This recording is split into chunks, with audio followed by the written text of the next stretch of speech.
The following is such a story, which with all the force of tendency would obviates all traces of that technique. The agent asks, "What are you looking for in your bride?" The reply is, "She must be pretty, she must be rich, and she must be cultured." "Very well," was the agent's rejoinder. "But what you want will make 3 matches." Here the reproach is no longer embodied in wit, but is made directly to the man. In all the preceding examples the veiled aggression was still directed against persons. In the marriage agent jokes it is directed against all the parties involved in the betrothal: the bridegroom, bride, and her parents. The object of attack by wit may equally well be institutions, persons, in so far as they may act as agents of these, moral or religious precepts, or even philosophies of life which enjoy so much respect that they can be challenged in no other way than under the guise of a witticism, and one that is veiled by a facade at that. No matter how few the themes upon which tendency wit may play, its forms and investments are manifold. I believe that we shall do well to designate this species of tendency wit by a special name. To decide what name will be appropriate is possible only after analyzing a few examples of this kind. The witty cynicism. I recall the 2 little stories about the impecunious gourmand who was caught eating salmon with mayonnaise, and about the tippling tutor. These witty stories, which we have learned to regard as sophistical displacement wit, I shall continue to analyze. We have learned since then that when the semblance of logic is attached to the facade of a story, the actual thought is as follows: the man is right, but on account of the opposing contradiction, I did not dare to admit the fact except for one point in which his error is easily demonstrable. The point chosen is the correct compromise between his right and his wrong. This is really no decision, but bespeaks the conflict within ourselves. Both stories are simply Epicurean. They say, yes, the man is right, nothing is greater than pleasure, and it is fairly immaterial in what manner one procures it. This sounds frightfully immoral, and perhaps it is, but fundamentally it is nothing more than the carpe diem of the poet who refers to the uncertainty of life and the bareness of virtuous renunciation. If we are repelled by the idea that the man in the joke about salmon with mayonnaise is in the right, then it is merely due to the fact that it illustrates the sound sense of the man in indulging himself, an indulgence which seems to us wholly unnecessary. In reality each one of us has experienced hours and times during which he has admitted the justice of this philosophy of life and has reproached our system of morality for knowing only how to make claims upon us without reimbursing us. Since we no longer lend credence to the idea of a hereafter in which all former renunciations are supposed to be rewarded by gratification, there are very few pious persons if one makes renunciation the password of faith. Carpe diem becomes the first admonition. I am quite ready to postpone the gratification, but how do I know whether I shall still be alive tomorrow? Didomen non se certit sa. 6. I am quite willing to give up all the paths to gratification interdicted by society, but am I sure that society will reward me for this renunciation by opening for me even after a certain delay one of the permitted paths? One can plainly tell what these witticisms whisper, namely, that the wishes and desires of man have a right to make themselves perceptible next to our pretentious and inconsiderate morality. And in our times it has been said in emphatic and striking terms that this morality is merely the selfish precept of the few rich and mighty who can gratify their desires at any time without deferment. As long as the art of healing has not succeeded in safeguarding our lives, and as long as the social organizations do not do more towards making conditions more agreeable, just so long cannot the voice within us which is striving against the demands of morality, be stifled. Every honest person finally makes this admission at least to himself. The decision in this conflict is possible only through the roundabout way of a new understanding. One must be able to knit one's life so closely to that of others, and to form such an intimate identification with others, that the shortening of one's own term of life becomes surmountable. One should not unlawfully fulfill the demands of one's own needs, but should leave them unfulfilled, because only the continuance of so many unfulfilled demands can develop the power to recast the social order. But not all personal needs allow themselves to be displaced in such a manner and transferred to others. nor is there a universal and definite solution of the conflict. We now know how to designate the witticisms just discussed. They are cynical witticisms, and what they conceal are cynicisms. Among the institutions which cynical wit is wont to attack, there is none more important and more completely protected by moral precepts, and yet more inviting of attack, than the institution of marriage. Most of the cynical jokes are directed against it. For no demand is more personal than that made upon sexual freedom, and nowhere has civilization attempted to exert a more stringent suppression than in the realm of sexuality. For our purposes a single example suffices, the entries in the album of Prince Carnival mentioned on page 108. A wife is like an umbrella, at worst one may always take a cab. We have already elucidated the complicated technique of this example. It is a puzzling and seemingly impossible comparison which, however, as we now see, is not in itself witty. It shows, besides an illusion, cab equals public conveyance, and as the strongest technical means it also shows an omission which serves to make it still more unintelligible. The comparison may be worked out in the following manner. A man marries in order to guard himself against the temptations of sensuality, but it then turns out that after all marriage affords no gratification for one of stronger needs, just as one takes along an umbrella for protection against rain only to get wet in spite of it. In both cases one must search for better protection. In one case one must take a public cab, in the other women procurable for money. Now the wit has almost entirely been replaced by cynicism. That marriage is not the organization which can satisfy a man's sexuality, one does not dare to say loudly and frankly, unless indeed it be one like Christian v. Ehrenfels. 7. Who is forced to it by the love of truth and the zeal of reform. The strength of this witticism lies in the fact that it has expressed the thought even though it had to be done through all sorts of roundabout ways. Cynical witticisms and self-criticism. A particularly favorable case for tendency wit results if the intended criticism of the inner resistance is directed against one's own person, or, more carefully expressed, against a person in whom one takes interest, that is, a composite personality such as one's own people. This determination of self-criticism may make clear why it is that a number of the most excellent jokes of which we have shown here many specimens should have sprung into existence from the soil of Jewish national life. They are stories which were invented by Jews themselves and which are directed against Jewish peculiarities. The Jewish jokes made up by non-Jews are nearly all brutal buffooneries in which the wit is spared by the fact that the Jew appears as a comic figure to a stranger. The Jewish jokes which originate with Jews admit this, but they know their real shortcomings as well as their merits, and the interest of the person himself in the thing to be criticized produces the subjective determination of the wit work which would otherwise be difficult bring about. Incidentally, I do not know whether one often finds a people that makes merry so unreservedly over its own shortcomings. As an illustration I can point to the story cited on page 112 in which the Jew in the train immediately abandons all sense of decency of deportment as soon as he recognizes the new arrival in his coupe as his co-religionist. We have come to know this joke as an illustration by means of a detail representation through a trifle. It is supposed to represent the democratic mode of thought of the Jew who recognizes no difference between master and servant, but unfortunately this also disturbs discipline and cooperation. Another especially interesting series of jokes presents the relationship between the poor and the rich Jews. Their heroes are the schnorrer, 8. and the charitable gentleman or the baron. The schnorrer, who was a regular Sunday dinner guest at a certain house, appeared one day accompanied by a young stranger, who prepared to seat himself at the table. "Who is that?" demanded the host. "He became my son-in-law last week," was the reply, "and I have agreed to supply his board for the first year." The tendency of these stories is always the same, and is most distinctly shown in the following story. The schnorrer supplicates the baron for money to visit the bathing resort Ostend, as the physician has ordered him to take sea baths for his ailment. The baron remarks that Ostend is an especially expensive resort, and that a less fashionable place would do just as well.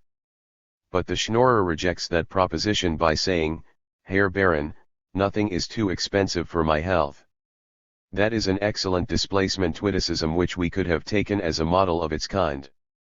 The Baron is evidently anxious to save his money, but the schnorrer replies as if the Baron's money were his own, which he may then consider secondary to his health. One is forced to laugh at the insolence of the demand, but these jokes are exceptionally unequipped with a facade to becloud the understanding. The truth is that the schnorrer who mentally treats the rich man's money as his own, really possesses almost the right to this mistake, according to the sacred codes of the Jews. Naturally, the resistance which is responsible for this joke is directed against the law which even the pious find very oppressing. Another story relates how on the steps of a rich man's house a schnorrer met one of his own kind. The latter counseled him to depart, saying, "Do not go up today, the Baron is out of sorts and refuses to give anyone more than $1. "I will go up anyway," replied the first. "Why in the world should I make him a present of $1? Is he making me any presents?" This witticism makes use of the technique of absurdity by permitting the schnorrer to declare that the Baron gives him nothing at the same moment in which he is preparing to beg him for the donation. But the absurdity is only apparent, for it is almost true that the rich man gives him nothing, since he is obligated by the mandate to give alms, and strictly speaking must be thankful that the schnorrer gives him an opportunity to be charitable. The ordinary, bourgeois conception of alms is at cross purposes with the religious one. It openly revolts against the religious conception in the story about the Baron who, having been deeply touched by the schnorrer's tale of woe, rang for his servants and said, "Throw him out of the house, he is breaking my heart." This obvious exposition of the tendency again creates a case of borderline wit. From the no longer witty complaint, it is really no advantage to be a rich man among Jews. The foreign misery does not grant one the pleasure of one's own fortune. These last stories are distinguished only by the illustration of a single situation. Other stories as the following, which, technically again presenting borderlines of wit, have their origin in a deeply pessimistic cynicism. A patient whose hearing was defective consulted a physician who made the correct diagnosis, namely, that the patient probably drank too much whiskey and consequently was becoming deaf. He advised him to desist from drinking and the patient promised to follow his advice. Some time thereafter the doctor met him on the street and inquired in a loud voice about his condition. "Thank you, doctor," was the reply, "there is no necessity for speaking so loudly, I have given up drinking whiskey and consequently I hear perfectly." Some time afterwards they met again. The doctor again inquired into his condition in the usual voice, but noticed that he did not make himself understood. "It seems to me that you are deaf again because you have returned to drinking whiskey," shouted the doctor in the patient's ear. "Perhaps you are right," answered the latter, "I have taken to drinking again, and I shall tell you why. As long as I did not drink I could hear, but all that I heard was not as good as the whiskey." Technically this joke is nothing more than an illustration. The jargon and the ability of the raconteur must aid the producing of laughter. But behind it there lies the sad question, is not the man right in his choice? It is the manifold hopeless misery of the Jews to which these pessimistical stories allude, which urged me to add them to tendency wit. Critical and blasphemous witticisms. Other jokes, cynical in a similar sense, and not only stories about Jews, attack religious dogmas and the belief in God himself. The story about the telepathic look of the rabbi, whose technique consisted in the faulty thinking which made fantasy equal to reality, the conception of displacement is also tenable, is such a cynical or critical witticism directed against miracle workers and also, surely, against belief in miracles. Heine is reported to have made a directly blasphemous joke as he lay dying. When the kindly priest commended him to God's mercy and inspired him with the hope that God would forgive him his sins, he replied, "Bien sûr tu il me pardonnera, c'est son métier." That is a derogatory comparison. Technically its value lies only in the illusion, for a métier business or vocation is plied either by a craftsman or a physician, and what is more he has only a single métier. The strength of the wit, however, lies in its tendency. The joke is intended to mean nothing else, but, certainly he will forgive me, That is what he is here for, and for no other purpose have I engaged him, just as one retains one's doctor or one's lawyer. Thus, the helpless dying man is still conscious of the fact that he has created God for himself and has clothed him with the power in order to make use of him as occasion arises. The so-called creature makes itself known as the creator only a short time before his extinction. Skeptical wit. To the three kinds of tendency wit discussed so far, exhibitionistic or obscene wit, aggressive or hostile wit, and cynical wit, critical, blasphemous, I desire to add a fourth and the most uncommon of all, whose character can be elucidated by a good example. Two Jews met in a train at a Galician railway station. "Where are you traveling?" asked one. "To Krakow," was the reply. "Now see here, what a liar you are," said the first one, bristling. "When you say that you are traveling to Krakow, you really wish me to believe that you are traveling to Lemberg. Well, but I am sure that you are really traveling to Krakow, so why lie about it?" This precious story, which creates an impression of exaggerated subtlety, evidently operates by means of the technique of absurdity. The second Jew has put himself in the way of being called a liar because he has said that he is traveling to Krakow, which is his real goal. However, this strong technical means absurdity is paired here with another technique representation through the opposite, for, according to the uncontradicted assertion of the first, the second one is lying when he speaks the truth, and speaks the truth by means of a lie. However, the more earnest content of this joke is the question of the conditions of truth. Again, the joke points to a problem and makes use of the uncertainty of one of our commonest notions. Does it constitute truth if one describes things as they are and does not concern himself with the way the hearers will interpret what one has said? Or is this merely Jesuitical truth, and does not the real truthfulness consist much more in having a regard for the hearer and of furnishing him an exact picture of his own mind? I consider jokes of this type sufficiently different from the others to assign them a special place. What they attack is not a person nor an institution, but the certainty of our very knowledge, one of our speculative gifts. Hence the name skeptical witticism will be the most expressive for them. In the course of our discussion of the tendencies of wit we have gotten perhaps many an elucidation and certainly found numerous incentives for further investigations. But the results of this chapter combine with those of the preceding chapter to form a difficult problem. If it be true that the pleasure created by wit is dependent upon the technique on one hand and upon the tendency on the other hand, under what common point of view can these two utterly different pleasure sources of wit be united? For the pleasure mechanism and the psychogenesis of wit. We can now definitely assert that we know from what sources the peculiar pleasure arises furnished us by wit. We know that we can be easily misled to mistake our sense of satisfaction experienced through the thought content of the sentence for the actual pleasure derived from the wit.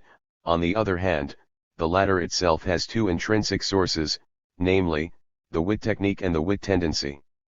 What we now desire to ascertain is the manner in which pleasure originates from these sources and the mechanism of this resultant pleasure. It seems to us that the desired explanation can be more easily ascertained in tendency wit than in harmless wit. We shall therefore commence with the former. The pleasure in tendency wit results from the fact that a tendency, whose gratification would otherwise remain unfulfilled, is actually gratified. That such gratification is a source of pleasure is self-evident without further discussion.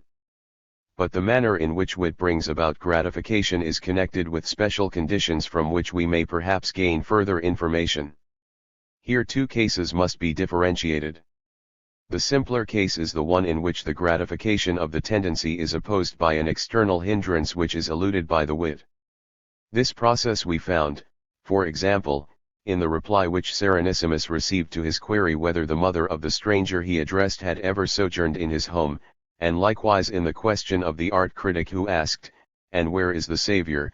when the two rich rogues showed him their portraits. In one case the tendency serves to answer one insult with another, in the other case it offers an affront instead of the demanded expert opinion. In both cases the tendency was opposed by purely external factors, namely, the powerful position of the persons who are the targets of the insult. Nevertheless, it may seem strange to us that these and analogous tendency witticisms have not the power to produce a strong laughing effect, no matter how much they may gratify us. It is different, however, if no external factors but internal hindrances stand in the way of the direct realization of the tendency, that is, if an inner feeling opposes the tendency. This condition, according to our assumption, was present in the aggressive joke of Mr. N. p. 28, and in the one of Wendell Phillips, in whom a strong inclination to use invectives was stifled by a highly developed aesthetic sense. With the aid of wit, the inner resistances in these special cases were overcome and the inhibition removed. As in the case of external hindrances, the gratification of the tendency is made possible, and a suppression with its concomitant psychic damning is thus obviated. So far, the mechanism of the development of pleasure would seem to be identical in both cases. At this place, however, we are inclined to feel that we should enter more deeply into the differentiation of the psychological situation between the cases of external and internal hindrance, as we have a faint notion that the removal of the inner hindrance might possibly result in a disproportionately higher contribution to pleasure. But I propose that we rest content here, that we be satisfied for the present with this one collection of evidence which adheres to what is essential to us. The only difference between the cases of outer and inner hindrances consists in the fact that here an already existing inhibition is removed, while there the formation of a new inhibition is avoided. We hardly resort to speculation when we assert that a psychic expenditure is required for the formation as well as for the retention of a psychic inhibition. Now, if we find that in both cases the use of the tendency wit produces pleasure, then it may be assumed that such resultant pleasure corresponds to the economy of psychic expenditure. Thus we are once more confronted with the principle of economy which we noticed first in the study of the technique of word wit. But whereas the economy we believed to have found at first was in the use of few or possibly the same words, we can here foresee an economy of psychic expenditure in general in a far more comprehensive sense, and we think it possible to come nearer to the nature of wit through a better determination of the as yet very obscure idea of psychic expenditure. A certain amount of haziness which we could not dissipate during the study of the pleasure mechanism in tendency wit we accept as a slight punishment for attempting to elucidate the more complicated problem before the simpler one, or the tendency wit before the harmless wit. We observe that economy in the expenditure of inhibitions or suppressions seems to be the secret of the pleasurable effect of tendency wit, and we now turn to the mechanism of the pleasure in harmless wit.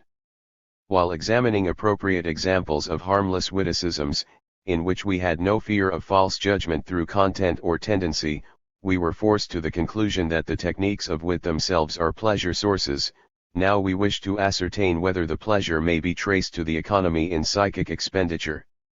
In a group of these witticisms, plays on words, the technique consisted in directing the psychic focus upon the sound instead of upon the sense of the word, and in allowing the acoustic word disguise to take the place of the meaning accorded to it by its relations to reality. We are really justified in assuming that great relief is thereby afforded to the psychic work, and that in the serious use of words we refrain from this convenient procedure only at the expense of a certain amount of exertion. We can observe that abnormal mental states, in which the possibility of concentrating psychic expenditure on one place is probably restricted, actually allow to come to the foreground word-sound associations of this kind rather than the significance of the words, and that such patients react in their speech with outer instead of inner associations. Also in children who are still accustomed to treat the word as an object we notice the inclination to look for the same meaning in words of the same or of similar sounds, which is a source of great amusement to adults. If we experience in wit an unmistakable pleasure because through the use of the same or similar words we reach from one set of ideas to a distant other one, as in Home Roulard from the kitchen to politics, we can justly refer this pleasure to the economy of psychic expenditure. The pleasure of the wit resulting from such a short circuit appears greater the more remote and foreign the two series of ideas which become related through the same word are to each other, or the greater the economy in thought brought about by the technical means of wit. We may add that in this case wit makes use of a means of connection which is rejected by and carefully avoided in serious thinking. 1. A second group of technical means of wit unification, similar sounding words, Manifold application, modification of familiar idioms, allusions to quotations all evince one common character, namely, that one always discovers something familiar where one expects to find something new instead. To discover the familiar is pleasurable, and it is not difficult to recognize such pleasure as economy pleasure and to refer it to the economy of psychic expenditure. That the discovery of the familiar recognition causes pleasure seems to be universally admitted. Gruz says, too, recognition is everywhere bound up with feelings of pleasure where it has not been made too mechanical, as perhaps in dressing. Even the mere quality of acquaintanceship is easily accompanied by that gentle delight which Faust experiences when, after an uncanny experience, he steps into his study. If the act of recognition is so pleasureful, we may expect that man merges into the habit of practicing this activity for its own sake, that is, he experiments playfully with it.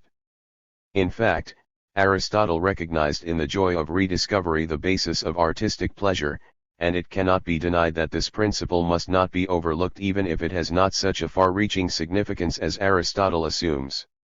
Gruz then discusses the games, whose character consists of heightening the pleasure of rediscovery by putting hindrances in its path, or in other words by raising a psychic dam which is removed by the act of recognition. However, his attempted explanation leaves the assumption that recognition as such is pleasurable, in that he attributes the pleasure of recognition connected with these games to the pleasure in power or to the surmounting of a difficulty. I consider this latter factor as secondary, and I find no occasion for abandoning the simpler explanation, that the recognition per se, i.e., through the alleviation of the psychic expenditure, is pleasurable, and that the games founded upon this pleasure make use of the damming mechanism merely in order to intensify their effect. We know also that the source of pleasure in rhyme, alliteration, refrain, and other forms of repetition of similar sounding words in poetry, is due merely to the discovery of the familiar. A sense of power plays no perceptible role in these techniques, which show so marked an agreement with the manifold application in wit. Considering the close connection between recognition and remembering, the assumption is no longer daring that there exists also a pleasure in remembering, i.e., that the act of remembering in itself is accompanied by a feeling of pleasure of a similar origin. Gruz seems to have no objection to such an assumption, but he again deducts the pleasure of remembering from the sense of power in which he seeks, as I believe unjustly, the principal basis of pleasure in almost all games. The factor of actuality. The use of another technical expedient of wit, which has not yet been mentioned, is also dependent upon the rediscovery of the familiar.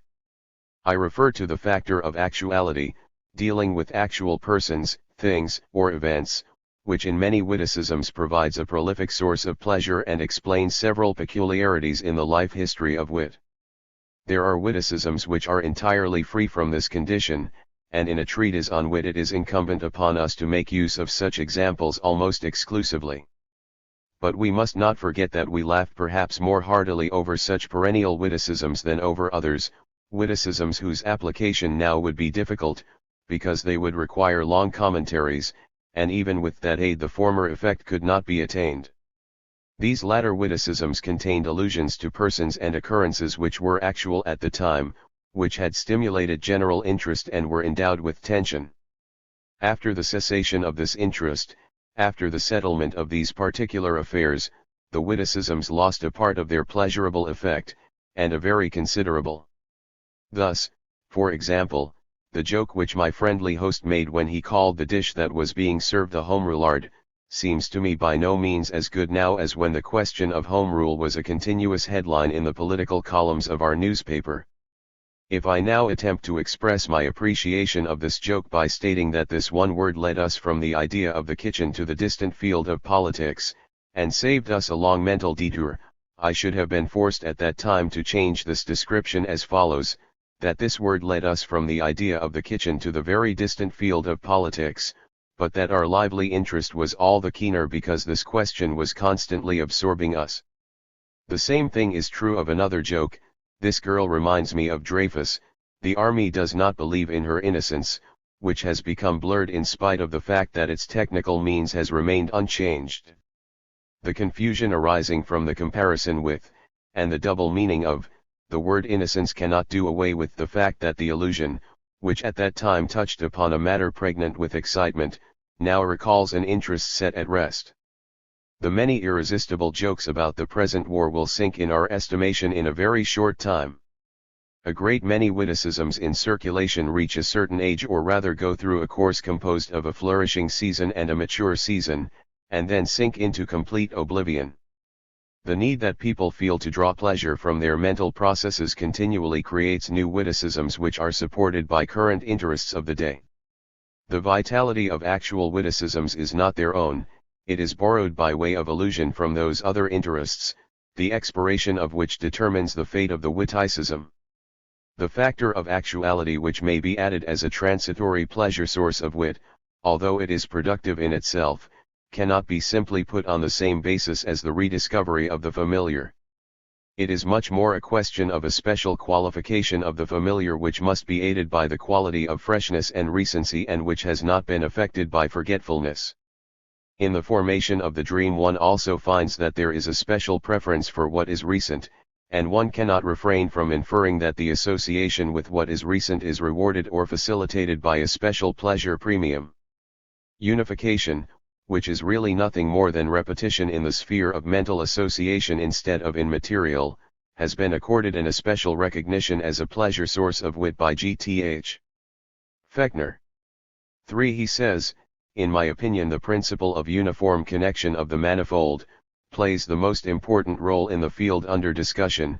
It needs, however, the support of subsidiary determinations in order to drive across the threshold the pleasure with its peculiar character which the cases here belonging can furnish. 4. In all of these cases of repetition of the same association or of the same word material, of refinding the familiar and recent, we surely cannot be prevented from referring the pleasure thereby experienced to the economy in psychic expenditure, providing that this viewpoint proves fertile for the explanation of single facts as well as for bringing to light new generalities. We are fully conscious of the fact that we have yet to make clear the manner in which this economy results and also the meaning of the expression psychic expenditure. The third group of the technique of wit, mostly thought wit, which includes false logic, displacement, absurdity, representation through the opposite, and other varieties, may seem at first sight to present special features and to be unrelated to the techniques of the discovery of the familiar, or the replacing of object associations by word associations. But it will not be difficult to demonstrate that this group, too, shows an economy or facilitation of psychic expenditure. It is quite obvious that it is easier and more convenient to turn away from a definite trend of thought than to stick to it, it is easier to mix up different things than to distinguish them, and it is particularly easier to travel over modes of reasoning unsanctioned by logic. Finally, in connecting words or thoughts it is especially easy to overlook the fact that such connections should result in sense. All this is indubitable, and this is exactly what is done by the techniques of the wit in question.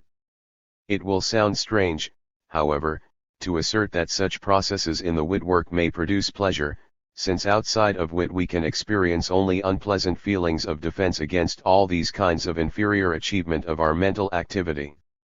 Word pleasure and pleasure in nonsense.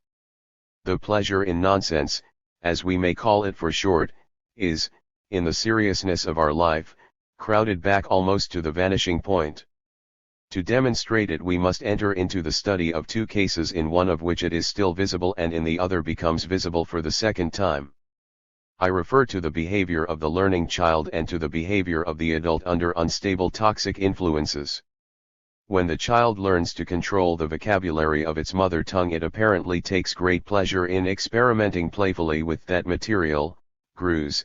It connects words without regard for their meaning in order to obtain pleasure from the rhyme and rhythm.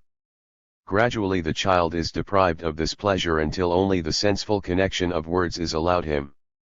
But even in later life there is still a tendency to overstep the acquired restrictions in the use of words, a tendency which manifests itself in disfiguring the same by definite appendages, and in changing their forms by means of certain contrivances, reduplication, trembling speech, or even by developing an individual language for use in playing, efforts which reappear also among the insane of a certain category. I believe that whatever the motive which actuated the child when it began such playings, in its further development the child indulges in them fully conscious that they are nonsensical and derives pleasure from the stimulus which is interdicted by reason. It now makes use of play in order to withdraw from the pressure of critical reason. More powerful, however, are the restrictions which must develop in education along the lines of right thinking and in the separation of reality from fiction, and it is for this reason that the resistance against the pressures of thinking and reality is far-reaching and persistent. Even the phenomena of fantasy formation come under this point of view.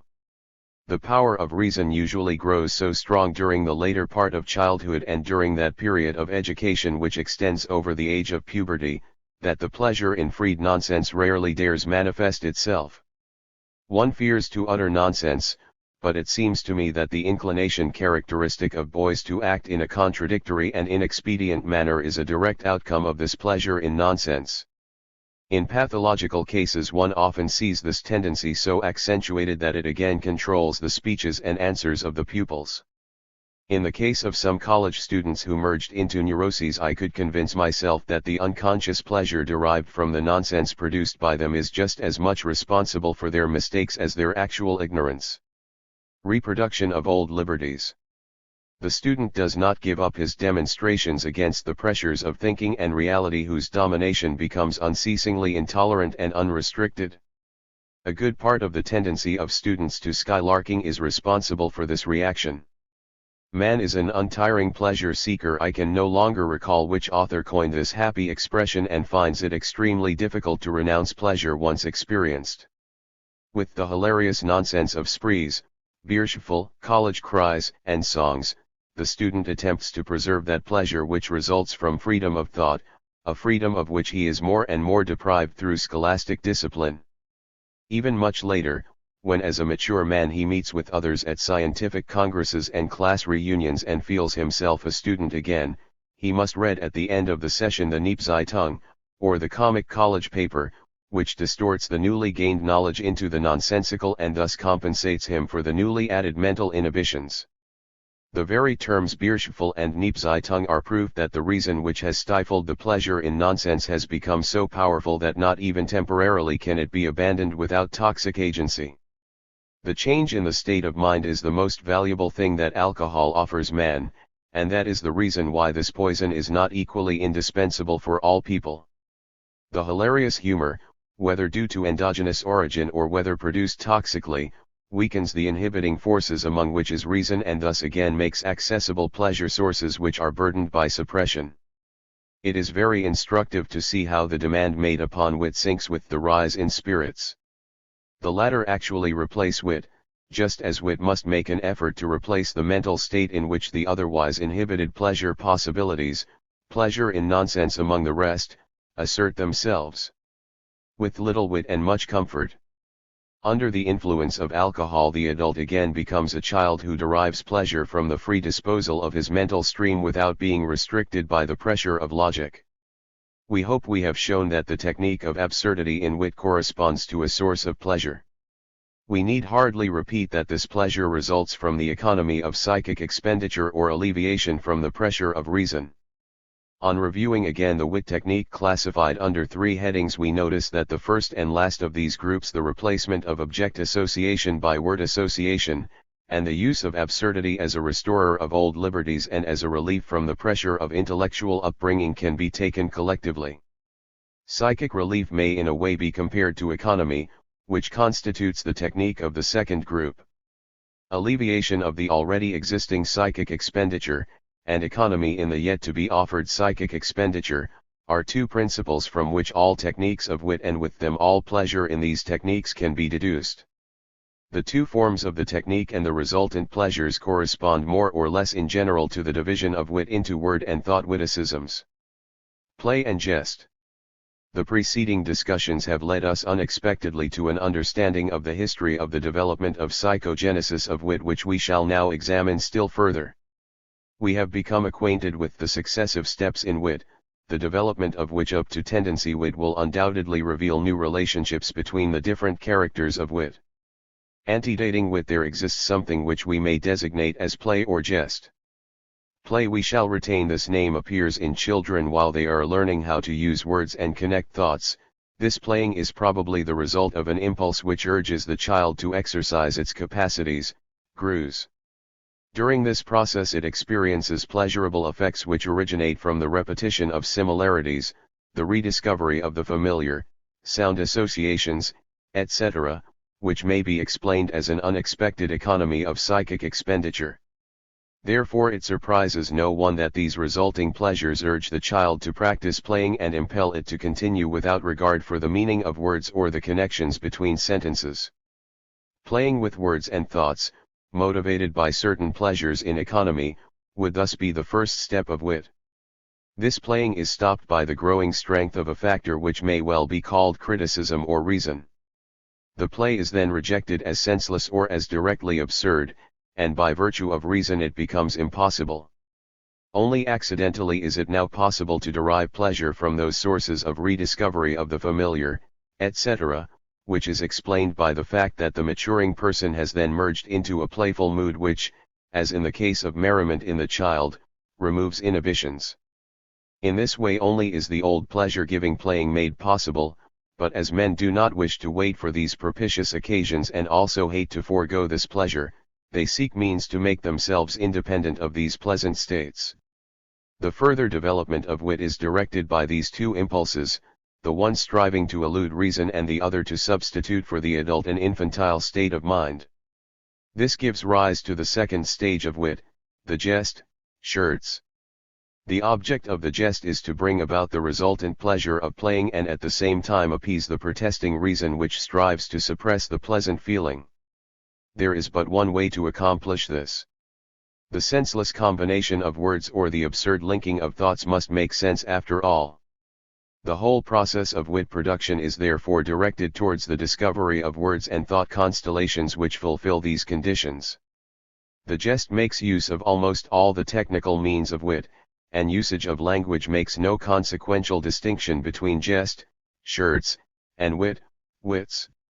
What distinguishes the jest from wit is the fact that the pith of the sentence withdrawn from criticism does not need to be valuable, new, or even good. It matters only that it can be expressed, even though what it may say is obsolete, superfluous, and useless. The most conspicuous factor of the jest is the gratification it affords by making possible that which reason forbids. A mere jest is the following of Professor Kastner, who taught physics at Göttingen in the 16th century, and who was fond of making jokes. Wishing to enroll a student named War in his class, he asked him his age, and upon receiving the reply that he was 30 years of age he exclaimed, "Aha, so I have the honor of seeing the 30 Years' War." 5. When asked what vocations his sons followed, Rokitansky jestingly answered, 2 are healing and 2 are howling, 2 physicians and 2 singers. The reply was correct and therefore unimpeachable, but it added nothing to what is contained in the parenthetic expression. There is no doubt that the answer assumed another form only because of the pleasure which arises from the unification and assonance of both words. I believe that we now see our way clear. In estimating the techniques of wit we were constantly disturbed by the fact that these are not peculiar to wit alone, and yet the nature of wit seemed to depend upon them, since their removal by means of reduction nullified the character as well as the pleasure of wit. Now we become aware that what we have described as techniques of wit and which in a certain sense we shall have to continue to call so are really the sources from which wit derives pleasure, nor does it strike us as strange that other processes draw from the same sources with the same object in view. The technique, however, which is peculiar to and belongs to wit alone consists in a process of safeguarding the use of this pleasure-forming means against the protest of reason which would obviate the pleasure. We can make few generalizations about this process. The wit work, as we have already remarked, expresses itself in the selection of such word material and such thought situations as to permit the old play with words and thoughts to stand the test of reason, but to accomplish this end the cleverest use must be made of all the peculiarities of the stock of words and of all constellations of mental combinations. Later on perhaps we shall be in a position to characterize the wit work by a definite attribute. For the present it must remain unexplained how our wit makes its advantageous selections. The tendency and capacity of wit to guard the pleasure-forming word and thought combinations against reason, already makes itself visible as an essential criterion in jests. From the beginning its object is to remove inner inhibitions and thereby render productive those pleasure sources which have become inaccessible, and we shall find that it remains true to this characteristic throughout the course of its entire development. We are now in a position to prescribe a correct place for the factors sense in nonsense, see Introduction, page 8, to which the authors ascribe so much significance in respect to the recognition of wit and the explanation of the pleasurable effect.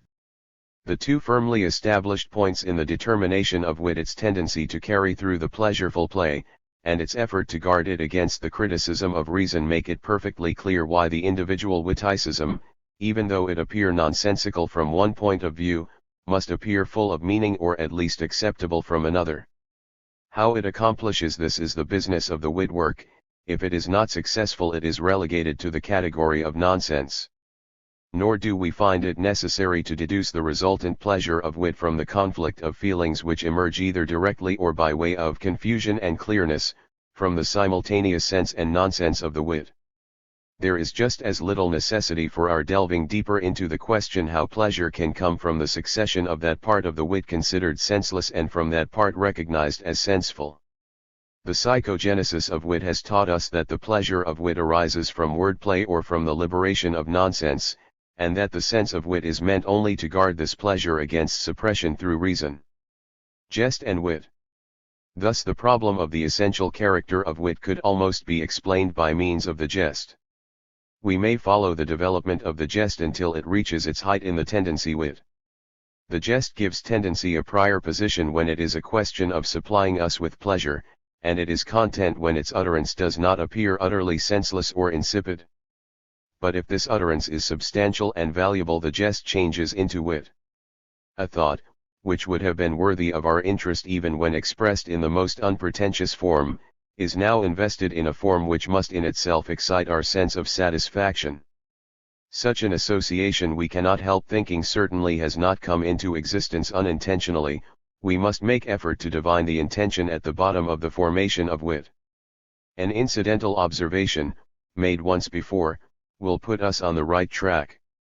We have already remarked that a good witticism gives us, so to speak, a general feeling of satisfaction without our being able to decide offhand which part of the pleasure comes from the witty form and which part from the excellent thought contained in the context, p. 131. We are deceiving ourselves constantly about this division. Sometimes we overvalue the quality of the wit on account of our admiration for the thought contained therein, and then again we overestimate the value of the thought on account of the pleasure afforded us by the witty investment.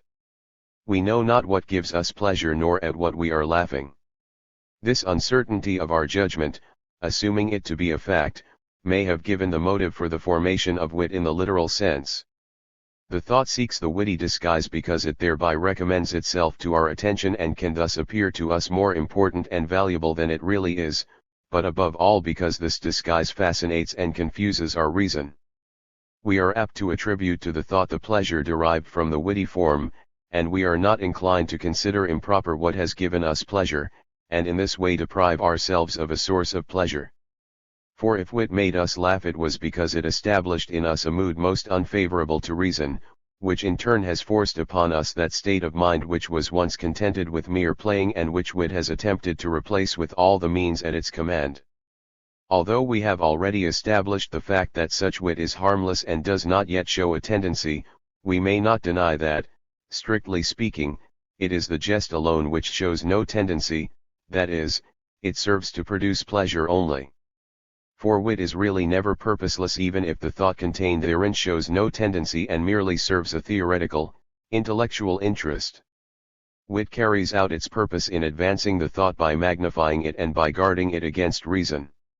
Here again it reveals its original nature in that it sets itself up against an inhibiting and restrictive power, or against the critical judgment. The first use of wit, which goes beyond the mere production of pleasure, points out the road to be followed. Wit is now recognized as a powerful psychic factor whose weight can decide the issue if it falls into this or that side of the scale. The great tendencies and impulses of our psychic life enlist its service for their own purposes. The original purposeless wit, which began as play, becomes related in a secondary manner to tendencies from which nothing that is formed in psychic life can escape for any length of time. We already know what it can achieve in the service of the exhibitionistic, aggressive, cynical, and sceptical tendencies. In the case of obscene wit, which originated in the smutty joke, it makes a confederate of the third person who originally disturbed the sexual situation, by giving him pleasure through the utterance which causes the woman to be ashamed in his presence. In the case of the aggressive tendency, wit by the same means changes the original indifferent hearers into active haters and scorners, and in this way confronts the enemy with a host of opponents where formerly there was but one. In the first case it overcomes the inhibitions of shame and decorum by the pleasure premium which it offers. In the second case it overthrows the critical judgment which would otherwise have examined the dispute in question. In the third and fourth cases where wit is in the service of the cynical and sceptical tendency, it shatters the respect for institutions and truths in which the hearer had believed, first by strengthening the argument, and secondly by resorting to a new method of attack. Where the argument seeks to draw the hearer's reason to its side, wit strives to push aside this reason. There is no doubt that wit has chosen the way which is psychologically more efficacious. The development into tendency wit. What impressed us in reviewing the achievements of tendency wit was the effect it produced on the hearer. It is more important, however, to understand the effect produced by wit on the psychic life of the person who makes it, or more precisely expressed, on the psychic life of the person who conceives it. Once before we have expressed the intention, which we find occasion to repeat here, that we wish to study the psychic processes of wit in regard to its apportionment between two persons. We can assume for the present that the psychic process aroused by wit in the hearer is usually an imitation of the psychic processes of the wit producer. The outer inhibitions which are to be overcome in the hearer correspond to the inner inhibitions of the wit producer. In the latter the expectation of the outer hindrance exists, at least as an inhibiting idea. The inner hindrance, which is overcome in tendency wit, is evident in some single cases. For example, in Mr. N.'s joke, p. 28, we can assume that it not only enables the hearer to enjoy the pleasure of the aggression through injuries but it also makes it possible for him to produce the wit in the first place. Of the different kinds of inner inhibitions or suppressions, one is especially worthy of our interest because it is the most far-reaching. We designate that form by the term repression. It is characterized by the fact that it excludes from consciousness certain former emotions and their products. We shall learn that tendency wit itself is capable of liberating pleasure from sources that have undergone repression. If the overcoming of outer hindrances can be referred, in the manner indicated above, to inner inhibitions and repressions, we may say that tendency wit proves more clearly than any other developmental stage of wit that the main character of wit-making is to set free pleasure by removing inhibitions. It reinforces tendencies to which it gives its services by bringing them assistance from repressed emotions, or it puts itself at the disposal of the repressed tendencies directly. One may readily concede that these are the functions of tendency wit, but one must nevertheless admit that we do not understand in what manner these functions can succeed in accomplishing their end. The power of tendency wit consists in the pleasure which it derives from the sources of wordplays and liberated nonsense, and if one can judge from the impressions received from purposeless jests, one cannot possibly consider the amount of the pleasure so great as to believe that it has the power to annul deep-rooted inhibitions and repressions.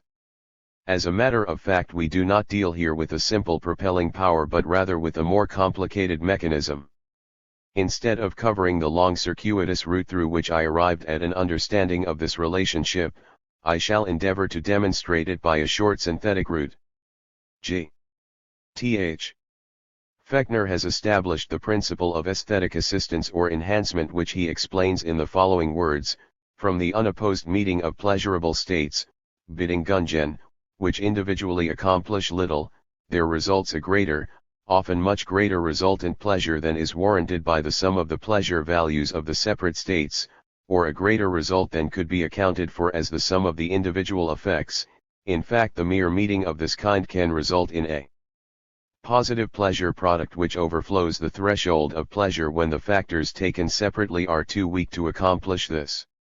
The only condition is that in comparison to others they must produce a greater sense of satisfaction. 6. I am of the opinion that the theme of wit does not give us the opportunity to test the correctness of this principle, which is demonstrable in many other artistic fields. But from wit we have learned something, which at least comes near this principle, namely, that in a cooperation of many pleasure-producing factors we are in no position to assign to each one the resultant part which really belongs to it, cp 131. But the situation assumed in the principle of assistance can be varied, and for these new conditions we can formulate the following combination of questions which are worthy of a reply. What usually happens if in one constellation there is a meeting of pleasurable and painful conditions? Upon what depends the result and the previous intimations of the result? Tendency wit particularly shows these possibilities. There is one feeling or impulse which strives to liberate pleasure from a certain source and under unrestricted conditions certainly would liberate it, but there is another impulse which works against this development of pleasure, that is, which inhibits or suppresses it. The suppressing stream, as the result shows, must be somewhat stronger than the one suppressed, which however is by no means destroyed. The for-pleasure principle. But now there appears another impulse which strives to set free pleasure by this identical process, even though from different sources it thus acts like the suppressed stream. What can be the result in such a case? An example can make this clearer than the schematization. There is an impulse to insult a certain person, but this is so strongly opposed by a feeling of decorum and aesthetic culture that the impulse to insult must be crushed. If, for example, by virtue of some changed emotional state the insult should happen to break through, this insulting tendency would subsequently be painfully perceived. Therefore the insult is omitted. There is a possibility, however, of making good wit from the words or thoughts which would have served in the insult, that is, pleasure can be set free from other sources without being hindered by the same suppression. But the second development of pleasure would have to be foregone if the insulting quality of the wit were not allowed to come out, and as the latter is allowed to come to the surface, it is connected with the new release of pleasure. Experience with tendency wit shows that under such circumstances the suppressed tendency can become so strengthened by the aid of wit pleasure as to overcome the otherwise stronger inhibition. One resorts to insults because wit is thereby made impossible. But the satisfaction thus obtained is not produced by wit alone, it is incomparably greater, in fact it is by so much greater than the pleasure of the wit, that we must assume that the former suppressed tendency has succeeded in breaking through, perhaps without the need of an outlet. Under these circumstances tendency wit causes the most prolific laughter. Perhaps the investigation of the determinations of laughter will aid us in forming a clearer picture of the process of the aid of wit against suppression. But we see even now that the case of tendency wit is a special case of the principle of aid. A possibility of the development of pleasure enters into a situation in which another pleasure possibility is so hindered that individually it would not result in pleasure.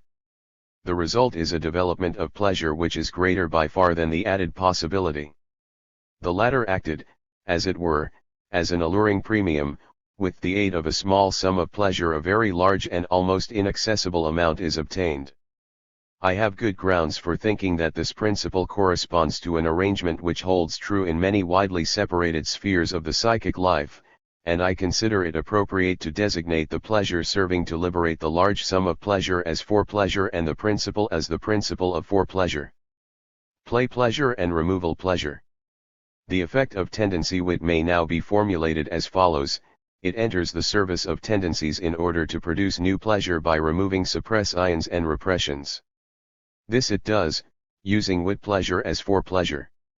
When we now review its development we may say that wit has remained true to its nature from beginning to end.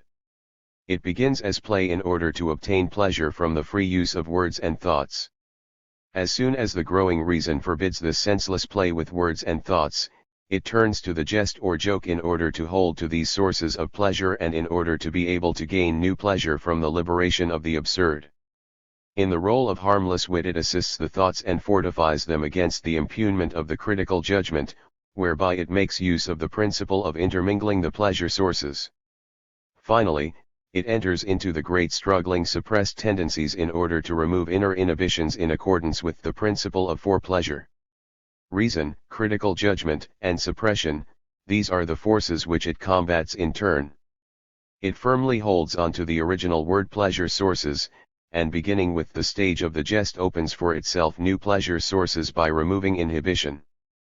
The pleasure which it produces, be it play pleasure or removal pleasure, can at all times be traced to the economy of psychic expenditure, insofar as such a conception does not contradict the nature of pleasure, and proves itself productive also in other fields. 7.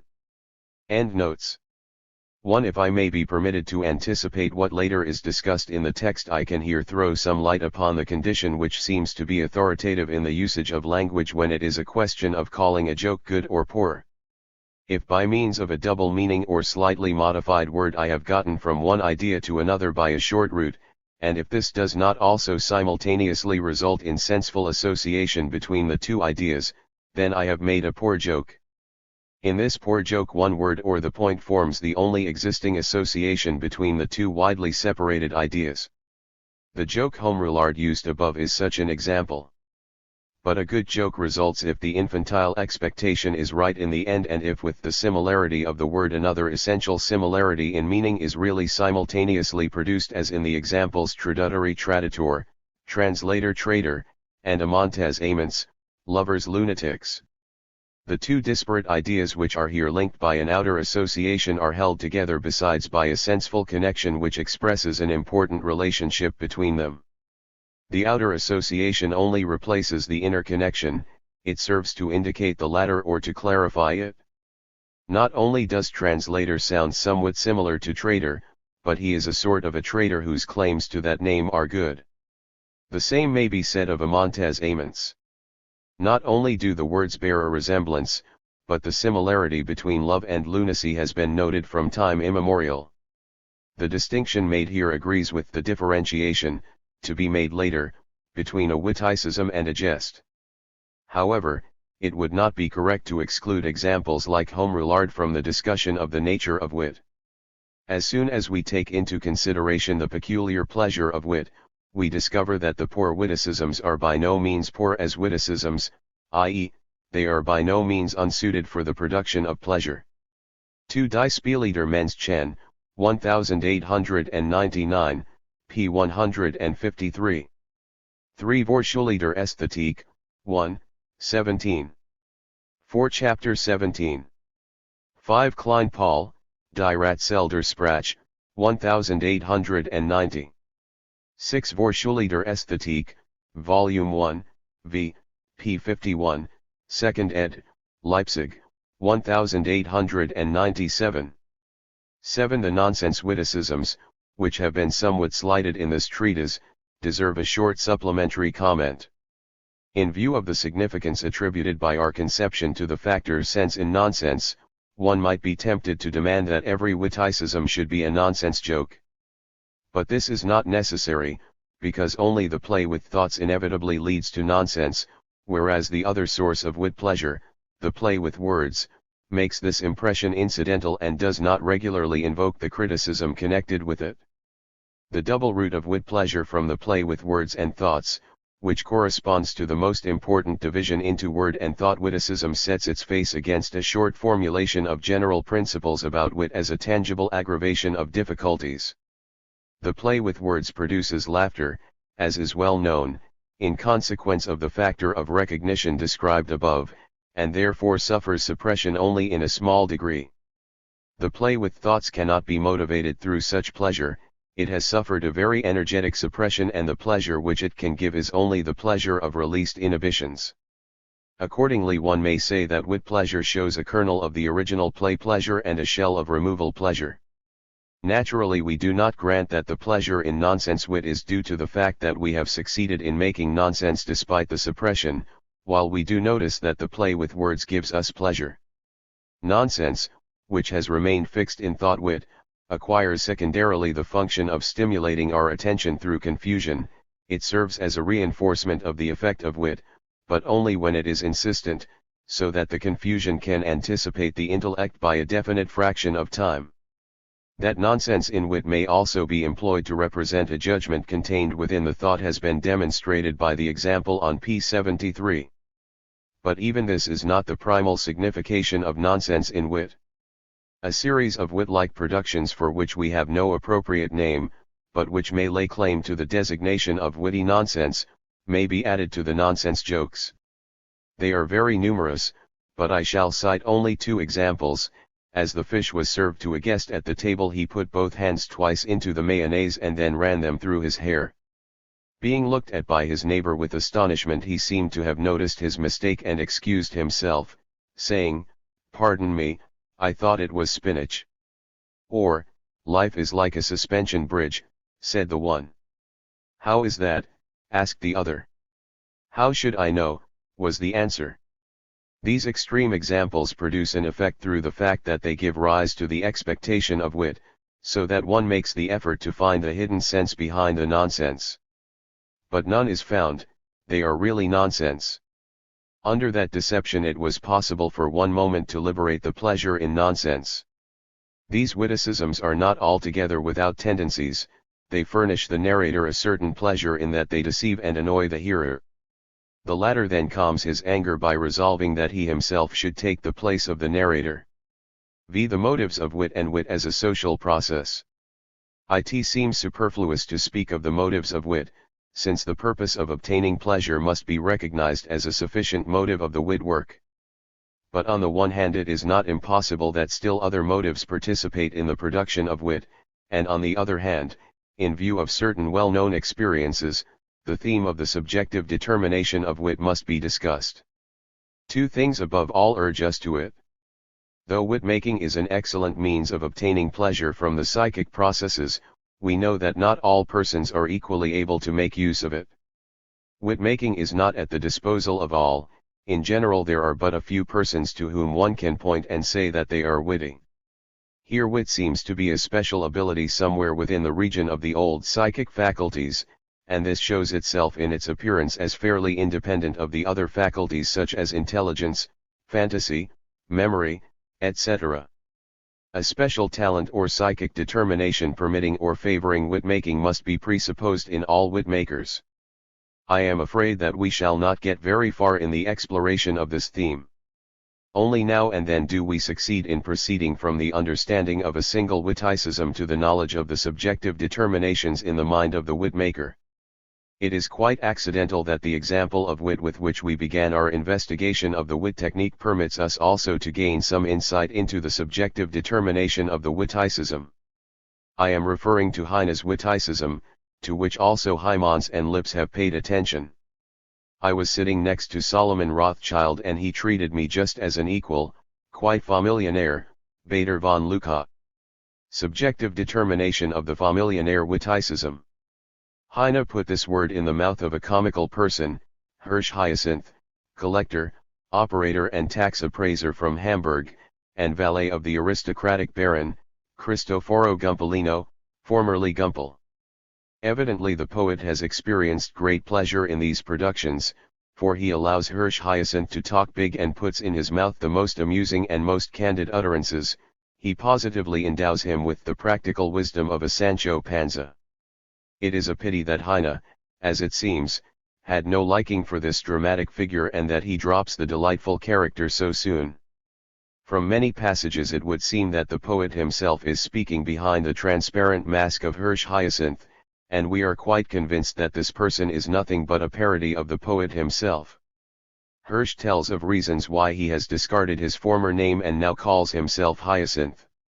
Besides, I have the advantage, he continues, of having an H on my seal already, and therefore I am in no need of having a new letter engraved. But Heine himself resorted to this economy when he changed his surname Harry to Heinrich at his baptism. Everyone acquainted with the life of the poet will recall that in Hamburg, where one also meets the personage Hirsch Hyacinth, Heine had an uncle of the same name, who played the greatest role in Heine's life as the wealthy member of the family. The uncle's name was likewise Solomon, just like the elderly Rothschild who treated the impecunious Hirsch on such a familiar basis. What seems to be merely a jest in the mouth of Hirsch Hyacinth soon reveals a background of earnest bitterness when we attribute it to the nephew Harry Heinrich. For he belonged to the family, nay, more, it was his earnest wish to marry a daughter of this uncle, but she refused him, and his uncle always treated him on a somewhat familiar basis, as a poor relative. His rich relatives in Hamburg always dealt with him condescendingly. I recall the story of one of his old aunts by marriage who, when she was still young and pretty, sat next to someone at a family dinner who seemed to her unprepossessing and whom the other members of the family treated shabbily. She did not feel herself called upon to be any more condescending towards him. Only many years later did she discover that the careless and neglected cousin was the poet Heinrich Heine. We know from many a record how keenly Heine suffered from these repulses at the hands of his wealthy relatives in his youth and during later years. The witticism familiar grew out of the soil of such a subjective emotional feeling.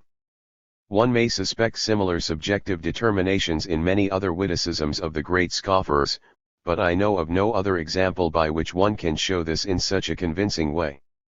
It is therefore hazardous to venture a more definite opinion about the nature of this personal determination.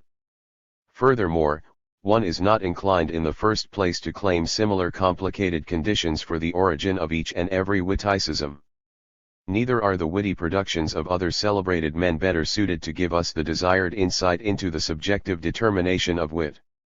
In fact, one gets the impression that the subjective determination of wit production is oftentimes not unrelated to persons suffering from neurotic diseases, when, for example, one learns that Lichtenberg was a confirmed hypochondriac burdened with all kinds of eccentricities. The great majority of witticisms, especially those produced from current happenings, are anonymous. One might be inquisitive to know what kind of people they are who originate them. The physician occasionally has an opportunity to make a study of persons who, if not renowned wits, are recognized in their circle as witty and as originators of many passable witticisms.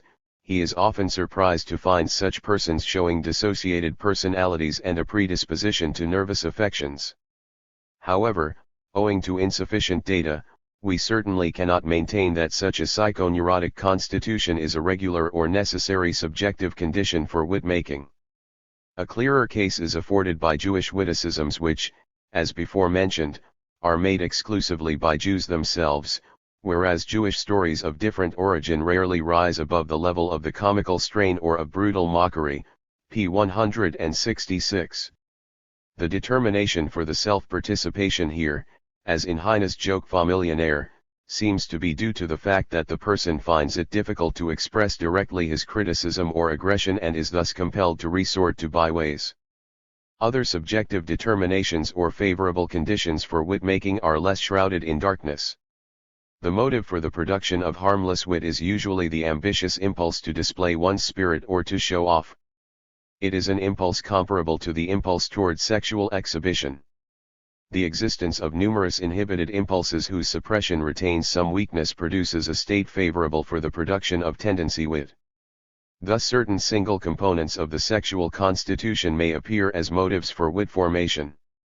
A whole series of obscene witticisms lead one to the conclusion that a person who gives origin to such wit conceals a desire to exhibit. Persons having a powerful sadistical component in their sexuality, which is more or less inhibited in life, are most successful with the tendency wit of aggression. The impulse to impart wit. The second fact which impels one to examine the subjective determination of wit is the common experience that nobody is satisfied with making wit for himself. Wit-making is inseparably connected with the desire to impart it. In fact, this impulse is so strong that it is often realized after overcoming strong objections. In the comic, too, one experiences pleasure by imparting it to another person, but this is not imperative. One can enjoy the comic alone when one happens on it. Wit, on the other hand, must be imparted.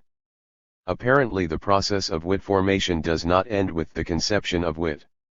There remains something which strives to complete the mysterious process of wit formation by imparting it. We cannot conjecture, in the first place, what may have motivated the impulse to impart wit. But in wit we notice another peculiarity which again distinguishes it from the comic. If I encounter the latter I can laugh heartily over it alone. I am naturally pleased if by imparting it to someone else I make him laugh too. In the case of wit, however, which occurs to me or which I have made, I cannot laugh over it in spite of the unmistakable feeling of pleasure which I experience in the witticism. It is possible that my need to impart the witticism to another is in some way connected with the resultant laughter, which is manifest in the other, but denied to me. But why do I not laugh over my own joke? And what role does the other person play in it? Let us consider the last query first. In the comic usually two persons come into consideration. Besides my own ego there is another person in whom I find something comic. If objects appear comical to me, it takes place by means of a sort of personification which is not uncommon in our notional life. The comic process is satisfied with these two persons, the ego and the object person. There may also be a third person, but it is not obligatory. Wit as a play with one's own words and thoughts at first dispenses with an object person, but already, upon the first step of the jest, it demands another person to whom it can impart its result, if it has succeeded in safeguarding play and nonsense against the remonstrance of reason. The second person in wit does not, however, correspond to the object person, but to the third person who is the other person in the comic. It seems that in the jest the decision as to whether wit has fulfilled its task is transferred to the other person, as if the ego were not quite certain of its opinion in the matter. The harmless wit is also in need of the other person's support in order to ascertain whether it has accomplished its purpose. If wit enters the service of sexual or hostile tendencies, it can be described as a psychic process among three persons, just as in the comic, with the exception that there the third person plays a different role. The psychic process of wit is consummated here between the first person the ego, and the third person the stranger, and not, as in the comic, between the ego and the object person. Also, in the case of the third person of wit, the wit is confronted with subjective determinations which can make the goal of the pleasure stimulus unattainable. As Shakespeare says in Love's Labour's Lost, Act V, Scene 2. A jest's prosperity lies in the ear.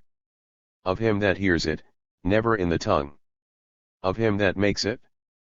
He whose thoughts run in sober channels is incompetent to declare whether or not the jest is a good one. He himself must be in a jovial, or at least indifferent, state of mind in order to become the third person of the jest. The same hindrance is present in the case of both harmless and tendency wit, but in the latter the antagonism to the tendency which wishes to serve wit, appears as a new hindrance. The readiness to laugh about an excellent smutty joke cannot manifest itself if the exposure concerns an honored kinsman of the third person. In an assemblage of divines and pastors no one would dare to refer to heinous comparison of Catholic and Protestant priests as retail dealers and employees of a wholesale business. In the presence of my opponent's friends the wittiest invectives with which I might assail him would not be considered witticisms but invectives, and in the minds of my hearers it would create not pleasure, but indignation. A certain amount of willingness or a certain indifference, the absence of all factors which might evoke strong feelings in opposition to the tendency, are absolute conditions for the participation of the third person in the completion of the wit process. The third person of the witticism. Wherever such hindrances to the operation of wit fail, we see the phenomenon which we are now investigating, namely, that the pleasure which the wit has provided manifests itself more clearly in the third person than in the originator of the wit. We must be satisfied to use the expression more clearly where we should be inclined to ask whether the pleasure of the hearer is not more intensive than that of the wit producer, because we are obviously lacking the means of measuring and comparing it. We see, however, that the hearer shows his pleasure by means of explosive laughter after the first person, in most cases with a serious expression on his face, has related the joke. If I repeat a witticism which I have heard, I am forced, in order not to spoil its effect, to conduct myself during its recital exactly like him who made it. We may now put the question whether from this determination of laughter over wit we can draw conclusions concerning the psychic process of wit formation. Now it cannot be our intention to take into consideration everything that has been asserted and printed about the nature of laughter. We are deterred from this undertaking by the statement which Dugas, one of Ribot's pupils, put at the beginning of his book Psychologie du Rire, 1902.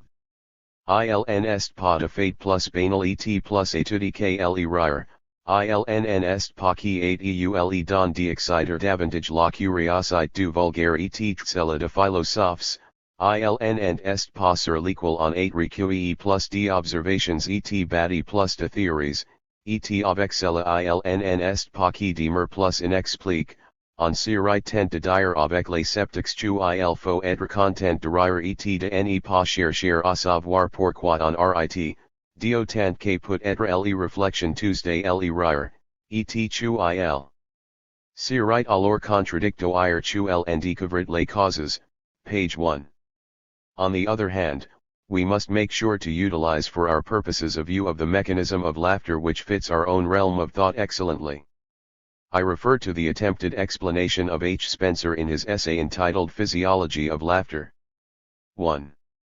According to Spencer, laughter is a phenomenon of discharge of psychic irritation, and an evidence of the fact that the psychic utilization of this irritation has suddenly met with a hindrance. The psychological situation, which discharges itself in laughter, he describes in the following words: laughter naturally results only when consciousness is unawares transferred from great things to small, only when there is what we call a descending incongruity. 2. In an almost analogous sense, the French authors, Dugas, designate laughter as a détente, a manifestation of release of tension, and A. Bain's theory, laughter a relief from restraint, seems to me to approach Spencer's conceptions nearer than many authors would have us believe. However, we experience the desire to modify Spencer's thought, to give a more definite meaning to some of the ideas and to change others. We would say that laughter arises when the sum total of psychic energy, formerly used for the occupation of certain psychic channels, has become unutilizable so that it can experience absolute discharge. We know what criticism such a declaration invites, but for our defense we dare cite a pertinent quotation from Lips's treatise on comic and humor, an analysis which throws light on other problems besides the comic and humor. He says, in the end individual psychological problems always lead us fairly deeply into psychology, so that fundamentally no psychological problem may be considered by itself, p. 71. The terms psychic energy, discharge, and the treatment of psychic energy as a quantity have become habitual modes of thinking since I began to explain to myself the fact of psychopathology philosophically. Being of the same opinion as Lips, I have essayed to represent in my interpretation of dreams the unconscious psychic processes as real entities, and I have not represented the conscious contents as the real psychic activity. 3. Only when I speak about the investing energy, besetzen, of psychic channels, do I seem to deviate from the analogies that Lips uses.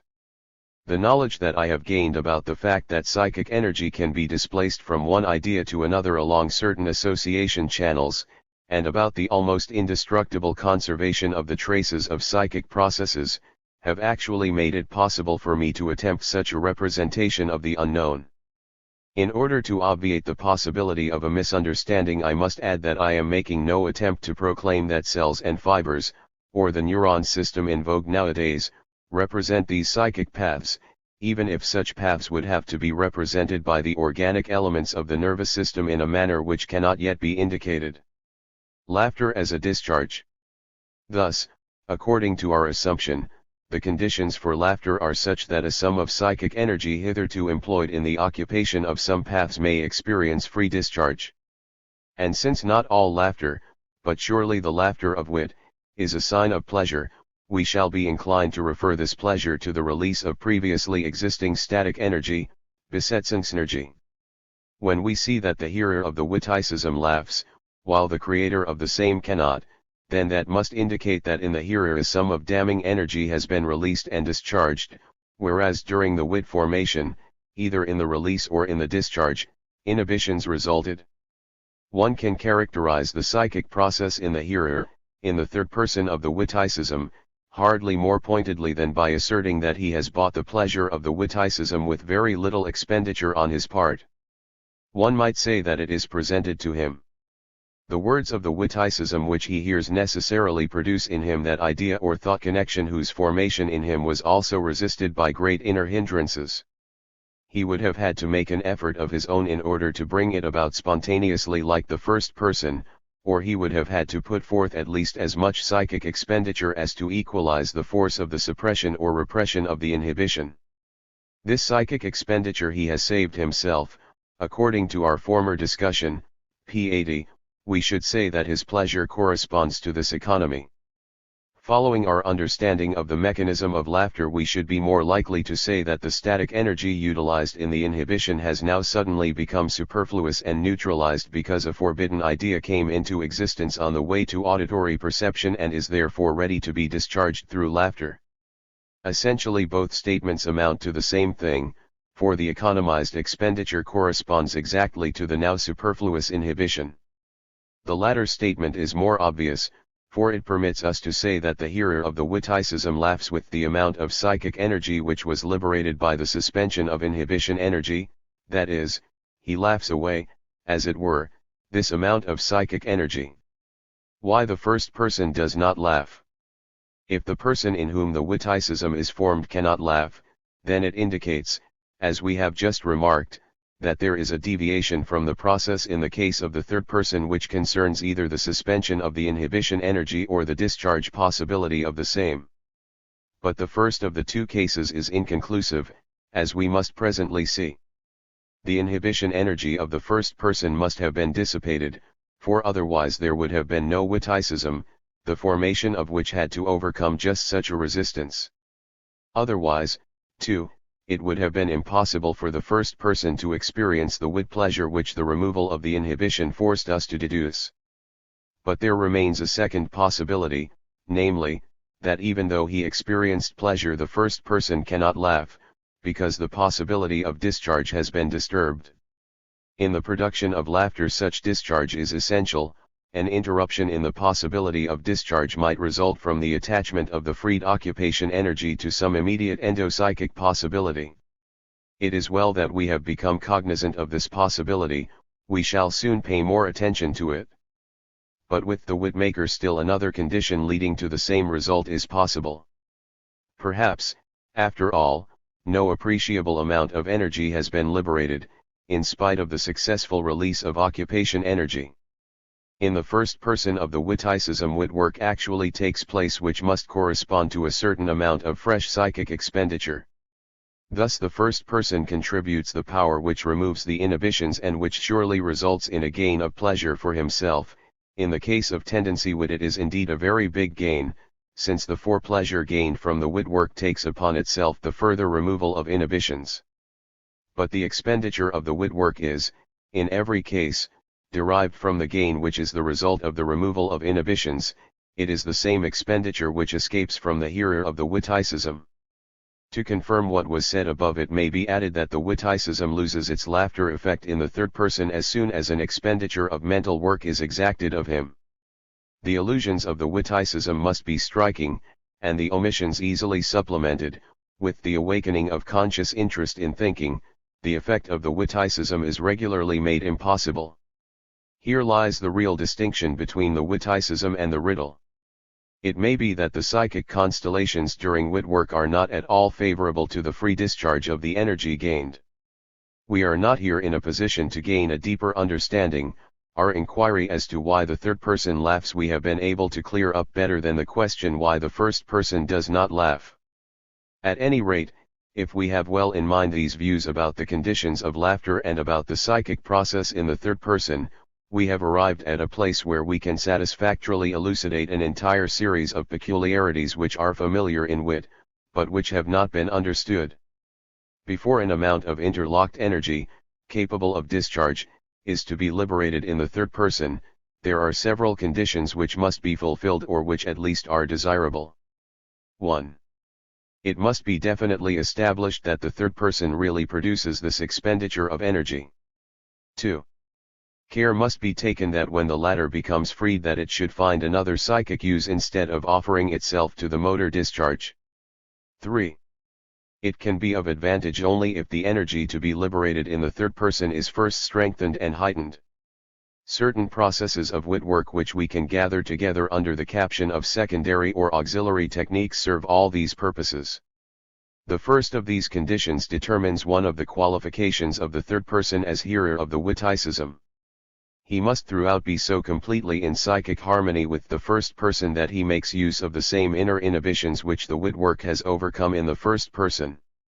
Whoever is focused on smutty jokes will not be able to derive pleasure from clever exhibitionistic wit.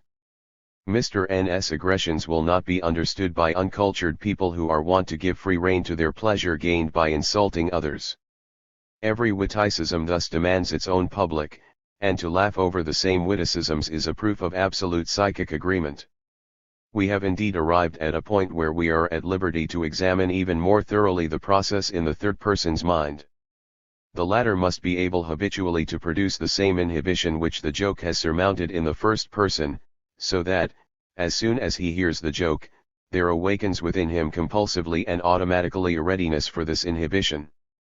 This readiness for the inhibition, which I must conceive as a true expenditure analogous to the mobilization of an army, is simultaneously recognized as superfluous or as belated, and is thus immediately discharged in its nascent state through the channel of laughter.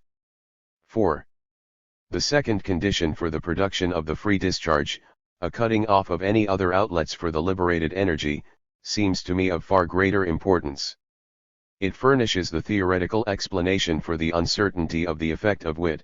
If the thoughts expressed in the witticism evoke very exciting ideas in the hearer, depending on the agreement or antagonism between the wit's tendencies and the train of thought dominating the hearer, the witty process either receives or is refused attention. Of still greater theoretical interest, however, are a series of auxiliary wit techniques which obviously serve the purpose of diverting the attention of the listeners from the wit process so as to allow the latter to proceed automatically. I advisedly use the term automatically rather than unconsciously because the latter designation might prove misleading. It is only a question of keeping the psychic process from getting more than its share of attention during the recital of the witticism, and the usefulness of these auxiliary techniques permits us to assume rightfully that it is just the occupation of attention which has a large share in the control and in the fresh utilization of the freed energy of occupation. The automatism of the wit process. It seems to be by no means easy to avoid the endopsychic utilization of energy that has become superfluous, for in our mental processes we are constantly in the habit of transferring such emotional outputs from one path to another without losing any of their energy through discharge. Wit prevents this in the following way. In the first place, it strives for the shortest possible expression in order to expose less points of attack to the attention. Secondly, it strictly adheres to the condition that it be easily understood, vs.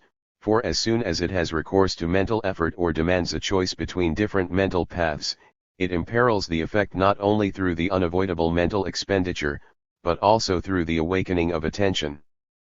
Besides this, wit also makes use of the artifice of diverting the attention by offering to it something in the expression of the witticism which fascinates it so that meanwhile the liberation of inhibition energy and its discharge can take place undisturbed. The omissions in the wording of wit already carry out this intention. They impel us to fill in the gaps, and in this way they keep the wit process free from attention. The technique of the riddle, as it were, which attracts attention is here pressed into the service of the wit work. The facade formations, which we have already discovered in many groups of tendency wit, are still more effective, cp 155. The syllogistical facades excellently fulfill the purpose of riveting the attention by an allotted task. While we begin to ponder wherein the given answer was lacking, already we are laughing, our attention has been surprised, and the discharge of the liberated emotional inhibition has been effected. The same is true of witticisms possessing a comic facade in which the comic serves to assist the wit technique. A comic facade promotes the effect of wit in more than one way. It makes possible not only the automatism of the wit process by riveting the attention, but also it facilitates the discharge of wit by sending ahead a discharge from the comic. Here the effect of the comic resembles that of a fascinating fore-pleasure, and we can thus understand that many witticisms are able to dispense entirely the fore-pleasures produced by other means of wit, and make use of only the comic as a fore-pleasure. Among the true techniques of wit, it is especially displacement and representation through absurdity which, besides other properties, also develop the deviation of attention so desirable for the automatic discharge of the wit process. 5. We already surmise, and later will be able to see more clearly, that in this condition of deviation of attention we have disclosed no unessential characteristic of the psychic process in the hearer of wit. In conjunction with this, we can understand something more. First, how it happens that we rarely ever know in a joke why we are laughing, although by analytical investigation we can determine the cause. This laughing is the result of an automatic process which was first made possible by keeping our conscious attention at a distance. Secondly, we arrive at an understanding of that characteristic of wit as a result of which wit can exert its full effect on the hearer only when it is new and when it comes to him as a surprise. This property of wit, which causes wit to be short-lived and forever urges the production of new wit, is evidently due to the fact that it is inherent in the surprising or the unexpected to succeed but once. When we repeat wit, the awakened memory leads the attention to the first hearing. This also explains the desire to impart wit to others who have not heard it before, for the impression made by wit on the new hearer replenishes that part of the pleasure which has been lost by the lack of novelty. And an analogous motive probably urges the wit producer to impart his wit to others. Elements favoring the wit process. As elements favoring the wit process, even if we can no longer consider them essentials, I present in the third place 3 technical aids to wit work which are destined to increase the sums of energy to be discharged and thus enhance the effect of the wit. These technical aids also very often accentuate the attention directed to the wit, but they neutralize its influence by simultaneously fascinating it and impeding its movements. Everything that provokes interest and confusion exerts its influence in these 2 directions. This is especially true of the nonsense and contrast elements, and above all the contrast of ideas, which some authors consider the essential character of wit, but in which I see only a means to reinforce the effect of wit. All that is confusing evokes in the hearer that condition of distribution of energy which Lipps has designated as psychic damming, and, doubtless, he has a right to assume that the force of the discharge varies with the success of the damming process which precedes it. Lipps's exposition does not explicitly refer to wit, but to the comic in general, yet it seems quite probable that the discharge in wit, releasing a gush of inhibition energy, is brought to its height in a similar manner by means of the damming. At length we are aware that the technique of wit is really determined by 2 kinds of tendencies, those which make possible the formation of wit in the first person, and those guaranteeing that the witticism produces in the third person as much pleasurable effect as possible. The Janus-like double-facedness of wit, which safeguards its original resultant pleasure against the impugnment of critical reason, belongs to the first tendency together with the mechanism of forepleasure. The other complications of technique produced by the conditions discussed in this chapter concern the third person of the witticism. Thus wit in itself is a double-tongued villain which serves 2 masters at the same time. Everything that aims toward gaining pleasure is calculated by the witticism to arouse the third person, as if inner, unsurmountable inhibitions in the first person were in the way of the same. Thus one gets the full impression of the absolute necessity of this third person for the completion of the wit process. But while we have succeeded in obtaining a good insight concerning the nature of this process in the third person, we feel that the corresponding process in the first person is still shrouded in darkness. So far we have not succeeded in answering the first of our 2 questions: why can we not laugh over wit made by ourselves? And, why are we urged to impart our own witticisms to others? We can only suspect that there is an intimate connection between the 2 facts yet to be explained, and that we must impart our witticisms to others for the reason that we ourselves are unable to laugh over them.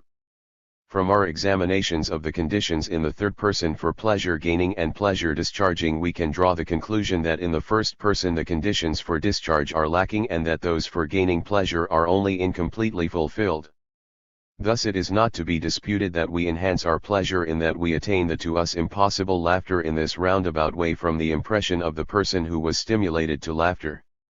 Thus we laugh, so to speak, par ricochet, as Dugas expresses it. Laughter belongs to those manifestations of psychic states which are highly infectious. If I make someone else laugh by imparting my wit to him, I am really using him as a tool in order to arouse my own laughter. One can really notice that the person who at first recites the witticism with a serious mien later joins the hearer with a moderate amount of laughter. Imparting my witticisms to others may thus serve several purposes. First, it serves to give me the objective certainty of the success of the wit work. Secondly, it serves to enhance my own pleasure through the reaction of the hearer upon myself. Thirdly, in the case of repeating a not original joke, it serves to remedy the loss of pleasure due to the lack of novelty. Economy and full expenditure. At the end of these discussions about the psychic processes of wit, insofar as they are enacted between two persons, we can glance back to the factor of economy which impressed us as an important item in the psychological conception of wit since we offered the first explanation of wit technique.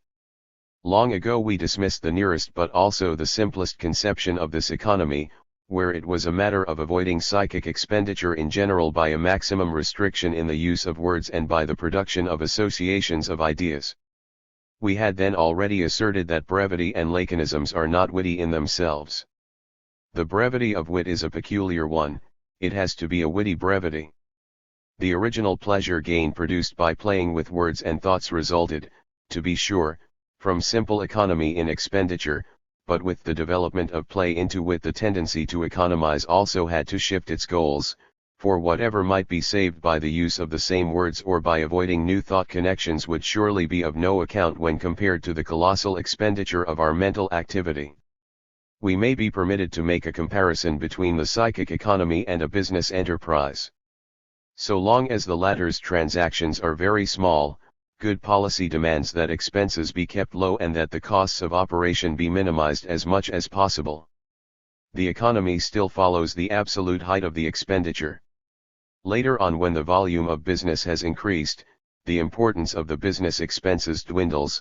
Increases in the expenditure totals matter little so long as the transactions and returns can be sufficiently increased. Keeping down running expenses would be parsimonious, in fact, it would mean a direct loss. Nevertheless, it would be equally false to assume that with a very great expenditure there would be no more room for saving.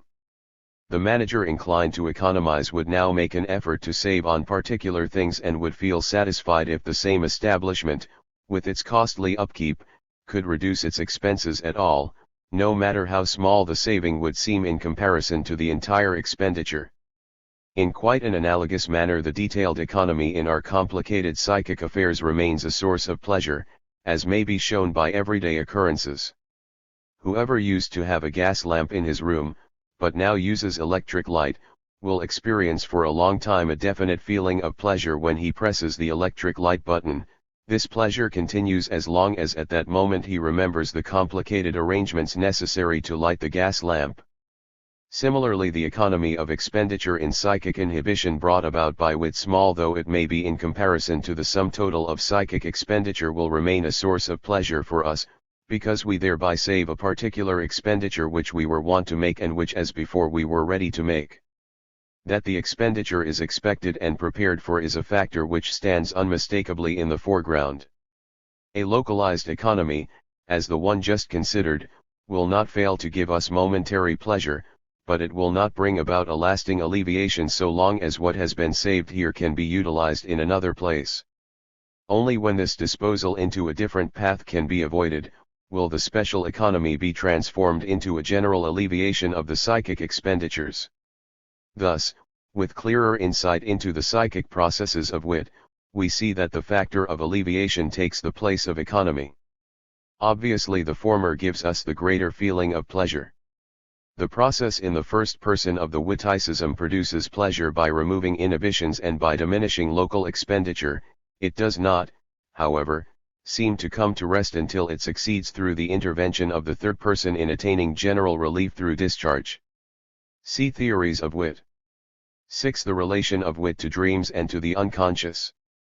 At the end of the chapter which dealt with the elucidation of the technique of wit, p. 125, we asserted that the processes of condensation with and without substitutive formation, displacement, representation through absurdity, representation through the opposite, indirect representation, etc., all of which we found participated in the formation of wit, evinced a far-reaching agreement with the processes of dream work.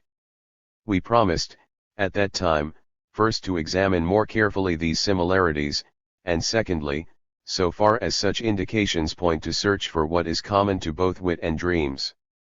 The discussion of this comparison would be much easier for us if we could assume that one of the subjects to be compared, the dream work, were well known. But we shall probably do better not to take this assumption for granted. I received the impression that my book, The Interpretation of Dreams, created more confusion than enlightenment among my colleagues, and I know that the wider reading circles have contented themselves to reduce the contents of the book to a catchword, wish fulfillment, a term easily remembered and easily abused. However, in my continued occupation with the problems considered therein, for the study of which my practice as a psychotherapeutist affords me much opportunity, I found nothing that would impel me to change or improve on my ideas. I can therefore peacefully wait until the reader's comprehension has risen to my level, or until an intelligent critic has pointed out to me the basic faults in my conception.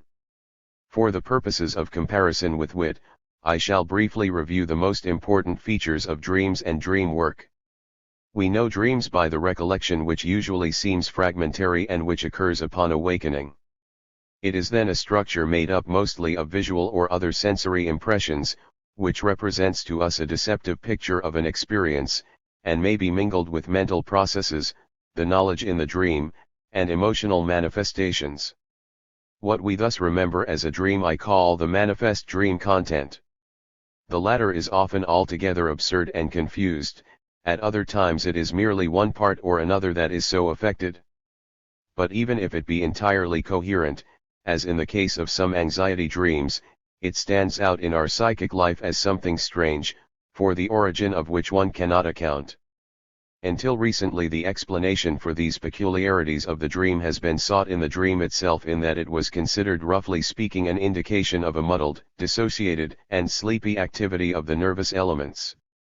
As opposed to this view, I have shown that the excessively peculiar manifest dream content can regularly be made comprehensible, and that it is a disfigured and changed transcription of certain correct psychic formations which deserve the name of latent dream thoughts. One gains an understanding of the latter by resolving the manifest dream content into its component parts without regard for its apparent meaning, and then by following up the threads of associations which emanate from each one of the now isolated elements. These become interwoven and in the end lead to a structure of thoughts, which is not only entirely accurate, but also fits easily into the familiar associations of our psychic processes. During this analysis, the dream content loses all of the peculiarities so strange to us, but if the analysis is to be successful, we must firmly cast aside the critical objections which incessantly arise against the reproduction of the individual associations. The dream work. From the comparison of the remembered manifest dream content with the latent dream thoughts thus discovered, there arises the conception of dream work. The entire sum of the transforming processes which have changed the latent dream thought into the manifest dream is called the dream work. The astonishment which formerly the dream evoked in us is now perceived to be due to the dream work. The function of the dream work may be described in the following manner. A structure of thoughts, mostly very complicated, which has been built up during the day and not brought to settlement a day remnant, clings firmly even during night to the energy which it had assumed the underlying center of interest, and thus threatens to disturb sleep. This day remnant is transformed into a dream by the dream work and in this way rendered harmless to sleep. But in order to make possible its employment by the dream work, this day remnant must be capable of being cast into the form of a wish, a condition that is not difficult to fulfill. The wish emanating from the dream thoughts forms the first step and later on the nucleus of the dream. Experience gained from analyses, not the theory of the dream, teaches us that with children a fond wish left from the waking state suffices to evoke a dream, which is coherent and senseful, but almost always short, and easily recognizable as a wish fulfillment. In the case of adults, the universally valid condition for the dream-creating wish seems to be that the latter should appear foreign to conscious thinking, that is, it should be a repressed wish, or that it should supply consciousness with reinforcement from unknown sources. Without the assumption of the unconscious activity in the sense used above, I should be at a loss to develop further the theory of dreams and to explain the material gleaned from experience in dream analyses. The action of this unconscious wish upon the logical conscious material of dream thoughts now results in the dream. The latter is thereby drawn down into the unconscious, as it were, or to speak more precisely, it is exposed to a treatment which usually takes place at the level of unconscious mental activity, and which is characteristic of this mental level. Only from the results of the dream work have we thus far learned to know the qualities of this unconscious mental activity and its differentiation from the foreconscious which is capable of consciousness. The unconscious. A novel and difficult theory that runs counter to our habitual modes of thinking can hardly gain in lucidity by a condensed exposition. I can therefore accomplish little more in this discussion than refer the reader to the detailed treatment of the unconscious in my interpretation of dreams, and also to Lipps's work, which I consider most important. I am aware that he who is under the spell of a good old philosophical training, or stands aloof from a so-called philosophical system, will oppose the assumption of the unconscious psychic processes in Lipps's sense and in mine, and will desire to prove the impossibility of it preferably by means of definitions of the term psychic. But definitions are conventional and changeable. I have often found that persons who dispute the unconscious on the grounds of its absurdity or impossibility have not received their impressions from those sources from which I, at least, have found it necessary to draw, in order to become aware of its existence.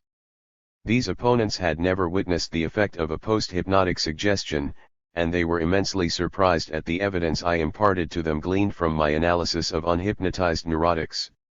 They had never gained the conception of the unconscious as something which one does not really know, while cogent proofs force one to supplement this idea by saying that one understands by the unconscious something capable of consciousness, something concerning which one has not thought and which is not in the field of vision of consciousness. Nor had they attempted to convince themselves of the existence of such unconscious thoughts in their own psychic life by means of an analysis of one of their own dreams, and when I attempted this with them, they could perceive their own mental occurrences only with astonishment and confusion. I have also gotten the impression that these are essentially effective resistances which stand in the way of the acceptation of the unconscious, and that they are based on the fact that no one is desirous of becoming acquainted with his unconscious, and it is most convenient to deny altogether its possibility. Condensation and displacement in the dream work. The dream work, to which I return after this digression, subjects the thought material uttered in the optative mood to a very peculiar elaboration. First of all, it proceeds from the optative to the indicative mood, it substitutes it is for would it were. This it is destined to become part of an hallucinatory representation which I have called the regression of the dream work. This regression represents the path from the mental images to the sensory perceptions of the same, or if one chooses to speak with reference to the still unfamiliar not to be understood anatomically topic of the psychic apparatus, it is the region of the thought formation to the region of the sensory perception. Along this road, which runs in an opposite direction to the course of development of psychic complications, the dream thoughts gain in clearness, a plastic situation finally results as a nucleus of the manifest dream picture. In order to arrive at such a sensory representation, the dream thoughts have had to experience tangible changes in their expression. But while the thoughts are changed back into mental images, they are subjected to still greater changes, some of which are easily conceivable as necessary, while others are surprising. As a necessary secondary result of the regression, one understands that nearly all relationships within the thoughts which have organized the same are lost to the manifest dream. The dream work takes over, as it were, only the raw material of the ideas for representation, and not the thought relations which held each other in check, or at least it reserves the freedom of leaving the latter out of the question. On the other hand, there is a certain part of the dream work which cannot be traced to the regression or to the recasting into mental images. It is just that part which is significant to us for the analogy to wit formation. The material of the dream thoughts experiences an extraordinary compression or condensation during the dream work. The starting points of this condensation are those points which are common to two or more dream thoughts because they naturally pertain to both, or because they are inevitable consequences of the contents of two or more dream thoughts, and since these points do not regularly suffice for a prolific condensation, new artificial and fleeting common points come into existence, and for this purpose preferably words are used which combine different meanings in their sounds. The newly framed common points of condensation enter as representatives of the dream thoughts into the manifest dream content, so that an element of the dream corresponds to a point of junction or intersection of the dream thoughts, and with regard to the latter it must in general be called overdetermined. The process of condensation is that part of the dream work which is most easily recognizable. It suffices to compare the recorded wording of a dream with the written dream thoughts gained by means of analysis, in order to get a good impression of the productiveness of dream condensation. It is not easy to convince oneself of the second great change that takes place in the dream thoughts through the agency of the dream work. I refer to that process which I have called the dream displacement. It manifests itself by the fact that what occupies the center of the manifest dream and is endowed with vivid sensory intensity has occupied a peripheral and secondary position in the dream thoughts, and vice versa. This process causes the dream to appear out of proportion when compared with the dream thoughts, and it is because of this displacement that it seems strange and incomprehensible to the waking state. In order that such a displacement should occur, it must be possible for the occupation energy to pass uninhibited from important to insignificant ideas, a process which in normal conscious thinking can only give the impression of faulty thinking.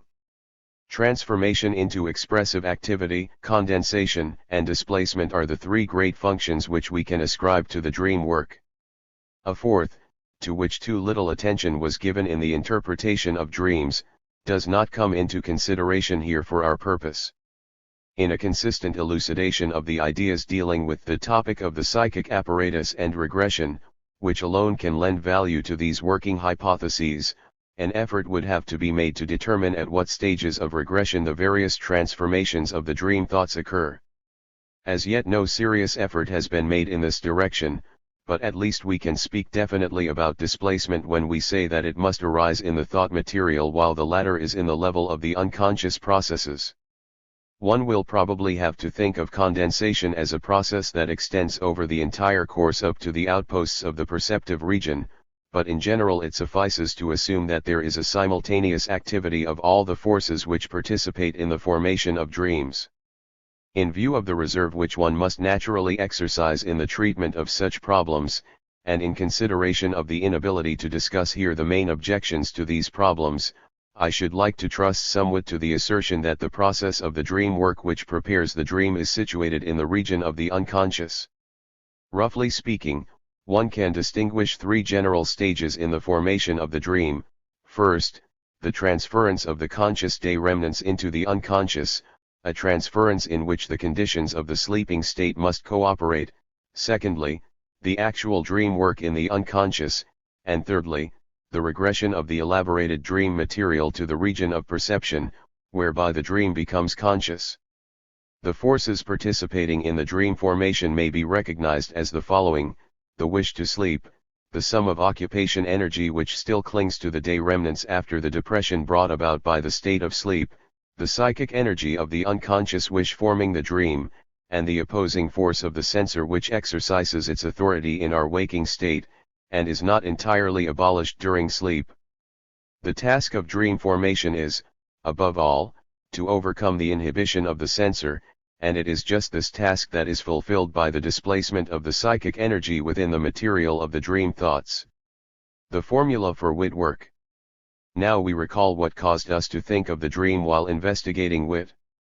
We found that the character and activity of wit were bound up in certain forms of expression and technical means, among which the various forms of condensation, displacement, and indirect representation were the most conspicuous. But the processes which led to the same results, condensation, displacement, and indirect expression, we learned to know as peculiarities of dream work.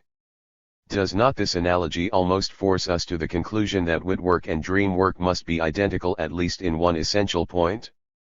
I believe that the dream work lies revealed before us in its most important characters, but in wit we find obscured just that portion of the psychic processes which we may compare with the dream work, namely, the process of wit formation in the first person. Shall we not yield to the temptation to construct this process according to the analogy of dream formation? Some of the characteristics of dreams are so foreign to wit that that part of the dream work corresponding to them cannot be carried over to the wit formation. The regression of the stream of thought to perception certainly falls away as far as wit is concerned. However, the other two stages of dream formation, the sinking of a foreconscious one thought into the unconscious, and the unconscious elaboration, would give us exactly the result which we might observe in wit if we assumed this process in wit formation. Let us decide to assume that this is the proceeding of wit formation in the case of the first person. A foreconscious thought is left for a moment to unconscious elaboration and the results are forthwith grasped by the conscious perception. Before, however, we attempt to prove the details of this assertion, we wish to consider an objection which may jeopardize our assumption.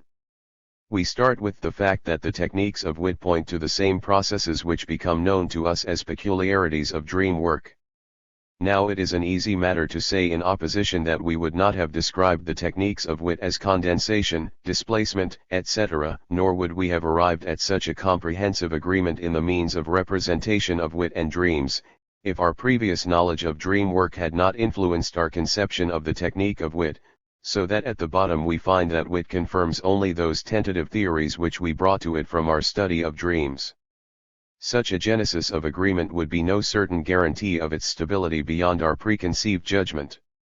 No other author has thought of considering condensation, displacement, and indirect expression as active factors of wit. This might be a possible objection, but nevertheless it would not be justified. It might just as well be said that in order to recognize the real agreement between dreams and wit, our ordinary knowledge must be augmented by a specialized knowledge of dream work. However, the decision will really depend only upon the question whether the examining critic can prove that such a conception of the technique of wit in the individual examples is forced, and that other nearer and farther reaching interpretations have been suppressed in favor of mine, or whether the critic will have to admit that the tentative theories derived from the study of dreams can be really confirmed through wit. My opinion is that we have nothing to fear from such a critic, and that our processes of reduction have confidently pointed out in which forms of expression we must search for the techniques of wit. That we designated these techniques by names which previously anticipated the result of the agreement between the technique of wit and the dream work was our just prerogative, and really nothing more than an easily justified simplification. There is still another objection which would not be vital, but which could not be so completely refuted. One might think that the techniques of wit that fit in so well considering the ends we have in view deserve recognition, but that they do not represent all possible techniques of wit or even all those in use. Also that we have selected only the techniques of wit which were influenced by and would suit the pattern of the dream work, whereas others ignored by us would have demonstrated that such an agreement was not common to all cases. I really do not trust myself to make the assertion that I have succeeded in explaining all the current witticisms with reference to their techniques, and I therefore admit the possibility that my enumeration of wit techniques may show many gaps. But I have not purposely excluded from my discussion any form of technique that was clear to me, and I can affirm that the most frequent, the most essential, and the most characteristic technical means of wit have not eluded my attention. Wit as an inspiration. Wit possesses still another character which entirely corresponds to our conception of the wit work as originally discovered in our study of dreams. It is true that it is common to hear one say "I made a joke," but one feels that one behaves differently during this process than when one pronounces a judgment or offers an objection. Wit shows in a most pronounced manner the character of an involuntary inspiration or a sudden flash of thought. A moment before one cannot tell what kind of joke one is going to make, though it lacks only the words to clothe it. One usually experiences something indefinable which I should like most to compare to an absence, or sudden drop of intellectual tension, then all of a sudden the witticism appears, usually simultaneously with its verbal investment. Some of the means of wit are also utilized in the expression of thought along other lines, as in the cases of comparison and allusion. I can purposely will to make an allusion. In doing this I have first in mind, in the inner hearing, the direct expression of my thought, but as I am inhibited from expressing the same through some objection from the situation in question, I almost resolve to substitute the direct expression by a form of indirect expression, and then I utter it in the form of an allusion. but the illusion that comes into existence in this manner having been formed under my continuous control is never witty, no matter how useful it may be. On the other hand, the witty illusion appears without my having been able to follow up these preparatory stages in my mind. I do not wish to attribute too much value to this procedure, it is scarcely decisive, but it does agree well with our assumption that in wit formation a stream of thought is dropped for a moment and suddenly emerges from the unconscious as a witticism. Witticisms also evince a peculiar behavior along the lines of association of ideas. Frequently they are not at the disposal of our memory when we look for them, on the other hand, they often appear unsolicited and at places in our train of thought where we cannot understand their presence. Again, these are only minor qualities, but nonetheless they point to their unconscious origin. Let us now collect the properties of wit whose formation can be referred to the unconscious. Above all there is the peculiar brevity of wit which, though not an indispensable, is a marked and distinctive characteristic feature. When we first encountered it we were inclined to see in it an expression of a tendency to economize, but owing to very evident objections we ourselves depreciated the value of this conception. At present we look upon it more as a sign of the unconscious elaboration which the thought of wit has undergone. The process of condensation which corresponds to it in dreams we can correlate with no other factor than with the localization in the unconscious, and we must assume that the conditions for such condensations which are lacking in the foreconscious are present in the unconscious mental process. 2. It is to be expected that in the process of condensation some of the elements subjected to it become lost, while others which take over their occupation energy are strengthened by the condensation or are built up too energetically. The brevity of wit, like the brevity of dreams, would thus be a necessary concomitant manifestation of the condensation which occurs in both cases, both times it is a result of the condensation process. The brevity of wit is indebted also to this origin for its peculiar character which though not further assignable produces a striking impression. The unconscious and the infantile. We have defined above the one result of condensation the manifold application of the same material, play upon words, and similarity of sound as a localized economy, and have also referred the pleasure produced by harmless wit to that economy. At a later place we have found that the original purpose of wit consisted in producing this kind of pleasure from words, a process which was permitted to the individual during the stage of playing, but which became banked in during the course of intellectual development or by rational criticism. Now we have decided upon the assumption that such condensations as serve the technique of wit originate automatically and without any particular purpose during the process of thinking in the unconscious. Have we not here two different conceptions of the same fact which seem to be incompatible with each other? I do not think so. To be sure, there are two different conceptions, and they demand to be brought in unison, but they do not contradict each other. They are merely somewhat strange to each other, and as soon as we have established a relationship between them we shall probably gain in knowledge. That such condensations are sources of pleasure is in perfect accord with the supposition that they easily find in the unconscious the conditions necessary for their origin. On the other hand, we see the motivation for the sinking into the unconscious in the circumstance that the pleasure-bringing condensation necessary to wit easily results there. Two other factors also, which upon first examination seem entirely foreign to each other and which are brought together quite accidentally, will be recognized on deeper investigation as intimately connected, and perhaps may be found to be substantially the same. I am referring to the two assertions that on the one hand wit could form such pleasure-bringing condensations during its development in the stage of playing, that is, during the infancy of reason, and, on the other hand, that it accomplishes the same function on higher levels by submerging the thought into the unconscious.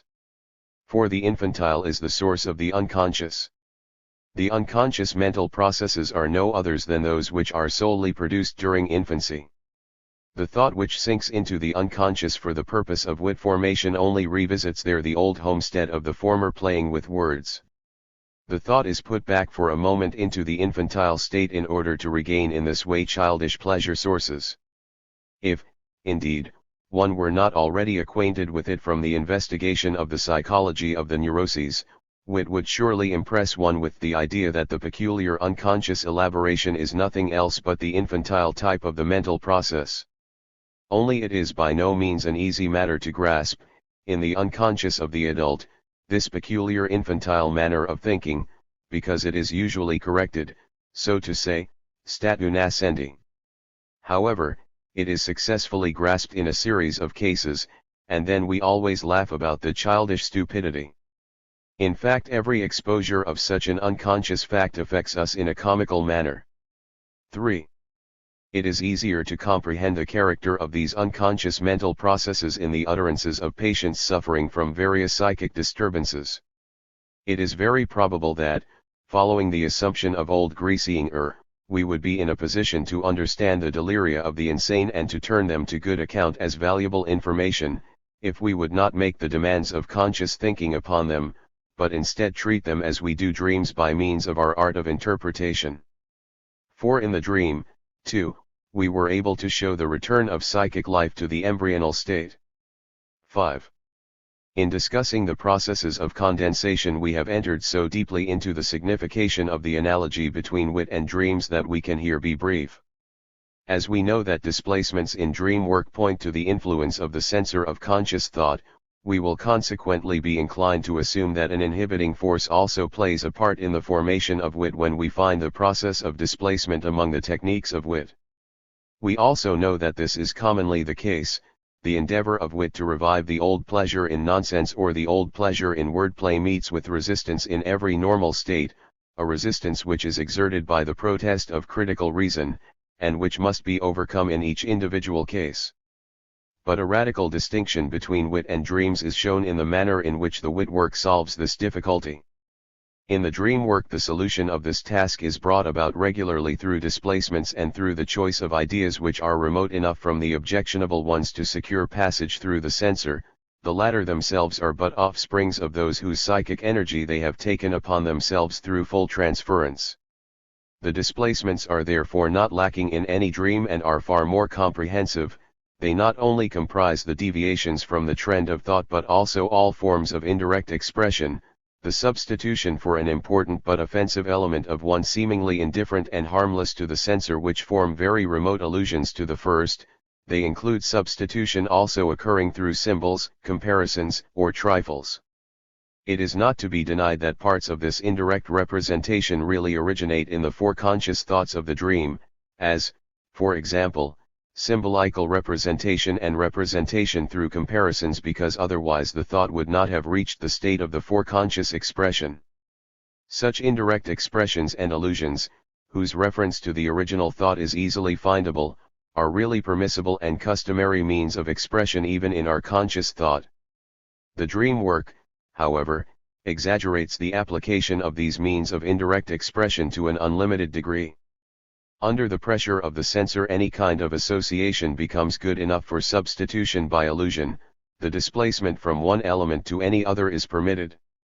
The substitution of the inner associations, similarity, causal connection, etc., by the so-called outer associations, simultaneity, contiguity in space, assonance, is particularly conspicuous and characteristic of the dream work. The difference between dream technique and wit technique. All these means of displacement also occur as techniques of wit, but when they do occur they usually restrict themselves to those limits prescribed for their use in conscious thought. In fact, they may be lacking, even though wit must regularly solve a task of inhibition. One can comprehend this retirement of the process of displacement in wit work when one remembers that wit usually has another technique at its disposal through which it defends itself against inhibitions. Indeed, we have discovered nothing more characteristic of it than just this technique. For wit does not have recourse to compromises as does the dream, nor does it evade the inhibition. It insists upon retaining the play with words or nonsense unaltered, but thanks to the ambiguity of words and multiplicity of thought relations, it restricts itself to the choice of cases in which this play or nonsense may appear at the same time admissible, jest, or senseful, wit. Nothing distinguishes wit from all other psychic formations better than this double-sidedness and this double dealing. By emphasizing the sense in nonsense, the authors have approached nearest the understanding of wit, at least from this angle. Considering the unexceptional predominance of this peculiar technique in overcoming inhibitions in wit, one might find it superfluous that wit should make use of the displacement technique even in a single case. But on the one hand, certain kinds of this technique remain useful for wit as objects and sources of pleasure, as, for example, the real displacement, deviation of the trend of thought, which in fact shares in the nature of nonsense, and on the other hand one must not forget that the highest stage of wit, tendency wit, must frequently overcome two kinds of inhibitions which oppose both itself and its tendency, p. 147, and that illusion and displacements are qualified to facilitate this latter task. The numerous and unrestricted application of indirect representation, of displacements, and especially of illusions in the dream work, has a result which I mention not because of its own significance but because it became for me the subjective inducement to occupy myself with the problem of wit. If a dream analysis is imparted to one unfamiliar with the subject and unaccustomed to it, and the peculiar ways of illusions and displacements, objectionable to the waking thoughts but utilized by the dream work, are explained, the hearer experiences an uncomfortable impression. He declares these interpretations to be witty, but it seems obvious to him that these are not successful jokes but forced ones which run contrary to the rules of wit. This impression can be easily explained. It is due to the fact that the dream work operates with the same means as wit, but in the application of the same the dream exceeds the bounds which wit restricts. We shall soon learn that in consequence of the role of the third person wit is bound by a certain condition which does not affect the dream. Irony negativism. Among those techniques which are common to both wit and dreams, representation through the opposite and the application of absurdity are especially interesting. The first belongs to the strongly effective means of wit as shown in the examples of outdoing wit, p. 98. The representation through the opposite, unlike most of the wit techniques, is unable to withdraw itself from conscious attention. He who intentionally tries to make use of wit work, as in the case of the habitual wit, soon discovers that the easiest way to answer an assertion with a witticism is to concentrate one's mind on the opposite of this assertion and trust to the chance flash of thought to brush aside the feared objection to this opposite by means of a different interpretation. Maybe the representation through its opposite is indebted for such a preference to the fact that it forms the nucleus of another pleasurable mode of mental expression, for an understanding of which we do not have to consult the unconscious. I refer to irony, which is very similar to wit and is considered a subspecies of the comic. The essence of irony consists in imparting the very opposite of what one intended to express, but it precludes the anticipated contradiction by indicating through the inflections, concomitant gestures, and through slight changes in style if it is done in writing that the speaker himself means to convey the opposite of what he says. Irony is applicable only in cases where the other person is prepared to hear the reverse of the statement actually made, so that he cannot fail to be inclined to contradict. As a consequence of this condition, ironic expressions are particularly subject to the danger of being misunderstood. To the person who uses it, it gives the advantage of readily avoiding the difficulties to which direct expressions, as, for example, invectives, are subject. In the hearer it produces comic pleasure, probably by causing him to make preparations for contradiction, which are immediately found to be unnecessary. Such a comparison of wit with a form of the comical that is closely allied to it might strengthen us in the assumption that the relation of wit to the unconscious is the peculiarity that also distinguishes it from the comical. 6. In dream work, representation through the opposite has a far more important part to play than in wit. The dream not only delights in representing a pair of opposites by means of one and the same composite image, but in addition it often changes an element from the dream thoughts into its opposite, thus causing considerable difficulty in the work of interpretation. In the case of any element capable of having an opposite, it is impossible to tell whether it is to be taken negatively or positively in the dream thoughts. 7. I must emphasize that as yet this fact has by no means been understood. Nevertheless, it seems to give indications of an important characteristic of unconscious thinking which in all probability results in a process comparable to judging. Instead of setting aside judgments, the unconscious forms repressions. The repression may correctly be described as a stage intermediate between the defense reflex and condemnation. 8. The unconscious as the psychic stage of the wit work. Nonsense, or absurdity, which occurs so often in dreams and which has made them the object of so much contempt, has never really come into being as the result of an accidental shuffling of conceptual elements, but may in every case be proven to have been purposely admitted by the dream work. Nonsense and absurdity are intended to express embittered criticism and scornful contradiction within the dream thoughts. Absurdity in the dream content thus stands for the judgment, it's pure nonsense, expressed in dream thoughts. In my work on the interpretation of dreams, I have placed great emphasis on the demonstration of this fact because I thought that I could in this manner most strikingly overt the error expressed by many that the dream is no psychic phenomenon at all, an error which bars the way to an understanding of the unconscious. Now we have learned, in the analysis of certain tendency witticisms on p. 73, that nonsense in wit is made to serve the same purposes of expression. We also know that a nonsensical facade of a witticism is peculiarly adapted to enhance the psychic expenditure in the hearer and hence also to increase the amount to be discharged through laughter. Moreover, we must not forget that nonsense in wit is an end in itself, since the purpose of reviving the old pleasure in nonsense is one of the motives of the wit work. There are other ways to regain the feeling of nonsense in order to derive pleasure from it. Caricature, exaggeration, parody, and travesty utilize the same and thus produce comical nonsense. If we subject these modes of expression to an analysis similar to the one used in studying wit, we shall find that there is no occasion in any of them for resorting to unconscious processes in our sense for the purpose of getting explanations. We are now also in a position to understand why the witty character may be added as an embellishment to caricature, exaggeration, and parody. It is the manifold character of the performance upon the psychic stage 9 that makes this possible. I am of the opinion that by transferring the wit work into the system of the unconscious we have made a distinct gain, since it makes it possible for us to understand the fact that the various techniques to which wit admittedly adheres are on the other hand not its exclusive property. Many doubts, which have arisen in the beginning of our investigation of these techniques and which we were forced temporarily to leave, can now be conveniently cleared up. Hence we shall give due consideration to the doubt which expresses itself by asserting that the undeniable relation of wit to the unconscious is correct only for certain categories of tendency wit, while we are ready to claim this relation for all forms and all the stages of development of wit. We may not shirk the duty of testing this objection. We may assume that we deal with a sure case of wit formation in the unconscious when it concerns witticisms that serve unconscious tendencies, or those strengthened by unconscious tendencies, as, for example, most cynical witticisms. For in such cases the unconscious tendency draws the foreconscious thought down into the unconscious in order to remodel it there, a process to which the study of the psychology of the neuroses has added many analogies with which we are acquainted.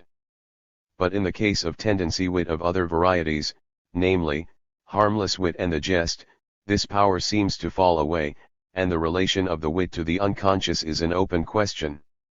But now let us consider the case of the witty expression of a thought that is not without value in itself and that comes to the surface in the course of the association of mental processes.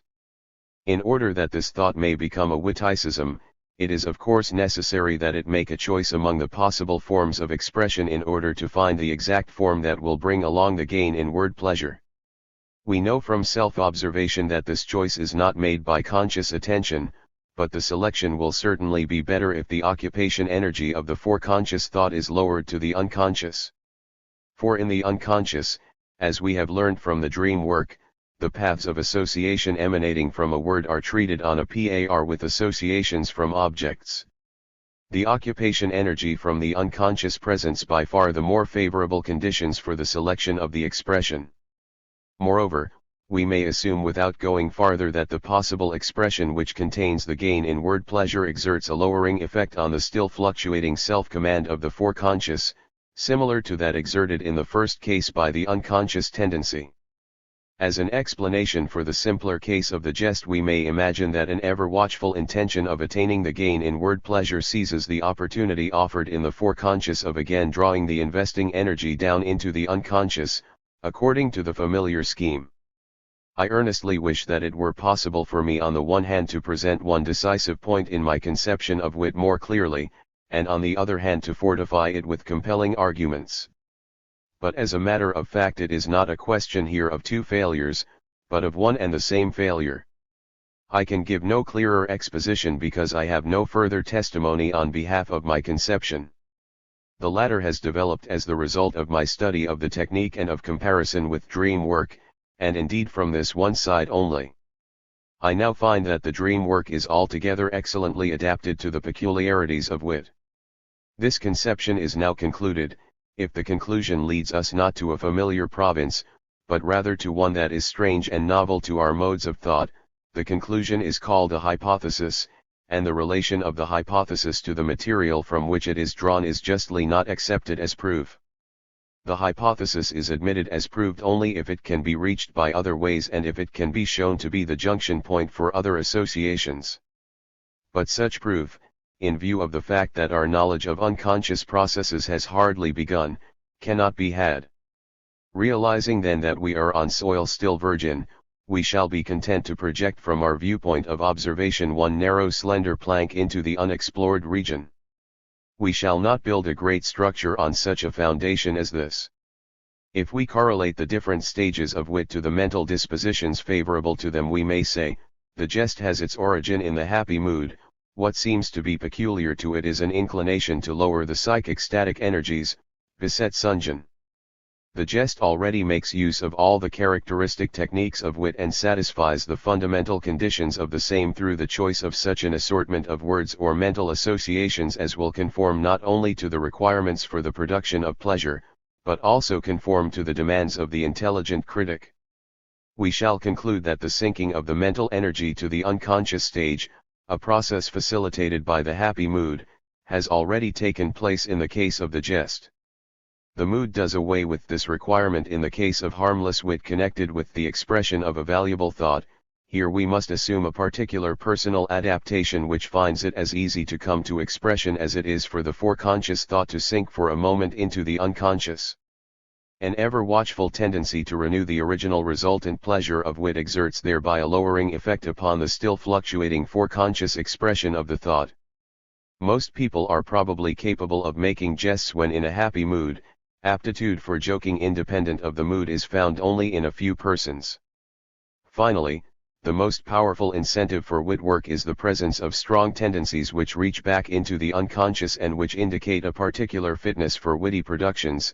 These tendencies might explain to us why the subjective conditions of wit are so frequently fulfilled in the case of neurotic persons. Even the most inapt person may become witty under the influence of strong tendencies. Differences between wit and dreams. This last contribution, the explanation of wit work in the first person, though still hypothetical, strictly speaking, ends our interest in wit. There still remains a short comparison of wit to the more familiar dream, and we may expect that, outside of the one agreement already considered, two such diverse mental activities should show nothing but differences. The most important difference lies in their social behavior. The dream is a perfectly asocial psychic product. It has nothing to tell to anyone else, having originated in an individual as a compromise between conflicting psychic forces. It remains incomprehensible to the person himself and has therefore altogether no interest for anybody else. Not only does the dream find it unnecessary to place any value on intelligibleness, but it must even guard against being understood, as it would then be destroyed. It can only exist in disguised form.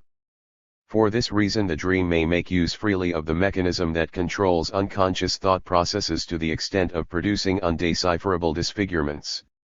Wit, on the other hand, is the most social of all those psychic functions whose aim is to gain pleasure. It often requires three persons, and the psychic process which it incites always requires the participation of at least one other person. It must therefore bind itself to the condition of intelligibleness. It may employ disfigurement made practicable in the unconscious through condensation and displacement, to no greater extent than can be deciphered by the intelligence of the third person. As for the rest, wit and dreams have developed in altogether different spheres of the psychic life, and are to be classed under widely separated categories of the psychological system. No matter how concealed the dream is still a wish, while wit is a developed play. Despite its apparent unreality, the dream retains its relation to the great interests of life. It seeks to supply what is lacking through a regressive detour of hallucinations, and it owes its existence solely to the strong need for sleep during the night. Wit, on the other hand, seeks to draw a small amount of pleasure from the free and unencumbered activities of our psychic apparatus, and later to seize this pleasure as an incidental gain. It thus secondarily reaches to important functions relative to the outer world. The dream serves preponderately to guard from pain, while wit serves to acquire pleasure. In these two aims all our psychic activities meet. 7. Wit and the various forms of the comic. We have approached the problems of the comic in an unusual manner. It appeared to us that wit, which is usually regarded as a subspecies of the comic, offered enough peculiarities to warrant our taking it directly under consideration, and thus it came about that we avoided discussing its relation to the more comprehensive category of the comic as long as it was possible to do so, yet we did not proceed without picking up on the way some hints that might be valuable for studying the comic. We found it easy to ascertain that the comic differs from wit in its social behavior. The comic can be content with only two persons, one who finds the comical, and one in whom it is found. The third person to whom the comical may be imparted reinforces the comic process, but adds nothing new to it. In wit, however, this third person is indispensable for the completion of the pleasure-bearing process, while the second person may be omitted, especially when it is not a question of aggressive wit with a tendency. Wit is made, while the comical is found. It is found first of all in persons, and only later by transference may be seen also in objects, situations, and the like. We know, too, in the case of wit that it is not strange persons, but one's own mental processes that contain the sources for the production of pleasure. In addition, we have heard that wit occasionally reopens inaccessible sources of the comic, and that the comic often serves wit as a facade to replace the fore-pleasure usually produced by the well-known technique, p. 236. All of this does not really point to a very simple relationship between wit and the comic. On the other hand, the problems of the comic have shown themselves to be so complicated, and have until now so successfully defied all attempts made by the philosophers to solve them, that we have not been able to justify the expectation of mastering it by a sudden stroke, so to speak, even if we approach it along the paths of wit.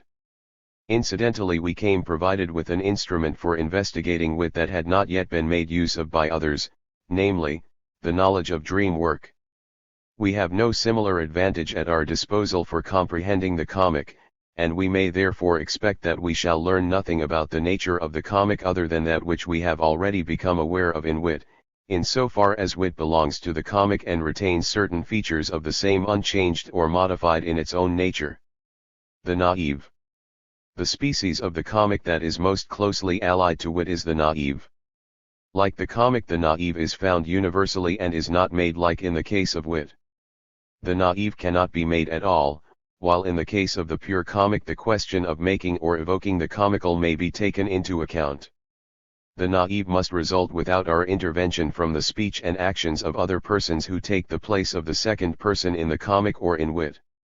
The naive originates when one puts himself completely outside of inhibition, because it does not exist for him, that is, if he seems to overcome it without any effort. What conditions the function of the naive is the fact that we are aware that the person does not possess this inhibition, otherwise we should not call it naive but impudent, and instead of laughing we should be indignant. The effect of the naive, which is irresistible, seems easy to understand. An expenditure of that inhibition energy which is commonly already formed in us suddenly becomes inapplicable when we hear the naive and is discharged through laughter, as the removal of the inhibition is direct, and not the result of an incited operation. There is no need for a suspension of attention. We behave like the hearer in wit, to whom the economy of inhibition is given without any effort on his part. In view of the understanding about the genesis of inhibitions which we obtained while tracing the development of play into wit, it will not surprise us to learn that the naive is mostly found in children, although it may also be observed in uneducated adults, whom we look on as children as far as their intellectual development is concerned. For the purposes of comparison with wit, naive speech is naturally better adapted than naive actions, for speech and not actions are the usual forms of expression employed by wit. It is significant, however, that naive speeches, such as those of children, can without straining also be designated as naive witticisms.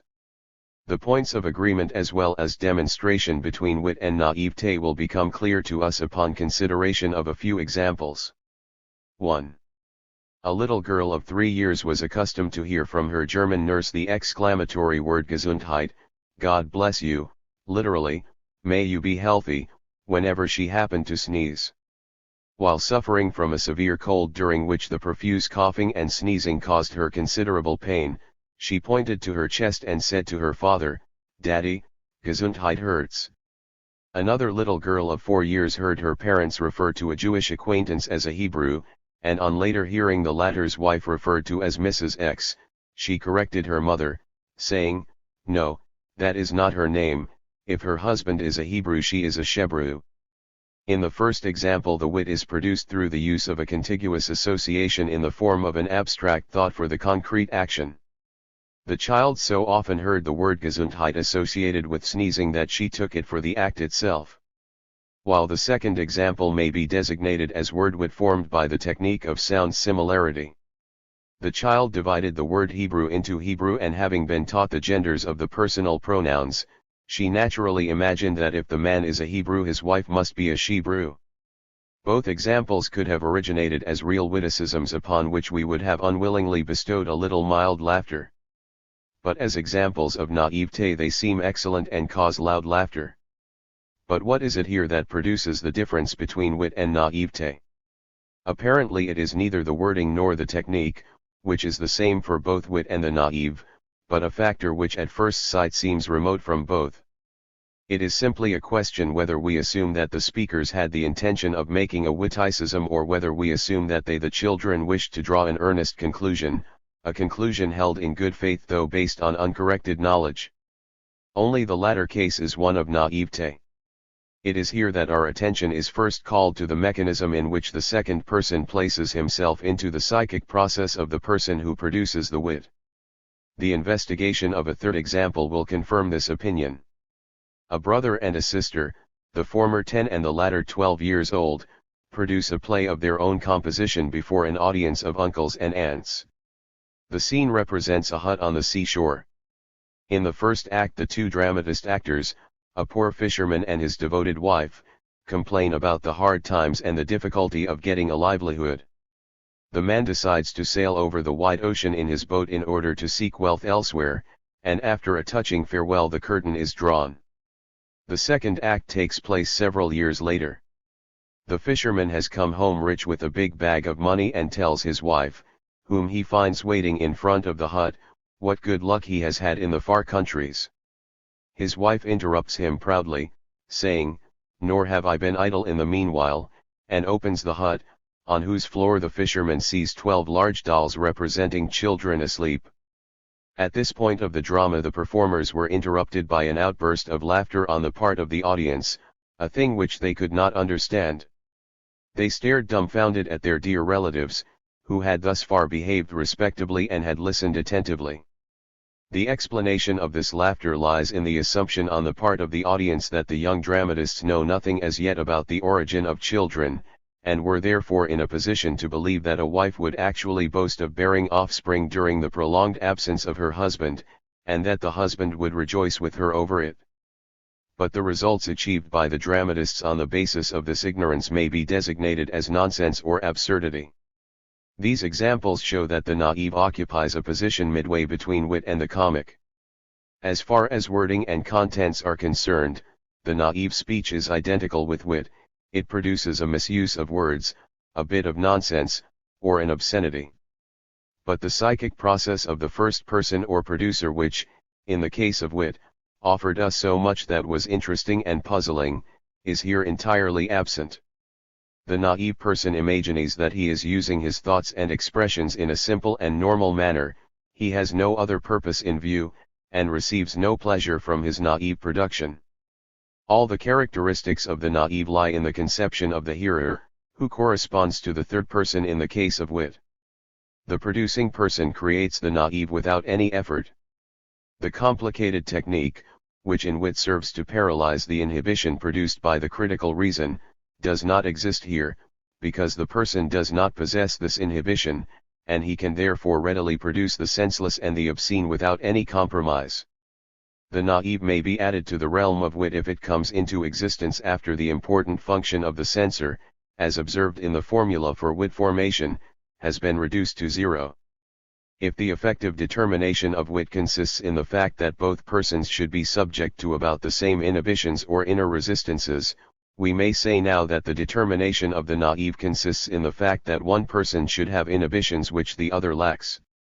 It is the person provided with inhibitions who understands the naive, and it is he alone who gains the pleasure produced by the naive. We can easily understand that this pleasure is due to the removal of inhibitions. Since the pleasure of wit is of the same origin, a kernel of word pleasure and nonsense pleasure, and a shell of removal and release pleasure, the similarity of this connection to the inhibition thus determines the inner relationship between the naive and wit. In both cases pleasure results from the removal of inner inhibitions.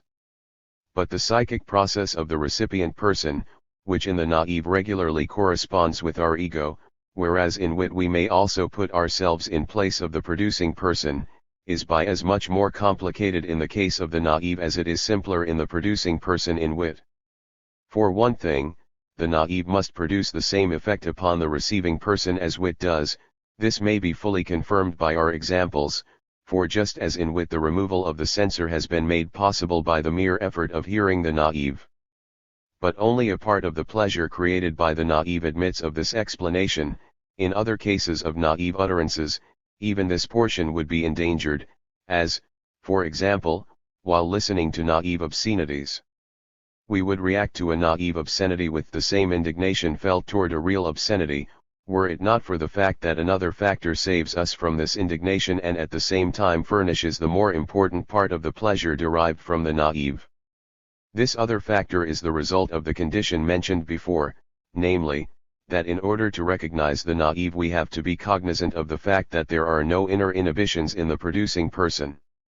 It is only when this is assured that we laugh instead of being indignant.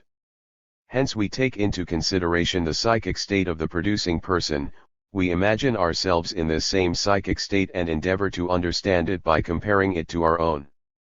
This putting ourselves into the psychic state of the producing person and comparing it with our own results in an economy of expenditure which we discharge through laughing. We might prefer the simpler explanation, namely, that when we reflect that the person has no inhibition to overcome our indignation becomes superfluous, the laughing therefore results at the cost of economized indignation. In order to avoid this conception, which is, in general, misleading, I shall distinguish more sharply between two cases that I had treated as one in the above discussion. The naive, as it appears to us, may either be in the nature of a witticism, as in our example, or an obscenity, or of anything generally objectionable, which becomes especially evident if the naive is expressed not in speech but in action. This latter case is really misleading, for it might lead one to assume that the pleasure originated from the economized and transformed indignation. The first case is the illuminating one. The naive speech in the example Hebrew can produce the effect of a light witticism and give no cause for indignation. It is certainly the more rare, or the more pure and by far the more instructive case. In so far as we think that the child took the syllable he in Hebrew seriously, and without any additional reason identified it with the masculine personal pronoun, the increase in pleasure as a result of hearing it has no longer anything to do with the pleasure of the wit. We shall now consider what has been said from two viewpoints, first how it came into existence in the mind of the child, and secondly, how it would occur to us. In following this comparison we find that the child has discovered an identity and has overcome barriers which exist in us, and by continuing still further it may express itself as follows. if you wish to understand what you have heard, you may save yourself the expenditure necessary for holding these barriers in place. The expenditure which became freed by this comparison is the source of pleasure in the naive, and is discharged through laughter. To be sure, it is the same expenditure which we would have converted into indignation if our understanding of the producing person, and in this case the nature of his utterance, had not precluded it. But if we take the case of the naive joke as a model for the second case, viz., the objectionable naive, we shall see that here, too, the economy in inhibition may originate directly from the comparison. That is, it is unnecessary for us to assume an incipient and then a strangulated indignation, an indignation corresponding to a different application of the freed expenditure, against which, in the case of wit, complicated defensive mechanisms were required. Source of comic pleasure in the naive. This comparison and this economy of expenditure that occur as the result of putting oneself into the psychic process of the producing person can have an important bearing on the naive only if they do not belong to the naive alone. As a matter of fact, we suspect that this mechanism, which is so completely foreign to wit, is a part, perhaps the essential part, of the psychic process of the comic. This aspect it is perhaps the most important aspect of the naive, thus represents the naive as a form of the comic. Whatever is added to the wit pleasure by the naive speeches in our examples is comical pleasure. Concerning the latter, we might be inclined to make a general assumption that this pleasure originates through an economized expenditure by comparing the utterance of someone else with our own. But since we are here in the presence of very broad views, we shall first conclude our consideration of the naive. The naive would thus be a form of the comic, in so far as its pleasure originates from the difference in expenditure which results in our effort to understand the other person, and it resembles wit through the condition that the expenditure saved by the comparison must be an inhibition expenditure. 2. Before concluding, we shall rapidly point out a few agreements and differences between the conceptions at which we have just arrived and those that have been known for a long time in the psychology of the comic. The putting oneself into the psychic process of another and the desire to understand him is obviously nothing else than the comic burrowing, commi-ches-lihan, which has played a part in the analysis of the comic ever since the time of Jean-Paul. The comparing of the psychic process of another with our own corresponds to a psychological contrast, for which we here at last find a place, after we did not know what to do with it in wit. But in our explanation of comic pleasure we take issue with many authors who contend that this pleasure originates through the fluctuation of our attention to and fro between contrasting ideas.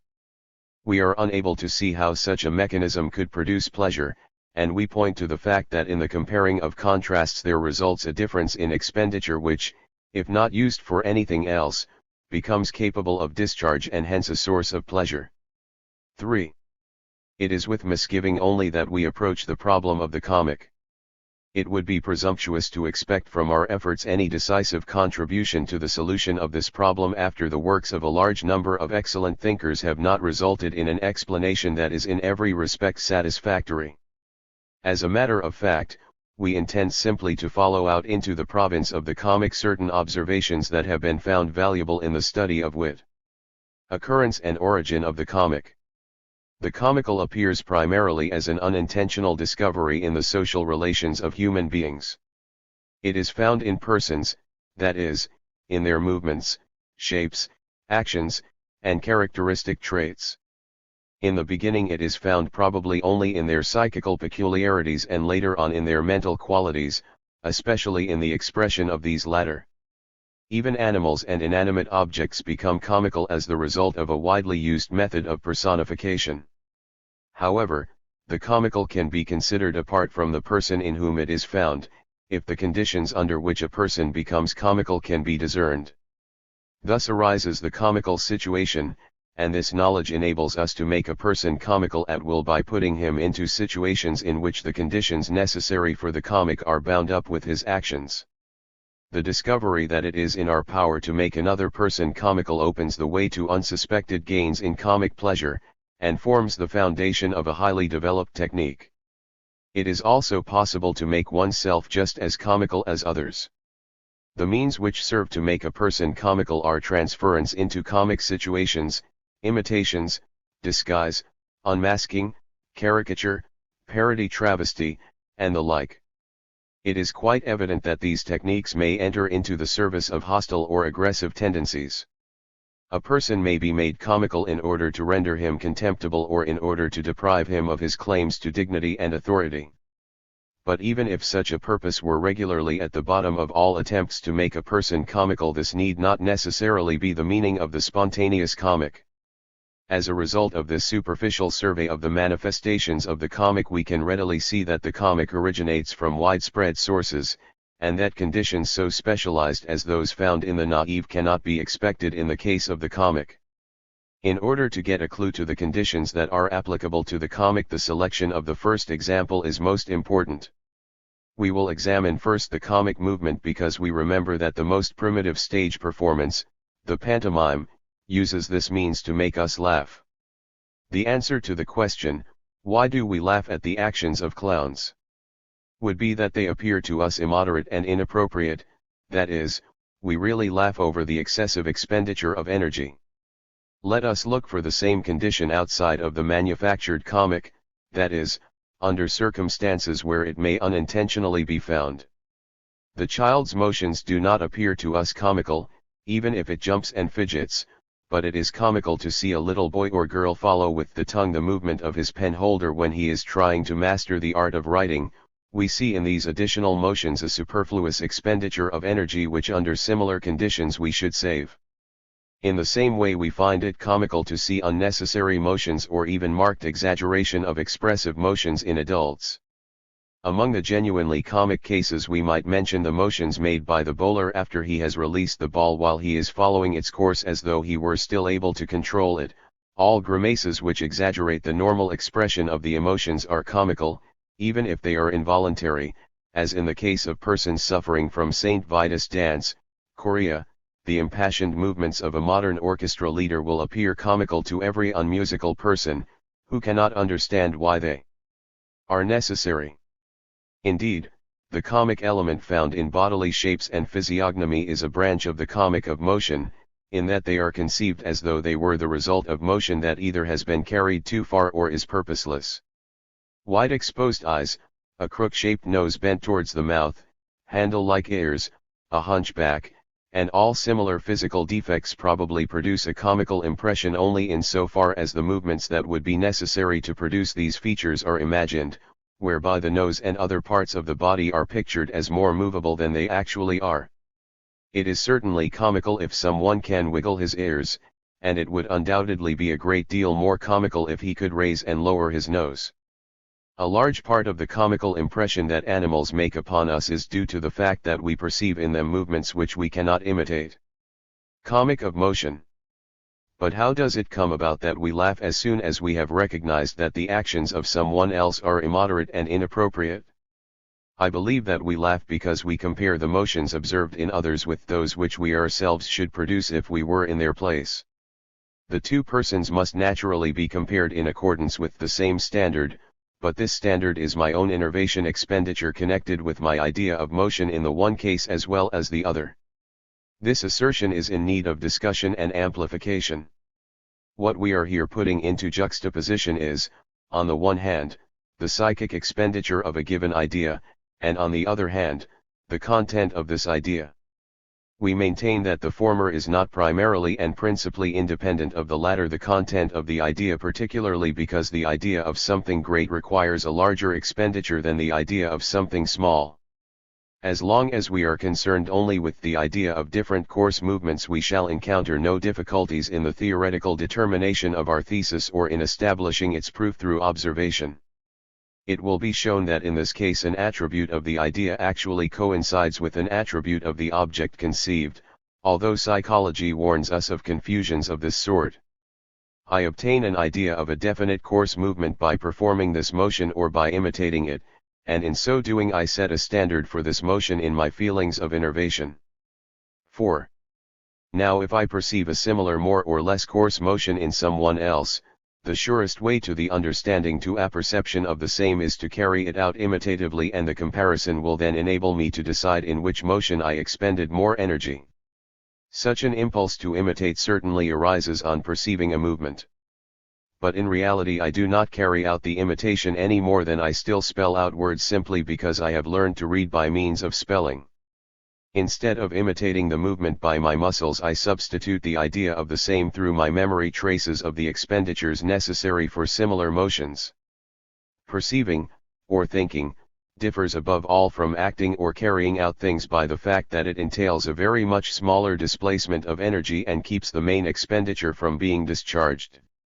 But how is the quantitative factor, the more or less big element of the movement perceived, given expression in the idea? And if the representation of the quantity is left off from the idea that is composed of qualities, how am I to differentiate the ideas of different big movements? How am I to compare them? Here, physiology shows the way in that it teaches us that even while an idea is in the process of conception, innervations proceed to the muscles, which naturally represent only a moderate expenditure.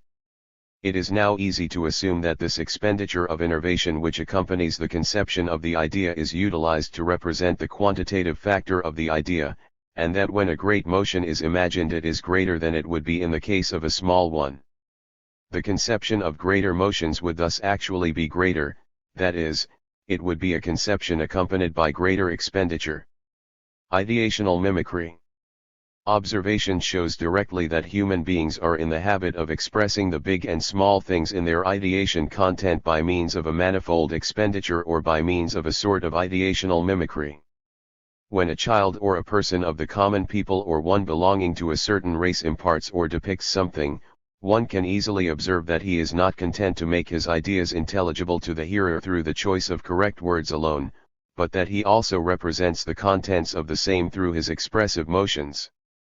Thus he designates the quantities and intensities of a high mountain by raising his hands over his head, and those of a little dwarf by lowering his hand to the ground. If he broke himself of the habit of depicting with his hands, he would nevertheless do it with his voice, and if he should also control his voice, one may be sure that in picturing something big he would distend his eyes, and describing something little he would press his eyes together. It is not his own affects that he thus expresses, but it is really the content of what he imagines. Shall we now assume that this need for mimicry is first aroused through the demand for imparting, whereas a good part of this manner of representation still escapes the attention of the hearer? I rather believe that this mimicry, though less vivid, exists even if all imparting is left out of the question, that it comes about when the person imagines for himself alone, or thinks of something in a graphic manner, that then such a person, just as in talking, expresses through his body the idea of big and small, which manifests itself at least through a change of innervation in the facial expressions and sensory organs. Indeed, I can imagine that the bodily innervation which is consensual to the content of the idea conceived is the beginning and origin of mimicry for purposes of communication. For, in order to be in a position to serve this purpose, it is only necessary to increase it and make it conspicuous to the other. When I take the view that this expression of the ideation content should be added to the expression of the emotions, which are known as a physical by-effect of psychic processes, I am well aware that my observations which refer to the category of the big and small do not exhaust the subject.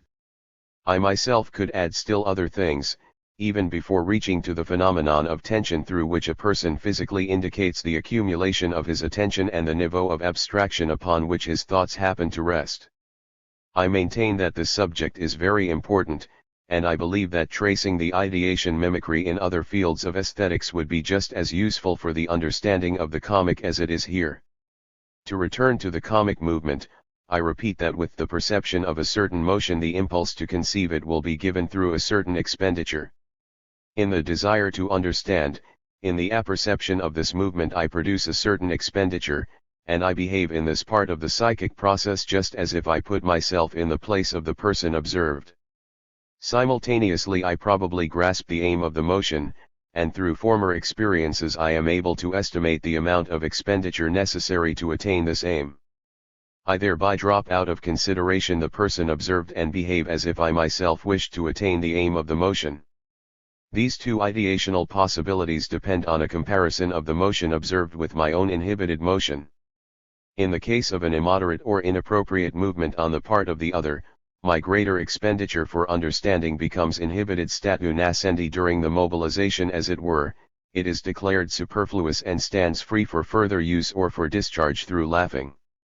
If other favorable conditions supervened, this would be the nature of the origin of pleasure in comic movement, an innervation expenditure which, when compared with one's own motion, becomes an inapplicable surplus. Comparison of two kinds of expenditure as pleasure sources. We now note that we must continue our discussion by following two different paths: first, to determine the conditions for the discharge of the surplus; secondly, to test whether the other cases of the comic can be conceived similarly to our conception of comic motion. We shall turn first to the latter task, and after considering comic movement and action we shall turn to the comic found in the psychic activities and peculiarities of others. As an example of this kind we may consider the comical nonsense produced by ignorant students at examinations. It is more difficult, however, to give a simple example of the peculiarities. We must not be confused by the fact that nonsense and foolishness which so often act in a comical manner are nevertheless not perceived as comical in all cases, just as the same things which once made us laugh because they seemed comical later may appear to us contemptible and hateful.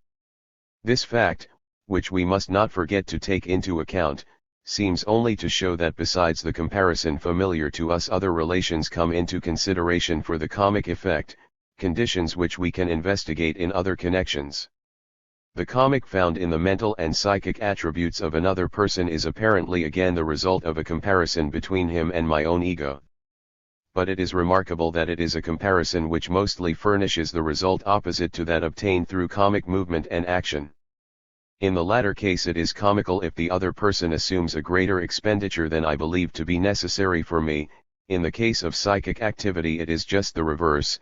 It is comical if the other person economizes in expenditure, which I consider indispensable, for nonsense and foolishness are nothing but inferior activities. In the first case I laugh because he makes it too difficult for himself, and in the latter case because he makes it too easy for himself. In the case of the comic effect it seems to be a question only of the difference between the two energy expenditures, the one of feeling oneself into something, einfühlen, and the other of the ego, and it makes no difference in whose favor this difference inclines. This peculiarity, which at first confuses our judgment, disappears, however, when we consider that it is in accord with our personal development towards a higher stage of culture, to limit our muscular work and increase our mental work. By heightening our mental expenditure we produce a diminution of motion expenditure for the same activity. Our machines bear witness to this cultural success. 5. Thus it coincides with a uniform understanding that that person appears comical to us who puts forth too much expenditure in his psychical activities and too little in his mental activities, and it cannot be denied that in both cases our laughing is the expression of a pleasurably perceived superiority which we adjudge to ourselves in comparison with him. If the relation in both cases becomes reversed, that is, if the somatic expenditure of the other is less and the psychic expenditure greater, then we no longer laugh, but are struck with amazement and admiration. 6. Comic of situation. The origin of the comic pleasure discussed here, that is, the origin of such pleasure in a comparison of the other person with one's own self in respect to the difference between the identification expenditure, Einfühlungsaufwand, and normal expenditure is genetically probably the most important. It is certain, however, that it is not the only one. We have learned before to disregard any such comparison between the other person and one's self, and to obtain the pleasure-bringing difference from one side only, either from identification, or from the processes in one's own ego, proving thereby that the feeling of superiority bears no essential relations to comic pleasure. A comparison is indispensable, however, for the origin of this pleasure, and we find this comparison between two energy expenditures which rapidly follow each other and refer to the same function. It is produced either in ourselves by way of identification with the other, or we find it without any identification in our own psychic processes. The first case, in which the other person still plays a part, though he is not compared with ourselves, results when the pleasure-producing difference of energy expenditures comes into existence through outer influences which we can comprehend as a situation, for which reason this species of comic is also called the comic of situation. The peculiarities of the person who furnishes the comic do not here come into essential consideration. We laugh when we admit to ourselves that had we been placed in the same situation we should have done the same thing. Here we draw the comic from the relation of the individual to the often all too powerful outer world, which is represented in the psychic processes of the individual by the conventions and necessities of society, and even by his bodily needs. A typical example of the latter is when a person engaged in an activity, which claims all his psychic forces, is suddenly disturbed by a pain or excremental need. The opposite case, which furnishes us the comic difference through identification, lies between the great interest which existed before the disturbance occurred and the minimum left for his psychic activity after the disturbance made its appearance. The person who furnishes us this difference again becomes comical through inferiority, but he is only inferior in comparison with his former ego and not in comparison with us, for we know that in a similar case we could not have behaved differently. It is remarkable, however, that we find this inferiority of the person only in the case where we feel ourselves into someone, that is, we can only find it comical in the other, whereas we ourselves are conscious only of painful emotions when such or similar embarrassments happen to us. It is by keeping away the painful from our own person that we are probably first enabled to enjoy as pleasurable the difference which resulted from the comparison of the changing energy. Comic of expectation. The other source of the comic, which we find in our own changes of investing energy, lies in our relations to the future, which we are accustomed to anticipate through our ideas of expectation. I assume that a quantitatively determined expenditure underlies our every idea of expectation, which in case of disappointment becomes diminished by a certain difference, and I again refer to the observations made before concerning ideational mimicry. But it seems to me easier to demonstrate the real mobilized psychic expenditure for the cases of expectation. It is well known concerning a whole series of cases that the manifestation of expectation is formed by motor preliminaries. This is first of all true of cases in which the expected events make demands on my motility, and these preparations are quantitatively determinable without anything further. If I am expecting to catch a ball thrown at me, I put my body in states of tension in order to enable me to withstand the collision with the ball, and the superfluous motions which I make if the ball turns out to be light make me look comical to the spectators. I allowed myself to be misled by the expectation to exert an immoderate expenditure of motion. A similar thing happens if, for example, I lift out a basket of fruit which I took to be heavy but which was hollow and formed out of wax in order to deceive me.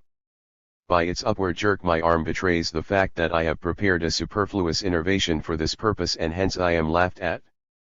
In fact, there is at least one case in which the expectation expenditure can be directly demonstrated by means of physiological experimentation with animals. In Pavlov's experiments with salivary secretions of dogs who, provided with salivary fistulae, are shown different kinds of food, it is noticed that the amount of saliva secreted through the fistulae depends on whether the conditions of the experiment have strengthened or disappointed the dog's expectation to be fed with the food shown them. Even where the thing expected lays claims only to my sensory organs, and not to my motility, I may assume that the expectation manifests itself in a certain motor emanation causing tension of the senses, and I may even conceive the suspension of attention as a motor activity which is equivalent to a certain amount of expenditure.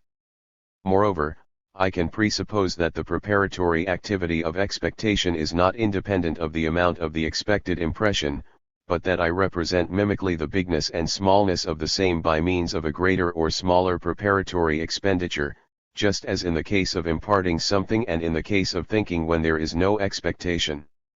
The expectation expenditure naturally will be composed of many components, and also for my disappointment diverse factors will come into consideration. It is not only a question whether the realized event is perceptibly greater or smaller than the expected one, but also whether the expectation is worthy of the great interest which I had offered for it. In this manner I am instructed to consider, besides the expenditure for the representation of bigness and smallness, the conceptual mimicry, also the expenditure for the tension of attention, expectation expenditure, and in addition to these two expenditures there is in all cases the abstraction expenditure.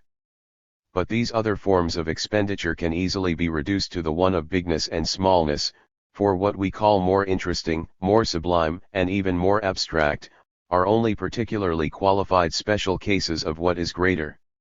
Let us add to this that, among other things, Lipps holds that the quantitative, not the qualitative, contrast is primarily the source of comic pleasure, and we shall be altogether content to have chosen the comic element of motion as the starting point of our investigation.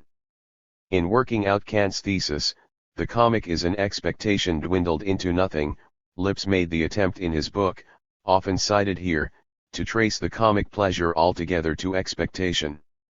Despite the many instructive and valuable results which this attempt brought to light, I should like to agree with the criticism expressed by other authors, namely, that Lipps has formulated a field of origin of the comic which is much too narrow, and that he could not subject its phenomena to his formula without much forcing.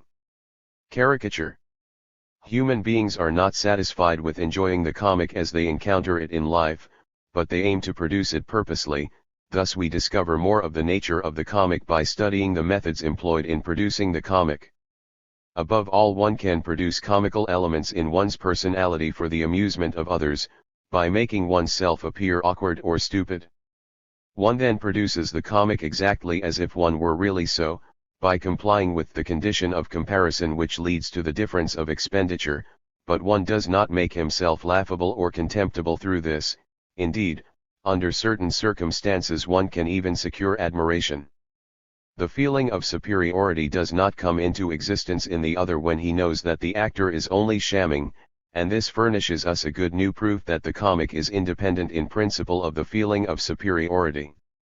To make another comical, the method most commonly employed is to transfer him into situations wherein he becomes comical regardless of his personal qualities, as a result of human dependence upon external circumstances, especially social factors.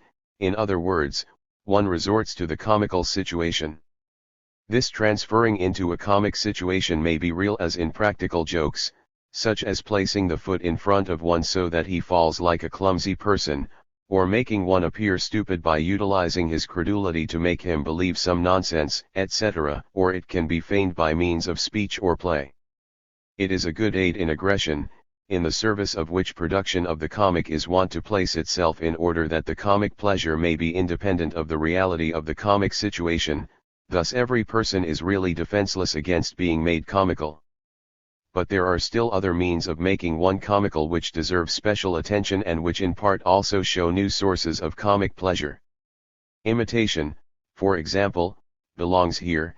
It accords the hearer an extraordinary amount of pleasure and makes its subject comic, even if it still keeps away from the exaggeration of caricature. It is much easier to fathom the comic effect of caricature than that of simple imitation.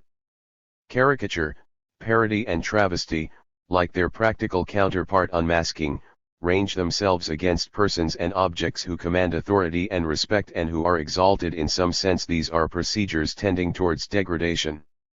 7. In the transferred psychic sense, the exalted is equivalent to something great, and I want to make the statement, or more accurately to repeat the statement, that psychic greatness like somatic greatness is exhibited by means of an increased expenditure. It needs little observation to ascertain that when I speak of the exalted I give a different innervation to my voice, I change my facial expression, and attempt to bring my entire bearing as it were into complete accord with the dignity of that which I present. I impose upon myself a dignified restriction not much different than if I were coming into the presence of an illustrious personage, monarch, or prince of science. I can scarcely err when I assume that this added innervation of conceptual mimicry corresponds to an increased expenditure. The third case of such an added expenditure I readily find when I indulge in abstract trains of thought instead of in the concrete and plastic ideas. If I can now imagine that the mentioned processes for degrading the illustrious are quite ordinary, that during their activity I need not be on my guard, and in whose ideal presence I may, to use a military formula, put myself at ease, all that saves me the added expenditure of dignified restriction. Moreover, the comparison of this manner of presentation instigated by identification with the manner of presentation to which I have been hitherto accustomed, which seeks to present itself at the same time, again produces a difference in expenditure which can be discharged through laughter. As is known, caricature brings about the degradation by rendering prominent one feature, comic in itself, from the entire picture of the exalted object, a feature which would be overlooked if viewed with the entire picture. Only by isolating this feature can the comic effect be obtained which spreads in our memory over the whole picture. This has, however, this condition: the presence of the exalted itself must not force us into a disposition of reverence. Where such a comical feature is really lacking, then caricature unhesitatingly creates it by exaggerating one that is not comical in itself. It is again characteristic of the origin of comic pleasure that the effect of the caricature is not essentially impaired through such a falsifying of reality. Unmasking. Parody and travesty accomplish the degradation of the exalted by other means. They destroy the uniformity between the attributes of persons familiar to us and their speech and actions, by replacing either the illustrious persons or their utterances by lowly ones. Therein they differ from caricature, but not through the mechanism of the production of the comic pleasure. The same mechanism also holds true in unmasking, which comes into consideration only where someone has attached to himself dignity and authority which in reality should be taken from him. We have seen the comic effect of unmasking through several examples of wit. For example, in the story of the fashionable lady who in her first labor pains cries, "Ah, mon Dieu," but to whom the physician paid no attention until she screamed, Being now acquainted with the character of the comic, we can no longer dispute that this story is really an example of comical unmasking and has no just claim to the term witticism. It recalls wit only through the setting, through the technical means of representation, through a trifle. Here it is the cry which was found sufficient to indicate the point. The fact remains, however, that our feeling for the niceties of speech, when we call on it for judgment, does not oppose calling such a story a witticism. We can find the explanation for this in the reflection that usage of speech does not enter scientifically into the nature of wit so far as we have evolved it by means of this painstaking examination. As it is a function of the activities of wit to reopen hidden sources of comic pleasure, p. 150, every artifice which does not bring to light barefaced comic may in looser analogy be called a witticism. This is especially true in the case of unmasking, though in other methods of comic making the appellation also holds good. 8. In the mechanism of unmasking one can also utilize those processes of comic making already known to us which degrade the dignity of individuals in that they call attention to one of the common human frailties, but particularly to the dependence of his mental functions upon physical needs. Unmasking them becomes equivalent to the reminder, this or that one who is admired like a demigod is only a human being like you and me after all. Moreover, all efforts in this mechanism serve to lay bare the monotonous psychic automatism which is behind wealth and apparent freedom of psychic achievements. We have become acquainted with examples of such unmasking through the witticisms dealing with marriage agents, and at that time to be sure we felt doubt whether we could rightly count these stories as wit. Now we can decide with more certainty that the anecdote of the echo who reinforces all assertions of the marriage agent and in the end reinforces the latter's admission that the bride has a hunchback with the exclamation "and what a hunch," is essentially a comic story, an example of the unmasking of the psychic automatism. But here the comic story serves only as a facade. To anyone who wishes to note the hidden meaning of the marriage agent, the whole remains a splendidly put together piece of wit. He who does not penetrate so far sees only the comic story. The same is true of the other witticism of the agent who, to refute an objection, finally confirms the truth through the exclamation, "But who in the world would lend them anything?" This is a comic unmasking which serves as a facade for a witticism. Still the character of the wit is here quite evident, as the speech of the agent is at the same time an expression through the opposite. In trying to prove that the people are rich he proves at the same time that they are not rich but very poor. Wit and the comic unite here and teach us that a statement may be simultaneously witty and comical. We eagerly grasp the opportunity to return from the comic of unmasking to wit, For our real task is to explain the relation between wit and comic and not to determine the nature of the comic. Hence to the case of uncovering the psychic automatism, wherein our feeling left us in doubt as to whether the matter was comical or witty, we add another, the case of nonsense wit, wherein likewise wit and the comic fuse. But our investigation will ultimately show us that in this second case the meeting of wit and comic may be theoretically deduced. In the discussion of the techniques of wit we have found that giving free play to such modes of thinking as are common in the unconscious and which in consciousness are conceived only as faulty thinking, furnishes the technical means of a great many witticisms. We had then doubted their witty character and were inclined to classify them simply as comic stories. We could come to no decision regarding our uncertainty because in the first place the real character of wit was not familiar to us. Later we found this character by following the analogy to the dream work as to the compromise formed by the wit work between the demands of the rational critic and the impulse not to abandon the old word pleasure and nonsense pleasure. What thus came into existence as a compromise, when the foreconscious thought was left for a moment to unconscious elaboration, satisfied both demands in all cases, but it presented itself to the critic, in various forms and had to stand various criticisms from it. In one case wit succeeded in surreptitiously assuming the form of an unimportant but nonetheless admissible proposition, a second time it smuggled itself into the expression of a valuable thought. But within the outer limit of the compromise activity it made no effort to satisfy the critic, and defiantly utilizing the pleasure sources at its disposal, it appeared before the critic as pure nonsense.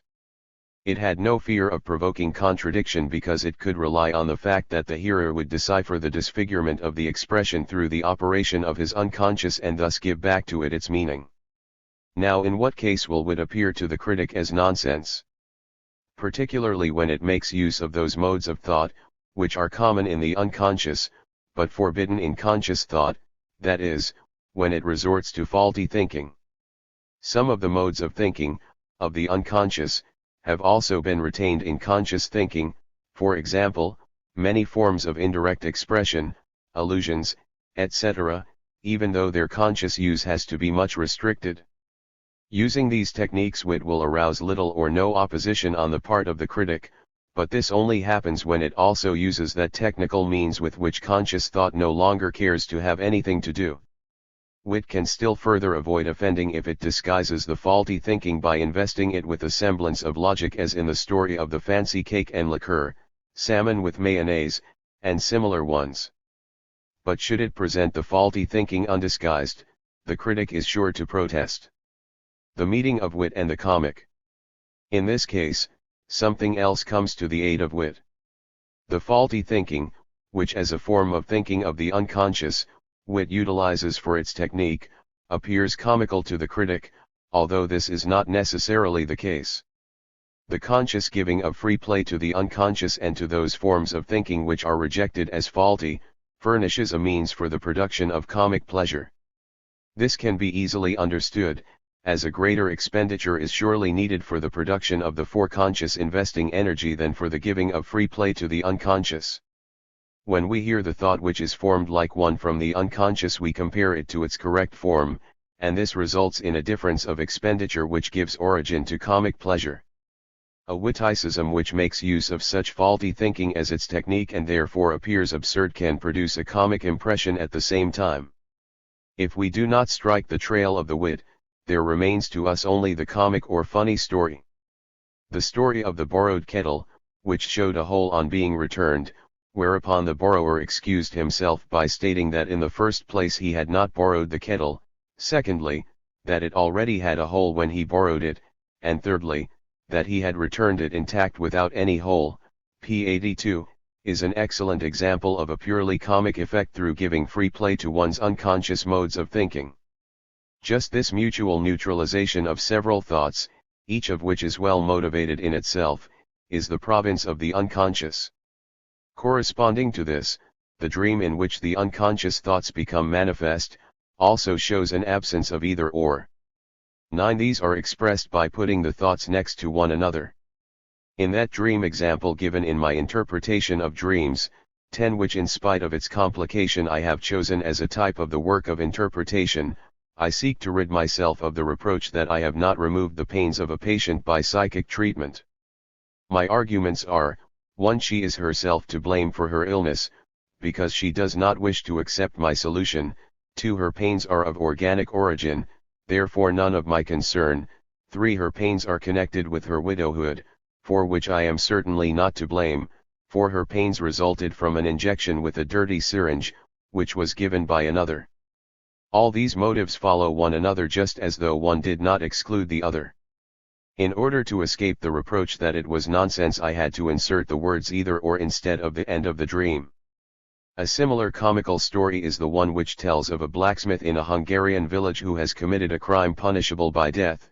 The burgomaster, however, decreed that not the smith but a tailor was to be hanged, as there were 2 tailors in the village but only 1 blacksmith, and the crime had to be expiated.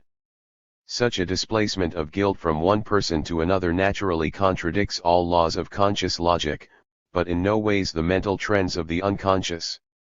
I am in doubt whether to call this story comic, and still I put the story of the kettle among the witticisms. Now I admit that it is far more correct to designate the latter as comic rather than witty. But now I understand how it happens that my feelings, usually so reliable, can leave me in the lurch as to whether the story be comic or witty. The case in which I cannot come to a conclusion through my feelings is the one in which the comic results through the uncovering of modes of thought which exclusively belong to the unconscious. A story of that kind can be comic and witty at the same time, but it will impress me as being witty even if it be only comic, because the use of the faulty thinking of the unconscious reminds me of wit, just as in the case of the arrangements for the uncovering of the hidden comic discussed before, p. 325.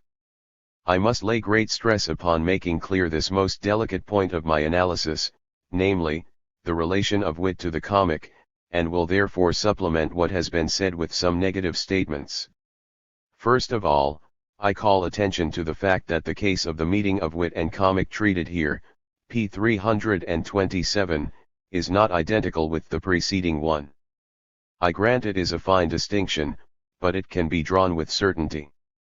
In the preceding case the comic originated from the uncovering of the psychic automatism. This is in no way peculiar to the unconscious alone, and it does not at all play a conspicuous part in the technique of wit.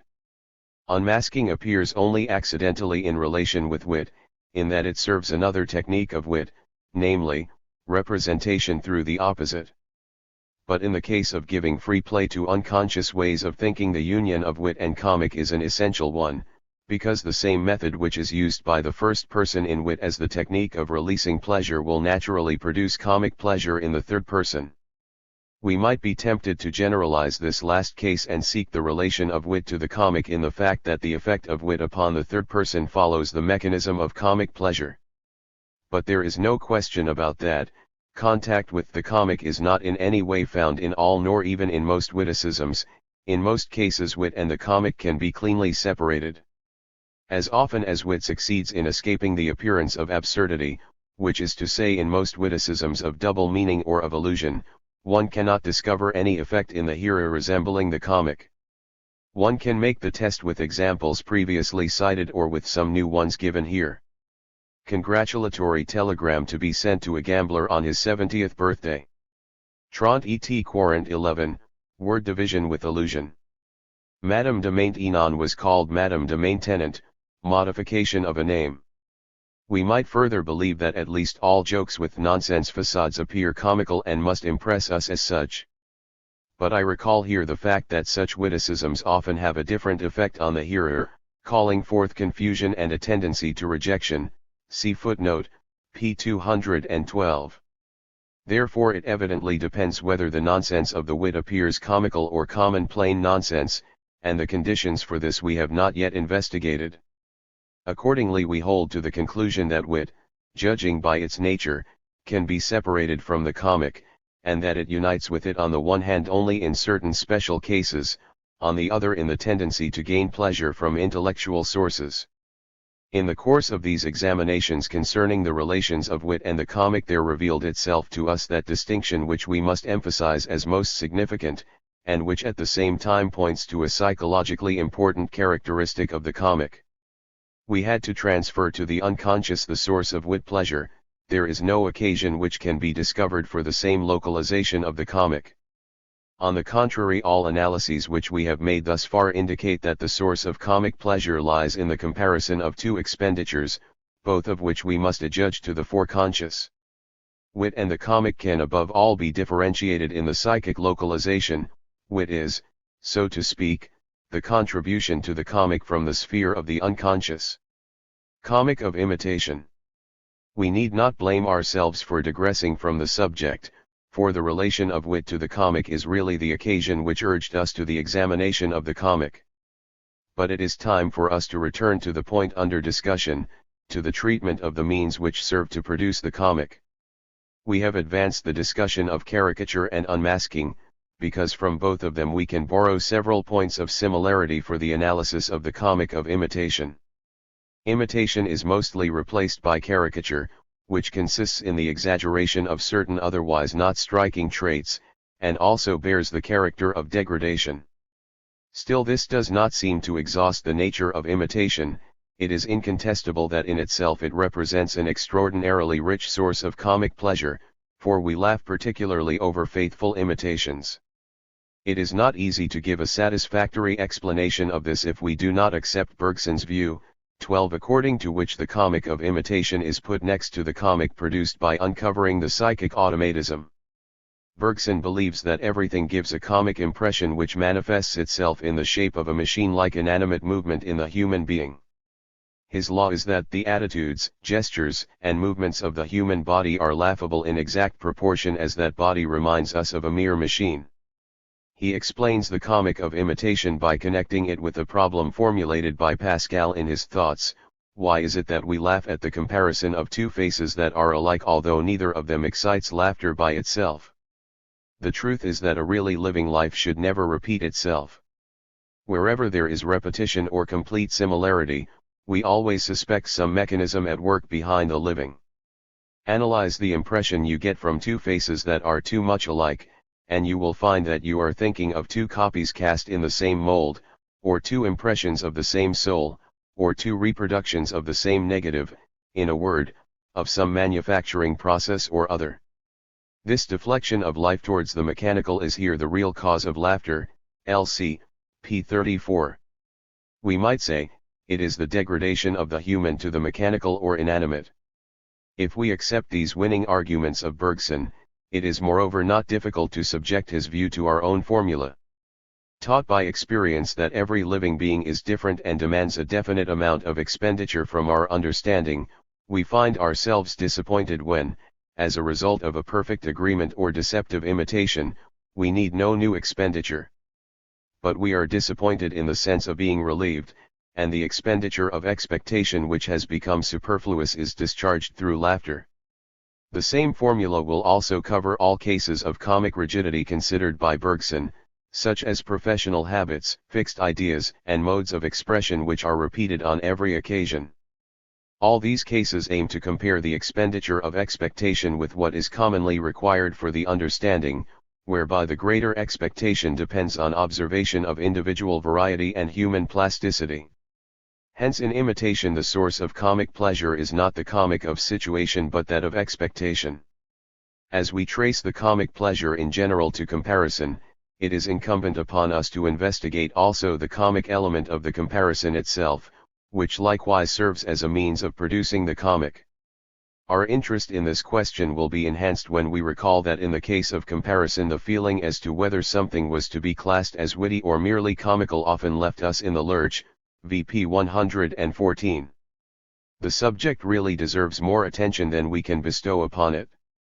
The main quality for which we ask in comparison is whether it is pertinent, that is, whether it really calls our attention to an existing agreement between two different objects. The original pleasure in refinding the same thing, Greuze, p. 103, is not the only motive which favors the use of comparison. Besides this, there is the fact that comparison is capable of a utilization which facilitates intellectual work, when, for example, as is usually the case, one compares the less familiar to the more familiar, the abstract to the concrete, and explains through this comparison the more strange and the more difficult objects.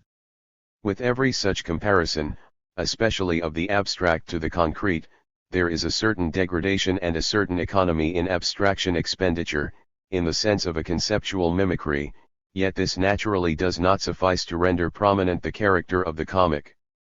The latter does not emerge suddenly from the freed pleasure of the comparison but comes gradually. There are many cases which only touch the comic, in which one might doubt whether they show the comic character. The comparison undoubtedly becomes comical when the niveau difference of the expenditure of abstraction between the two things compared becomes increased, if something serious and strange, especially of intellectual or moral nature, is compared to something banal and lowly. The former release of pleasure and the contribution from the conditions of conceptual mimicry may perhaps explain the gradual change which is determined by quantitative relations, from the universally pleasurable to the comic, which takes place during the comparison. I am certainly avoiding misunderstandings in that I emphasize that I deduce the comic pleasure in the comparison, not from the contrast of the two things compared but from the difference of the two abstraction expenditures. The strange which is difficult to grasp, the abstract and really intellectually sublime, through its alleged agreement with the familiar lowly one, in the imagination of which every abstraction expenditure disappears, is now itself unmasked as something equally lowly. The comic of comparison thus becomes reduced to a case of degradation. The comparison, as we have seen above, can now be witty without a trace of comic admixture, especially when it happens to evade the degradation. Thus the comparison of truth to a torch which one cannot carry through a crowd without singeing somebody's beard is pure wit, because it takes an obsolete expression, the torch of truth, at its full value and not at all in a comical sense, and because the torch as an object does not lack a certain distinction, though it is a concrete object. However, a comparison may just as well be witty as comic, and what is more, one may be independent of the other, in that the comparison becomes an aid for certain techniques of wit, as, for example, unification or illusion. Thus Nestroy's comparison of memory to a warehouse, p. 120, is simultaneously comical and witty, first, on account of the extraordinary degradation to which the psychological conception must consent in the comparison to a warehouse, and secondly, because he who utilizes the comparison is a clerk, and in this comparison he establishes a rather unexpected unification between psychology and his vocation. Heine's verse, "Until at last the buttons tore from the pants of my patients," seems at first an excellent example of a comic degrading comparison, but on closer reflection we must ascribe to it also the attribute of wittiness, since the comparison as a means of illusion strikes into the realm of the obscene and causes a release of pleasure from the obscene. Through a union not altogether incidental, the same material also gives us a resultant pleasure which is at the same time comical and witty. It does not matter whether or not the conditions of the one promote the origin of the other. Such a union acts confusingly on the feeling whose function it is to announce to us whether we have before us wit or the comic, and only a careful examination independent of the disposition of pleasure can decide the question. As tempting as it would be to trace these more intimate determinations of comic pleasure, the author must remember that neither his previous education nor his daily vocation justifies him in extending his investigations beyond the spheres of wit, and he must confess that it is precisely the subject of comic comparison which makes him feel his incompetence. We are quite willing to be reminded that many authors do not recognize the clear notional and objective distinction between wit and comic, as we were impelled to do, and that they classify wit merely as the comic of speech or of words. To test this view, let us select one example of intentional and one of involuntary comic of speech and compare it with wit. We have already mentioned before that we are in a good position to distinguish comic from witty speech. With a fork and with effort, his mother pulled him out of the mess, is only comical, but Heine's verse about the forecasts of the population of Göttingen, professors, students, Philistines, and cattle, is exquisitely witty. As an example of the intentional comic of speech I will take as a model Stettenheim's Whip-Chan. We call Stettenheim witty because he possesses the cleverness that evokes the comic. The wit which one has in contradistinction to the wit which one makes, is indeed correctly conditioned by this ability. It is true that the letters of Wipchen are also witty in so far as they are interspersed with a rich collection of all sorts of witticisms, some of which very successful ones, as festively undressed when he speaks of a parade of savages, but what lends the peculiar character to these productions is not these isolated witticisms, but the superabundant flow of comic speech contained therein. Originally Wipchen was certainly meant to represent a satirical character, a modification of Freitagsschmuck, one of those uneducated persons who trade in the educational treasure of the nation and abuse it, but the pleasure in the comic effect experienced in representing this person seems gradually to have pushed to the background the author's satirical tendency. Wipchen's productions are for the most part comic nonsense. The author has justly utilized the pleasant mood resulting from the accumulation of such achievements to present beside the altogether admissible material all sorts of absurdities which would be intolerable in themselves. Wipchen's nonsense appears to be of a specific nature only on account of its special technique. If we look closer into some of these witticisms, we find that some forms which have impressed their character on the whole production are especially conspicuous. Wipchen makes use mostly of compositions, fusions, of modifications of familiar expressions and quotations. He replaces some of the banal elements in these expressions by others which are usually more pretentious and more valuable. This naturally comes near to the techniques of wit. The comic of speech.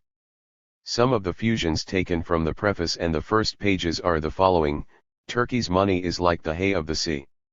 This is only a condensation of the two expressions, money like hay, money like the sands of the sea. Or, I am nothing but a leafless pillar, which tells of a vanished splendor, which is a fusion of leafless trunk and a pillar which, etc. Or, where is Ariadne's thread which leads out of the Scylla of this Augean stable, for which three different Greek myths contribute an element each. The modifications and substitutions can be treated collectively without much forcing. Their character can be seen from the following examples which are peculiar to Wipchen. They are regularly permeated by a different wording which is more fluent, most banal, and reduced to mere platitudes. To hang my paper and ink high. The saying, to hang one's bread basket high, expresses metaphorically the idea of placing one under difficult conditions. But why not stretch this figure to other material? Already in my youth Pegasus was alive in me. When the word Pegasus is replaced by the poet, one can recognize it as an expression often used in autobiographies.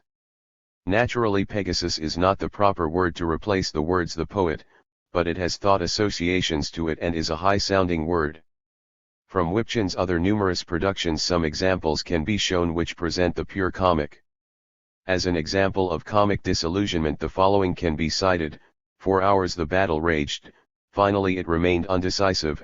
An example of comical unmasking, of ignorance, is the following: Clio, the Medusa of history, or quotations like the following: Habent sua fata morgana.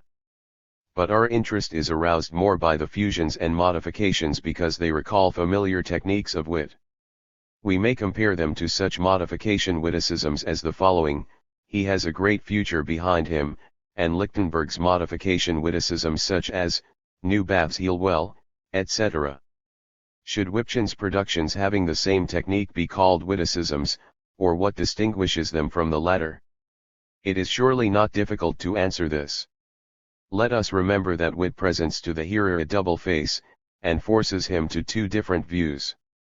In nonsense witticisms such as those mentioned last, one view, which considers only the wording, states that they are nonsense; the other view, which, in obedience to suggestion, follows the road that leads through the hearer's unconscious, finds very good sense in these witticisms. In Wipchen's wit-like productions one of these views of wit is empty, as if stunted. It is a Janus head with only one countenance developed. One would get nowhere should he be tempted to proceed by means of this technique to the unconscious.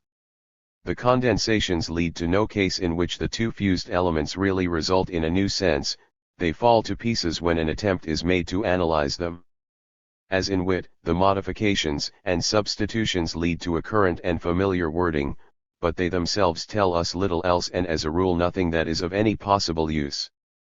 Hence the only thing remaining to these witticisms is the nonsense view.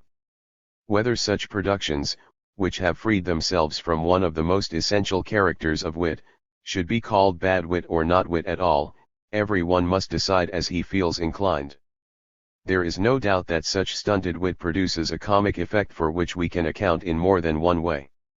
Either the comic originates through the uncovering of the unconscious modes of thinking in a manner similar to the cases considered above, or the wit originates by comparison with perfect wit. Nothing prevents us from assuming that we here deal with a union of both modes of origin of the comic pleasure. It is not to be denied that it is precisely the inadequate dependence on wit which here shapes the nonsense into comic nonsense. Comic of inadequacy. There are, of course, other quite apparent cases, in which such inadequacy produced by the comparison with wit, makes the nonsense irresistibly comic. The counterpart to wit, the riddle, can perhaps give us better examples for this than wit itself.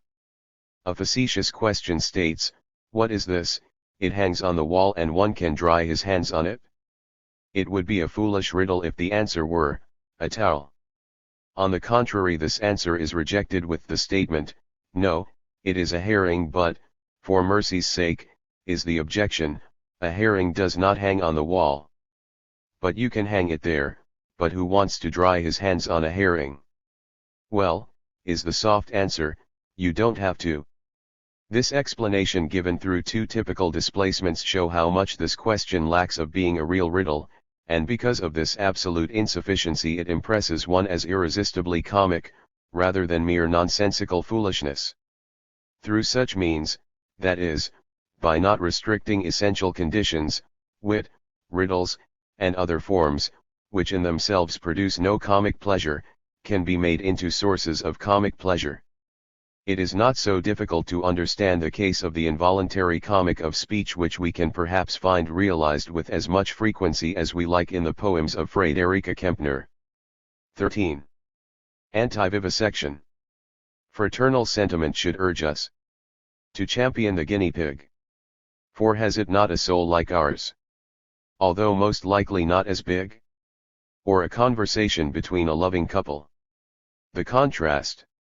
The young wife whispers, "I'm so happy." "And I," chimes in her husband's voice. "Because your virtues, dearest helpmate, reveal the wisdom of my choice."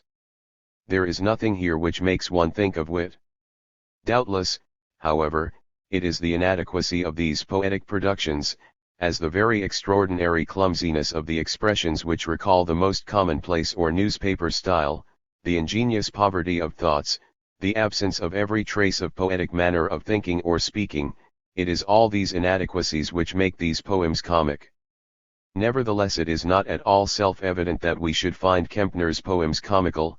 Many similar productions we merely consider very bad, we do not laugh at them but are rather vexed with them.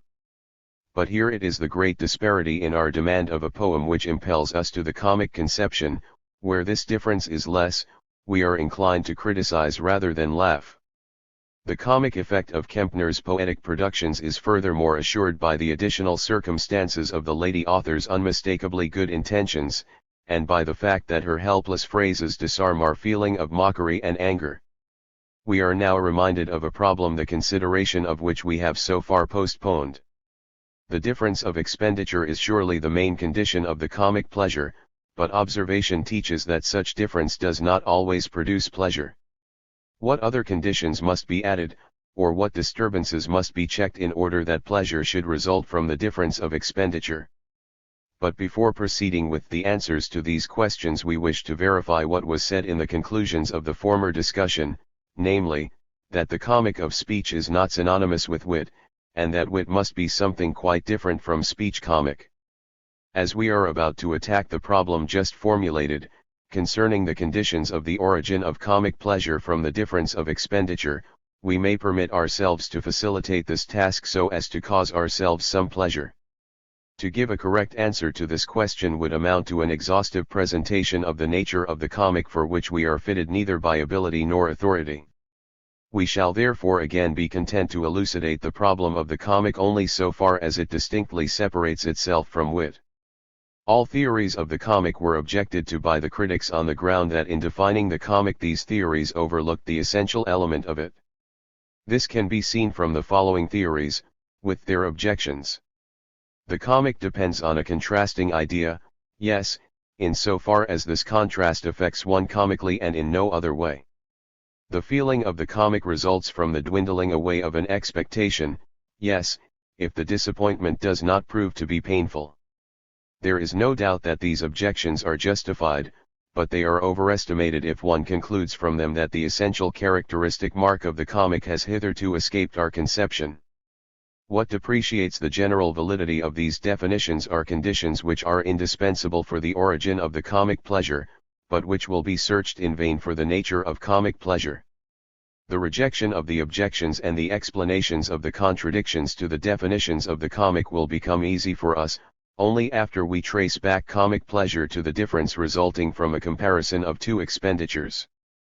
Comic pleasure and the effect by which it is recognized, laughter, can originate only when this difference is no longer utilizable and when it is capable of discharge.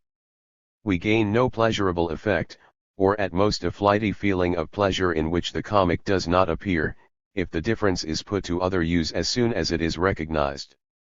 Just as special precautions must be taken in wit, in order to guard against making new use of expenditure recognized as superfluous, so also can comic pleasure originate only under relations which fulfill this latter condition. The cases in which such differences of expenditure originate in our ideational life are therefore uncommonly numerous, while the cases in which the comic originates from them is comparatively very rare. The conditions of isolation of the comic. Two observations obtrude themselves upon the observer who reviews even only superficially the origin of comic pleasure from the difference of expenditure.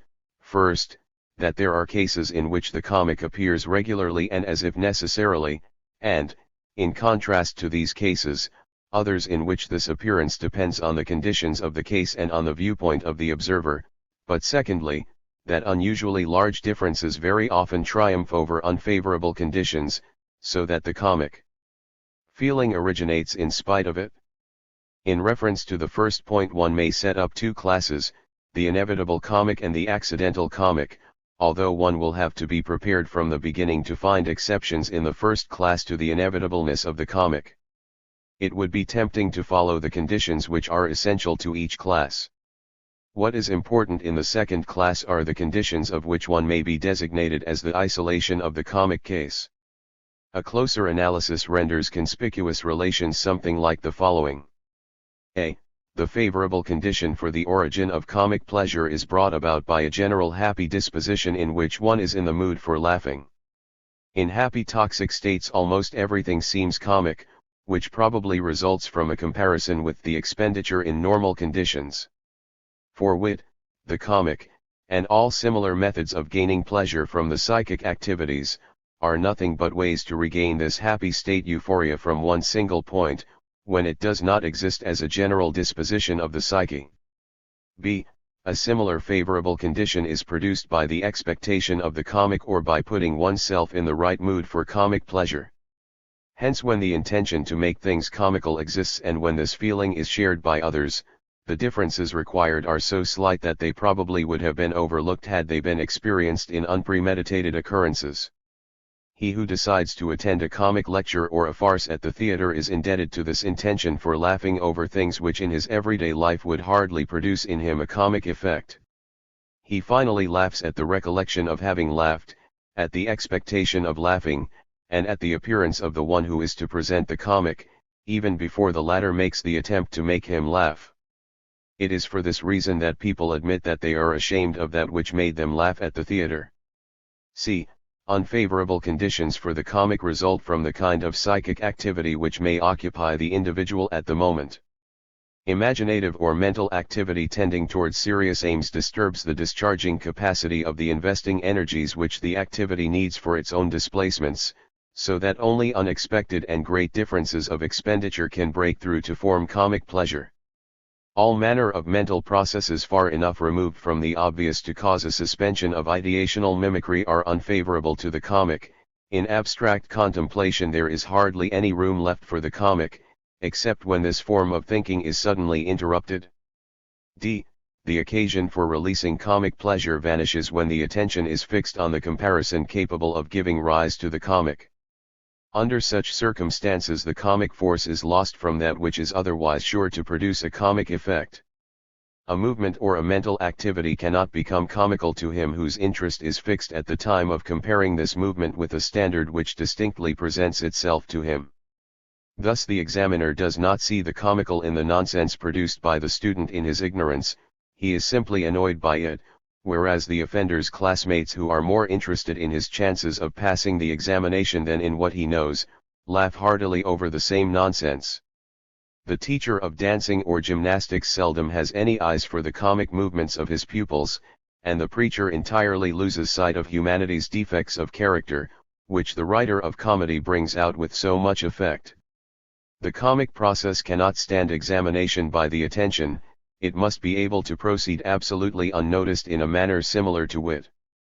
But for good reasons, it would contradict the nomenclature of conscious processes which I have used in the interpretation of dreams, if one wished to call it of necessity unconscious. It rather belongs to the foreconscious, and one may use the fitting name automatic for all those processes which are enacted in the foreconscious and dispense with the attention energy which is connected with consciousness. The process of comparison of the expenditures must remain automatic if it is to produce comic pleasure. Conditions disturbing the discharge. It is exceedingly disturbing to the comic if the case from which it originates gives rise at the same time to a marked release of affect. The discharge of the affective difference is then as a rule excluded. Affects, disposition, and the attitude of the individual in occasional cases make it clear that the comic comes or goes with the viewpoint of the individual person, that only in exceptional cases is there an absolute comic. The dependence or relativity of the comic is therefore much greater than of wit, which never happens but is regularly made, and at its production one may already give attention to the conditions under which it finds acceptance. But affective development is the most intensive of the conditions which disturb the comic, the significance of which is well known. 14. It is therefore said that the comic feeling comes most intolerably in different cases which evince no strong feelings or interests. Nevertheless, it is just in cases with effective release that one may witness the production of a particularly strong expenditure difference in the automatism of discharge. When Colonel Butler answers Octavio's admonitions with bitter laughter, exclaiming, "Thanks from the House of Austria," his bitterness has thus not prevented the laughter which results from the recollection of the disappointment which he believes he has experienced, and on the other hand, the magnitude of this disappointment could not have been more impressively depicted by the poet than by showing it capable of affecting laughter in the midst of the storm of unchained affects. It is my belief that this explanation may be applicable in all cases in which laughing occurs on other than pleasurable occasions, and in conjunction with exceedingly painful or tense affects.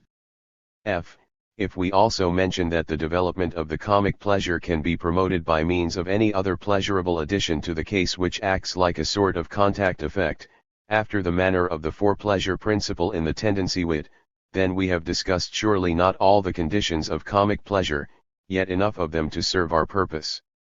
We then see that no other assumption so easily covers these conditions, as well as the inconstancy and dependence of the comic effect, as this, the assumption that comic pleasure is derived from the discharge of a difference, which under many conditions can be diverted to a different use than discharge. It still remains to give a thorough consideration of the comic of the sexual and obscene, but we shall only skim over it with a few observations. Here, too, we shall take the act of exposing one's body as the starting point. An accidental exposure produces a comical effect on us, because we compare the ease with which we attain the enjoyment of this view with the great expenditure otherwise necessary for the attainment of this object. The case thus comes nearer to the naive comic, but it is simpler than the latter. In every case of exhibitionism in which we are made spectators or, in the case of the smutty joke hearers, we play the part of the third person, and the person exposed is made comical. We have heard that it is the purpose of wit to replace obscenity and in this manner to reopen a source of comic pleasure that has been lost. On the contrary, spying out an exposure forms no example of the comic for the one spying, because the effort he exerts thereby abrogates the condition of comic pleasure, the only thing remaining is the sexual pleasure in what is seen. If the spy relates to another what he has seen, the person looked at again becomes comical, because the viewpoint that predominates is that the expenditure was omitted which would have been necessary for the concealment of the private parts. At all events, the sphere of the sexual or obscene offers the richest opportunities for gaining comic pleasure beside the pleasurable sexual stimulation, as it exposes the person's dependence on his physical needs, degradation, or it can uncover behind the spiritual love the physical demands of the same, unmasking the psychogenesis of the comic. An invitation to seek the understanding of the comic in its psychogenesis comes surprisingly from Bergson's well-written and stimulating book Laughter. Bergson, whose formula for the conception of the comic character has already become known to us, mechanization of life, the substitution of something mechanical for the natural, reaches by obvious associations from automatism to the automaton, and seeks to trace a series of comic effects to the blurred memories of children's toys.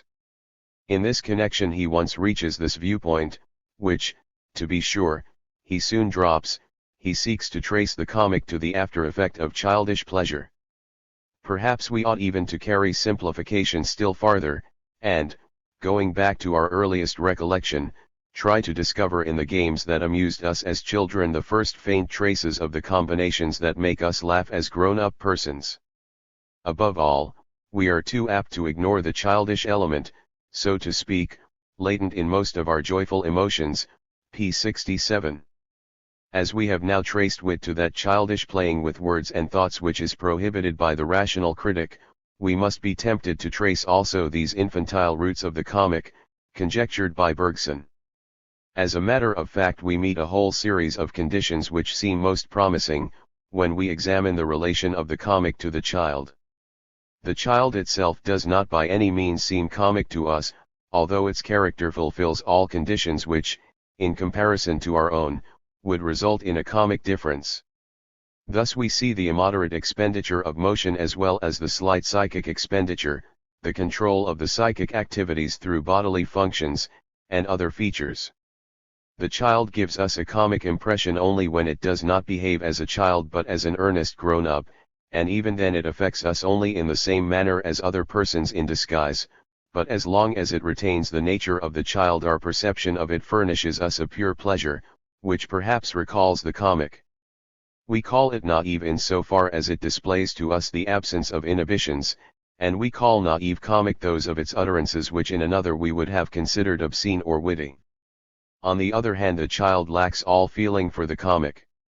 This sentence seems to say no more than that this comic feeling, like many others, first makes its appearance in the course of psychic development, and that would by no means be remarkable, especially since we must admit that it shows itself distinctly even during years which must be accredited to childhood. Nevertheless, it can be demonstrated that the assertion that the child lacks feeling for the comic has a deeper meaning than one would suppose. In the first place, it will readily be seen that it cannot be different, if our conception is correct, that the comic feeling results from a difference of expenditure produced in the effort to understand the other.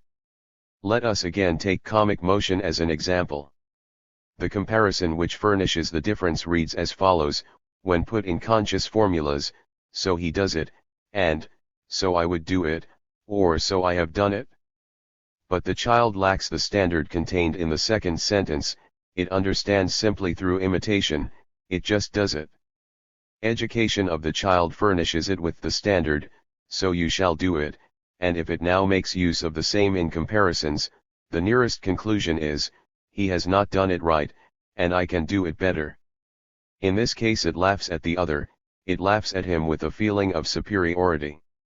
There is nothing to prevent us from tracing this laughter also to a difference of expenditure, but according to the analogy with the examples of laughter occurring in us, we may conclude that the comic feeling is not experienced by the child when it laughs as an expression of superiority.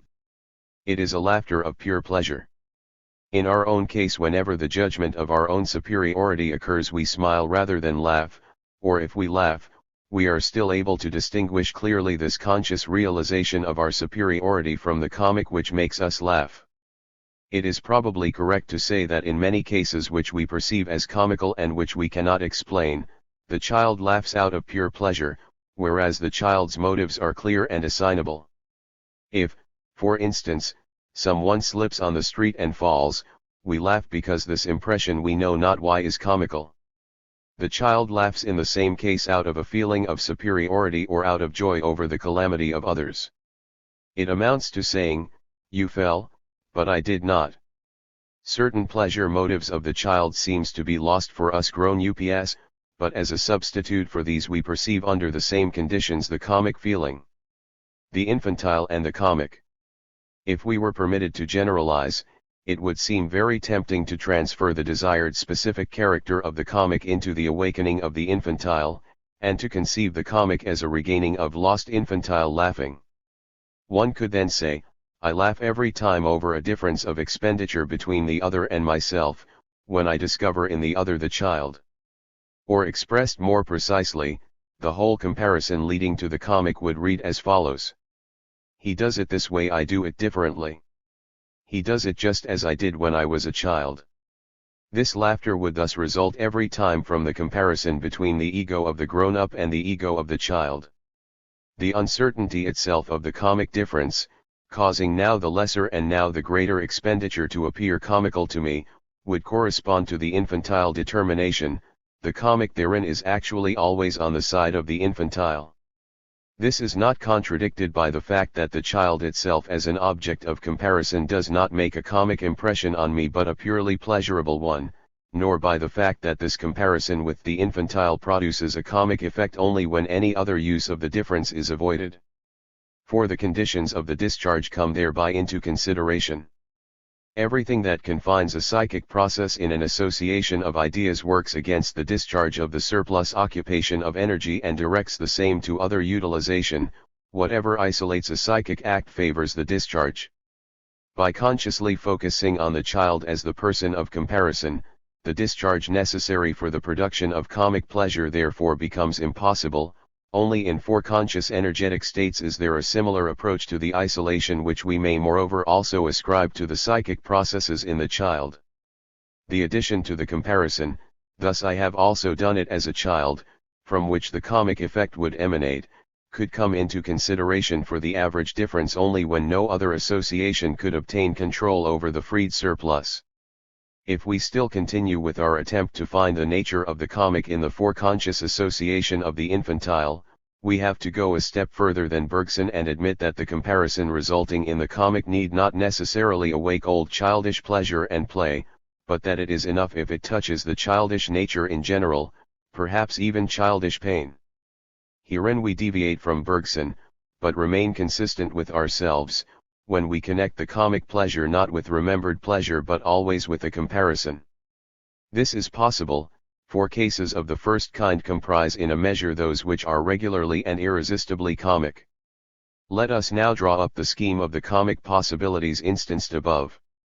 We stated that the comic difference would be found either a. Through a comparison between the other and oneself, or b. Through a comparison altogether within the other, or c. Through a comparison altogether within oneself. In the first case the other would appear to me as a child, in the second he would put himself on the level of a child, and in the third I would find the child in myself. To the first class belong the comic of movement and of forms, of psychic activity and of character. The infantile corresponding to it would be the motion impulse and the inferior mental and moral development of the child, so that the fool would perhaps become comical to me by reminding me of a lazy child, and the bad person by reminding me of a naughty child. The only time one might speak of a childish pleasure lost to grown-ups would be where the child's own motion pleasure came into consideration. The second case, in which the comic altogether depends on identification with the other, comprises numerous possibilities such as the comic situation, exaggeration, caricature, imitation, degradation, and unmasking. It is under this head that the presentation of infantile viewpoints mostly take place. For the comic situation is largely based on embarrassment, in which we feel again the helplessness of the child. The worst of these embarrassments, the disturbance of other activities through the imperative demands of natural wants, corresponds to the child's lack of control of the physical functions. Where the comic situation acts through repetitions, it is based on the pleasure of constant repetition peculiar to the child, asking questions, telling stories, through which it makes itself a nuisance to grown-ups. Exaggeration, which also affords pleasure even to the grown-up insofar as it is justified by his reason, corresponds to the characteristic want of moderation in the child, and its ignorance of all quantitative relations which it later really learns to know as qualitative. To keep within bounds, to practice moderation even in permissible feelings is a late fruit of education, and is gained through opposing inhibitions of the psychic activity acquired in the same association. Wherever this association is weakened, as in the unconscious of dreams and in the monoidation of the psychoneuroses, the want of moderation of the child again makes its appearance.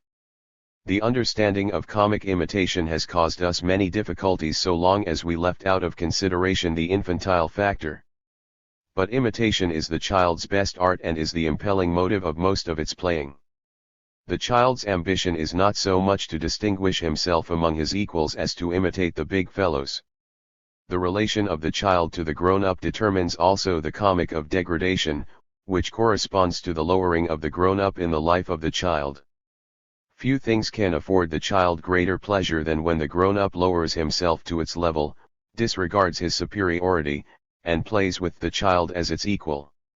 The alleviation which furnishes the child pure pleasure is a debasement used by the adult as a means of making things comic and as a source of comic pleasure. As for unmasking, we know that it is based on degradation. The infantile determination of the third case, the comic of expectation, presents most of the difficulties. This really explains why those authors who put this case to the foreground in their conception of the comic, found no occasion to consider the infantile factor in their studies of the comic. The comic of expectation is farthest from the child's thoughts. The ability to understand this is the latest quality to appear in him. Most of those cases which produce a comic effect in the grown-up are probably felt by the child as a disappointment. One can refer, however, to the blissful expectation and gullibility of the child in order to understand why one considers himself as comical as a child, when he succumbs to comic disappointment.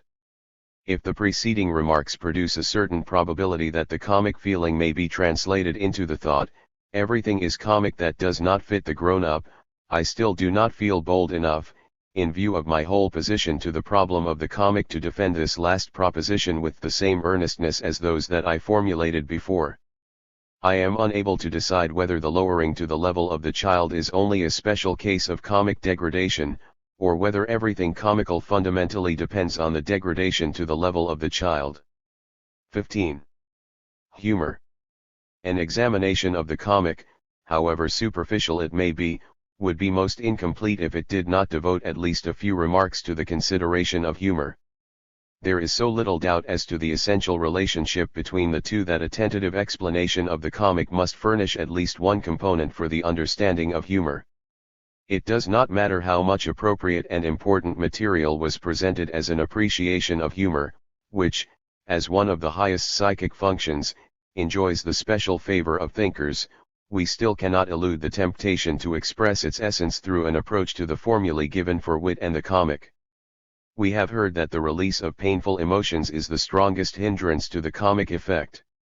Just as aimless motion causes harm, stupidity mischief, and disappointment pain, the possibility of a comic effect eventually ends, at least for him who cannot defend himself against such pain, who is himself affected by it or must participate in it, whereas the disinterested party shows by his behavior that the situation of the case in question contains everything necessary to produce a comic effect. Humor is thus a means to gain pleasure despite the painful affects which disturb it. It acts as a substitute for this effective development, and takes its place. If we are in a situation which tempts us to liberate painful affects according to our habits, and motives then urge us to suppress these affects statu nascendi, we have the conditions for humor. In the cases just cited, the person affected by misfortune, pain, etc., could obtain humoristic pleasure while the disinterested party laughs over the comic pleasure. We can only say that the pleasure of humor results at the cost of this discontinued liberation of affect. It originates through the economized expenditure of affect. The economy in expenditure of affect. Humor is the most self-sufficient of the forms of the comic, its process consummating itself in one single person, and the participation of another adds nothing new to it. I can enjoy the pleasure of humor originating in myself without feeling the necessity of imparting it to another. It is not easy to tell what happens during the production of humoristic pleasure in a person, but one gains a certain insight by investigating these cases of humor which have emanated from persons with whom we have entered into a sympathetic understanding. By sympathetically understanding the humoristic person in these cases, one gets the same pleasure. The coarsest form of humor, the so-called humor of the gallows or grim humor, Galgen humor, may enlighten us in this regard. The rogue, on being led to execution on Monday, remarked, "Yes, this week is beginning well." This is really a witticism, as the remark is quite appropriate in itself. On the other hand, it is displaced in the most nonsensical fashion, as there can be no further happening for him this week. But it required humor to make such wit, that is, to overlook what distinguished the beginning of this week from other weeks, and to deny the difference which could give rise to motives for very particular emotional feelings. The case is the same when on the way to the gallows he requests a neckerchief for his bare neck, in order to guard against taking cold, a precaution which would be quite praiseworthy under different circumstances, but becomes exceedingly superfluous and indifferent in view of the impending fate of this same neck. We must say that there is something like greatness of soul in this blog, in this clinging to his usual nature and in deviating from that which would overthrow and drive this nature into despair. This form of grandeur of humor thus appears unmistakably in cases in which our admiration is not inhibited by the circumstances of the humoristic person. In Victor Hugo's Hernani, the bandit who entered into a conspiracy against his king, Charles I, of Spain, Charles V, as the German emperor, falls into the hands of his most powerful enemy, he foresees his fate, as one convicted of high treason his head will fall. But this prospect does not deter him from introducing himself as a hereditary grandee of Spain and from declaring that he has no intention of waiving any prerogative belonging to such personage. A grandee of Spain could appear before his royal master with his head covered. Well. Nos tetso ntle droit. De tumor coverts devantitoy. 16. This is excellent humor, and if we do not laugh on hearing it, it is because our admiration covers the humoristic pleasure. In the case of the rogue who did not wish to take cold on the way to the gallows, we roar with laughter. The situation which should have driven this criminal to despair, might have evoked in us intense pity, but this pity is inhibited because we understand that he who is most concerned is quite indifferent to the situation. As a result of this understanding, the expenditure for pity, which was already prepared in us, became inapplicable and we laughed it off. The indifference of the rogue, which we notice has cost him a great expenditure of psychic labor, infects us as it were. Economy of sympathy is one of the most frequent sources of humoristic pleasure. Mark Twain's humor usually follows this mechanism. When he tells us about the life of his brother, how, as an employee in a large road-building enterprise, he was hurled into the air through a premature explosion of a blast, to come to earth again far from the place where he was working, feelings of sympathy for this unfortunate are invariably aroused in us. We should like to inquire whether he sustained no injury in this accident, but the continuation of the story that the brother lost a half-day's pay for being away from the place he worked diverts us entirely from sympathy and makes us almost as hard-hearted as that employer, and just as indifferent to the possible injury to the victim's health. Another time Mark Twain presents us his pedigree, which he traces back almost as far back as one of the companions of Columbus. But after describing the character of this ancestor, whose entire possessions consisted of several pieces of linen each bearing a different mark, we cannot help laughing at the expense of the stored-up piety, a piety which characterized our frame of mind at the beginning of this family history. The mechanism of humoristic pleasure is not disturbed by our knowing that this family history is a fictitious one, and that this fiction serves a satirical tendency to expose the embellishments which result in imparting such pedigrees to others. It is just as independent of the conditions of reality as the manufactured comic. Another of Mark Twain's stories relates how his brother constructed for himself subterranean quarters into which he brought a bed, a table, and a lamp, and that as a roof he used a large piece of sailcloth with a hole through the center, how during the night after the room was completed, a cow being driven home fell through the opening in the ceiling onto the table and extinguished the lamp, how his brother helped patiently to hoist the animal out and to rearrange everything, how he did the same thing when the same disturbance was repeated the following night, and then every succeeding night. Such a story becomes comical through repetition. But Mark Twain closes with the information that in the 46th night when the cow again fell through, his brother finally remarked that the thing was beginning to grow monotonous, and here we can no longer restrain our humoristic pleasure, for we had long expected to hear how the brother would express his anger over this chronic malha. The slight humor which we draw from our own life we usually produce at the expense of anger instead of irritating ourselves. 17. Forms of humor. The forms of humor are extraordinarily varied according to the nature of the emotional feelings which are economized in favor of humor, as sympathy, anger, pain, compassion, etc. And this series seems incomplete because the sphere of humor experiences a constant enlargement, as often as an artist or writer succeeds in mastering humoristically the, as yet, unconquered emotional feelings and in making them, through artifices similar to those in the above example, a source of humoristic pleasure. Thus the artists of Simplicissimus have worked wonders in gaining humor at the expense of fear and disgust. The manifestations of humor are above all determined by two peculiarities, which are connected with the conditions of its origin. In the first place, humor may appear fused with wit or any other form of the comic, whereby it is entrusted with the task of removing a possible emotional development which would form a hindrance to the pleasurable effect.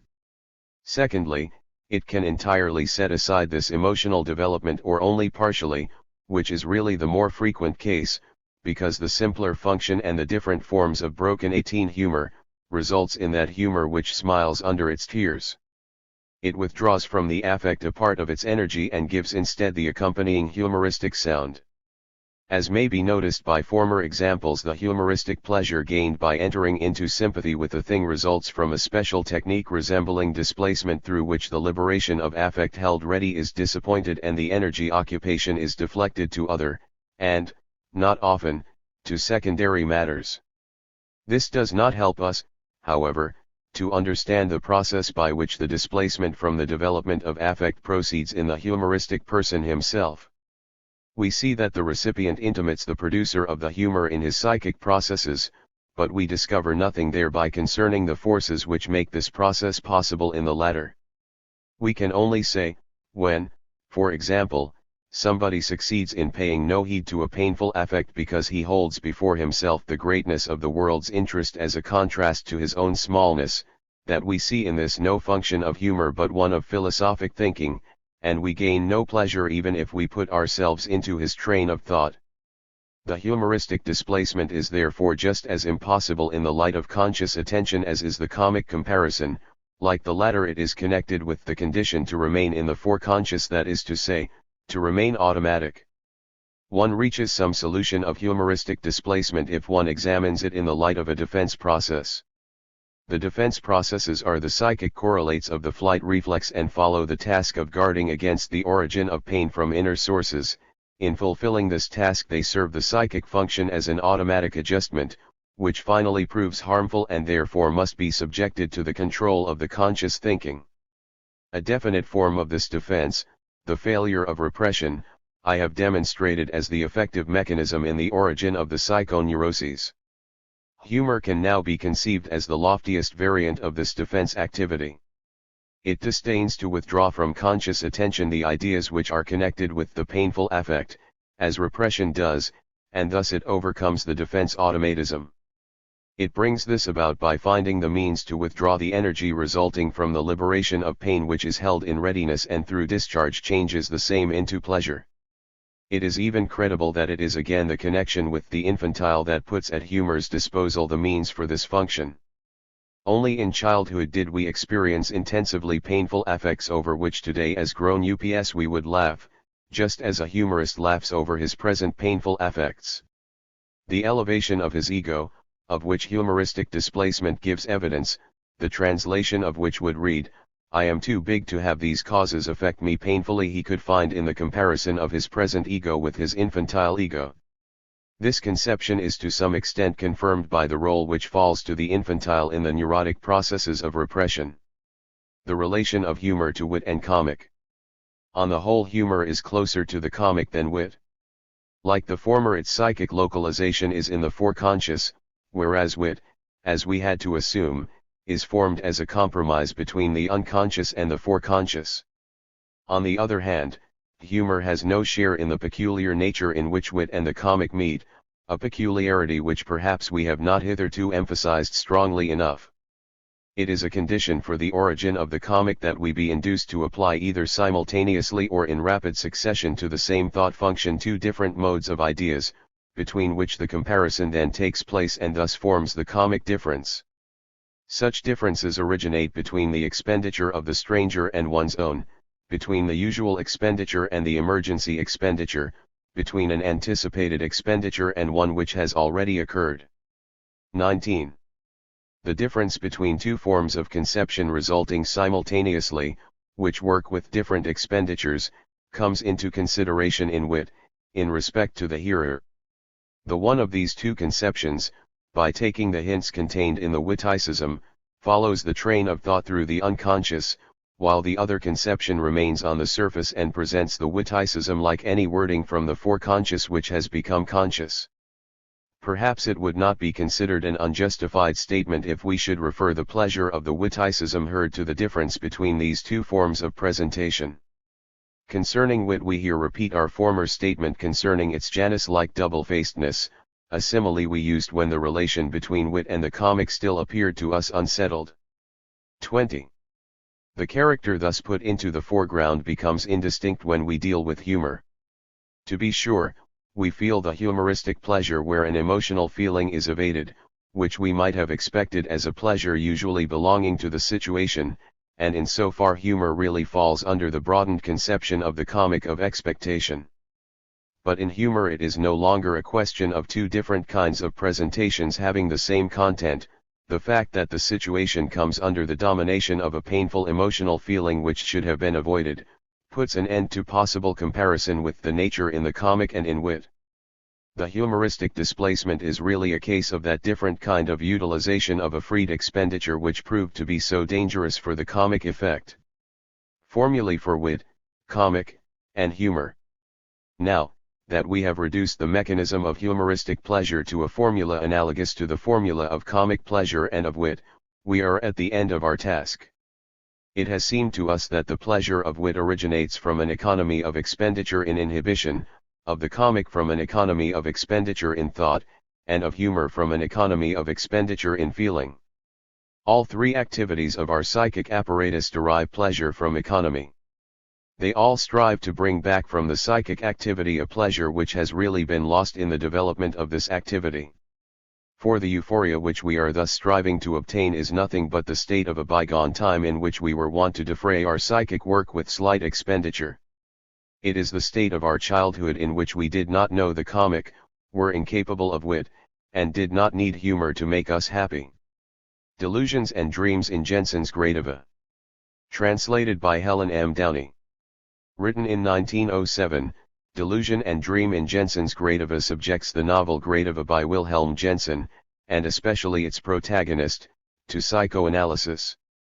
The novel concerns the young archaeologist, Norbert Hanold, who is fascinated by a female figure in an antique bas-relief and gives her the name Gradiva after Mars Gradivus, the Roman god of war walking into battle. Later, not quite certain whether he is awake or dreaming, he meets her in the ruins of Pompeii. Freud believed the novel provided a prime example of something which might be called cure by seduction or cure by love, as well as evidence that the Oedipus complex is still active in normal adults, too. Post-Freudians vary widely on whether Hanold suffers from neurosis or psychosis, some emphasizing the way Freud offers psychoanalysts a model which shows how to address the mad part of our patients without neglecting the rest of their person. The post-structuralist philosopher Jacques Derrida references Freud's use of Jensen's Gradiva in his own book-length essay Archive Fever, A Freudian Impression, 1995. Gradiva, Musée du Vatican. Contents. Preface. Introduction. Part I. Gradiva. Part 2. Delusion and Dream. Wilhelm Jensen, 1837–1911. Preface.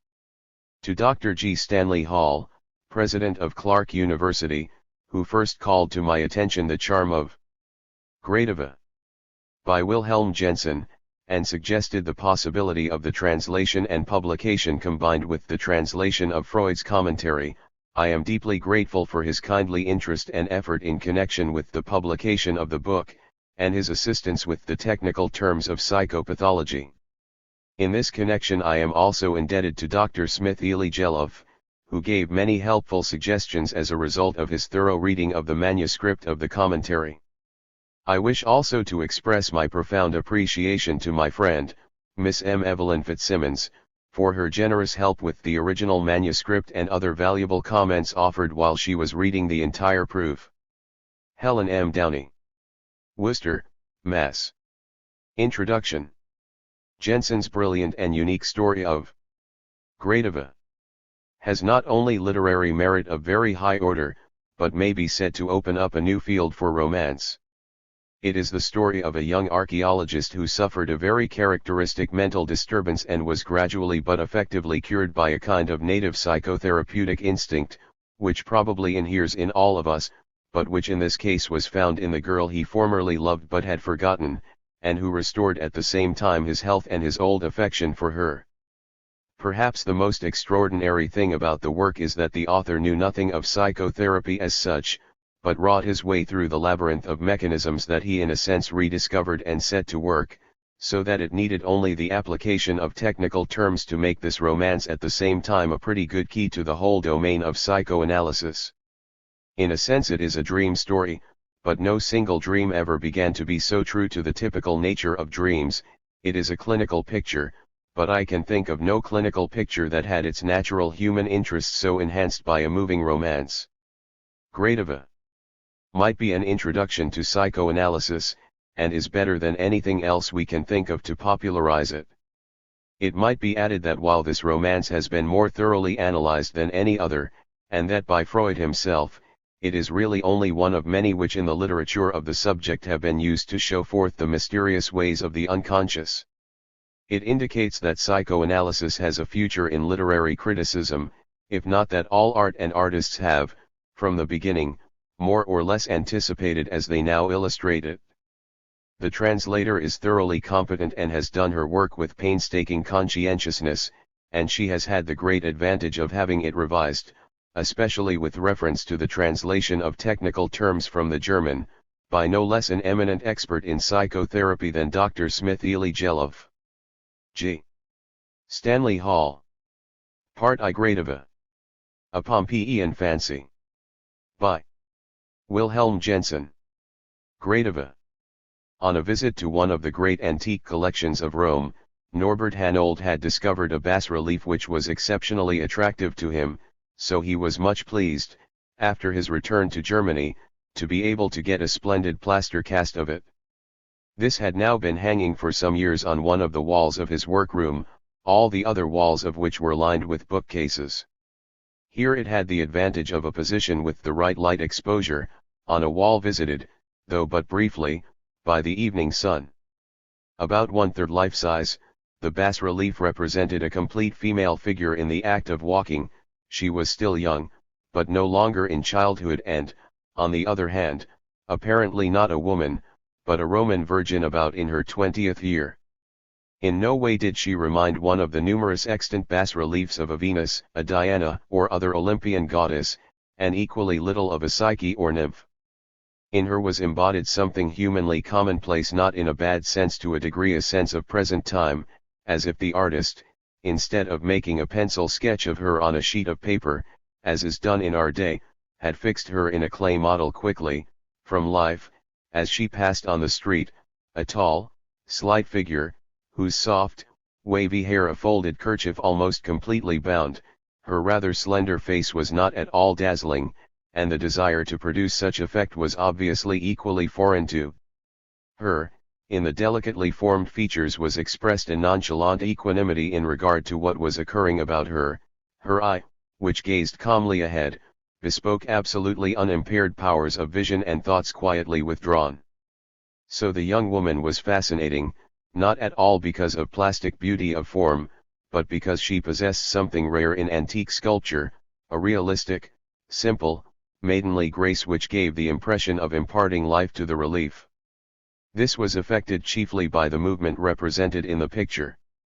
With her head bent forward a little, she held slightly raised in her left hand, so that her sandaled feet became visible, her garment which fell in exceedingly voluminous folds from her throat to her ankles. The left foot had advanced, and the right, about to follow, touched the ground only lightly with the tips of the toes, while the sole and heel were raised almost vertically. This movement produced a double impression of exceptional agility and of confident composure, and the flight-like poise, combined with a firm step, lent her the peculiar grace. Where had she walked thus and whither was she going? Dr. Norbert Hanold, docent of archaeology, really found in the relief nothing noteworthy for his science. It was not a plastic production of great art of the antique times, but was essentially a Roman genre production, and he could not explain what quality in it had aroused his attention. He knew only that he had been attracted by something, and this effect of the first view had remained unchanged since then. In order to bestow a name upon the piece of sculpture, he had called it to himself Gradiva, the girl splendid in walking. That was an epithet applied by the ancient poets solely to Mars Gradivus, the war god going out to battle, yet to Norbert it seemed the most appropriate designation for the bearing and movement of the young girl, or, according to the expression of our day, of the young lady, for obviously she did not belong to a lower class but was the daughter of a nobleman, or at any rate was of honorable family. Perhaps her appearance brought the idea to his mind involuntarily she might be of the family of a patrician aedile whose office was connected with the worship of Ceres, and she was on her way to the temple of the goddess on some errand.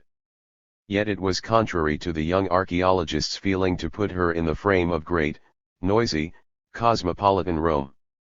To his mind, her calm, quiet manner did not belong in this complex machine where no one heeded another, but she belonged rather in a smaller place where everyone knew her, and, stopping to glance after her, said to a companion, "That is Gradiva." Her real name Norbert could not supply. The daughter of, she walks more beautifully than any other girl in our city. As if he had heard it thus with his own ears, the idea had become firmly rooted in his mind, where another supposition had developed almost into a conviction. On his Italian journey, he had spent several weeks in Pompeii studying the ruins, and in Germany, the idea had suddenly come to him one day that the girl depicted by the relief was walking there, somewhere, on the peculiar stepping stones which have been excavated. These had made a dry crossing possible in rainy weather, but had afforded passage for chariot wheels. Thus he saw her putting one foot across the interstice while the other was about to follow, and as he contemplated the girl, her immediate and more remote environment rose before his imagination like an actuality. It created for him, with the aid of his knowledge of antiquity, the vista of a long street, among the houses of which were many temples and porticos. Different kinds of business and trades, stalls, workshops, taverns came into view, bakers had their breads on display, earthenware jugs, set into marble counters, offered everything requisite for household and kitchen. At the street corner sat a woman offering vegetables and fruit for sale from baskets. From a half-dozen large walnuts she had removed half of the shell to show the meat, fresh and sound, as a temptation for purchasers. Wherever the eye turned, it fell upon lively colors, gaily painted wall surfaces, pillars with red and yellow capitals. Everything reflected the glitter and glare of the dazzling noonday sun.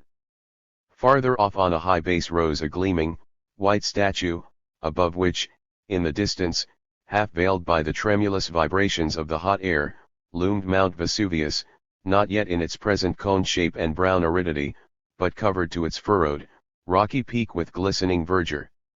In the street only a few people moved about, seeking shade wherever possible, for the scorching heat of the summer noon hour paralysed the usually bustling activities. There Gradiva walked over the stepping stones and scared away from them a shimmering, golden-green lizard. Thus the picture stood vividly before Norbert Hanold's eyes, but from daily contemplation of her head, another new conjecture had gradually arisen. The cut of her features seemed to him, more and more, not Roman or Latin, but Greek, so that her Hellenic ancestry gradually became for him a certainty.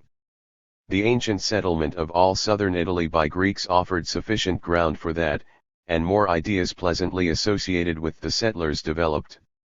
Then the young Domina had perhaps spoken Greek in her parental home, and had grown up fostered by Greek culture. Upon closer consideration he found this also confirmed by the expression of the face, for quite decidedly wisdom and a delicate spirituality lay hidden beneath her modesty.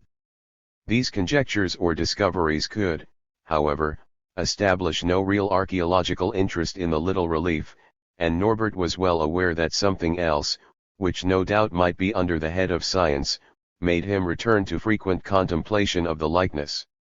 For him it was a question of critical judgment as to whether the artist had reproduced Gradiva's manner of walking from life. About that he could not become absolutely certain, and his rich collection of copies of antique plastic works did not help him in this matter. The nearly vertical position of the right foot seemed exaggerated. In all experiments which he himself made, the movement left his rising foot always in a much less upright position. Mathematically formulated, his stood, during the brief moment of lingering, at an angle of only 45 degrees from the ground, and this seemed to him natural for the mechanics of walking, because it served the purpose best. Once he used the presence of a young anatomist friend as an opportunity for raising the question, but the latter was not able to deliver a definite decision, as he had made no observations in this connection. He confirmed the experience of his friend, as agreeing with his own, but could not say whether a woman's manner of walking was different from that of a man, and the question remained unanswered. In spite of this, the discussion had not been without profit, for it suggested something that had not formerly occurred to him, namely, observation from life for the purpose of enlightenment on the matter. That forced him, to be sure, to a mode of action utterly foreign to him. Women had formerly been for him only a conception in marble or bronze, and he had never given his feminine contemporaries the least consideration, but his desire for knowledge transported him into a scientific passion in which he surrendered himself to the peculiar investigation which he recognized as necessary. This was hindered by many difficulties in the human throng of the large city, and results of the research were to be hoped for only in the less frequented streets. Yet, even there, long skirts generally made the mode of walking indiscernible, for almost no one but housemaids wore short skirts, and they, with the exception of a few, because of their heavy shoes, could not well be considered in solving the question. In spite of this he steadfastly continued his survey in dry, as well as in wet weather. He perceived that the latter promised the quickest results, for it caused the ladies to raise their skirts. To many ladies, his searching glances directed at their feet must have inevitably been quite noticeable. Sometimes a displeased expression of the lady observed showed that she considered his demeanor a mark of boldness or ill-breeding. Sometimes, as he was a young man of very captivating appearance, the opposite, a bit of encouragement, was expressed by a pair of eyes. Yet one was as incomprehensible to him as the other. Gradually his perseverance resulted in the collection of a considerable number of observations, which brought to his attention many differences. Some walked slowly, some fast, some ponderously, some buoyantly. Many let their soles merely glide over the ground, not many raised them more obliquely to a smarter position. Among all, however, not a single one presented to view Gradiva's manner of walking. That filled him with satisfaction that he had not been mistaken in his archaeological judgment of the relief. On the other hand, however, his observations caused him annoyance, for he found the vertical position of the lingering foot beautiful, and regretted that it had been created by the imagination or arbitrary act of the sculptor and did not correspond to reality. Soon after his pedestrian investigations had yielded him this knowledge, he had, one night, a dream which caused him great anguish of mind. In it he was in old Pompeii, and on the 24th of August of the year 79, which witnessed the eruption of Vesuvius. The heavens held the doomed city wrapped in a black mantle of smoke, only here and there the flaring masses of flame from the crater made distinguishable, through a rift, something steeped in blood-red light. All the inhabitants, either individually or in confused crowd, stunned out of their senses by the unusual horror, sought safety in flight.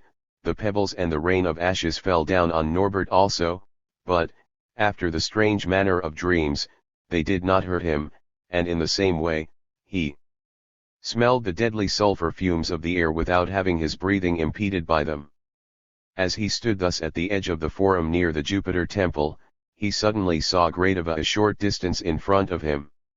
Until then no thought of her presence there had moved him, but now suddenly it seemed natural to him, as she was, of course, a Pompeian girl, that she was living in her native city and, without his having any suspicion of it, was his contemporary.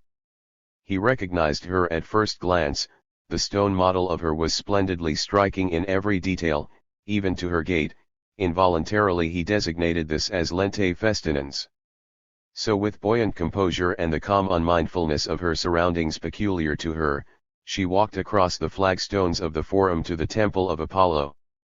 She seemed not to notice the impending fate of the city, but to be given up to her thoughts. On that account he also forgot the frightful occurrence, for at least a few moments, and because of a feeling that the living reality would quickly disappear from him again, he tried to impress it accurately on his mind. Then, however, he became suddenly aware that if she did not quickly save herself, she must perish in the general destruction, and violent fear forced from him a cry of warning. She heard it, too, for her head turned toward him so that her face now appeared for a moment in full view, yet with an utterly uncomprehending expression, and, without paying any more attention to him, she continued in the same direction as before. At the same time, her face became paler as if it were changing to white marble. She stepped up to the portico of the temple, and then, between the pillars, she sat down on a step and slowly laid her head upon it. Now the pebbles were falling in such masses that they condensed into a completely opaque curtain. Hastening quickly after her, however, he found his way to the place where she had disappeared from his view, and there she lay, protected by the projecting roof, stretched out on the broad step, as if for sleep, but no longer breathing, apparently stifled by the sulfur fumes.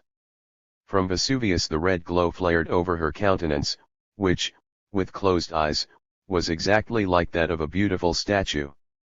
No fear nor distortion was apparent, but a strange equanimity, calmly submitting to the inevitable, was manifest in her features. Yet they quickly became more indistinct as the wind drove to the place the rain of ashes, which spread over them, first like a grey gauze veil, then extinguished the last glimpse of her face, and soon, like a northern winter snowfall, buried the whole figure under a smooth cover. Outside, the pillars of the temple of Apollo rose, now, however, only half of them, for the grey fall of ashes heaped itself likewise against them. When Norbert Hanold awoke, he still heard the confused cries of the Pompeians who were seeking safety, and the dully resounding boom of the surf of the turbulent sea. Then he came to his senses. The sun cast a golden gleam of light across his bed. It was an April morning and outside sounded the various noises of the city, cries of vendors, and the rumbling of vehicles. Yet the dream picture still stood most distinctly in every detail before his open eyes, and some time was necessary before he could get rid of a feeling that he had really been present at the destruction on the Bay of Naples, that night nearly 2,000 years ago. While he was dressing, he first became gradually free from it, yet he did not succeed, even by the use of critical thought, in breaking away from the idea that Gradiva had lived in Pompeii and had been buried there in 79. Rather, the former conjecture had now become to him an established certainty, and now the second also was added. With woeful feeling he now viewed in his living room the old relief which had assumed new significance for him. It was, in a way, a tombstone by which the artist had preserved for posterity the likeness of the girl who had so early departed this life. Yet if one looked at her with enlightened understanding, the expression of her whole being left no doubt that, on that fateful night, she had actually lain down to die with just such calm as the dream had showed. An old proverb says that the darlings of the gods are taken from the earth in the full vigor of youth.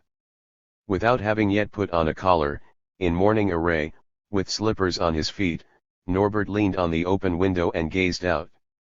The spring, which had finally arrived in the north also, was without, but announced itself in the great quarry of the city only by the blue sky and the soft air, yet a foreboding of it reached the senses, and awoke in remote, sunny places a desire for leaf green, fragrance and bird song.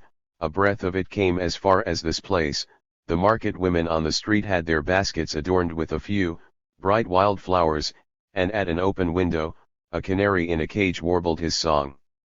Norbert felt sorry for the poor fellow, for, beneath the clear tone, in spite of the joyful note, he heard the longing for freedom and the open. Yet the thoughts of the young archaeologist dallied but briefly there, for something else had crowded into them. Not until then had he become aware that in the dream he had not noticed exactly whether the living Gradiva had really walked as the piece of sculpture represented her, and as the women of today, at any rate, did not walk. That was remarkable because it was the basis of his scientific interest in the relief. On the other hand, it could be explained by his excitement over the danger to her life.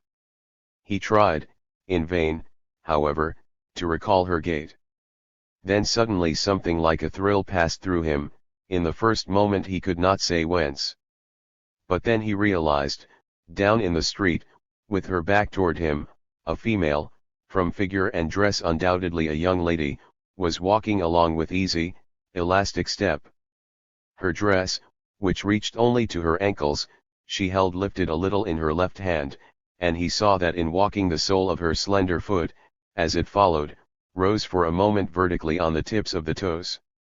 It appeared so, but the distance and the fact that he was looking down did not admit of certainty. Quickly Norbert Hanold was in the street without yet knowing exactly how he had come there.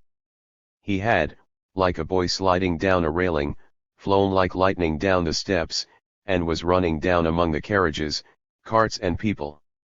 The latter directed looks of wonder at him, and from several lips came laughing, half-mocking exclamations. He was unaware that these referred to him. His glance was seeking the young lady and he thought that he distinguished her dress a few dozen steps ahead of him, but only the upper part, of the lower half, and of her feet. He could perceive nothing, for they were concealed by the crowd thronging on the sidewalk. Now an old, comfortable, vegetable woman stretched her hand toward his sleeve, stopped him and said, half grinning, "Say, my dear, you probably drank a little too much last night, and are you looking for your bed here in the street? You would do better to go home and look at yourself in the mirror." A burst of laughter from those nearby proved it true that he had shown himself in garb not suited to public appearance, and brought him now to realization that he had heedlessly run from his room. That surprised him because he insisted upon conventionality of attire and, forsaking his project, he quickly returned home, apparently, however, with his mind still somewhat confused by the dream and dazed by illusion, for he had perceived that, at the laughter and exclamation, the young lady had turned her head a moment, and he thought he had seen not the face of a stranger, but that of Gradiva looking down upon him. Asterisk asterisk asterisk asterisk asterisk. Because of considerable property, Dr. Norbert Hanold was in the pleasant position of being unhampered master of his own acts and wishes and, upon the appearance of any inclination, of not depending for expert counsel about it on any higher court than his own decision. In this way he differed most favorably from the canary, who could only warble out, without success, his inborn impulse to get out of the cage into the sunny open. Otherwise, however, the young archaeologist resembled the latter in many respects.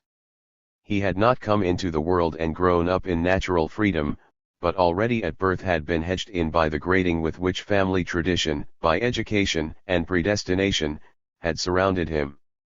From his early childhood no doubt had existed in his parents' house that he, as the only son of a university professor and antiquarian, was called upon to preserve, if possible to exalt, by that very activity the glory of his father's name, so this business continuity had always seemed to him the natural task of his future. He had clung loyally to it even after the early deaths of his parents had left him absolutely alone.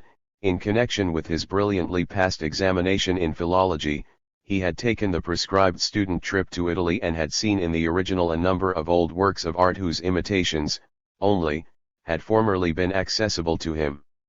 Nothing more instructive for him than the collections of Florence, Rome, Naples could be offered anywhere. He could furnish evidence that the period of his stay there had been used excellently for the enrichment of his knowledge, and he had returned home fully satisfied to devote himself with the new acquisitions to his science.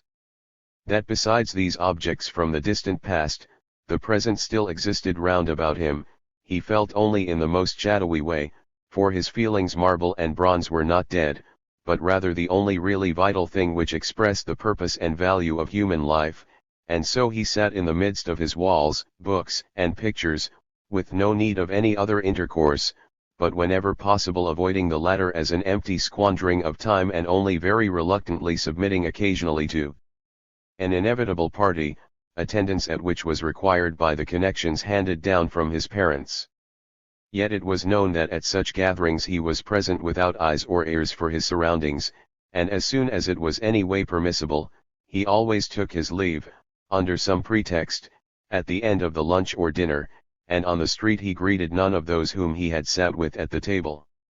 That served, especially with young ladies, to put him in a rather unfavorable light, for upon meeting even a girl with whom he had, by way of exception, spoken a few words, he looked at her without a greeting as at a quite unknown person whom he had never seen. Although perhaps archaeology, in itself, might be a rather curious science, and although its alloy had effected a remarkable amalgamation with Norbert Hanold's nature, it could not exercise much attraction for others and afforded even him little enjoyment in life according to the usual views of youth. Yet with a perhaps kindly intent nature had added to his blood, without his knowing of the possession, a kind of corrective of a thoroughly unscientific sort, an unusually lively imagination which was present not only in dreams, but often in his waking hours, and essentially made his mind not preponderantly adapted to strict research method devoid of interest. From this endowment, however, originated another similarity between him and the canary. The latter was born in captivity, had never known anything else than the cage which confined him in narrow quarters, but he had an inner feeling that something was lacking to him, and sounded from his throat his desire for the unknown. Thus Norbert Hanold understood it, pitied him for it, returned to his room, leaned again from the window and was thereupon moved by a feeling that he, too, lacked a nameless something. Meditation on it, therefore, could be of no use. The indefinite stir of emotion came from the mild, spring air, the sunbeams and the broad expanse with its fragrant breath, and formed a comparison for him. He was likewise sitting in a cage behind a grating. Yet this idea was immediately followed by the palliating one that his position was more advantageous than that of the canary, for he had in his possession wings which were hindered by nothing from flying out into the open at his pleasure. But that was an idea which developed more upon reflection. Norbert gave himself up for a time to this occupation, yet it was not long before the project of a spring journey assumed definite shape. This he carried out that very day, packed a light valise, and before he went south by the night express, cast at nightfall another regretful departing glance on Gradiva, who, steeped in the last rays of the sun, seemed to step out with more buoyancy than ever over the invisible stepping stones beneath her feet. Even if the impulse for travel had originated in a nameless feeling, further reflection had, however, granted, as a matter of course, that it must serve a scientific purpose. It had occurred to him that he had neglected to inform himself with accuracy about some important archaeological questions in connection with some statues in Rome, and, without stopping on the way, he made the journey of a day and a half thither. Not very many personally experience the beauty of going from Germany to Italy in the spring when one is young, wealthy, and independent, for even those endowed with the three latter requirements are not always accessible to such a feeling for beauty, especially if they, and alas they form the majority, are in couples on the days or weeks after a wedding, for such allow nothing to pass without an extraordinary delight, which is expressed in numerous superlatives, and finally they bring back home as profit only what they would have discovered, felt, or enjoyed exactly as much by staying there. In the spring such duelists usually swarm over the Alpine passes in exactly opposite direction to the birds of passage. During the whole journey they build and cooed around Norbert as if they were in a rolling dovecot, and for the first time in his life he was compelled to observe his fellow beings more closely with eye and ear. Although, from their speech, they were all German country people, his racial identity with them awoke in him no feeling of pride, but rather the opposite one, that he had done reasonably well to bother as little as possible with the Homo sapiens of Linnean classification, especially in connection with the feminine half of the species. For the first time he saw also, in his immediate vicinity, people brought together by the mating impulse without his being able to understand what had been the mutual cause. It remained incomprehensible to him why the women had chosen these men, and still more perplexing why the choice of the men had fallen upon these women. Every time he raised his eyes, his glance had to fall on the face of some one of them, and it found none which charmed the eye by outer attraction or possessed indication of intellect or good nature. To be sure, he lacked a standard for measuring, for of course one could not compare the women of today with the sublime beauty of the old works of art, yet he had a dark suspicion that he was not to blame for this unkind view, but that in all expressions there was something lacking which ordinary life was in duty bound to offer. So he reflected for many hours on the strange impulses of human beings, and came to the conclusion that of all their follies, marriage, at any rate, took the prize as the greatest and most incomprehensible one, and the senseless wedding trips to Italy somehow capped the climax of this buffoonery. Again, however, he was reminded of the canary that he had left behind in captivity, for he also sat here in a cage, cooped in by the faces of young bridal couples which were as rapturous as vapid, past which his glance could only occasionally stray through the window. Therefore it can be easily explained that the things passing outside before his eyes made other impressions on him than when he had seen them some years before. The olive foliage had more of a silver sheen, the solitary, towering cypresses and pines here and there were delineated with more beautiful and more distinctive outlines, the places situated on the mountain heights seemed to him more charming, as if each one, in a manner, were an individual with different expression, and Trasimene Lake seemed to him of a soft blue such as he had never noticed in any surface of water. He had a feeling that a nature unknown to him was surrounding the railway tracks, as if he must have passed through these places before in continual twilight, or during a grey rainfall, and was now seeing them for the first time in their golden abundance of color. A few times he surprised himself in a desire, formerly unknown to him, to alight and seek afoot the way to this or that place because it looked to him as if it might be concealing something peculiar or mysterious. Yet he did not allow himself to be misled by such unreasonable impulses, but the direttissimo took him directly to Rome where, already, before the entrance into the station, the ancient world with the ruins of the temple of Minerva Medica received him. When he had finally freed himself from his cage filled with inseparables, he immediately secured accommodations in a hotel well known to him, in order to look about from there, without excessive haste, for a private house satisfactory to him. Such a one he had not yet found in the course of the next day, but returned to his albergo again in the evening and went to sleep rather exhausted by the unaccustomed Italian air, the strong sun, much wandering about and the noise of the streets. Soon consciousness began to fade, but just as he was about to fall asleep he was again awakened, for his room was connected with the adjoining one by a door concealed only by a wardrobe, and into this came two guests, who had taken possession of it that morning. From the voices which sounded through the thin partition, they were a man and a woman who unmistakably belonged to that class of German spring birds of passage with whom he had yesterday journeyed hither from Florence. Their frame of mind seemed to give decidedly favorable testimony concerning the hotel cuisine, and it might be due to the good quality of a Castellan Romani wine that they exchanged ideas and feelings most distinctly and audibly in North German tongue. "My only Augustus! My sweet Gretchen! Now again we have each other. Yes, at last we are alone again. Must we do more sightseeing tomorrow? At breakfast we shall look in Baedeker for what is still to be done. My only Augustus, to me you are much more pleasing than Apollo Belvedere.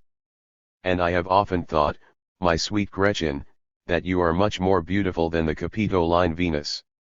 Is the volcano that we want to climb near here? No, I think we'll have to ride a few hours more in the train to get there. If it should begin to belch flame just as we got to the middle, what would you do? Then my only thought would be to save you, and I would take you in my arms so. Don't scratch yourself on that pin. I can think of nothing more beautiful than to shed my blood for you. My only Augustus. My sweet Gretchen. With that the conversation ceased. Norbert heard another ill-defined rustling and moving of chairs, then it became quiet and he fell back into a doze which transported him to Pompeii just as Vesuvius again began its eruption. A vivid throng of fleeing people caught him, and among them he saw Apollo Belvedere lift up the Capitoline Venus, take her away and place her safely upon some object in a dark shadow. It seemed to be a carriage or cart on which she was to be carried off, for a rattling sound was soon heard from that direction. This mythological occurrence did not amaze the young archaeologist, but it struck him as remarkable that the two talked German, not Greek, to each other for, as they half regained their senses, he heard them say, "My sweet Gretchen. My only Augustus." But after that the dream picture changed completely. Absolute silence took the place of the confused sound, and instead of smoke and fire glow, bright, hot sunlight rested on the ruins of the buried city. This likewise changed gradually, became a bed on whose white linen golden beams circled up to his eyes, and Norbert Hanold awoke in the scintillating spring morning of Rome. Within him, also, however, something had changed. Why, he could not surmise, but a strangely oppressive feeling had again taken possession of him, a feeling that he was imprisoned in a cage which this time was called Rome. As he opened the window, there screamed up from the street dozens of vendors' cries far more shrill to his ear than those in his German home. He had come only from one noisy quarry to another, and a strangely uncanny horror of antique collections, of meeting their Apollo Belvedere or the Capitoline Venus, frightened him away. Thus, after brief consideration, he refrained from his intention of looking for a dwelling, hastily packed his valise again and went farther south by train. To escape the inseparables, he did this in a third-class coach, expecting at the same time to find there an interesting and scientifically useful company of Italian folk types, the former models of antique works of art. Yet he found nothing but the usual dirt, monopole cigars which smelled horribly, little warped fellows beating about with arms and legs, and members of the female sex, in contrast to whom his coupled countrywomen seemed to his memory almost like Olympian goddesses. *********. 2 days later Norbert Hanold occupied a rather questionable space called a room in Hotel Diamond beside the eucalyptus guarded ingresso to the excavations of Pompeii. He had intended to stay in Naples for some time to study again more closely the sculptures and wall paintings in the Museo Nazionale, but he had had an experience there similar to that in Rome. In the room for the collection of Pompeian household furniture he found himself wrapped in a cloud of feminine, ultra-fashionable travel costumes, which had doubtless all quickly replaced the virgin radiance of satin, silk or lace bridal finery. Each one clung to the arm of a young or old companion, likewise faultlessly attired, according to men's fashion standards, and Norbert's newly gained insight into a field of knowledge formerly unknown to him had advanced so far as to permit him to recognize them at first glance.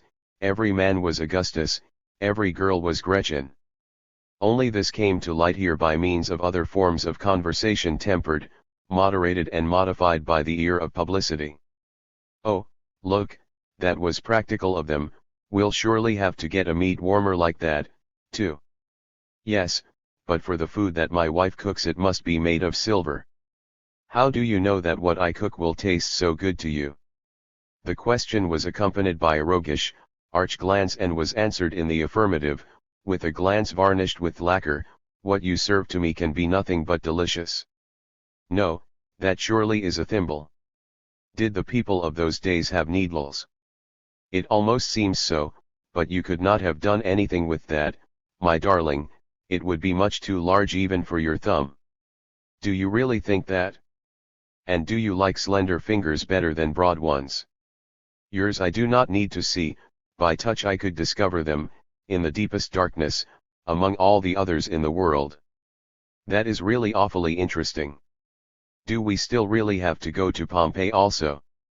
No, that will hardly pay, there are only old stones and rubbish there, whatever was of value, Baedeker says, was brought here.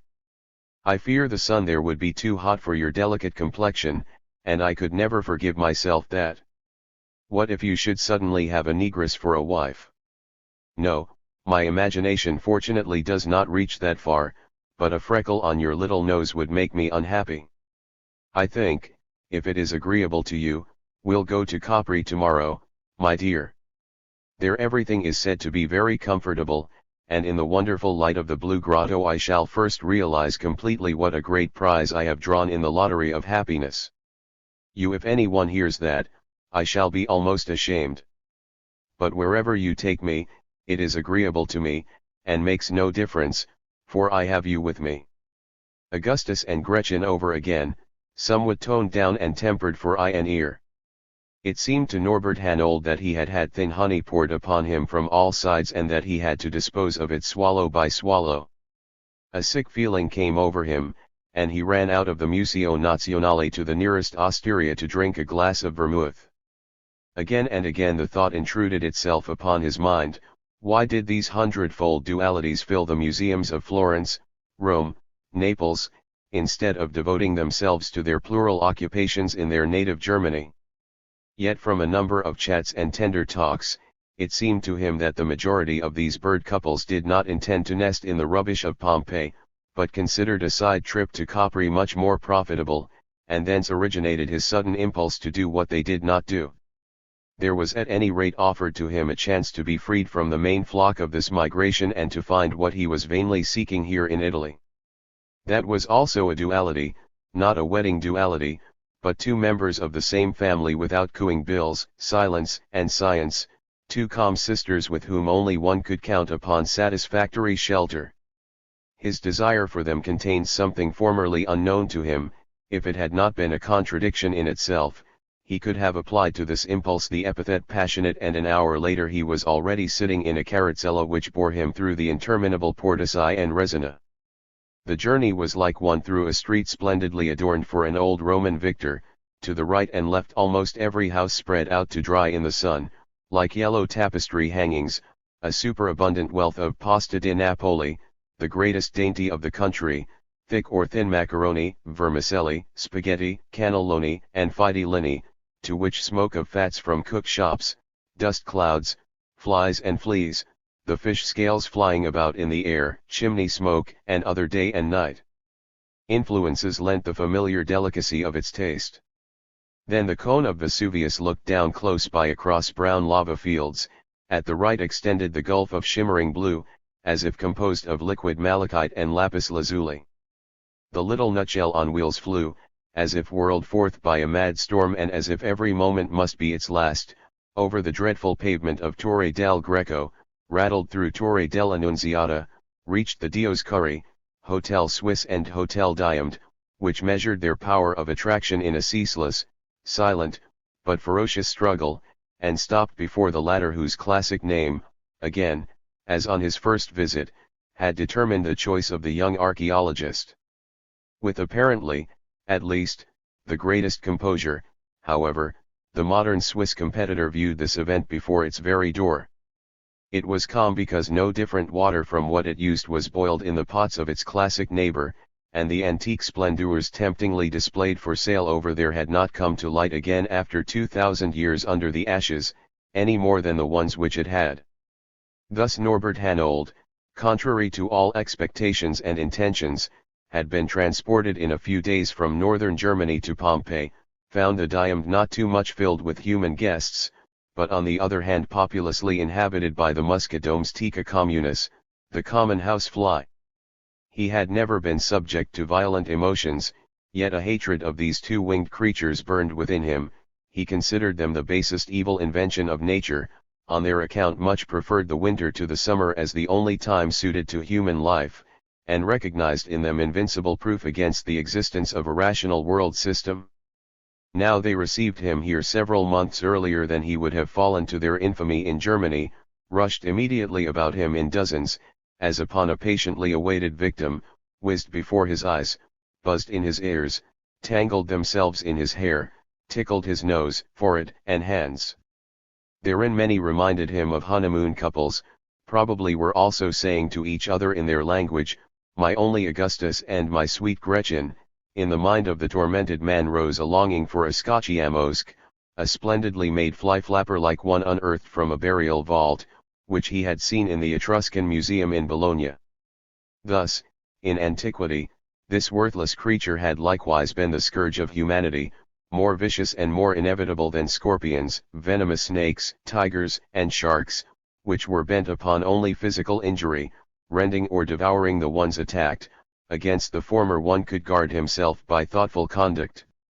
From the common house fly, however, there was no protection, and it paralyzed, disturbed, and finally shattered the psychic life of human beings, their capacity for thinking and working, every lofty flight of imagination and every beautiful feeling. Hunger or thirst for blood did not impel them, but solely the diabolical desire to torture. It was the ding and sitch in which absolute evil had found its incarnation.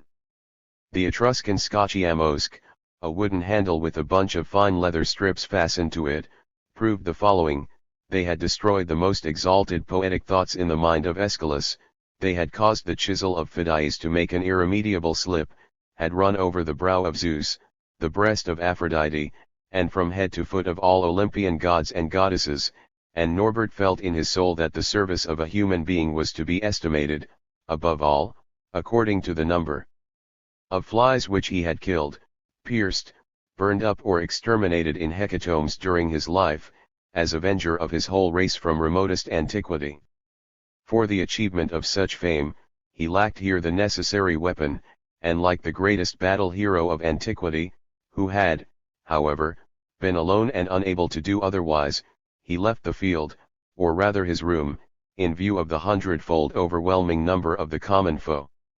Outside it dawned upon him that he had thereby done in a small way what he would have to repeat on a larger scale on the morrow. Pompey, too, apparently offered no peacefully gratifying abode for his needs. To this idea was added, at least dimly, another, that his dissatisfaction was certainly caused not by his surroundings alone, but to a degree found its origin in him. To be sure, flies had always been very repulsive to him, but they had never before transported him into such raging fury as this. On account of the journey his nerves were undeniably in an excited and irritable condition, for which indoor air and overwork at home during the winter had probably begun to pave the way. He felt that he was out of sorts because he lacked something without being able to explain what, and this ill humor he took everywhere with him. Of course flies and bridal couples swarming en masse were not calculated to make life agreeable anywhere.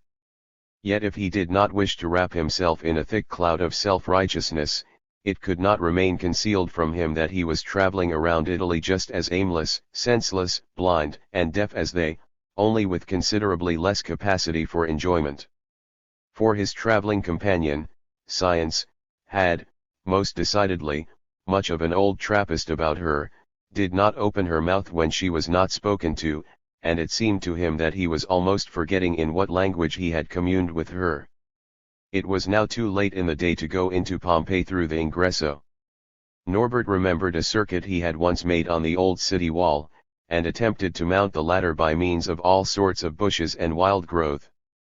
Thus he wandered along for some distance a little above the city of Graves, which lay on his right, motionless and quiet. It looked like a dead rubbish field already almost covered with shadow, for the evening sun stood in the west not far from the edge of the Tyrrhenian Sea. Round about, on the other hand, it still bathed all the hilltops and fields with an enchanting brilliancy of life, gilded the smoke cone rising above the Vesuvius crater and clad the peaks and pinnacles of Monte Sant'Angelo in purple. High and solitary rose Monte Epomeo from the sparkling, blue sea glittering with golden light, from which Cape Misenum reared itself with dark outline, like a mysterious, titanic structure. Wherever the gaze rested, a wonderful picture was spread combining charm and sublimity, remote past and joyous present. Norbert Hanold had expected to find here what he longed for vaguely. Yet he was not in the mood for it, although no bridal couples and flies molested him on the deserted wall, even nature was unable to offer him what he lacked in his surroundings and within himself. With a calmness bordering closely on indifference, he let his eyes pass over the all-pervading beauty, and did not regret in the least that it was growing pale and fading away in the sunset, but returned to the diamond, as he had come, dissatisfied. Asterisk asterisk asterisk asterisk asterisk. But as he had now, although with ill success, been conveyed to this place through his indiscretion, he reached the decision overnight, to get from the folly he had committed at least one day of scientific profit, and went to Pompeii on the regular road as soon as the ingresso was opened in the morning. In little groups commanded by official guides, armed with red Baedekers or their foreign cousins, longing for secret excavations of their own, there wandered before and behind him the population of the two hotels. The still fresh, morning air was filled almost exclusively by English or Anglo-American chatter. The German couples were making each other mutually happy with German sweets and inspiration up there on Capri behind Monte Sant'Angelo at the breakfast table of the Pagano. Norbert remembered how to free himself soon, by well-chosen words, combined with a good mansia, from the burden of a guida, and was able to pursue his purposes alone and unhindered. It afforded him some satisfaction to know that he possessed a faultless memory. Wherever his glance rested, everything lay and stood exactly as he remembered it, as if only yesterday he had imprinted it in his mind by means of expert observation. This continually repeated experience brought, however, the added feeling that his presence there seemed really very unnecessary, and a decided indifference took possession of his eyes and his intellect more and more, as during the evening on the wall. Although, when he looked up, the pine-shaped smoke cone of Vesuvius generally stood before him against the blue sky, yet, remarkably, it did not once appear in his memory that he had dreamed some time ago that he had been present at the destruction of Pompeii by the volcanic eruption of 79. Wandering around for hours made him tired and half sleepy, of course, yet he felt not the least suggestion of anything dreamlike, but there lay about him only a confusion of fragments of ancient gate arches, pillars, and walls significant to the highest degree for archaeology, but, viewed without the esoteric aid of the science, really not much else than a big pile of rubbish, neatly arranged, to be sure, but extremely devoid of interest, and although science and dreams were wont formerly to stand on footings exactly opposed, they had apparently here today come to an agreement to withdraw their aid from Norbert Hanold and deliver him over absolutely to the aimlessness of his walking and standing around. So he had wandered in all directions from the Forum to the amphitheater, from the Porta di Stabia to the Porta del Vesuvio, through the Street of Tombs as well as through countless others, and the sun had likewise, in the meanwhile, made its accustomed morning journey to the position where it usually changes to the more comfortable descent toward the sea. Thereby, to the great satisfaction of their misunderstood, hoarsely eloquent guides, it gave the English and American men and women, forced to go there by a traveler's sense of duty, a signal to become mindful of the superior comfort of sitting at the lunch tables of the twin hotels. Besides, they had seen with their own eyes everything that could be required for conversation on the other side of the ocean and channel, so the separate groups, satiated by the past, started on the return, ebbed in common movement down through the Via Marina, in order not to lose meals at the, to be sure somewhat euphemistically Lucullan, tables of the present, in the house of Diamond or of Mr. Swiss. In consideration of all the outer and inner circumstances, this was doubtless also the wisest thing that they could do, for the noon sun of May was decidedly well disposed toward the lizards, butterflies, and other winged inhabitants or visitors of the extensive mass of ruins, but for the northern complexion of a Madame or Miss its perpendicular obtrusiveness was unquestionably beginning to become less kindly, and, supposedly in some causal connection with that, the Charmings had already in the last hour considerably diminished, the Shockings had increased in the same proportion, and the masculine os proceeding from rows of teeth even more widely distended than before had begun a noticeable transition to yawning. It was remarkable, however, that simultaneously with their vanishing, what had formerly been the city of Pompeii assumed an entirely changed appearance, but not a living one. It now appeared rather to be becoming completely petrified in dead immobility. Yet out of it stirred a feeling that death was beginning to talk, although not in a manner intelligible to human ears. To be sure, here and there was a sound as if a whisper were proceeding from the stone which, however, only the softly murmuring south wind, Atabolus, awoke, he who, 2000 years ago, had buzzed in this fashion about the temples, halls, and houses, and was now carrying on his playful game with the green, shimmering stalks on the low ruins. From the coast of Africa he often rushed across, casting forth wild, full blasts. He was not doing that today, but was gently fanning again the old acquaintances which had come to light again. He could not, however, refrain from his natural tendency to devastate, and blew with hot breath, even though lightly, on everything that he encountered on the way. In this, the sun, his eternally youthful mother, helped him. She strengthened his fiery breath, and accomplished, besides, what he could not, steeped everything with trembling, glittering, dazzling splendor. As with a golden eraser, she effaced from the edges of the houses on the Semitai and Crepidine Virum, as the sidewalks were once called, every slight shadow, cast into all the vestibules, inner courts, peristyles and balconies her luminous radiance, or desultory rays where a shelter blocked her direct approach. Hardly anywhere was there a nook which successfully protected itself against the ocean of light and veiled itself in a dusky, silver web. Every street lay between the old walls like long, rippling, white strips of linen spread out to bleach, and without exception all were equally motionless and mute, for not only had the last of the rasping and nasal tones of the English and American messengers disappeared, but the former slight evidences of lizard and butterfly life seemed also to have left the silent city of ruins. They had not really done so, but the gaze perceived no more movement from them.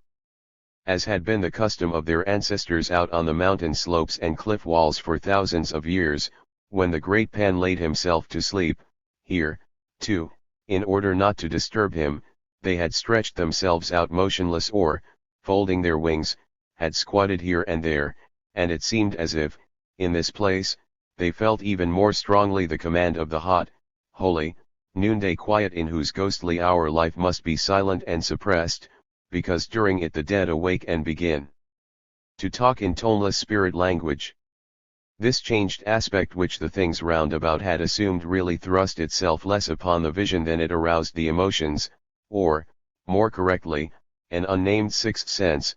This latter, however, was stimulated so strongly and persistently that a person endowed with it could not throw off the effect produced upon him.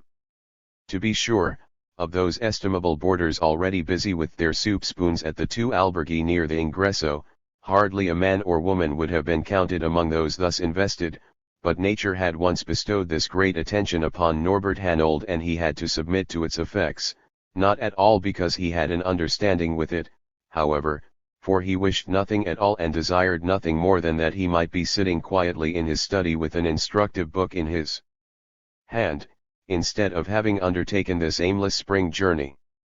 Yet as he had turned back from the Street of Tombs through the Hercules Gate into the center of the city, and at Casa di Saliscio had turned to the left, quite without purpose or thought, into the narrow vicolo, suddenly that sixth sense was awakened in him, but this last expression was not really fitting, rather he was transported by it into a strangely dreamy condition, about halfway between a waking state and loss of senses.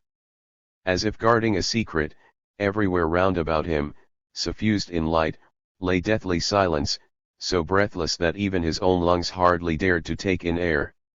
He stood at the intersection of two streets where the Vicolo Mercurio crossed the broader Strada di Mercurio, which stretched out to right and left, in answer to the god of commerce, business, and trades had formerly had their abodes here. The street corners spoke silently of it, many shops with broken counters, inlaid with marble, opened out upon them. Here the arrangement indicated a bakery, there, a number of large, convex, earthenware jugs, an oil or flour business. Opposite more slender, Two handled jars set into the counters showed that the space behind them had been a bar room. Surely in the evening, slaves and maids of the neighborhood might have thronged here to get wine for their masters in their own jugs. One could see that the now illegible inscription inlaid with mosaic on the sidewalk in front of the shop was worn by many feet. Probably it had held out to passers-by a recommendation of the excellent wine. On the outer wall, at about half the height of a man, was visible a graffito probably scratched into the plastering, with his fingernail or an iron nail, by a schoolboy, perhaps derisively explaining the praise, in this way, that the owner's wine owed its peerlessness to a generous addition of water. For from the scratch there seemed raised before Norbert Hanold's eyes the word capo, or was it an illusion? Certainly he could not settle it. He possessed a certain skill in deciphering graffiti which were difficult, and had already accomplished widely recognized work in that field, yet at this time it completely failed him. Not only that, he had a feeling that he did not understand any Latin, and it was absurd of him to wish to read what a Pompeian school youth had scratched into the wall 2,000 years before. Not only had all his science left him, but it left him without the least desire to regain it. He remembered it as from a great distance, and he felt that it had been an old, dried up, boresome ant, dullest and most superfluous creature in the world. What she uttered with puckered lips and sapient mien, and presented as wisdom, was all vain, empty pompousness, and merely gnawed at the dry rind of the fruit of knowledge without revealing anything of its content, the germ of life, or bringing anything to the point of inner, intelligent enjoyment. What it taught was a lifeless, archaeological view, and what came from its mouth was a dead, philological language. These helped in no way to a comprehension with soul, mind, and heart, as the saying is, but he, who possessed a desire for that, had to stand alone here, the only living person in the hot noonday silence among the remains of the past, in order not to see with physical eyes nor hear with corporeal ears. Then something came forth everywhere without movement and a soundless speech began. Then the sun dissolved the tomb-like rigidity of the old stones, a glowing thrill passed through them, the dead awoke, and Pompeii began to live again. The thoughts in Norbert Hanold's mind were not really blasphemous, but he had an indefinite feeling deserving of that adjective, and with this, standing motionless, he looked before him down the Strada di Mercurio toward the city wall. The angular lava blocks of its pavement still lay as faultlessly fitted together as before the devastation, and each one was of a light gray color, yet such dazzling luster brooded over them that they stretched like a quilted silver-white ribbon passing in faintly glowing void between the silent walls and by the side of column fragments. Then suddenly, with open eyes he gazed along the street, yet it seemed to him as if he were doing it in a dream. A little to the right something suddenly stepped forth from the Casa di Castor Paulus, and across the lava stepping stones, which led from the house to the other side of the Strada di Mercurio, Gradiva stepped buoyantly. Quite indubitably it was she, even if the sunbeams did surround her figure as with a thin veil of gold. He perceived her in profile as plainly and as distinctly as on the bas-relief. Her head, whose crown was entwined with a scarf which fell to her neck, inclined forward a little, her left hand held up lightly the extremely voluminous dress and, as it reached only to her ankles, one could perceive clearly that in advancing, the right foot, lingering, if only for a moment, rose on the tips of the toes almost perpendicularly. Here, however, it was not a stone representation, everything in uniform colorlessness. The dress, apparently made of extremely soft, clinging material, was not of cold marble white, but of a warm tone verging faintly on yellow, and her hair, wavy under the scarf on her brow, and peeping forth at the temples, stood out, with golden brown radiance, in bold contrast to her alabaster countenance. As soon as he caught sight of her, Norbert's memory was clearly awakened to the fact that he had seen her here once already in a dream, walking thus, the night that she had lain down as if to sleep over there in the forum on the steps of the Temple of Apollo. With this memory he became conscious, for the first time, of something else.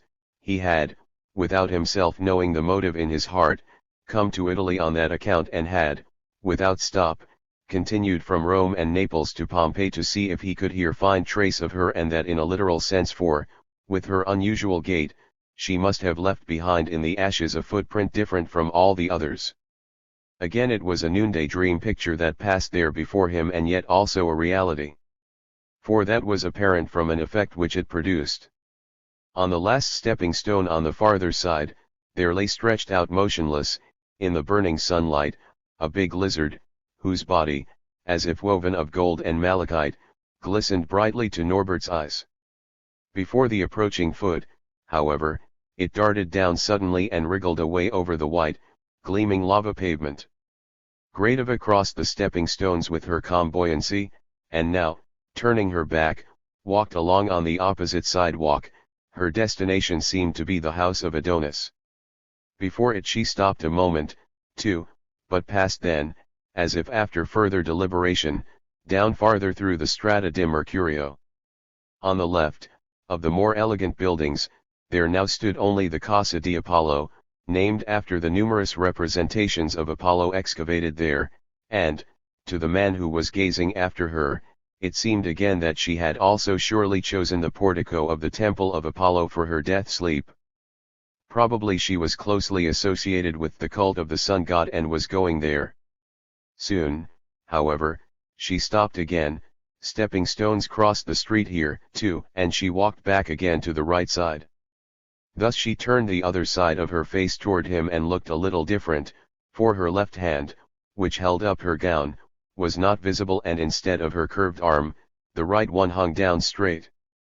At a greater distance now, however, the golden waves of sunlight floated around her with a thicker web of veiling, and did not allow him to distinguish where she had stopped, for she disappeared suddenly before the house of Meleager. Norbert Hanold still stood without having moved a limb. With his eyes, and this time with his corporeal ones, he had surveyed, step by step, her vanishing form. Now, at length, he drew a deep breath, for his breast too had remained almost motionless. Simultaneously the sixth sense, suppressing the others completely, held him absolutely in its sway. Had what had just stood before him been a product of his imagination or a reality? He did not know that, nor whether he was awake or dreaming, and tried in vain to collect his thoughts. Then, however, a strange shudder passed down his spine. He saw and heard nothing, yet he felt from the secret inner vibrations that Pompey had begun to live about him in the noonday hour of spirits, and so Gradiva lived again, too, and had gone into the house which she had occupied before the fateful August day of the year 79. From his former visit, he was acquainted with the Casa di Meleagro, had not yet gone there this time, however, but had merely stopped briefly in the Museo Nazionale of Naples before the wall paintings of Meleager and his Arcadian huntress companion, Atalanta, which had been found in the Strada di Mercurio in that house, and after which the latter had been named. Yet as he now again acquired the ability to move and walk toward it, he began to doubt whether it really bore its name after the slayer of the Caledonian boar. He suddenly recalled a Greek poet, Meleager, who, to be sure, had probably lived about a century before the destruction of Pompeii. A descendant of his, however, might have come here and built the house for himself. That agreed with something else that had awakened in his memory, for he remembered his supposition, or rather a definite conviction, that Gradiva had been of Greek descent. To be sure, there mingled with his idea the figure of Atalanta as Ovid had pictured it in his Metamorphoses. Her floating vest. A polished buckle clasped her careless locks. In simple knot were gathered. Transaction by Henry King. He could not recall the verses word for word, but their content was present in his mind, and from his store of knowledge was added the fact that Cleopatra was the name of the young wife of Ino's son, Meleager. More probably this had nothing to do with him, but with the Greek poet, Meleager. Thus, under the glowing sun of the Campagna, there was a mythological, literary, historical, archaeological juggling in his head. When he had passed the house of Castor and Pollux and that of the Centaur, he stood before the Casa di Meleagro, from whose threshold there looked up at him, still discernible, the inlaid greeting Ave on the wall of the vestibule. Mercury was handing Fortuna a pouch filled with money, that probably indicated, allegorically, the riches and other fortunate circumstances of the former dweller. Behind this opened up the inner court, the center of which was occupied by a marble table supported by 3 griffins. Empty and silent, the room lay there, appearing absolutely unfamiliar to the man, as he entered, awaking no memory that he had already been here, yet he then recalled it, for the interior of the house offered a deviation from that of the other excavated buildings of the city. The peristyle adjoined the inner court on the other side of the balcony toward the rear, not in the usual way, but at the left side, and on that account was of greater extent and more splendid appearance than any other in Pompeii. It was framed by a colonnade supported by 24 pillars painted red on the lower, and white on the upper half. These lent solemnity to the great, silent space. Here in the center was a spring with a beautifully wrought enclosure, which served as a fish pool. Apparently the house must have been the dwelling of an estimable man of culture and artistic sense. Norbert's gaze passed around, and he listened. Yet nowhere about did anything stir, nor was the slightest sound audible. Amidst this cold stone there was no longer a breath. If Gradiva had gone into Meleager's house, she had already dissolved again into nothing.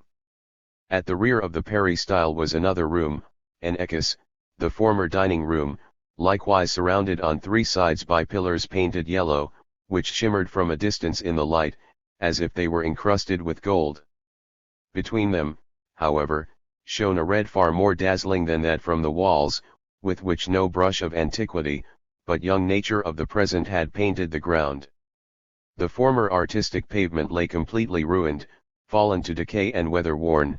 It was May which exercised here again its most ancient dominion and covered the whole ekis, as it did at the time in many houses of the buried city, with red, flowering, wild poppies, whose seeds the winds had carried thither, and these had sprouted in the ashes.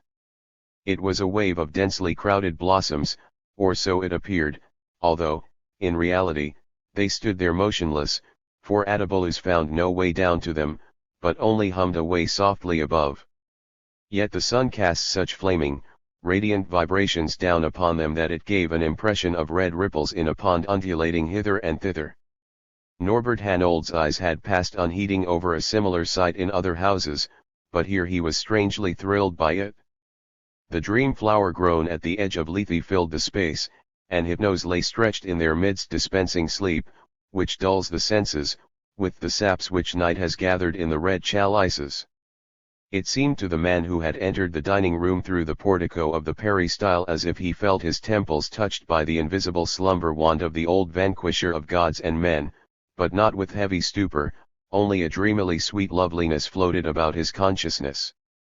At the same time, however, he still remained in control of his feet and stepped along by the wall of the former dining room from which gazed old pictures, Paris, awarding the apple, a satyr, carrying in his hand an asp and tormenting a young bacchante with it.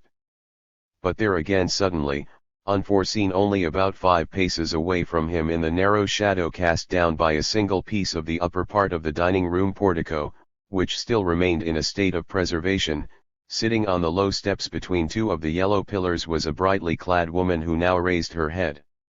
In that way she disclosed to the unnoticed arrival, whose footstep she had apparently just heard, a full view of her face, which produced in him a double feeling, for it appeared to him at the same time unknown and yet also familiar, already seen or imagined, but by his arrested breathing and his heart palpitations, he recognized, unmistakably, to whom it belonged.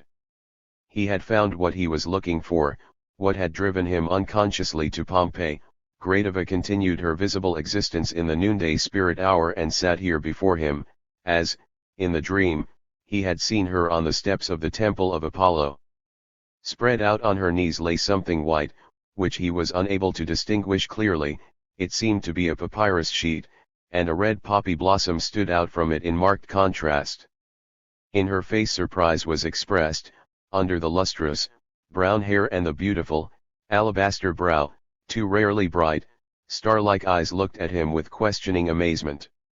It required only a few moments for him to recognize the conformity of her features with those of the profile. They must be thus, viewed from the front, and therefore, at first glance, they had not been really unfamiliar to him. Near to, her white dress, by its slight tendency to yellow, heightened still more the warm color. Apparently it consisted of a fine, extremely soft, woolen material, which produced abundant folds, and the scarf around her head was of the same. Below, on the nape of the neck, appeared again the shimmering, brown hair artlessly gathered in a single knot. At her throat, under a dainty chin, a little gold clasp held her gown together.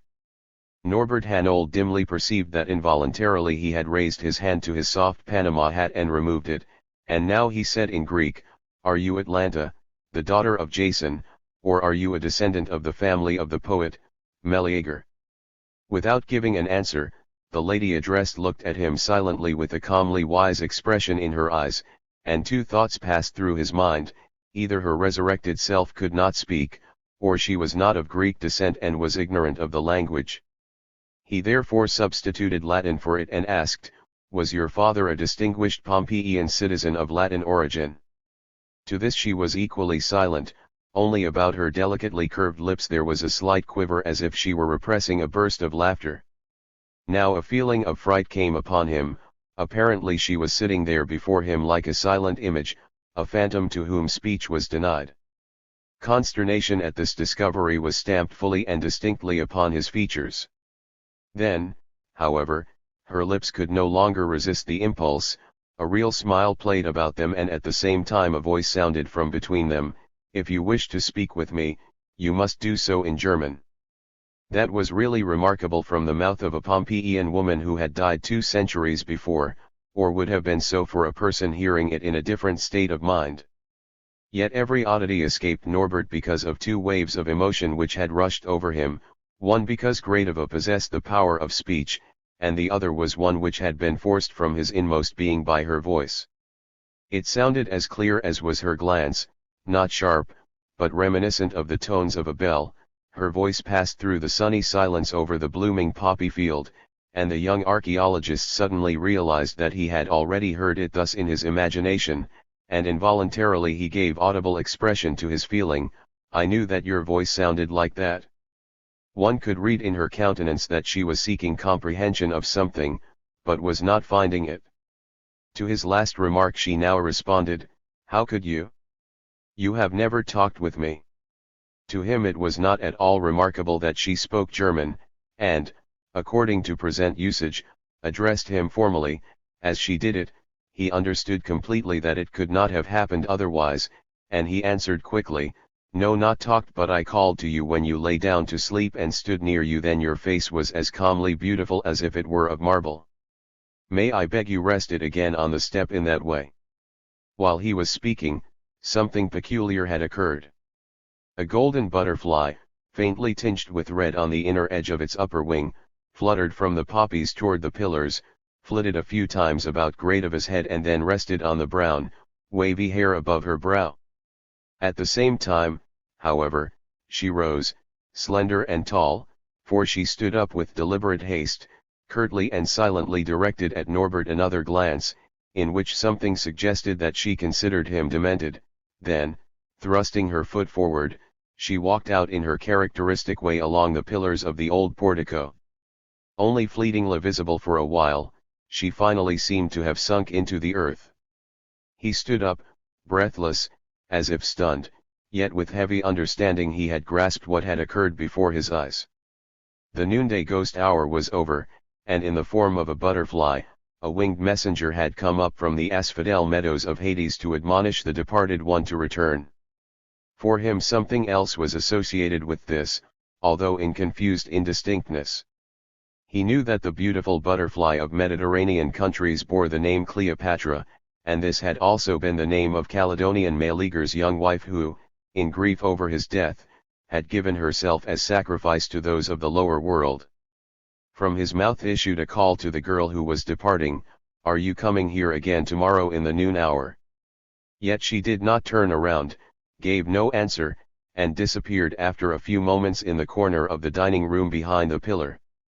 Now a compelling impulse suddenly incited him to hasten after her, but her bright dress was no longer visible anywhere. Glowing with the hot sun's rays, the Casa de Meleagro lay about him motionless and silent, only Cleopatra hovered on her red, shimmering, golden wings, making slow circles again above the multitude of poppies. Asterisk asterisk asterisk asterisk asterisk. When and how he had returned to the ingresso, Norbert Hanold could not recall.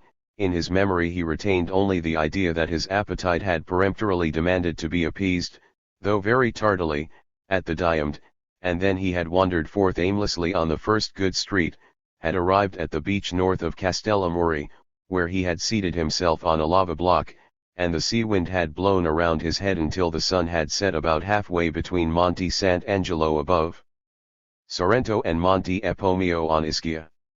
Yet, in spite of this stay of at least several hours by the water, he had obtained from the fresh air there no mental relief, but was returning to the hotel in the same condition in which he had left it. He found the other guests busily occupied with dinner, had a little bottle of Vesuvio wine brought to him in a corner of the room, viewed the faces of those eating, and listened to their conversations. From the faces of all, as well as from their talk, it appeared to him absolutely certain that in the noon hour none of them had either met or spoken to a dead Pompeian woman who had returned again briefly to life. Of course, all this had been a foregone conclusion, as they had all been at lunch at that time. Why and wherefore, he himself could not state, yet after a while he went over to the competitor of the Diamond, Hotel Suisse, sat down there also in a corner, and, as he had to order something, likewise before a little bottle of Vesuvio, and here he gave himself over to the same kind of investigations with eye and ear. They led to the same results, but also to the further conclusion that he now knew by sight all the temporary, living visitors of Pompeii. To be sure, this effected an increase of his knowledge which he could hardly consider an enrichment, but from it he experienced a certain satisfying feeling that, in the two hostelries, no guest, either male or female, was present with whom, by means of sight and hearing, he had not entered into a personal, even if one-sided, relation. Of course, in no way had the absurd supposition entered his mind that he might possibly meet Gradiva in one of the two hotels, but he could have taken his oath that no one was staying in them who possessed, in the remotest way, any trace of resemblance to her. During his observations, he had occasionally poured wine from his little bottle to his glass, and had drunk from time to time, and when, in this manner, the former had gradually become empty, he rose and went back to the Diamond. The heavens were now strewn with countless, flashing, twinkling stars, but not in the traditionally stationary way, for Norbert gathered the impression that Perseus, Cassiopeia, and Andromeda with some neighbors, bowing lightly hither and thither, were performing a singing dance, and below, on earth, too, it seemed to him that the dark shadows of the treetops and buildings did not stay in the same place. Of course, on the ground of this region unsteady from ancient times, this could not be exactly surprising, for the subterranean glow lurked everywhere, after an eruption, and let a little of itself rise in the vines and grapes from which was pressed Vesuvio, which was not one of Norbert Hanold's usual evening drinks. He still remembered, however, even if a little of the circular movement of things might be ascribed to the wine, too, that since noon all objects had displayed an inclination to whirl softly about his head, and therefore he found, in the slight increase, nothing new, but only a continuation of the formerly existing conditions. He went up to his room and stood for a little while at the open window, looking over toward the Vesuvius mound, above which now no cone of smoke spread its top, but rather something like the fluctuations of a dark, purple cloak flowed back and forth around it. Then the young archaeologist undressed, without having lighted the light, and sought his couch. Yet, as he stretched himself out upon it, it was not his bed at the Diamond, but a red poppy field whose blossoms closed over him like a soft cushion heated by the sun. His enemy, the common housefly, constrained by darkness to lethargic stupidity, sat 50-fold above his head, on the wall, and only one moved, even in its sleepiness, by desire to torture, buzzed about his nose. He recognized it, however, not as the absolute evil, the century-old scourge of humanity, for before his eyes it poised like a red-gold Cleopatra. When, in the morning, the sun, with lively assistance from the flies, awoke him, he could not recall what, besides strange, Ovid-like metamorphoses, had occurred during the night about his bed. Yet doubtless some mystic being, continuously weaving dream webs, had been sitting beside him, for he felt his head completely overhung and filled with them, so that all ability to think lay inextricably imprisoned in it, and only one thing remained in his consciousness: he must again be in Meleager's house at exactly noon. In this connection, however, a fear overcame him, for if the gatekeepers at the ingresso looked at him, they would not let him in. Anyway, it was not advisable that he should expose himself to close observation by human eyes. To escape that, there was, for one well informed about Pompeii, a means which was, to be sure, against the rules, but he was not in a condition to grant to legal regulation a determination of his conduct. So he climbed again, as on the evening of his arrival, along the old city wall, and upon it walked, in a wide semicircle, around the city of ruins to the solitary, unguarded Porta di Nola. Here it was not difficult to get down into the inside, and he went, without burdening his conscience very much over the fact that by his autocratic deed he had deprived the administration of a 2 lira entrance fee, which he could, of course, let it have later in some other way. Thus, unseen, he had reached an uninteresting part of the city, never before investigated by anyone and still mostly unexcavated. He sat down in a secluded, shady nook and waited, now and then drawing his watch to observe the progress of time. Once his glance fell upon something in the distance gleaming, silvery white, rising from the ashes, but with his unreliable vision, he was unable to distinguish what it was. Yet involuntarily he was impelled to go up to it, and there it stood, a tall, flowering asphodel plant with white, bell-like blossoms whose seeds the wind had carried thither from outside. It was the flower of the lower world, significant and, as he felt, destined to grow here for his purpose. He broke the slender stem and returned with it to his seat. Hotter and hotter the May sun burned down as on the day before, and finally approached its noonday position, so now he started out through the long Strada di Nola. This lay deathly still and deserted, as did almost all the others. Over there to the west all the morning visitors were already crowding again to the Porta Marina and the soup plates.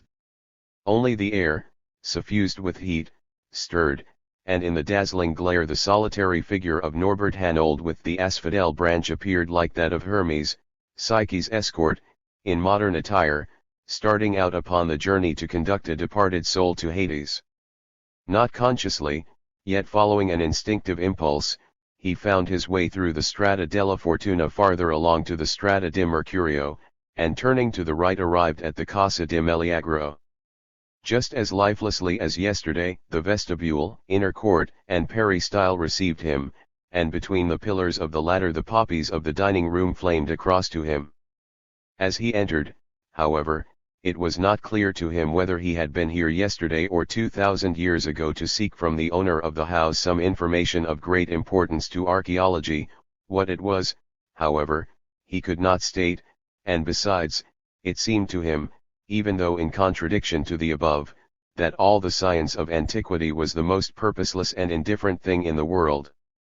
He could not understand how a human being could occupy himself with it, for there was only a single thing to which all thinking and investigation must be directed: what is the nature of the physical manifestation of a being like Gradiva, dead and alive at the same time, although the latter was true only in the noon hour of spirits or had been the day before, perhaps the one time in a century or 1,000 years, for it suddenly seemed certain that his return today was in vain.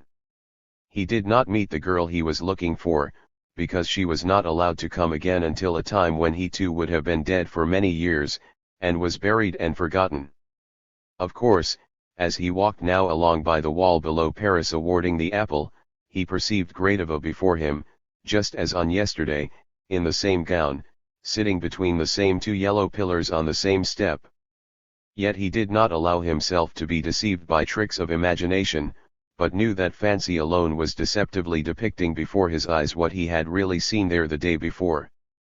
He could not refrain, however, from stopping to indulge in the view of the shadowy apparition created by himself, and, without his knowing it, there passed from his lips in a grieved tone the words, "Oh, that you were still alive. His voice rang out, but, after that, breathless silence again reigned among the ruins of the old dining room. Yet soon another sounded through the vacant stillness, saying, "Won't you sit down too? You look exhausted." Norbert Hanold's heart stood still a moment. His head, however, collected this much reason: a vision could not speak, or was an oral hallucination practicing deception upon him. With fixed gaze, he supported himself against the pillar. Then again asked the voice, and it was the one which none other than Gradiva possessed, "Are you bringing me the white flowers?" Dizziness rushed upon him. He felt that his feet no longer supported him, but forced him to be seated, and he slid down opposite her on the step, against the pillar. Her bright eyes were directed toward his face, yet with a different look from the one with which she had gazed at him yesterday when she suddenly rose and went away. In that, something ill-humored and repellent had spoken, but it had disappeared, as if she had, in the meanwhile, arrived at a different viewpoint, and an expression of searching inquisitiveness or curiosity had taken its place. Likewise, she spoke with an easy familiarity. As he remained silent, however, to the last question also, she again resumed, "You told me yesterday that you had once called to me when I lay down to sleep and that you had afterwards stood near me. My face was as white as marble. When and where was that? I cannot remember it, and I beg you to explain more exactly." Norbert had now acquired enough power of speech to answer, "In the night when you sat on the steps of the Temple of Apollo in the Forum and the fall of ashes from Vesuvius covered you." "So then?" "Yes, to be sure that had not occurred to me, but I might have thought that it would be a case like that. When you said it yesterday, I was not expecting it, and I was utterly unprepared. Yet that happened, if I recall correctly, 2000 years ago. Were you living then? It seems to me you look younger." She spoke very seriously, but at the end a faint, extremely sweet smile played about her mouth. He hesitated in embarrassment and answered, stuttering slightly, "No, I really don't believe I was alive in the year 79. It was perhaps yes, it surely is a psychic condition which is called a dream that transported me into the time of the destruction of Pompeii, but I recognized you again at first glance." In the expression of the girl sitting opposite him, a few feet away, surprise was apparent, and she repeated in a tone of amazement, "You recognized me again? In the dream? By what?" "At the very first, by your manner of walking." "Had you noticed that? And have I a special manner of walking?" Her astonishment had grown perceptibly. He replied, "Yes, don't you realize that? A more graceful one, at least among those now living, does not exist. Yet I recognized you immediately by everything else too, your figure, face, bearing and drapery, for everything agreed most minutely with the bas-relief of you in Rome." "Ah, really?" she repeated in her former tone, "with the bas-relief of me in Rome?" "Yes, I hadn't thought of that either, and at this moment I don't know exactly what is it, and you saw it there then." Now he told her that the sight of it had attracted him so that he had been highly pleased to get a plaster cast of it in Germany, and that for years it had hung in his room. He observed it daily, and the idea had come to him that it must represent a young Pompeian girl who was walking on the stepping stones of a street in her native city, and the dream had confirmed it. Now he knew also that he had been impelled by it to travel here again to see whether he could find some trace of her, and as he had stood yesterday noon at the corner of Strada di Mercurio, she, herself, exactly like her image, had suddenly walked before him across the stepping stones, as if she were about to go over into the house of Apollo. Then farther along she had recrossed the street and disappeared before the house of Meleager. To this she nodded and said, "Yes, I intended to look up the house of Apollo, but I came here." He continued, "On that account the Greek poet, Meleager, came to my mind, and I thought that you were one of his descendants and were returning in the hour which you are allowed to your ancestral home. When I spoke to you in Greek, however, you did not understand." "Was that Greek?" "No, I don't understand it, or I've probably forgotten it. Yet as you came again just now, I heard you say something that I could understand. You expressed the wish that someone might still be alive here. Only I did not understand whom you meant by that. That caused him to reply that, at sight of her, he had believed that it was not really she, but that his imagination was deceptively putting her image before him in the place where he had met her yesterday. At that she smiled and agreed, "It seems that you have reason to be on your guard against an excess of imagination, although, when I have been with you, I never supposed so." She stopped, however, and added, "What is there peculiar about my way of walking, which you spoke of before?" It was noteworthy that her aroused interest brought her back to that, and he said, "If I may ask." With that he stopped, for he suddenly remembered with fear that yesterday she had suddenly risen and gone away when he had asked her to lie down to sleep again on that step, as on that of the temple of Apollo, and, associated darkly with this, there came to him the glance which she had directed upon him in departing. Yet now the calm, friendly expression of her eyes remained, and as he spoke no further, she said, "It was nice that your wish that someone might still be alive concerned me. If you wish to ask anything of me on that account, I will gladly respond."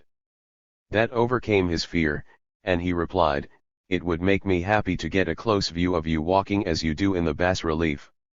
Willingly, without answering, she stood up and walked along between the wall and the pillars. It was the very buoyantly reposeful gait, with the sole raised almost perpendicularly, that was so firmly imprinted on his mind, but for the first time he saw that she wore, below the raised gown, not sandals, but light, sand-colored shoes of fine leather. When she came back and sat down again silently, he involuntarily started to talk of the difference in her foot covering from that of the bas-relief. To that she rejoined, "Time, of course, always changes everything, and for the present sandals are not suitable, so I put on shoes, which are a better protection against rain and dust. But why did you ask me to walk before you? What is there peculiar about it?" Her repeated wish to learn this proved her not entirely free from feminine curiosity. He now explained that it was a matter of the peculiarly upright position of the rising foot, as she walked, and he added how for weeks he had tried to observe the gait of modern women on the streets in his native city. Yet it seemed that this beautiful way of walking had been completely lost to them, with the exception, perhaps, of a single one who had given him the impression that she walked in that way. To be sure, he had not been able to establish this fact because of the crowd about her, and he had probably experienced an illusion, for it had seemed to him that her features had resembled somewhat those of Gradiva. "What a shame," she answered. "For confirmation of the fact would surely have been of great scientific importance, and if you had succeeded, perhaps you would not have needed to take the long journey here. But whom were you just speaking of? Who is Gradiva?" "I have named the bas-relief that, because I didn't know your real name, and don't know it yet, either." This last he added with some hesitancy, and she faltered a moment before replying to the indirect question. "My name is Zoe." With pained tone the words escaped him, "The name suits you beautifully, but it sounds to me like bitter mockery, for Zoe means life." "One must adapt himself to the inevitable," she responded, "and I have long accustomed myself to being dead, but now my time is over for today. You have brought the grave flower with you to conduct me back. So give it to me." As she rose and stretched forth her slender hand, he gave her the asphodel cluster, but was careful not to touch her fingers. Accepting the flowering branch she said, "I thank you. To those who are more fortunate one gives roses in spring, but for me the flower of oblivion is the right one from your hand. Tomorrow I shall be allowed to come here again at this hour. If your way leads you again into the house of Meleager, we can sit together at the edge of the poppies, as we did today. On the threshold stands Ave, and I say it to you Ave." She went out and disappeared, as yesterday, at the turn in the portico, as if she had there sunk into the ground. Everything lay empty and silent again, but, from some distance, there once rang, short and clear, a sound like the merry note of a bird flying over the devastated city. This was stifled immediately, however. "Norbert," who had remained behind, looked down at the step where she had just been sitting. There something white shimmered. It seemed to be the papyrus leaf which Gradiva had held on her knees yesterday and had forgotten to take with her today. Yet, as he shyly reached for it, he found it to be a little sketchbook with pencil drawings of the different ruins in several houses of Pompeii.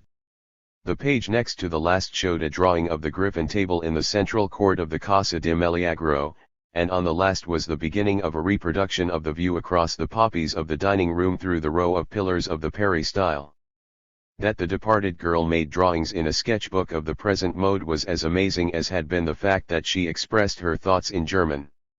Yet those were only insignificant prodigies beside the great one of her revivification, and apparently she used the midday hour of freedom to preserve for herself, in their present state, with unusual artistic talent, the surroundings in which she had once lived. The drawings testified to delicately cultivated powers of perception, as each of her words did to a clever intellect, and she had probably often sat by the old griffin table, so that it was a particularly precious reminder. Mechanically Norbert also went, with the little book, along the portico, and at the place where this turned he noticed in the wall a narrow cleft wide enough to afford, to an unusually slender figure, passage into the adjoining building, and even farther to the Vicolo del Fauno at the other side of the house. Suddenly, however, the idea flashed through his mind that Zoe Gradiva did not sink into the ground here. That was essentially unreasonable, and he could not understand how he had ever believed it, but went, on this street, back to her tomb. That must be in the Street of Tombs, and rushing forth, he hastened out into the Strada di Mercurio and as far as the Gate of Hercules, but when, breathless and reeking with perspiration, he entered this, it was already too late. The broad Strada di Sepolcri stretched out empty and dazzlingly white, only at its extremity, behind the glimmering curtain of radiance, a faint shadow seemed to dissolve uncertainly before the villa of Diomede. **************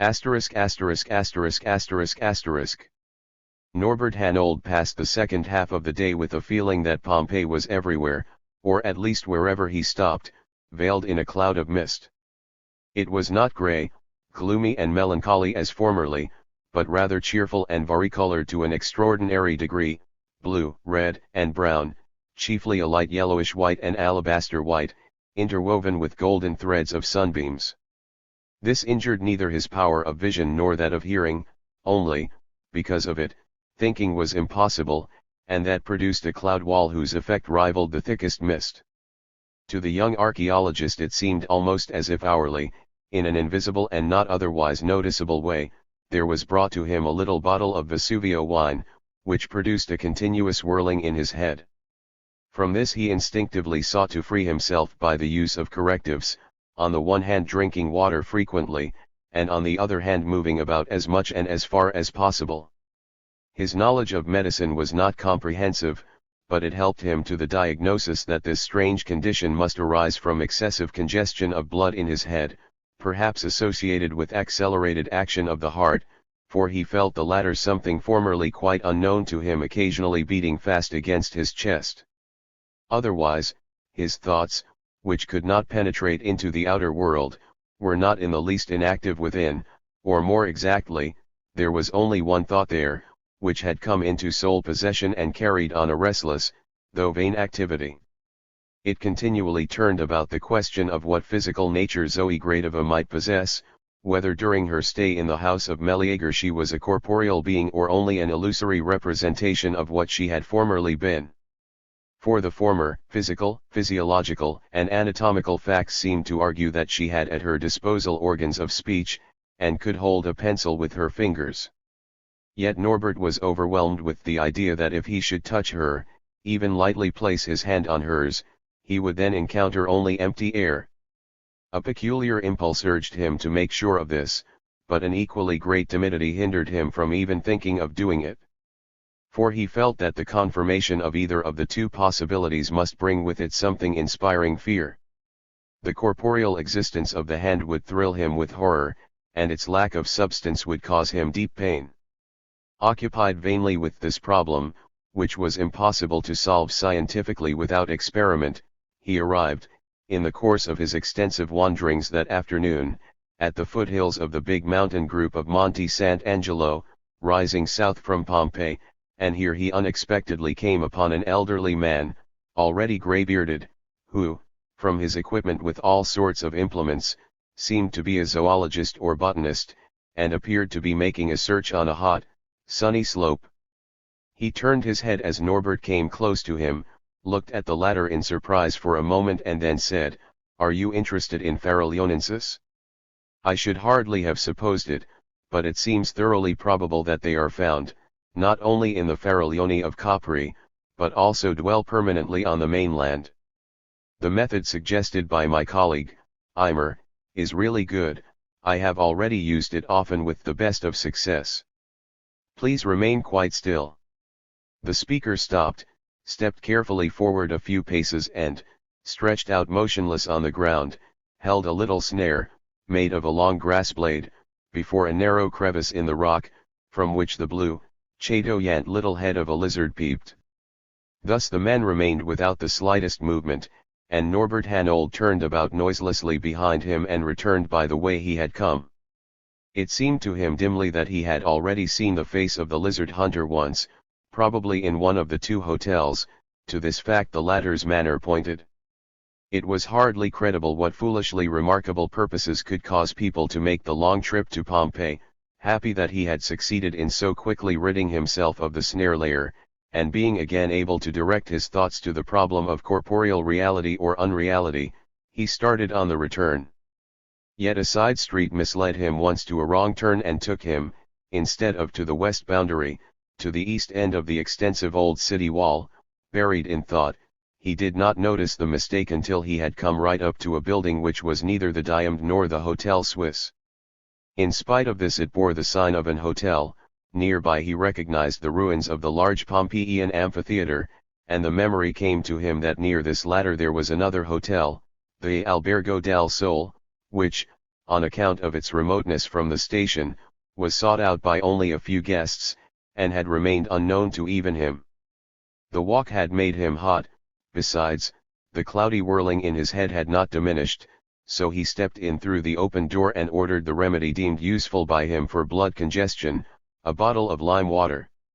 The room stood empty except, of course, for the fly visitors gathered in full numbers, and the unoccupied host availed himself of the opportunity to recommend highly his house and the excavated treasures it contained.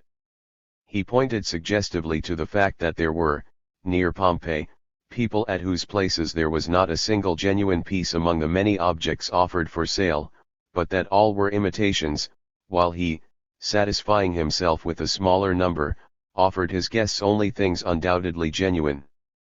For he acquired no articles which he himself had not seen brought to the light of day, and, in the course of his eloquence, he revealed that he had also been present when they had found near the Forum the young lovers who had clasped each other in firm embrace when they realized their inevitable destruction, and had thus awaited death. Norbert had already heard of this discovery, but had shrugged his shoulders about it as a fabulous invention of some especially imaginative narrator, and he did so now, too, when the host brought in to him, as authentic proof, a metal brooch encrusted with green patina, which, in his presence, had been gathered with the remains of the girl from the ashes. When the arrival at the Sun Hotel took it in his own hand, however, the power of imagination exercised such ascendancy over him that suddenly, without further critical consideration, he paid for it the price asked from English people, and, with his acquisition, hastily left the Albergo del Sole, in which, after another turn, he saw in an open window, nodding down, an asphodel branch covered with white blossoms, which had been placed in a water glass, and without needing any logical connection, it rushed through his mind, at the sight of the grave flower, that it was an attestation of the genuineness of his new possession. This he viewed with mingled feelings of excitement and shyness, keeping now to the way along the city wall to Porta Marina. Then it was no fairy tale that a couple of young lovers had been excavated near the Forum in such an embrace, and there at the Apollo temple he had seen Gradiva lie down to sleep, but only in a dream, that he knew now quite definitely. In reality she might have gone on still farther from the Forum, met someone and died with him. From the green brooch between his fingers a feeling passed through him that it had belonged to Zoe Gradiva, and had held her dress closed at the throat. Then she was the beloved fiancée, perhaps the young wife of him with whom she had wished to die. It occurred to Norbert Hanold to hurl the brooch away. It burned his fingers as if it had become glowing, or more exactly, it caused him the pain such as he had felt at the idea that he might put his hand on that of Gradiva and encounter only empty air.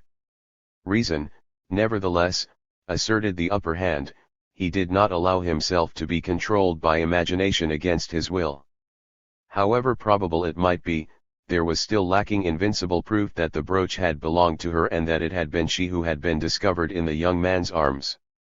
This judgment made it possible for him to breathe freely, and when at the dawn of twilight he reached the Diamond, his long wandering had brought to his sound constitution need of physical refreshment. Not without appetite did he devour the rather Spartan evening meal which the Diamond, in spite of its Argive origin, had adopted, and he then noticed two guests newly arrived in the course of the afternoon. By appearance and language they marked themselves as Germans, a man and a woman.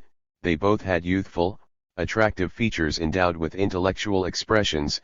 Their relation to each other could not be determined, yet, because of a certain resemblance, Norbert decided that they were brother and sister. To be sure, the young man's fair hair differed in color from her light brown tresses. In her gown she wore a red Sorrento rose, the sight of which, as he looked across from his corner, stirred something in his memory without his being able to think what it was. The couple were the first people he had met on his journey who seemed possibly congenial. They talked with one another, over a little bottle, in not too plainly audible tones, nor in cautious whisperings, apparently sometimes about serious things and sometimes about gay things, for at times there passed over her face a half-laughing expression which was very becoming to her, and aroused the desire to participate in their conversation, or perhaps might have awakened it in Norbert, if he had met them 2 days before in the room otherwise populated only by Anglo-Americans. Yet he felt that what was passing through his mind stood in too strong contrast to the happy naivete of the couple about whom there undeniably lay not the slightest cloud, for they doubtless were not meditating profoundly over the essential nature of a girl who had died 2,000 years ago, but, without any weariness, were taking pleasure in an enigmatical problem of their life of the present. His condition did not harmonize with that. On the one hand he seemed superfluous to them, and on the other, he recoiled from an attempt to start an acquaintance with them, for he had a dark feeling that their bright, merry eyes might look through his forehead into his thoughts and thereby assume an expression as if they did not consider him quite in his right mind. Therefore he went up to his room, stood, as yesterday, at the window, looking over to the purple night mantle of Vesuvius, and then he lay down to rest. Exhausted, he soon fell asleep and dreamed, but remarkably nonsensically. Somewhere in the sun Gradiva sat making a trap out of a blade of grass in order to catch a lizard, and she said, "Please stay quite still, my colleague is right, the method is really good, and she has used it with the greatest success." Norbert Hanold became conscious in his dream that it was actually the most utter madness, and he cast about to free himself from it.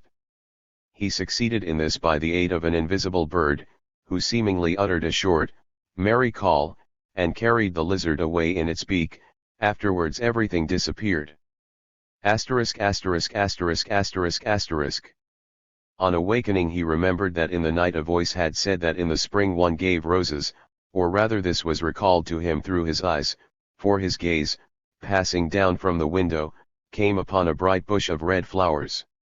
They were of the same kind as those which the young lady had worn in her bosom, and when he went down he involuntarily plucked a couple and smelled of them.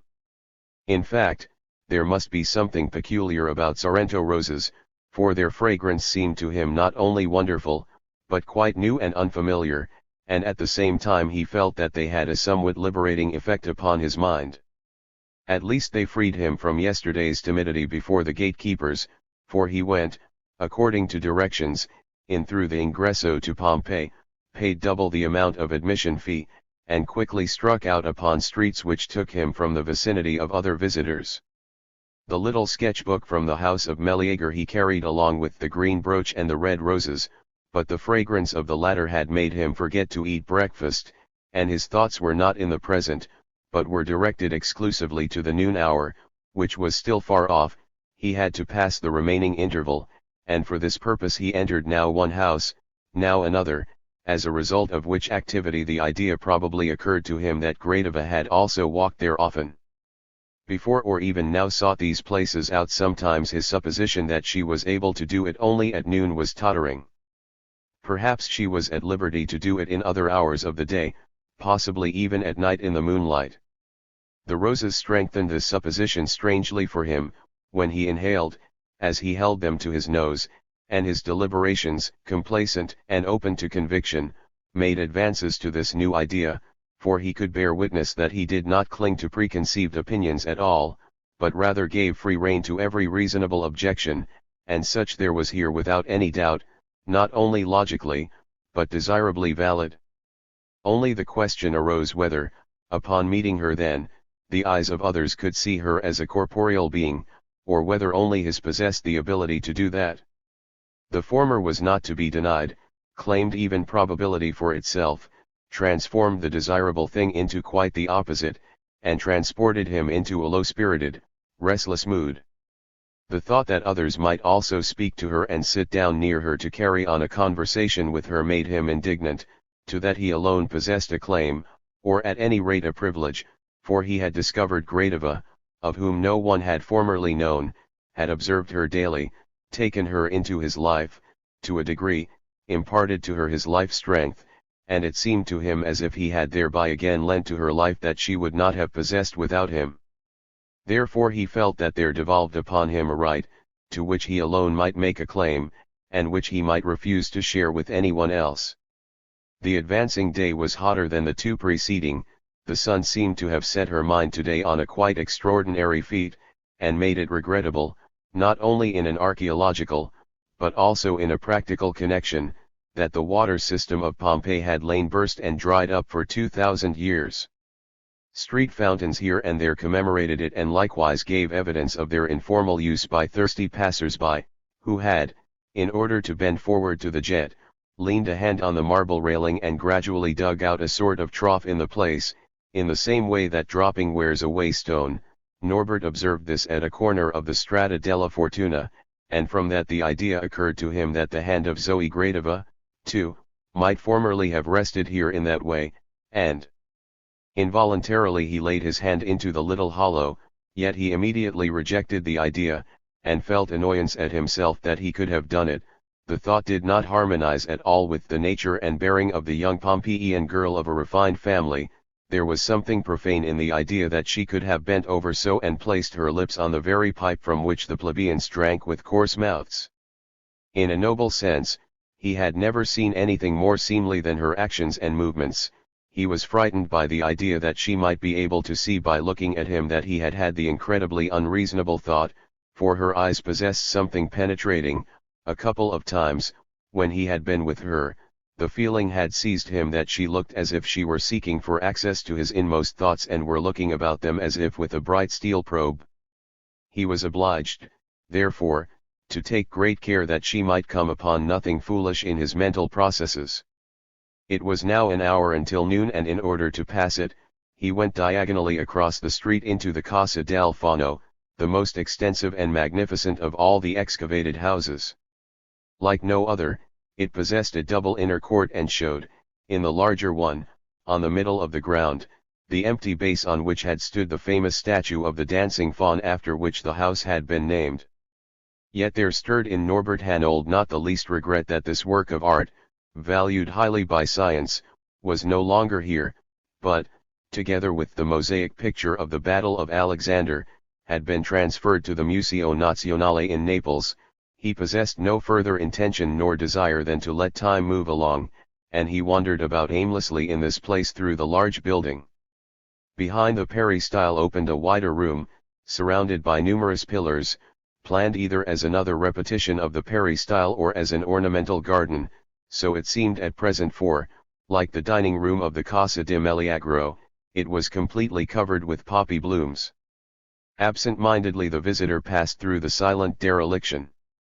Then, however, He stopped and rested on one foot, but he found himself not alone here.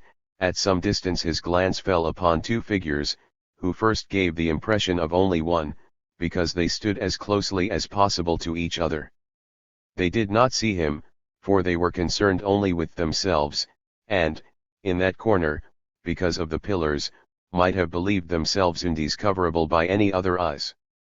Mutually embracing each other, they held their lips also pressed together, and the unsuspected spectator recognized, to his amazement, that they were the young man and woman who had last evening seemed to him the first congenial people encountered on this trip.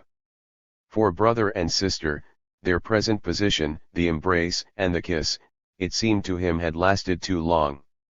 So it was surely another pair of lovers, probably a young bridal couple, and Augustus and Gretchen, too. Strange to relate, however, the two latter did not, at the moment, enter Norbert's mind, and the incident seemed to him not at all ridiculous nor repulsive, rather it heightened his pleasure in them. What they were doing seemed to him as natural as it did comprehensible. His eyes clung to the living picture, more widely open than they ever had been to any of the most admired works of art, and he would have gladly devoted himself for a longer time to his observation. Yet it seemed to him that he had wrongfully penetrated into a consecrated place and was on the point of disturbing a secret act of devotion. The idea of being noticed there struck terror to his heart, and he quickly turned, went back some distance noiselessly on tiptoe and, when he had passed beyond hearing distance, ran out with bated breath and beating heart to the Vicolo d'Alfano. When he arrived before the house of Meleager, he did not know whether it was already noon, and did not happen to question his watch about it, but remained before the door, standing looking down with indecision for some time at the Ave in the entrance.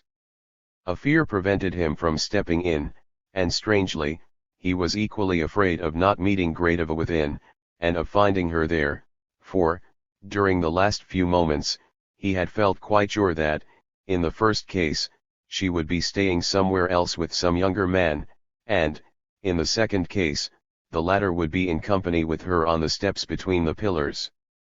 Toward the man, however, he felt a hate far stronger than against all the assembled common houseflies.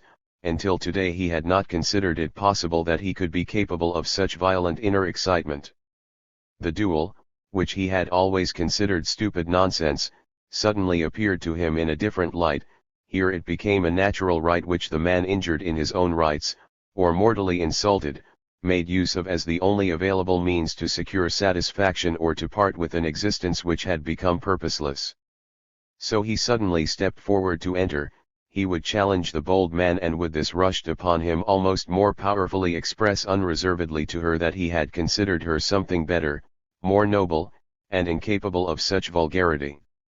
He was so filled to the brim with this rebellious idea that he uttered it, even though there was not apparently the least occasion for it, for, when he had covered the distance to the dining room with stormy haste, he demanded violently, "Are you alone?" although appearances allowed of no doubt that Gradiva was sitting there on the steps, just as much alone as on the 2 previous days. She looked at him amazed and replied, "Who should still be here after noon? Then the people are all hungry and sit down to meals. Nature has arranged that very happily for me." His surging excitement could not, however, be allayed so quickly, and without his knowledge or desire, he let slip, with the conviction of certainty, the conjecture which had come over him outside, for he added, to be sure somewhat foolishly, that he could really not think otherwise. Her bright eyes remained fixed upon his face until he had finished. Then she made a motion with one finger against her brow and said, "You after that, however," she continued, "it seems to me quite enough that I do not remain away from here, even though I must expect that you are coming here at this time, but the place pleases me, and I see that you have brought me my sketchbook that I forgot here yesterday. I thank you for your vigilance. Won't you give it to me?" The last question was well founded, for he showed no disposition to do so, but remained motionless. It began to dawn upon him that he had imagined and worked out a monstrous piece of nonsense, and had also given expression to it. In order to compensate, as far as possible, He now stepped forward hastily, handed Gradiva the book, and at the same time sat down near her on the step, mechanically. Casting a glance at his hand, she said, "You seem to be a lover of roses." At these words he suddenly became conscious of what had caused him to pluck and bring them, and he responded, "Yes, of course, not for myself, have I. You spoke yesterday and last night, too, someone said it to me, people give them in spring." She pondered briefly before she answered, "Ah, so yes, I remember. To others, I meant, one does not give asphodel, but roses. That is polite of you, it seems your opinion of me is improved." Her hand stretched out to receive the red flowers, and, handing them to her, he rejoined, "I believed at first that you could be here only during the noon hour, but it has become probable to me that you also, at some other time. That makes me very happy." "Why does it make you happy?" Her face expressed lack of comprehension, only about her lips there passed a slight, hardly noticeable quiver. Confused, he offered, "It is beautiful to be alive, it has never seemed so much so to me before. I wish to ask you." He searched in his breast pocket and added, as he drew out the object, "Has this brooch ever belonged to you?" She leaned forward a little toward it, but shook her head. "No, I can't remember. Chronologically it would, of course, not be impossible, for it probably did not exist until this year. Did you find it in the sun perhaps? The beautiful green patina surely seems familiar to me, as if I had already seen it." Involuntarily he repeated, "In the sun? Why in the sun? Soul it is called here. It brings to light many things of that sort." Was the brooch said to have belonged to a young girl who is said to have perished, I believe, in the vicinity of the Forum, with a companion? "Yes, who held his arm about her." "Ah, so." The two little words apparently lay upon Gradiva's tongue as a favorite interjection, and she stopped after it for a moment before she added, "Did you think that on that account I might have worn it, and would that have made you a little, how did you say it before? Unhappy?"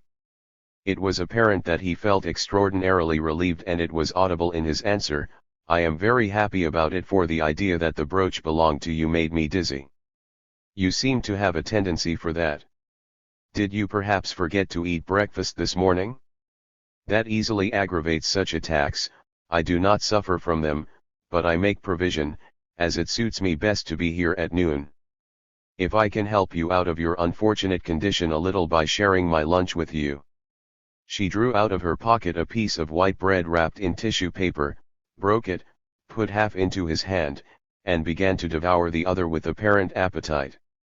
Thereby her exceptionally dainty and perfect teeth not only gleamed between her lips with pearly glitter, but in biting the crust caused also a crunching sound, so that they gave the impression of being not unreal phantoms, but of actual, substantial reality. Besides, with her conjecture about the postponed breakfast, she had, to be sure, hit upon the right thing. Mechanically he, too, ate, and felt from it a decidedly favorable effect on the clearing of his thoughts. So, for a little while, the couple did not speak further, but devoted themselves silently to the same practical occupation until Gradiva said, "It seems to me as if we had already eaten our bread thus together once 2000 years ago. Can't you remember it?" He could not, but it seemed strange to him now that she spoke of so infinitely remote a past, for the strengthening of his mind by the nourishment had brought with it a change in his brain. The idea that she had been going around here in Pompeii such a long time ago would no longer harmonize with sound reason. Everything about her seemed of the present, as if it could be scarcely more than 20 years old. The form and color of her face, the especially charming, brown, wavy hair, and the flawless teeth, also, the idea that the bright dress, marred by no shadow of a spot, had lain countless years in the pumice ashes, contained something in the highest degree inconsistent. Norbert was seized by a feeling of doubt whether he were really sitting here awake or were not more probably dreaming in his study, where, in contemplation of the likeness of Gradiva, he had been overcome by sleep, and had dreamed that he had gone to Pompeii, had met her as a person still living, and was dreaming further that he was still sitting so at her side in the Casa de Meleagro. For that she was really still alive or had been living again could only have happened in a dream. The laws of nature raised an objection to it. To be sure, it was strange that she had just said that she had once shared her bread with him in that way 2,000 years ago. Of that he knew nothing, and even in the dream could find nothing about it. Her left hand lay with the slender fingers calmly on her knees. They bore the key to the solution of an inscrutable riddle. Even in the dining room of the Casa de Meleagro the boldness of the common housefly was not deterred. On the yellow pillar opposite him he saw one running up and down in a worthless way in greedy quest. Now it whizzed right past his nose. He, however, had to make some answer to her question, if he did not remember the bread that he had formerly consumed with her, and he said suddenly, "Were the flies then as devilish as now, so that they tormented you to death?" She glanced at him with utterly incomprehending astonishment and repeated, "The flies? Have you flies on your mind now?" Then suddenly the black monster sat upon her hand, which did not reveal by the slightest quiver that she noticed it. Thereupon, however, there united in the young archaeologist two powerful impulses to execute the same deed. His hand went up suddenly and clapped with no gentle stroke on the fly and the hand of his neighbor. With this blow there came to him, for the first time, sense, consternation, and also a joyous fear. He had delivered the stroke not through empty air, but on an undoubtedly real, living, and warm, human hand which, for a moment apparently absolutely startled, remained motionless under his. Yet then she drew it away with a jerk, and the mouth above it said, "You are surely apparently crazy, Norbert Hanold." The name, which he had disclosed to no one in Pompeii, passed so easily, assuredly, and clearly from her lips that its owner jumped up from the steps, even more terrified. At the same time there sounded in the colonnade footsteps of people who had come near unobserved. Before his confused eyes appeared the faces of the congenial pair of lovers from the Casa del Fano, and the young lady cried, with a tone of greatest surprise, "Zoe! You here, too? And also on your honeymoon? You have not written me a word about it, you know." Asterisk asterisk asterisk asterisk asterisk. Norbert was again outside before Meleager's house in the Strada di Mercurio. How he had come there was not clear to him. It must have happened instinctively, and, caused by a lightning-like illumination in him, was the only thing that he could do not to present a thoroughly ridiculous figure to the young couple, even more to the girl greeted so pleasantly by them, who had just addressed him by his Christian and family names, and most of all to himself. For even if he grasped nothing, one fact was indisputable. Gradiva, with a warm, human hand, not unsubstantial, but possessing corporeal reality, had expressed an indubitable truth. His mind had, in the last 2 days, been in a condition of absolute madness, and not at all in a silly dream, but rather with the use of eyes and ears such as is given by nature to man for reasonable service. Like everything else, how such a thing had happened escaped his understanding, and only darkly did he feel that there must have also been in the game a sixth sense which, obtaining the upper hand in some way, had transformed something perhaps precious to the opposite. In order to get at least a little more light on the matter by an attempt at meditation, a remote place in solitary silence was absolutely required. At first, however, he was impelled to withdraw as quickly as possible from the sphere of eyes, ears, and other senses, which use their natural functions as suits their own purpose. As for the owner of that warm hand, she had, at any rate, from her first expression, been surprised by the unforeseen and unexpected visit at noon in the Casa de Meleagro in a not entirely pleasant manner. Yet, of this, in the next instant, there was no trace to be seen in her bright countenance. She stood up quickly, stepped toward the young lady and said, extending her hand, "It certainly is pleasant, Giza. Chance sometimes has a clever idea too.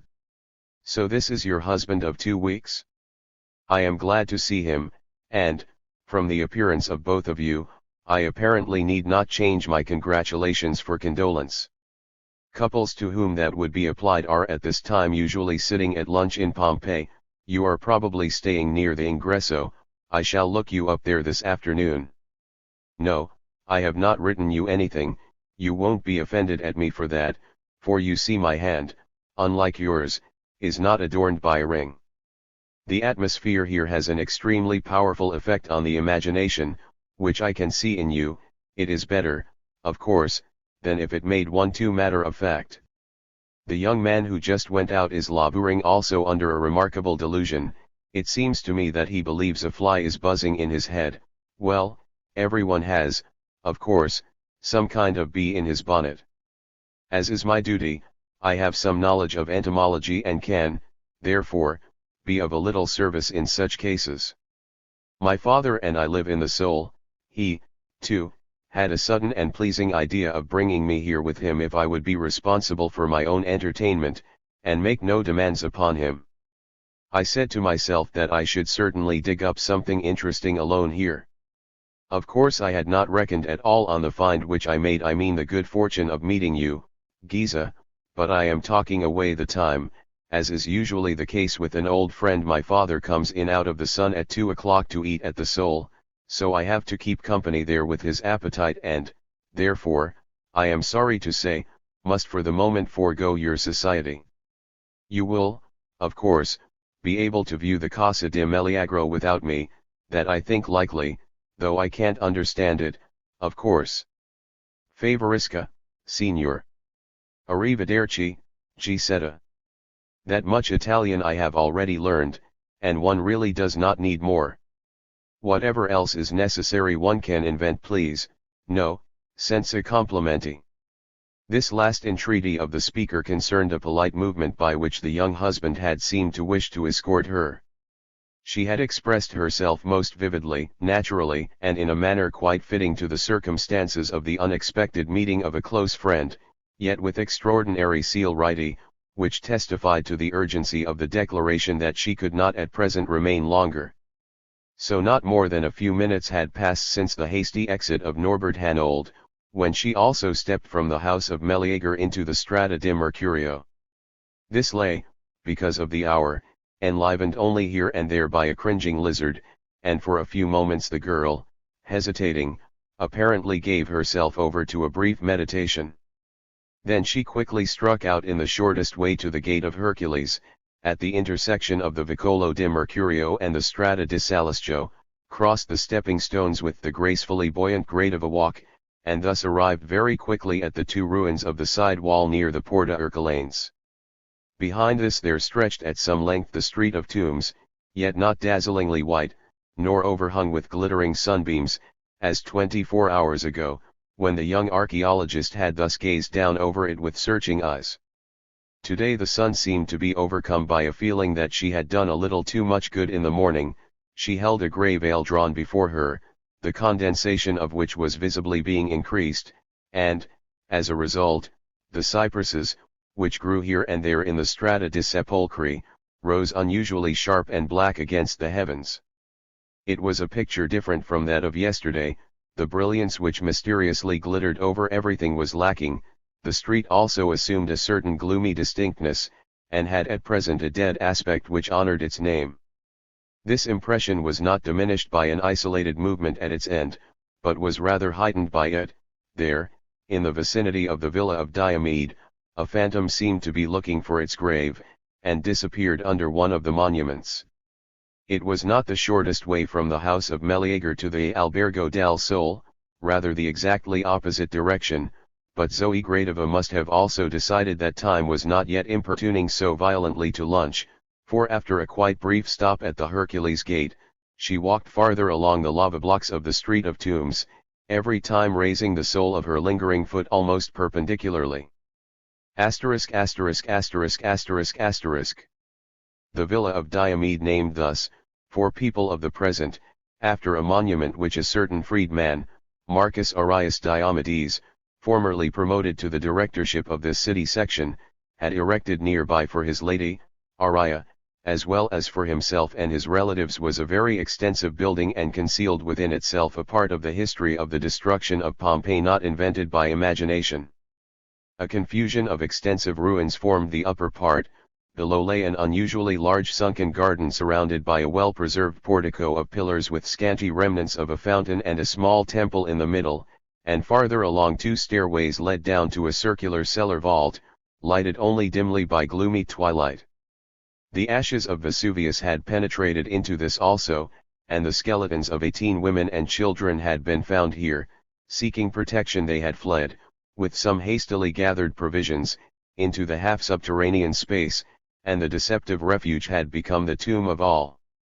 In another place the supposed, nameless master of the house lay, also stretched out choked on the ground. He had wished to escape through the locked garden door, for he held the key to it in his fingers. Beside him cowered another skeleton, probably that of a servant, who was carrying a considerable number of gold and silver coins. The bodies of the unfortunates had been preserved by the hardened ashes. In the museum at Naples there is under glass, the exact impression of the neck, shoulders, and beautiful bosom of a young girl clad in a fine, gauzy garment. The villa of Diomede had, at one time, at least, been the inevitable goal of every dutiful Pompeii visitor, but now, at noon, in its rather roomy solitude, certainly no curiosity lingered in it, and therefore it had seemed to Norbert Hanold the place of refuge best suited to his newest mental needs. These longed most insistently for grave-like loneliness, breathless silence, and quiescent peace. Against the latter, however, an impelling restlessness in his system raised counter-claims, and he had been obliged to force an agreement between the 2 demands, such that the mind tried to claim its own and yet gave the feet liberty to follow their impulse. So he had been wandering around through the portico since his entrance. He succeeded thus in preserving his bodily equilibrium, and he busied himself with changing his mental state into the same normal condition. That, however, seemed more difficult in execution than in intention. Of course it seemed to his judgment unquestionable that he had been utterly foolish and irrational to believe that he had sat with a young Pompeian girl, who had become more or less corporeally alive again, and this clear view of his madness formed incontestably an essential advance on the return to sound reason, but it was not yet restored entirely to normal condition, for, even if it had occurred to him that Gradiva was only a dead bas-relief, it was also equally beyond doubt that she was still alive. For that irrefutable proof was adduced, not he alone, but others also, saw her, knew that her name was Zoe and spoke with her, as with a being as much alive, in substance, as they. On the other hand, however, she knew his name too, and again, that could originate only from a supernatural power. This dual nature remained enigmatic even for the rays of understanding that were entering his mind. Yet to this incompatible duality there was joined a similar one in him, for he cherished the earnest desire to have been destroyed here in the villa of Diomede 2000 years ago, in order that he might not run the risk of meeting Zoe Gradiva again anywhere. At the same time, however, an extraordinary joyous feeling was stirring within him, because he was still alive and was therefore able to meet her again somewhere. To use a commonplace yet fitting simile, this was turning in his head like a mill wheel, and through the long portico he ran around likewise without stopping, which did not aid him in the explanation of the contradictions. On the contrary, he was moved by an indefinite feeling that everything was growing darker and darker about and within him. Then he suddenly recoiled, as he turned one of the 4 corners of the colonnade. A half-dozen paces away from him there sat, rather high up on a fragmentary wall ruin, one of the young girls who had found death here in the ashes. No, that was nonsense, which his reason rejected. His eyes, too, and a nameless something else recognized that fact. It was Gradiva. She was sitting on a stone ruin as she had formerly sat on the step, only, as the former was considerably higher, her slender feet, which hung down free in the scent-color shoes, were visible up to her dainty ankles. With an instinctive movement, Norbert was at first about to run out between the pillars through the garden. What, for a half-hour, he had feared most of anything in the world had suddenly appeared, viewed him with bright eyes and with lips which, he felt, were about to burst into mocking laughter, yet they didn't, but the familiar voice rang out calmly from them, "You'll get wet outside." Now, for the first time, he saw that it was raining, for that reason it had become so dark. That unquestionably was an advantage to all the plants about and in Pompeii, but that a human being in the place would be benefited by it was ridiculous, and for the moment Norbert Hanold feared, far more than danger of death, appearing ridiculous. Therefore he involuntarily gave up the attempt to get away, stood there, helpless, and looked at the 2 feet, which now, as if somewhat impatient, were swinging back and forth, and as this view did not have so clearing an effect upon his thoughts that he could find expression for them, the owner of the dainty feet again took up the conversation. "We were interrupted before. You were just going to tell me something about flies. I imagined that you were making scientific investigations here or about a fly in your head. Did you succeed in catching and destroying the one on my hand?" This last she said with a smiling expression about her lips, which, however, was so faint and charming that it was not at all terrifying. On the contrary, it now lent to the questioned man power of speech, but with this limitation, that the young archaeologist suddenly did not know how to address her.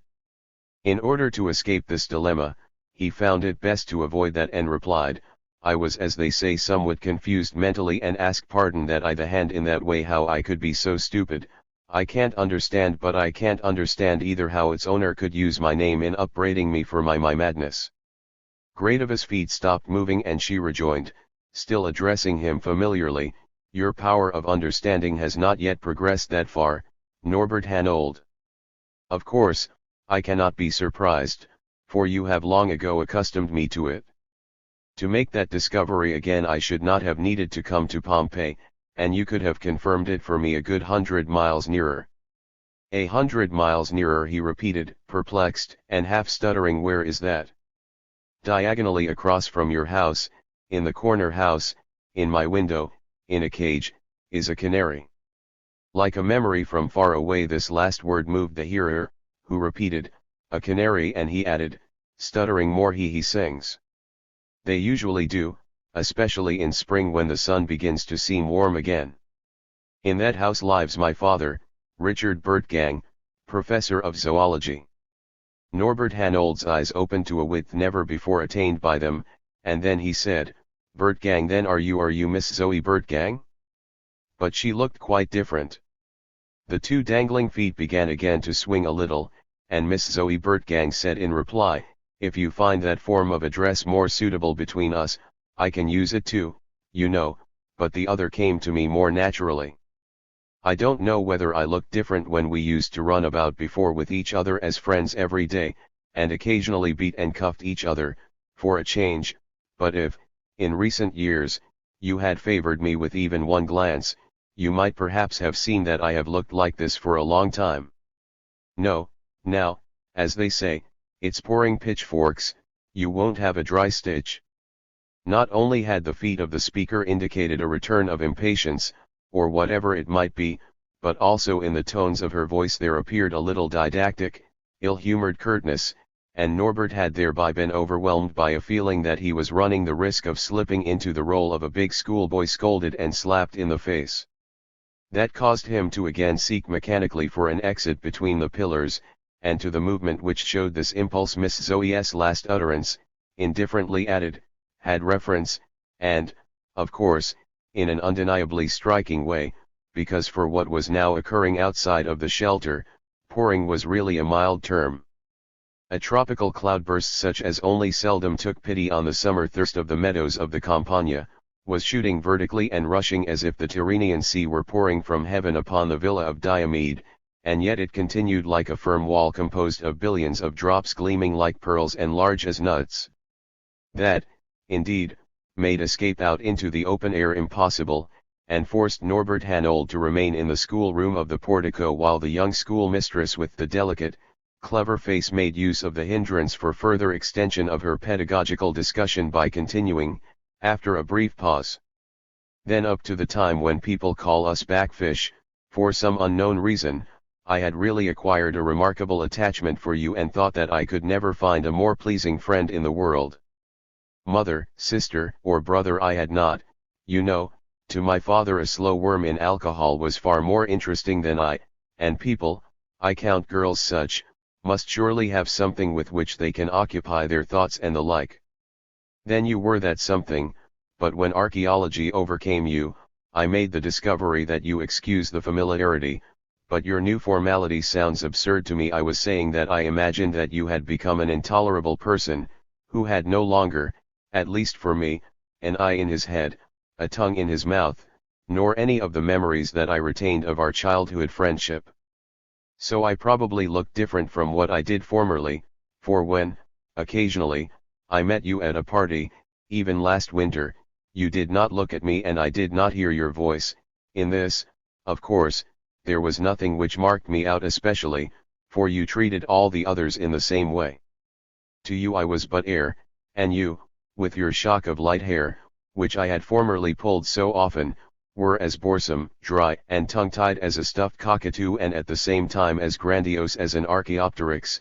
I believe the excavated, antediluvian bird monster is so called, but that your head harbored an imagination so magnificent as here in Pompeii to consider me something excavated and restored to life. I had not surmised that of you, and when you suddenly stood before me unexpectedly, it cost me some effort at first to understand what kind of incredible fancy your imagination had invented. Then I was amused, and, in spite of its madness, it was not entirely displeasing to me. For, as I said, I had not expected it of you.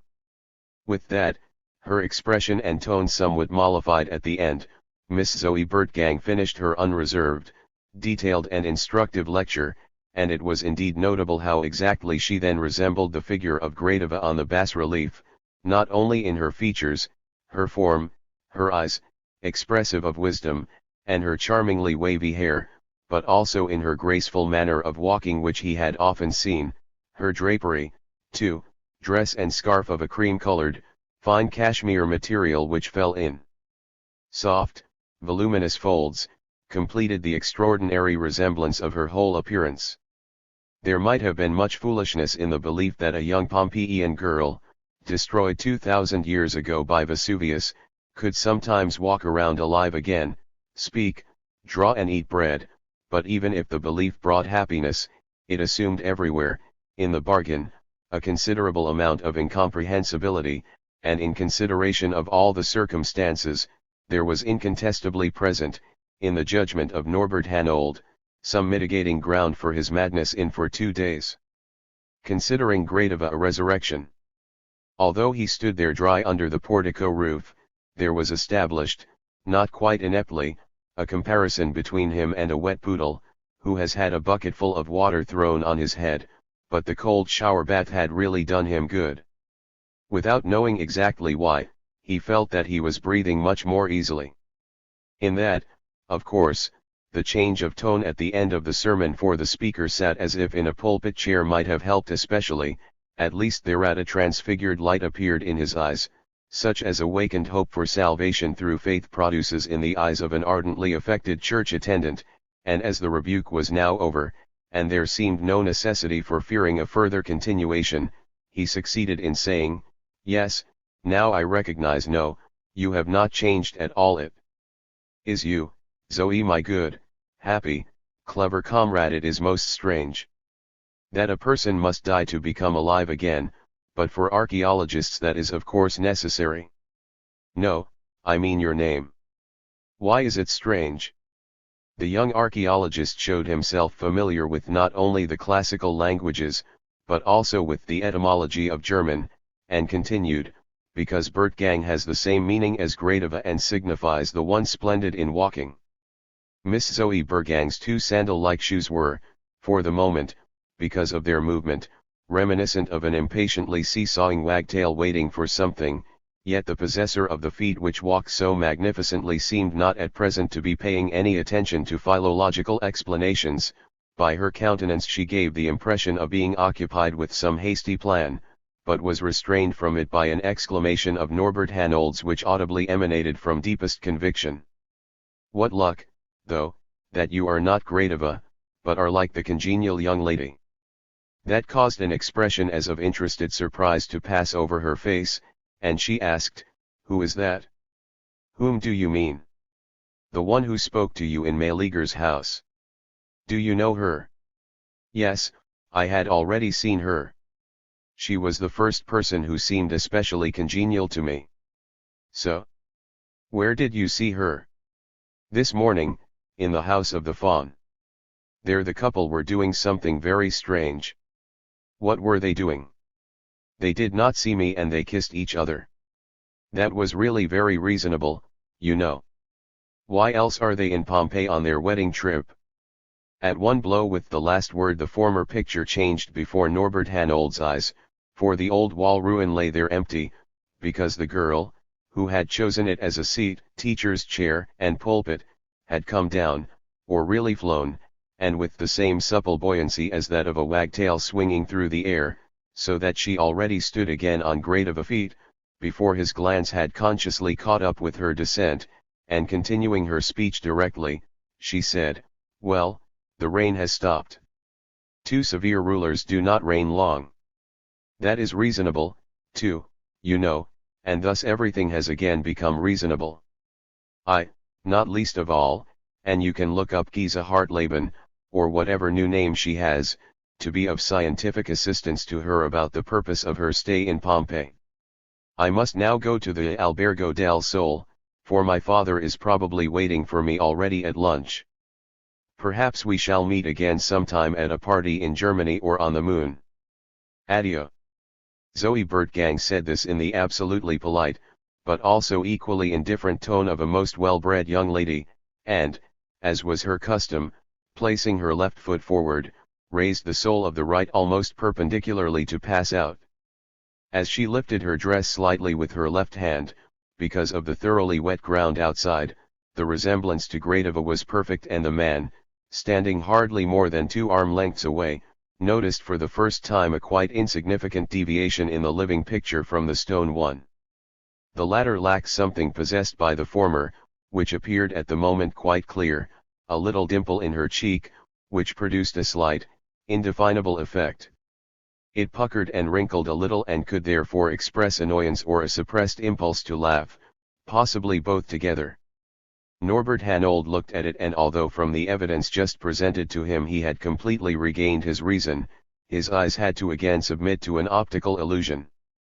For, in a tone triumphing peculiarly over his discovery, he cried out, "There is the fly again."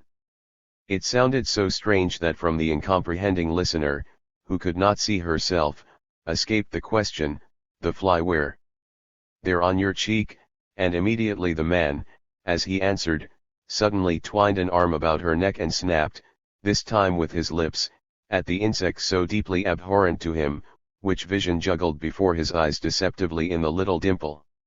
Apparently, however, without success, for right afterwards he cried again, "No, now it's on your lips," and thereupon, quick as a flash, he directed thither his attempt to capture, now remaining so long that no doubt could survive that he succeeded in completely accomplishing his purpose, and strange to relate the living Gradiva did not hinder him at all, and when her mouth, after about a minute, was forced to struggle for breath, restored to powers of speech, she did not say, "You are really crazy, Norbert Hanold," but rather allowed a most charming smile to play more visibly than before about her red lips. She had been convinced more than ever of the complete recovery of his reason.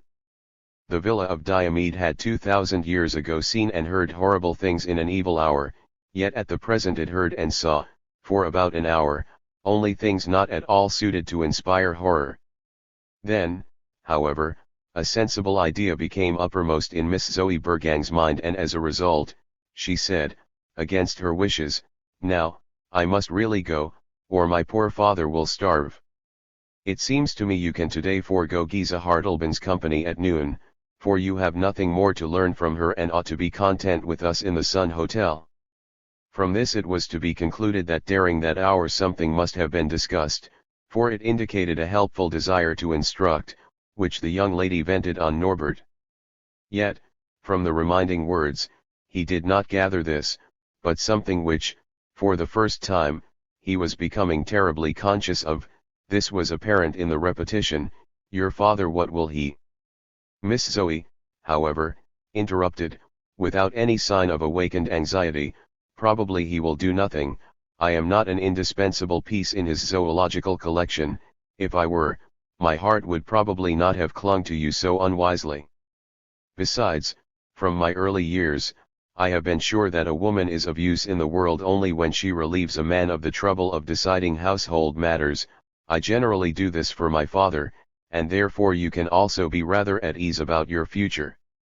Should he, however, by chance, in this case, have an opinion different from mine, we will make it as simple as possible. You go over to Capri for a couple of days.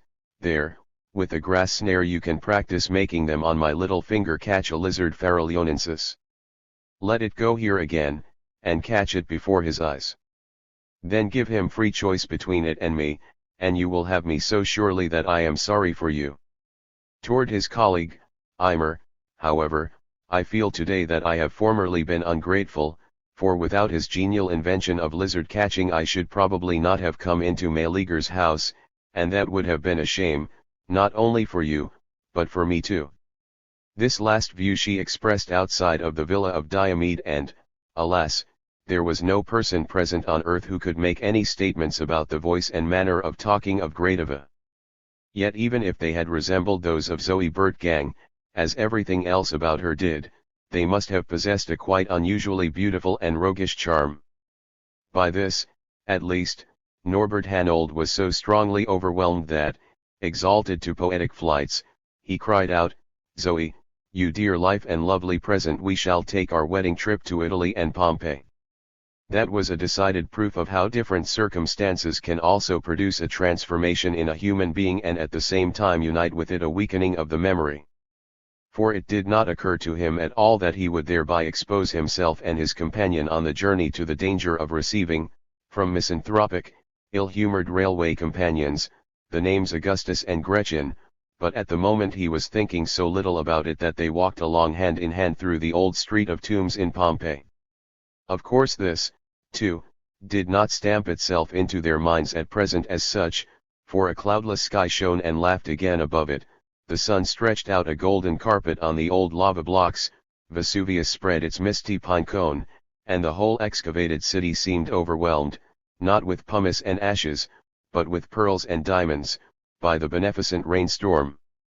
The brilliance in the eyes of the young daughter of the zoologist rivaled these, but to the announced desire about the destination of their journey by her childhood friend who had, in a way, also been excavated from the ashes, her wise lips responded, "I think we won't worry about that today, that is a thing which may better be left by both of us to more and maturer consideration and future promptings. I, at least, do not yet feel quite alive enough now for such geographical decisions." That showed that the speaker possessed great modesty about the quality of her insight into things about which she had never thought until today. They had arrived again at the Hercules Gate, where, at the beginning of the Strada Consular, old stepping stones crossed the street. Norbert Hanold stopped before them and said with a peculiar tone, "Please go ahead here." A merry, comprehending, laughing expression lurked around his companion's mouth, and, raising her dress slightly with her left hand, Gradiva Zoe Bertgang, viewed by him with dreamily observing eyes, crossed with her calmly buoyant walk, through the sunlight, over the stepping stones, to the other side of the street. Part 2.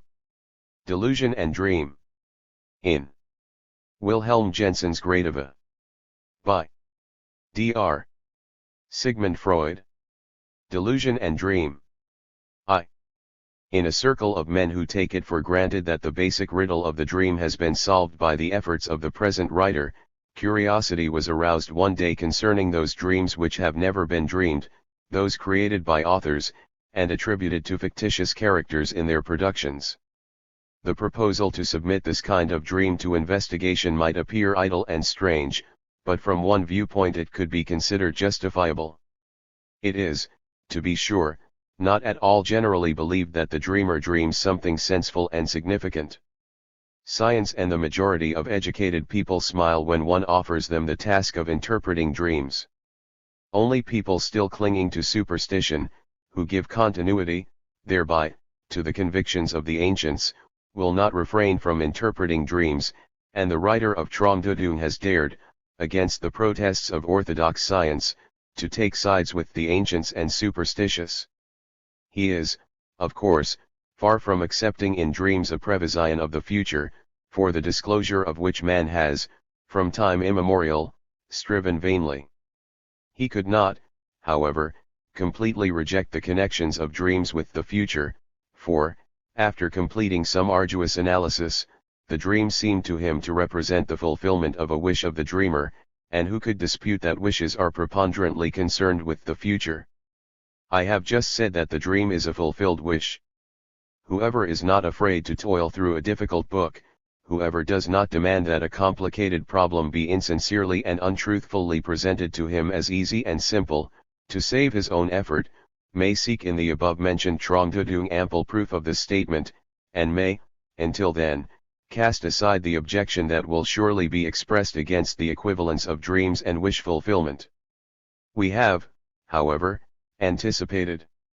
The question is not now one of establishing whether the meaning of a dream is, in every case, to be interpreted as the fulfillment of a wish, or, just as frequently, as an anxious expectation, an intention, or deliberation, etc. The first question is, rather, whether the dream has any meaning at all, whether one should grant it the value of a psychic process. Science answers, no. It explains the dream as a purely physiological process, behind which one need not seek meaning, significance, nor intention. Physical excitations play, during sleep, on the psychic instrument and bring into consciousness sometimes some, sometimes other ideas devoid of psychic coherence. Dreams are comparable only to convulsions, not to expressive movements. In this dispute over the estimation of dreams, writers seem to stand on the same side with the ancients, superstitious people, and the author of Traumdeutung. For, when they cause the people created by their imagination to dream, they follow the common experience that people's thoughts and feelings continue into sleep, and they seek only to depict the psychic states of their heroes through the dreams of the latter. Storytellers are valuable allies, and their testimony is to be rated high, for they usually know many things between heaven and earth that our academic wisdom does not even dream of. In psychic knowledge, indeed, they are far ahead of us ordinary people, because they draw from sources that we have not yet made accessible for science. Would that this partisanship of literary workers for the senseful nature of dreams were only more unequivocal. Sharper criticism might object that writers take sides neither for nor against the psychic significance of an isolated dream. They are satisfied to show how the sleeping psyche stirs under the stimuli which have remained active in it as offshoots of waking life. Our interest for the way in which storytellers make use of dreams is not, however, made less intense by this disillusionment. Even if the investigation should teach nothing of the nature of dreams, it may perhaps afford us, from this angle, a little insight into the nature of creative literary production. Actual dreams are considered to be unrestrained and irregular formations, and now come the free copies of such dreams, but there is much less freedom and arbitrariness in psychic life than we are inclined to believe, perhaps none at all. What we, laity, call chance resolves itself, to an acknowledged degree, into laws. Also, what we call arbitrariness in psychic life rests on laws only now dimly surmised. Let us see. There are two possible methods for this investigation. One is engrossment with a special case, with the dream creations of one writer in one of his works. The other consists in bringing together and comparing all the examples of the use of dreams which are found in the works of different storytellers. The second way seems to be by far the more effective, perhaps the only justifiable one, for it frees us immediately from the dangers connected with the conception of the writer as an artistic unity. This unity falls to pieces in investigations of widely different writers, among whom we are wont to honor some, individually, as the most profound connoisseurs of psychic life. Yet these pages will be filled by an investigation of the former kind. It so happened, in the group of men who started the idea, that someone remembered that the bit of fiction which he had most recently enjoyed contained several dreams which looked at him with familiar expression and invited him to try on them the method of Traumdeutung. He admitted that the material and setting of the little tale had been partly responsible for the origin of his pleasure, for the story was unfolded in Pompeii, and concerned a young archaeologist who had given up interest in life, for that in the remains of the classic past, and now, by a remarkable but absolutely correct detour, was brought back to life. During the perusal of this really poetic material, the reader experienced all sorts of feelings of familiarity and concurrence. The tale was Wilhelm Jensen's Gradiva, a little romance designated by its author himself a Pompeian fancy. In order that my further references may be to familiar material, I must now ask my readers to lay aside this pamphlet, and replace it for some time with Gradiva, which first appeared in the book World in 1903. To those who have already read Gradiva, I will recall the content of the story in a short epitome, and hope that their memory will of itself restore all the charm of which the story is thereby stripped. A young archaeologist, Norbert Hanold, has discovered at Rome, in a collection of antiques, a bas-relief which attracts him so exceptionally that he is delighted to be able to get an excellent plaster cast of it which he can hang up in his study in a German university city and study with interest. The relief represents a mature young girl walking. She has gathered up her voluminous gown slightly, so that her sandaled feet become visible. One foot rests wholly on the ground, the other is raised to follow and touches the ground only with the tips of the toes, while sole and heel rise almost perpendicularly. The unusual and especially charming walk represented had probably aroused the artist's attention, and now, after so many centuries, captivates the eye of our archaeological observer. This interest of the hero in the described bas-relief is the basic psychological fact of our story. It is not immediately explicable. Dr. Norbert Hanold, docent of archaeology, really found in the relief nothing noteworthy for his science. Gradiva. He could not explain what quality in it had aroused his attention, he knew only that he had been attracted by something, and this effect of the first view had remained unchanged since then, but his imagination does not cease to be occupied with the relief. He finds in it a sense of present time, as if the artist had fixed the picture on the street from life. He confers upon the girl represented walking a name, Gradiva. The girl, splendid in walking, spins a yarn that she is the daughter of a distinguished family, perhaps of a patrician aedile, whose office was connected with the worship of Ceres, and is on the way to the temple of the goddess.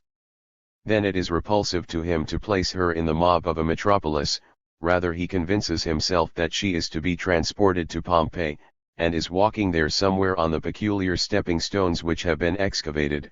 These made a dry crossing possible in rainy weather, and yet also afforded passage for chariot wheels. The cut of her features seems to him Greek, her Hellenic ancestry unquestionable. All of his science of antiquity gradually puts itself at the service of this or other fancies connected with the relief. Then, however, there obtrudes itself upon him a would-be scientific problem which demands solution. Now it is a matter of his passing a critical judgment whether the artist had reproduced Gradiva's manner of walking from life. He cannot produce it in himself. In the search for the real existence of this gait, he arrives only at observation from life for the purpose of enlightenment on the matter. This forces him, to be sure, to a mode of action utterly foreign to him. Women had formerly been for him only a conception in marble or bronze, and he had never given his feminine contemporaries the least consideration. Society life has always seemed to him an unavoidable torture. Young ladies whom he meets, in such connections, he fails to see and hear, to such a degree that, on the next encounter, he passes without greeting, which, of course, serves to place him in an unfavorable light with them. Now, however, the scientific task which he has imposed upon himself forces him in dry weather, but especially in wet weather, to observe diligently the feet of ladies and girls on the street, an activity which yields him many a displeased and many an encouraging glance from those observed. Yet one was as incomprehensible to him as the other. As a result of these careful studies, he finds that Gradiva's gait cannot be proved to exist really, a fact which fills him with regret and annoyance. Soon afterwards he has a terribly frightful dream, which transports him to old Pompeii on the day of the eruption of Vesuvius, and makes him an eyewitness of the destruction of the city. As he stood thus at the edge of the forum near the Jupiter temple, he suddenly saw Gradiva a short distance in front of him. Until then no thought of her presence there had moved him, but now suddenly it seemed natural to him, as she was, of course, a Pompeian girl, that she was living in her native city and, without his having any suspicion of it, was his contemporary. Fear about her impending fate draws from him a cry of warning, in answer to which the unperturbed apparition turns her face toward him. Unconcerned, she continues her way to the portico of the temple, sits down there on a step and slowly rests her head upon it, while her face keeps growing paler, as if it were turning to white marble. As he hastens after her, he finds her, with calm countenance, stretched out, as if sleeping, on the broad step. Soon the rain of ashes buries her form. When he awakes, he thinks he is still hearing the confused cries of the Pompeians, who are seeking safety, and the dully resounding boom of the turbulent sea, but even after his returning senses have recognized these noises as the waking expressions of life in the noisy metropolis, he retains for some time the belief in the reality of what he has dreamed. When he has finally rid himself of the idea that he was really present, nearly 2,000 years ago, at the destruction of Pompeii, there yet remains to him, as a firm conviction, the idea that Gradiva lived in Pompeii and was buried there in the year 79. His fancies about Gradiva, due to the after effects of this dream, continue so that he now, for the first time, begins to mourn her as lost. While he leans from his window, prepossessed with these ideas, a canary, warbling his song in a cage at an open window of the house opposite, attracts his attention. Suddenly something like a thrill passes through the man not yet completely awakened from his dream. He believes that he sees, in the street, a figure like that of his Gradiva, and even recognizes the gait characteristic of her. Without deliberation he hastens to the street to overtake her, and the laughter and jeers of the people, at his unconventional morning attire, first drive him quickly back home. In his room, it is again the singing canary in the cage who occupies him and stimulates him to a comparison with himself. He, too, is sitting in a cage, he finds, yet it is easier for him to leave his cage. As if from added after effect of the dream, perhaps also under the influence of the mild spring air, he decides to take a spring trip to Italy, for which a scientific motive is soon found, even if the impulse for travel had originated in a nameless feeling. We will stop a moment at this most loosely motivated journey and take a closer look at the personality, as well as the activities of our hero. He seems to us still incomprehensible and foolish. We have no idea of how his special folly is to acquire enough human appeal to compel our interest. It is the privilege of the author of Gradiva to leave us in such a quandary. With his beauty of diction and his judicious selection of incident, he presently rewards our confidence and the undeserved sympathy which we still grant to his hero. Of the latter we learn that he is already destined by family tradition to be an antiquarian, has later, in isolation and independence, submerged himself completely in his science, and has withdrawn entirely from life and its pleasures. Marble and bronze are, for his feelings, the only things really alive and expressing the purpose and value of human life. Yet, perhaps with kind intent, nature has put into his blood a thoroughly unscientific sort of corrective, a most lively imagination, which can impress itself not only on his dreams, but also on his waking life. By such separation of imagination and intellectual capacity, he is destined to be a poet or a neurotic, and he belongs to that race of beings whose realm is not of this world. So it happens that his interest is fixed upon a bas-relief which represents a girl walking in an unusual manner, that he spins a web of fancies about it, invents a name and an ancestry for it, and transports the person created by him into Pompeii, which was buried more than 1800 years ago. Finally, after a remarkable anxiety dream he intensifies the fancy of the existence and destruction of the girl named Gradiva into a delusion which comes to influence his acts. These performances of imagination would appear to us strange and inscrutable, if we should encounter them in a really living person. As our hero, Norbert Hanold, is a creature of an author, we should like to ask the latter timidly if his fancy has been determined by any power other than his own arbitrariness. We left our hero just as he is apparently being moved by the song of a canary to take a trip to Italy, the motive for which is apparently not clear to him. We learn, further, that neither destination nor purpose are firmly established in his mind. An inner restlessness and dissatisfaction drive him from Rome to Naples, and farther on from there, he encounters the swarm of honeymoon travelers, and, forced to notice the tender Augustuses and Gretchens, is utterly unable to understand the acts and impulses of the couples. He arrives at the conclusion that, of all the follies of humanity, marriage, at any rate, took the prize as the greatest and most incomprehensible one, and the senseless wedding trips to Italy somehow capped the climax of this buffoonery. G. At Rome, disturbed in his sleep by the proximity of a loving couple, he flees, forthwith, to Naples, only to find there another Augustus and Gretchen. As he believes that he understands from their conversation that the majority of those bird couples does not intend to nest in the rubbish of Pompeii, but to take flight to Capri, he decides to do what they do not do, and finds himself in Pompeii, contrary to expectations and intentions, a few days after the beginning of his journey, without, however, finding there the peace which he seeks.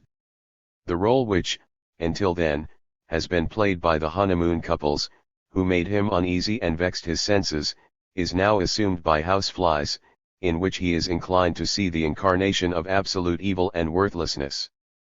The two tormentors blend into one. Many fly couples remind him of honeymoon travelers, address each other probably, in their language, also as my only Augustus and my sweet Gretchen. Finally, he cannot help admitting that his dissatisfaction was certainly caused not by his surroundings alone, but to a degree found its origin in him. G. He feels that he is out of sorts because he lacks something without being able to explain what. The next morning he goes through the ingresso to Pompeii and, after taking leave of the guide, roams aimlessly through the city, notably, however, without remembering that he has been present in a dream some time before at the destruction of Pompeii. Therefore, in the hot, holy hour of noon, which the ancients, you know, considered the ghost hour, when the other visitors have taken flight and the heap of ruins, desolate and steeped in sunlight, lies before him, there stirs in him the ability to transport himself back into the buried life, but not with the aid of science.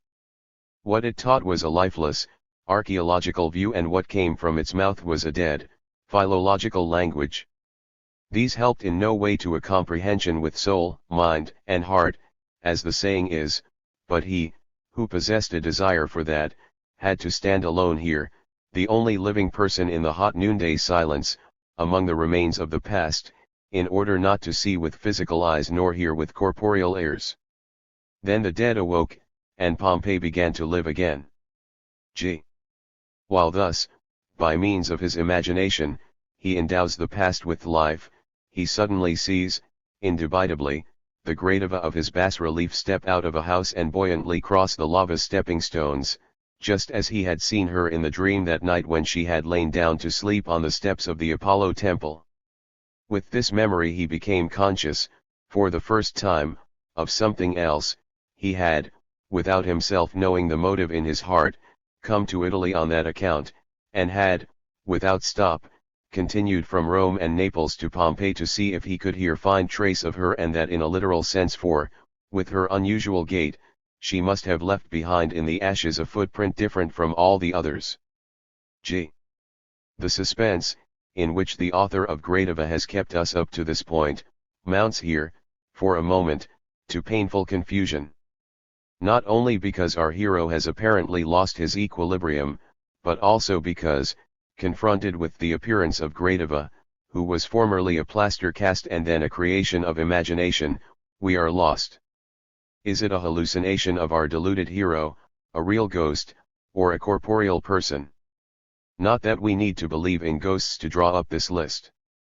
Jensen, who named his tale a fancy, has, of course, found no occasion, as yet, to explain to us whether he wishes to leave us in our world, decried as dull and ruled by the laws of science, or to conduct us into another fantastic one, in which reality is ascribed to ghosts and spirits. As Hamlet and Macbeth show, we are ready to follow him into such a place without hesitation. The delusion of the imaginative archaeologist would need, in that case, to be measured by another standard. Yes, when we consider how improbable must be the real existence of a person who faithfully reproduces in her appearance that antique bas-relief, our list shrinks to an alternative, hallucination or ghost of the noon hour. A slight touch in the description eliminates the former possibility. A large lizard lies stretched out, motionless, in the sunlight. It flees, however, before the approaching foot of Gradiva and wriggles away over the lava pavement. So, no hallucination, something outside of the mind of our dreamer. But ought the reality of a Rediviva to be able to disturb a lizard? Before the house of Meleager Gradiva disappears. We are not surprised that Norbert Hanold persists in his delusion that Pompeii has begun to live again about him in the noon hour of spirits, and that Gradiva has also returned to life and gone into the house where she lived before the fateful August day of the year 79. There dart through his mind keen conjectures about the personality of the owner, after whom the house may have been named, and about Gradiva's relation to the latter. These show that his science has now given itself over completely to the service of his imagination. After entering this house, he again suddenly discovers the apparition, sitting on low steps between two yellow pillars. Spread out on her knees lay something white, which he was unable to distinguish clearly. It seemed to be a papyrus sheet. G. Taking for granted his most recent suppositions about her ancestry, he speaks to her in Greek, awaiting timorously the determination of whether the power of speech may, perhaps, be granted to her in her phantom existence. As she does not answer, he changes the greeting to Latin. Then, from smiling lips, come the words, "If you wish to speak with me, you must do so in German." What embarrassment for us, the readers! Thus the author of Gradiva has made sport of us and decoyed us, as if by means of the refulgence of Pompeian sunshine, into a little delusion so that we may be milder in our judgment of the poor man, whom the real noonday sun actually burns. But we know now, after recovering from brief confusion, that Gradiva is a living German girl, a fact which we wish to reject as utterly improbable. Reflecting calmly, we now await a discovery of what connection exists between the girl and the stone representation of her, and of how our young archaeologist acquired the fancies which hint at her real personality. Our hero is not freed so quickly as we from the delusion, for, even if the belief brought happiness, says our author, it assumed everywhere, in the bargain, a considerable amount of incomprehensibility. G. Besides, this delusion probably has subjective roots of which we know nothing, which do not exist for us. He doubtless needs trenchant treatment to bring him back to reality. For the present he can do nothing but adapt the delusion to the wonderful discovery which he has just made. Gradiva, who had perished at the destruction of Pompeii, can be nothing but a ghost of the noon hour, who returns to life for the noon hour of spirits. But why, after the answer given in German, does the exclamation escape him, "I knew that your voice sounded like that"? Not only we, but the girl, too, must ask, and Hanold must admit that he has never heard her voice before, but expected to hear it in the dream, when he called to her, as she lay down to sleep on the steps of the temple. He begs her to repeat that action, but she then rises, directs a strange glance at him, and, after a few steps, disappears between the pillars of the court. A beautiful butterfly had, shortly before that, fluttered about her a few times. In his interpretation it had been a messenger from Hades, who was to admonish the departed one to return, as the noon hour of spirits had passed. The call, "Are you coming here again tomorrow in the noon hour?" Hanold can send after the disappearing girl. To us, however, who venture a more sober interpretation, it will seem that the young lady found something improper in the request which Hanold had made of her, and therefore, insulted, left him, as she could yet know nothing of his dream. May not her delicacy of feeling have realized the erotic nature of the request, which was prompted, for Hanold, only by the connection with his dream?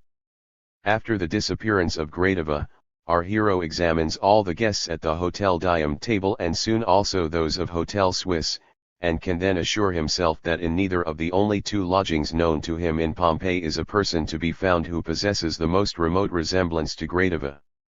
Of course he had rejected, as unreasonable, the supposition that he might really meet Gradiva in one of the 2 hostelries. The wine pressed on the hot soil of Vesuvius then helps to increase the day's dizziness. The only certainty about the next day is that Norbert must again be in Meleager's house at noon, and, awaiting the hour, he enters Pompeii over the old city wall, a way which is against the rules. An asphodel cluster of white bell flowers seems, as flower of the lower world, significant enough for him to pluck and carry away. All his knowledge of antiquity appears to him, however, while he is waiting, as the most purposeless and indifferent matter in the world, for another interest has acquired control of him, the problem: what is the nature of the physical manifestation of a being like Gradiva, dead and alive at the same time, although the latter was true only in the noon hour of spirits. G. He is also worried lest today he may not meet the lady sought, because perhaps she may not be allowed to return for a long time, and when he again sees her between the pillars, he considers her appearance an illusion, which draws from him the grieved exclamation, "Oh, that you were still alive!" This time, however, he has evidently been too critical, for the apparition possesses a voice which asks him whether he wishes to bring her the white flower, and draws the man, who has again lost his composure, into a long conversation. Our author informs us, readers, to whom Gradiva has already become interesting as a living personality, that the ill-humored and repellent glance of the day before has given way to an expression of searching inquisitiveness or curiosity.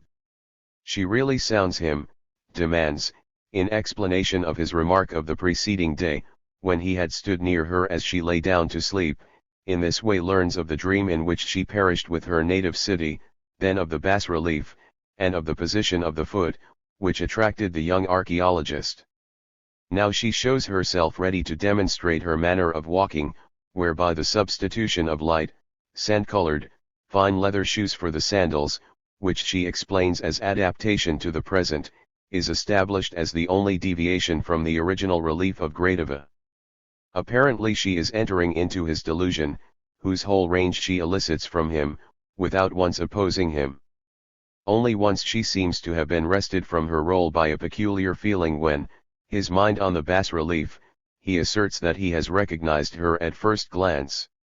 As, at this stage of the conversation, she, as yet, knows nothing of the relief, she must be on the point of misunderstanding Hanold's words, but she has immediately recovered herself again, and only to us will many of her speeches appear to have a double meaning, besides their significance in connection with the delusion, a real, present meaning, as, for example, when she regrets that he did not succeed in confirming the Gradiva gate on the street. What a shame, perhaps you would not have needed to take the long journey here. G. She learns also that he has named the bas-relief of her Gradiva, and tells him that her real name is Zoe. The name suits you beautifully, but it sounds to me like bitter mockery, for Zoe means life. One must adapt himself to the inevitable, she responds. And I have long accustomed myself to being dead. With the promise to be at the same place again on the morrow, she takes leave of him, after she has obtained the asphodel cluster. To those who are more fortunate one gives roses in spring, but for me the flower of oblivion is the right one from your hand. G. Melancholy is suited to one so long dead, who has now returned to life for a few short hours. We begin now to understand and to hope. If the young lady, in whose form Gradiva is again revived, accepts Hanold's delusion so completely, she does it probably to free him from it. No other course is open; by opposition, one would destroy that possibility.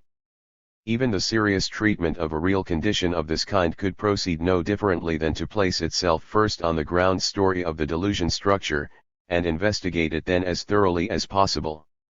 If Zoe is the right person, we shall soon learn how one cures delusions like those of our hero. We should also like to know how such a delusion originates. It would be very striking, and yet not without example and parallel, if the treatment and investigation of the delusion should coincide and, while it is being analyzed, result in the explanation of its origin. We have a suspicion, of course, that our case might then turn out to be an ordinary love story, but one may not scorn love as a healing power for delusions, and was not our hero's captivation by the gradative relief also a complete infatuation, directed, to be sure, at the past and lifeless? After Gradiva's disappearance, there is heard once more a distant sound like the merry note of a bird flying over the city of ruins. The man who has remained behind picks up something white, which Gradiva has left, not a papyrus leaf, but a sketchbook with pencil drawings of Pompeii. We should say that the fact that she has forgotten the little book, in this place, is a pledge of her return, for we assert that one forgets nothing without a secret reason or a hidden motive. The remainder of the day brings to our hero all sorts of remarkable discoveries and facts, which he neglects to fit together. In the wall of the portico where Gradiva disappeared, he notices today a narrow cleft, which is, however, wide enough to afford passage to an unusually slender figure. He recognizes the fact that Zoe Gradiva does not need to sink into the ground here, an idea which is so senseless that he is now ashamed of the discarded belief, but that she uses this route to go back to her tomb. A faint shadow seems to him to dissolve at the end of the Street of Tombs, before the so-called Villa of Diomede. Dizzy, as on the previous day, and occupied with the same problem, he wanders now about Pompeii, wondering of what physical nature Zoe Gradiva may be and whether one might feel anything if one touched her hand. A peculiar impulse urges him to undertake this experiment, and yet an equally great timidity in connection with the idea restrains him. On a hot, sunny slope he meets an older man who, from his equipment, must be a zoologist or a botanist, and seems to be busy catching things. The latter turns to him and says, "Are you interested in Farallionensis? I should hardly have supposed it, but it seems thoroughly probable that they are found, not only in the Farallioni of Capri, but also dwell permanently on the mainland. The method suggested by my colleague, Eimer, is really good. I have already used it often with the best of success. Please remain quite still. G." The speaker stops talking then, and holds a little snare, made of a long grass blade, before a narrow crevice, from which the blue, chatoyant, little head of a lizard peeps. Hanold leaves the lizard hunter with the critical thought that it is hardly credible what foolishly remarkable purposes can cause people to make the long trip to Pompeii, in which criticism he does not, of course, include himself and his intention of seeking footprints of Gradiva in the ashes of Pompeii. The gentleman's face, moreover, seems familiar to him, as if he has noticed it casually in one of the two hotels. The man's manner of addressing him has also sounded as if directed at an acquaintance. As he continues his wandering, a side street leads him to a house not previously discovered by him. This proves to be the Albergo del Sole. The hotel keeper, who is not busy, avails himself of the opportunity to recommend highly his house and the excavated treasures in it. He asserts that he was present when there were found near the Forum the young lovers who, on realizing their inevitable destruction, had clasped each other in firm embrace and thus awaited death. Hanold has already heard of that before, and shrugged his shoulders over it, as a fabulous invention of some especially imaginative narrator, but today the words of the hotel keeper awaken in him credulity, which soon stretches itself more when the former brings forth a metal brooch encrusted with green patina, which, in his presence, was gathered, with the remains of the girl, from the ashes. He secures this brooch without further critical consideration, and when, as he is leaving the hotel, he sees in an open window, nodding down, a cluster of white asphodel blossoms, the sight of the grave flower thrills him as an attestation of the genuineness of his new possession. With this brooch, however, a new delusion takes possession of him, or, rather, the old one continues for a while, apparently not a good omen for the treatment which has been started.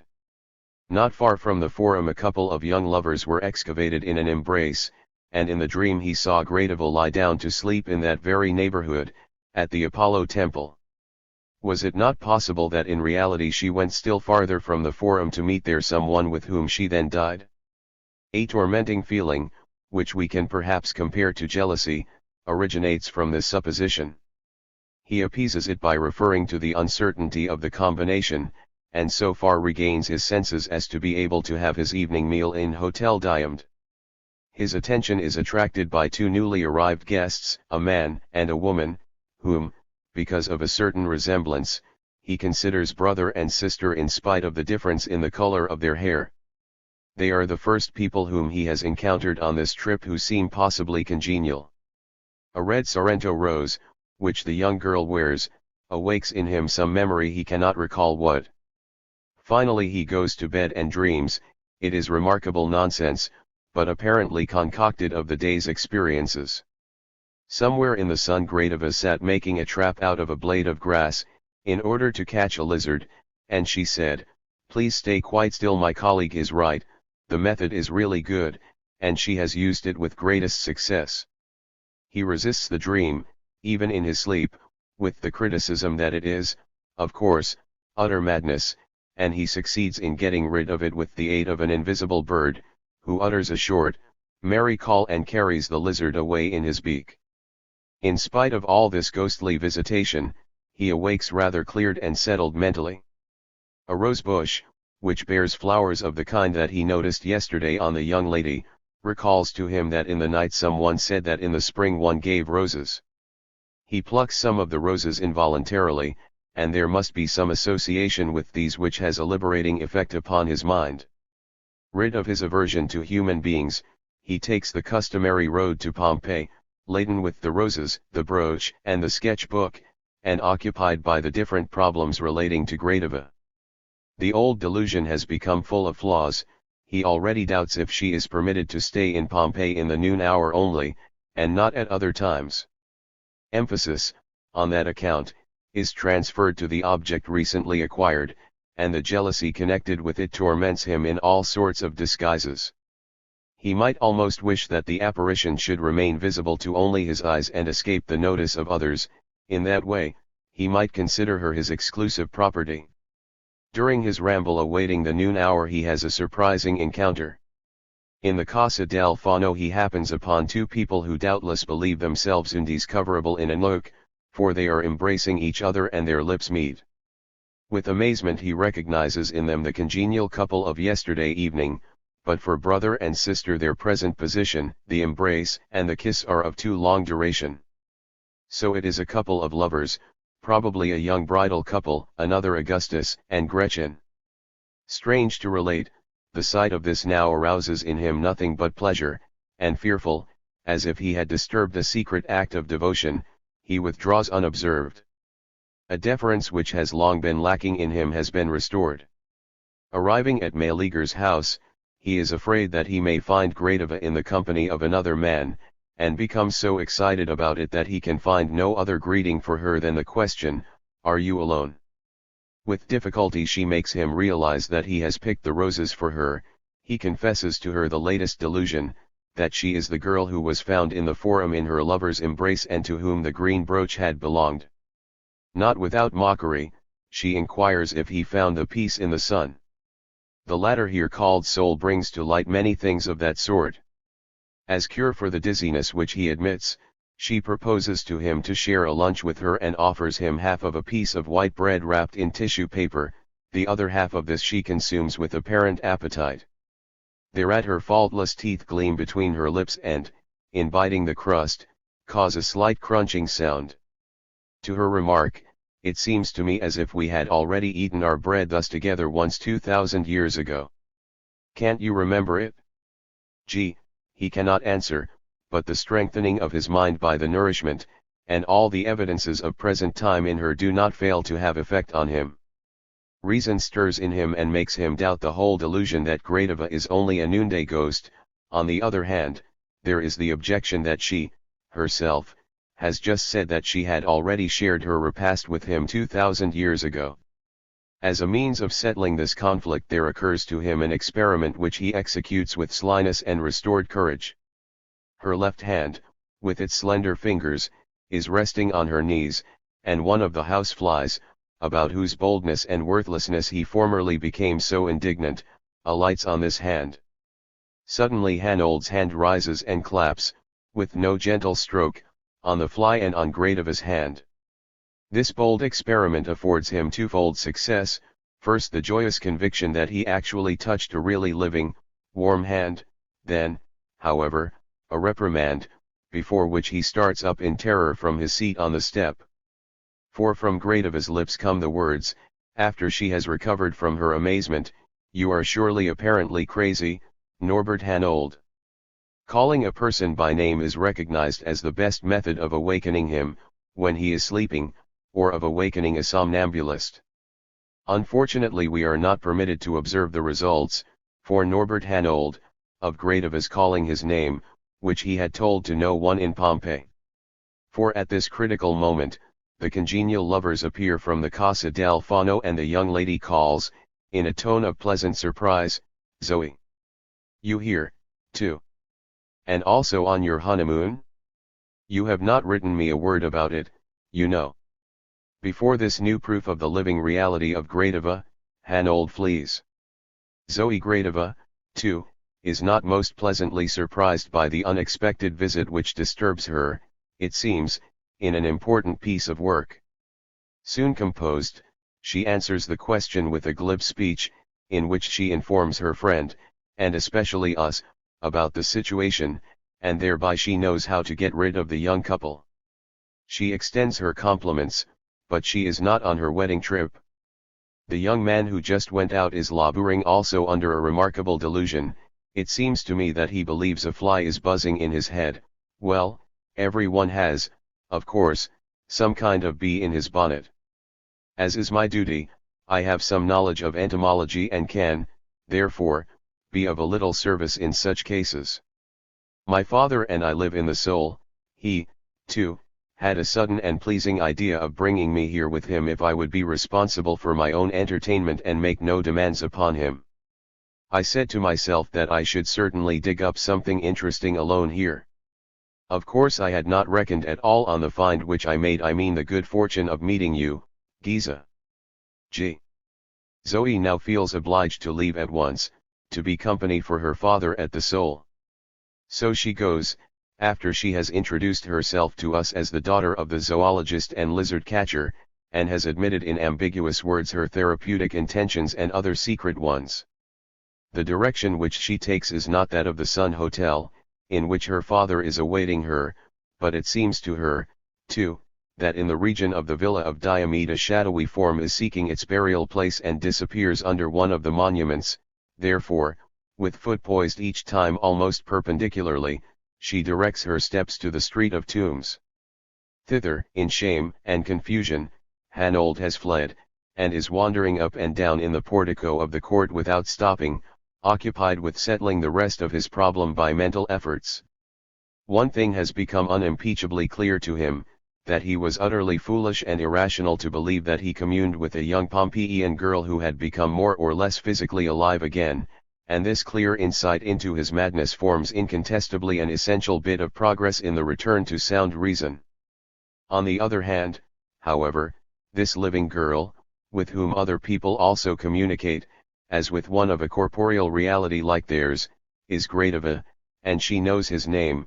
For the solution of this riddle his scarcely awakened reason is not strong enough.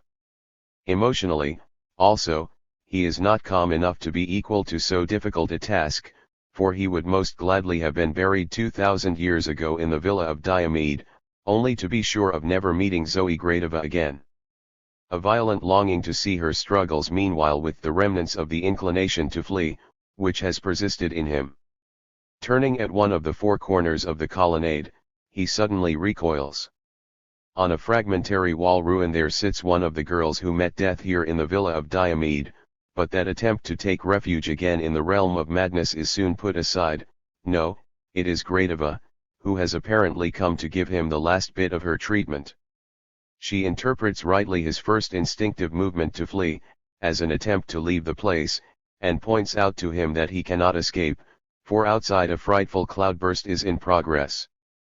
The merciless girl begins the examination with the question as to what he intended in connection with the fly on her hand. He does not find courage to make use of a definite pronoun, but acquires the more valuable kind needed to put the deciding question. I was, as they say, somewhat confused mentally and ask pardon that I the hand in that way, how I could be so stupid. I can't understand, but I can't understand either how its owner could use my name in upbraiding me for my madness. G. Your power of understanding has not yet progressed that far, Norbert Hanold. Of course, I cannot be surprised, for you have long ago accustomed me to it. To make that discovery again, I should not have needed to come to Pompeii, and you could have confirmed it for me a good 100 miles nearer. A good 100 miles nearer, diagonally across from your house, in the corner house, in my window, in a cage, is a canary, she discloses to the still bewildered man. This last word touches the hero like a memory from afar. That is surely the same bird whose song has suggested to him the trip to Italy. In that house lives my father, Richard Burtgang, professor of zoology. As his neighbor, therefore, she is acquainted with him and his name. It seems as if the disappointment of a superficial solution is threatening us a solution unworthy of our expectations. As yet Norbert Hanold shows no regained independence of thought, when he repeats, "Then are you Miss Zoe Burtgang?" But she looked quite different. Miss Burtgang's answer shows then that other relations besides those of neighborliness have existed between them. She knows how to intercede for the familiar manner of address, which he has, of course, used to the noonday spirit, but withdrawn again from the living girl. She makes former privileges of use to her here. If you find that form of address more suitable between us, I can use it too, you know, but the other came to me more naturally. I don't know whether I looked different when we used to run about before with each other as friends every day and occasionally beat and cuffed each other for a change, but if, in recent years, you had favored me with even one glance, you might perhaps have seen that I have looked like this for a long time. A childhood friendship had therefore existed between the two, perhaps a childhood love, from which the familiar form of address derived its justification. Isn't this solution perhaps as superficial as the one first supposed? The fact that it occurs to us that this childhood relation explains in an unexpected way so many details of what has occurred in the present intercourse between them makes the matter essentially deeper. Does it not seem that the blow on Zoe Gradiva's hand, which Norbert Hanold has so splendidly motivated by the necessity of solving, experimentally, the question of the physical existence of the apparition, is, from another standpoint, remarkably similar to a revival of the impulse for beating and cuffing, whose sway in childhood Zoe's words have testified to? And when Gradiva puts to the archaeologist the question whether it does not seem to him that they have once already, 2,000 years ago, shared their luncheon, does not the incomprehensible question become suddenly senseful, when we substitute for the historical past the personal childhood, whose memories persist vividly for the girl, but seem to be forgotten by the young man? Does not the idea suddenly dawn upon us that the fancies of the young man about his Gradiva may be an echo of his childhood memories? Then they would, therefore, be no arbitrary products of his imagination, but determined, without his knowing it, by the existing material of childhood impressions already forgotten, but still active in him. We must be able to point out in detail the origin of these fancies, even if only by conjecture. If, for instance, Gradiva must be of pure Greek ancestry, the daughter of a respected man, perhaps of a priest of Ceres, that predisposes us fairly well for an after effect of the knowledge of her Greek name Zoe, and of her membership in the family of a professor of zoology. If, however, these fancies of Hanold's are transformed memories, we may expect to find in the disclosures of Zoe Burtgang, the suggestion of the sources of these fancies. Let us listen. She tells us of an intimate friendship of childhood. We shall soon learn what further development this childhood relation had in both. Then up to the time when people call us backfish, for some unknown reason, I had really acquired a remarkable attachment for you, and thought that I could never find a more pleasing friend in the world. Mother, sister, or brother I had not, you know. To my father a slow worm in alcohol was far more interesting than I, and people, I count girls such, must surely have something with which they can occupy their thoughts and the like. Then you were that something, but when archaeology overcame you, I made the discovery that you excuse the familiarity, but your new formality sounds absurd to me. I was saying that I imagined that you had become an intolerable person, who had no longer, at least for me, an eye in his head, a tongue in his mouth, nor any of the memories that I retained of our childhood friendship. So I probably looked different from what I did formerly, for when, occasionally, I met you at a party, even last winter, you did not look at me and I did not hear your voice. In this, of course, there was nothing that marked me out especially, for you treated all the others in the same way. To you I was but air, and you, with your shock of light hair, which I had formerly pulled so often, were as boresome, dry, and tongue-tied as a stuffed cockatoo, and at the same time as grandiose as an Archaeopteryx. I believe the excavated antediluvian bird monster is so called, but that your head harbored an imagination so magnificent as here in Pompeii to consider me as something excavated and restored to life. I had not surmised that of you, and when you suddenly stood before me unexpectedly, it cost me some effort at first to understand what kind of incredible fancy your imagination had invented. Then I was amused and, in spite of its madness, it was not entirely displeasing to me. For, as I said, I had not expected it of you. G. So she thus tells us clearly enough what, with the years, has become of the childhood friendship for both of them. With her it expanded into an intense love affair, for one must have something, you know, to which one, that is, a girl, pins her affections. Miss Zoe, the incarnation of cleverness and clarity, makes her psychic life, too, quite transparent for us. If it is already the general rule for a normal girl that she first turns her affection to her father, she is especially ready to do it, she who has no one but her father in her family, but this father has nothing left for her, the objects of science have captured all his interest. So she has to look around for another person, and clings with especial fervor to the playmate of her youth. When he, too, no longer has any eyes for her, it does not destroy her love, rather augments it, for he has become like her father, like him absorbed by science and, by it, isolated from life and from Zoe. So it is granted to her to be faithful in unfaithfulness, to find her father again in her beloved, to embrace both with the same feeling, as we may say, to make them both identical in her emotions. Where do we get justification for this little psychological analysis, which may easily seem autocratic? In a single, but intensely characteristic detail the author of the romance gives it to us.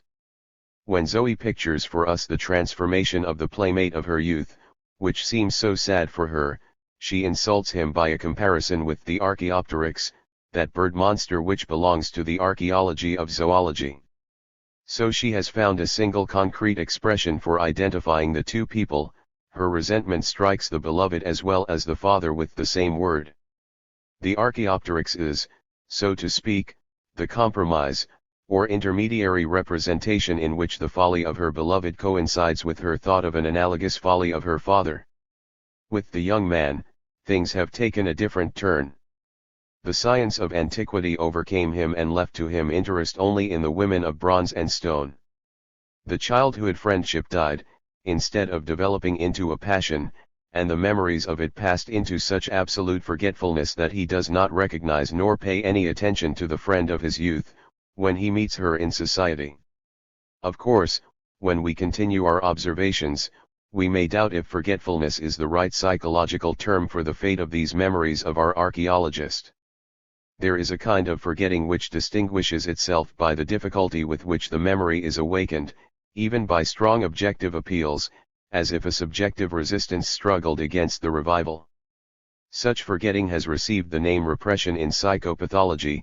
The case which Jensen has presented to us seems to be an example of repression. Now we do not know, in general, whether, in psychic life, forgetting an impression is connected with the destruction of its memory trace. About repression we can assert with certainty that it does not coincide with the destruction, the obliteration, of the memory. The repressed material cannot, as a rule, break through, of itself, as a memory, but remains potent and effective. Someday, under external influence, it causes psychic results which one may accept as products of transformation or as remnants of forgotten memories, and if one does not view them as such, they remain incomprehensible. In the fancies of Norbert Hanold about Gradiva, we thought we recognized already the remnants of the repressed memories of his childhood friendship with Zoe Bertgang. Quite legitimately one may expect such a recurrence of the repressed material, if the man's erotic feelings cling to the repressed ideas, if his erotic life has been involved in the repression. Then there is truth in the old Latin proverb which was perhaps originally aimed at expulsion through external influences, not at inner conflict. You may drive out natural disposition with a two-pronged fork, but it will always return, but it does not tell all, announces only the fact of the recurrence of repressed material, and does not describe at all the most remarkable manner of this recurrence, which is accomplished as if by malicious treason, the very thing which has been chosen as a means of repression, like the two-pronged fork of the proverb, becomes the carrier of the thing recurring. In and behind the agencies of repression the material repressed finally asserts itself victoriously. A well-known etching by Felician Rops illustrates this fact, which is generally overlooked and lacks acceptance, more impressively than many explanations could, and he does it in the typical case of the repression in the lives of saints and penitents. From the temptations of the world, an ascetic monk has sought refuge in the image of the crucified Savior. Then, phantom-like, this cross sinks and, in its stead, there rises shining, the image of a voluptuous, unclad woman, in the same position of the crucifixion.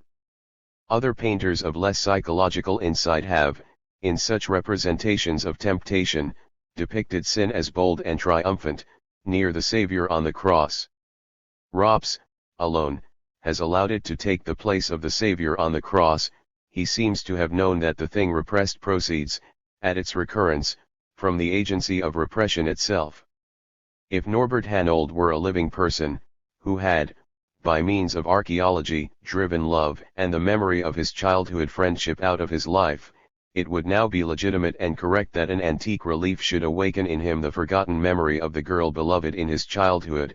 It would be his well-deserved fate to have fallen in love with the stone representation of Gradiva, behind which, by virtue of an unexplained resemblance, the living and neglected Zoe becomes effective. Miss Zoe, herself, seems to share our conception of the delusion of the young archaeologist, for the pleasure which she expresses at the end of her unreserved, detailed and instructive lecture is hardly based on anything other than her readiness to refer his entire interest in Gradiva to her person. This is exactly what she does not believe him capable of, and what, in spite of all the disguises of the delusion, she recognizes as such. Her psychic treatment of him has a beneficent effect. He feels himself free, as the delusion is now replaced by that of which it can be only a distorted and unsatisfactory copy. He immediately remembers and recognizes her as his good, cheerful, clever comrade who has not changed essentially, but he finds something else most strange. That a person must die to become alive again, says the girl, but for archaeologists that is of course necessary. G.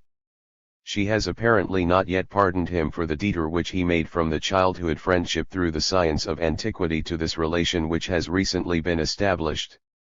No, I mean your name, because Bertgang has the same meaning as Gradiva and signifies the one splendid in walking. G. Even we are not prepared for that. Our hero begins to rise from his humility and to play an active role.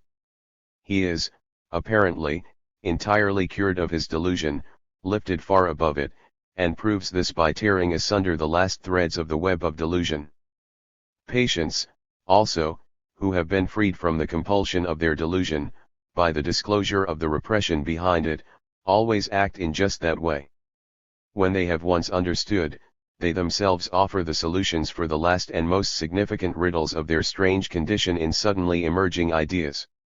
We had already believed, of course, that the Greek ancestry of the mythical Gradiva was an after-effect of the Greek name, Zoe, but with the name, Gradiva, we had ventured nothing. We had supposed it the free creation of Norbert Hanold's imagination, and behold, This very name now shows itself to be a remnant, really a translation of the repressed family name of the supposedly forgotten beloved of his youth. The derivation and solution of the delusion are now completed. What follows may well serve as a harmonious conclusion of the tale. In regard to the future, it can have only a pleasant effect on us, if the rehabilitation of the man, who formerly had to play the lamentable role of one needing to be cured, progresses, and he succeeds in awakening in the girl some of the emotions which he formerly experienced. Thus it happens that he makes her jealous by mentioning the congenial young lady, who disturbed them in Meleager's house, and by the acknowledgement that the latter was the first girl who had impressed him much.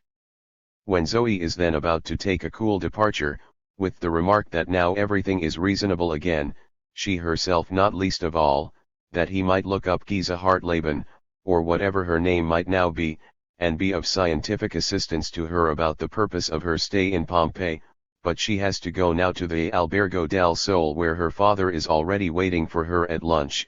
Perhaps they may see each other again sometime at a party in Germany or on the moon. He seizes upon the troublesome fly as a means of taking possession of her cheek, first, and then of her lips, and assumes the aggressive, which is the duty of a man in the game of love. Only once more does a shadow seem to fall on their happiness, when Zoe reminds him that now she must really go to her father, who will otherwise starve in the soul. Your father, what will he? G. But the clever girl knows how to silence the apprehension quickly. Probably he will do nothing. I am not an indispensable piece in his zoological collection. If I were, my heart would probably not have clung to you so unwisely. Should the father, however, by way of exception, in this case, have an opinion different from hers, there is a sure method. Hanold needs only to go over to Capri, there catch a Lacerta farallionensis, for which purpose he may practice the technique on her little finger, then set the animal free again here, catch it before the eyes of the zoologist and give him the choice of the farallionensis on the mainland or his daughter, a proposal in which mockery, as one may easily note, is combined with bitterness, an admonition to the betrothed, also, not to follow too closely the model after which his beloved has chosen him. Norbert Hanold sets us at rest on this matter, as he expresses, by all sorts of apparently trivial symptoms, the great transformation which has come over him. He voices the intention of taking a wedding trip with his Zoe to Italy and Pompeii, as if he had never been indignant at the newly married travelers, Augustus and Gretchen. His feelings towards this happy couple, who so unnecessarily traveled more than 100 miles from their German home, have entirely disappeared from his memory. Certainly the author is right when he cites such weakening of memory as the most valuable mark of a mental change. Zoe replies to the announced desire about the destination of their journey, by her childhood friend who had, in a way, also been excavated from the ashes, g. that she does not yet feel quite alive enough for such geographical decision. Beautiful reality has now triumphed over the delusion. Yet an honor still awaits the latter before the two leave Pompeii. When they have arrived at the Hercules Gate, where, at the beginning of the Strada Consular, old stepping stones cross the street, Norbert Hanold stops and asks the girl to go ahead. She understands him and, raising her dress slightly with her left hand, Gradiva Zoe Bertgang, viewed by him with dreamily observing eyes, crossed with her calmly buoyant walk, through the sunlight, over the stepping stones. With the triumph of eroticism, what was beautiful and valuable in the delusion is now acknowledged. With the last comparison of the childhood friend excavated from the ashes, the author of the story has, however, put into our hand the key of the symbolism which the delusion of the hero made use of in the disguise of the repressed memory. There is no better analogy for repression, which at the same time makes inaccessible and conserves something psychic, than the burial which was the fate of Pompeii, and from which the city was able to arise again through work with the spade. Therefore in his imagination the young archaeologist had to transport to Pompeii the original figure of the relief which reminded him of the forgotten beloved of his youth. Jensen, however, had a good right to linger over the significant resemblance which his fine sense traced out between a bit of psychic occurrence in the individual and a single historical event in the history of man. 2. It was really our intention to investigate with the aid of definite analytic method only the 2 or 3 dreams which are found in the tale Gradiva. How did it happen then that we allowed ourselves to be carried away with the analysis of the whole story and the examination of the psychic processes of the 2 chief characters? Well, that was no superfluous work, but a necessary preparation. Even when we wish to understand the real dreams of an actual person, we must concern ourselves intensively with the character and the fortunes of this person, not only the experiences shortly before the dream, but also those of the remote past. I think, however, that we are not yet free to turn to our real task, but must still linger over the piece of fiction itself, and perform more preparatory work.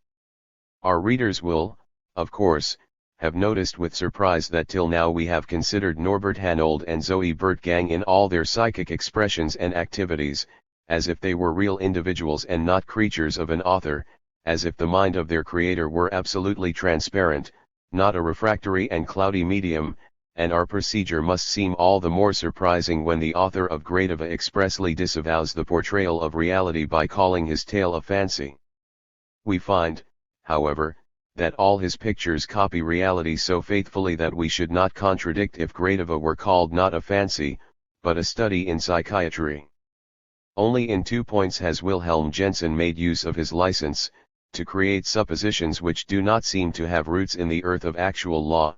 First, when he has the young archaeologist find a genuinely antique bas-relief which, not only in the detail of the position of the foot in walking, but in all details, the shape of the face, and the bearing, copies a person living much later, so that he can consider the physical manifestation of this person to be the cast endowed with life. Second, when the hero is caused to meet the living girl in Pompeii, whither his fancy has transported the dead girl, while he separates himself, by the journey to Pompeii, from the living girl, whom he has noticed on the street of his home city, this second instance is no tremendous deviation from the possibilities of life, it asks aid only of chance, which undeniably plays a part in so many human fates, and, moreover, makes it reasonable. For this chance reflects again the destiny which has decreed that through flight one is delivered over to the very thing that one is fleeing from.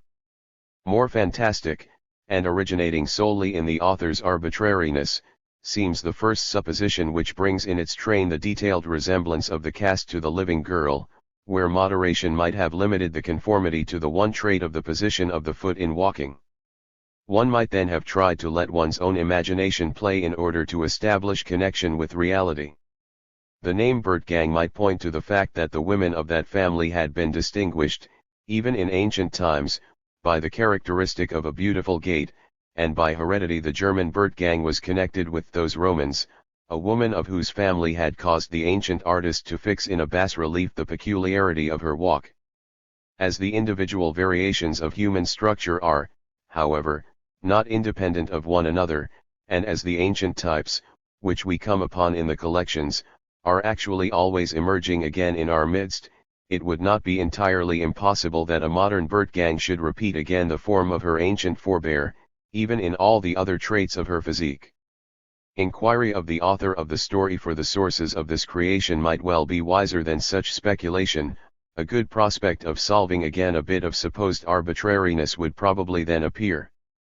As, however, we have not access to the psychic life of the author, we leave to him the undiminished right of building up a thoroughly valid development on an improbable supposition, a right which Shakespeare, for example, has asserted in King Lear. Otherwise, we wish to repeat, Wilhelm Jensen has given us an absolutely correct study in psychiatry, in which we may measure our understanding of psychic life, a story of illness and cure adapted to the inculcation of certain fundamental teachings of medical psychology. Strange enough that he should have done this.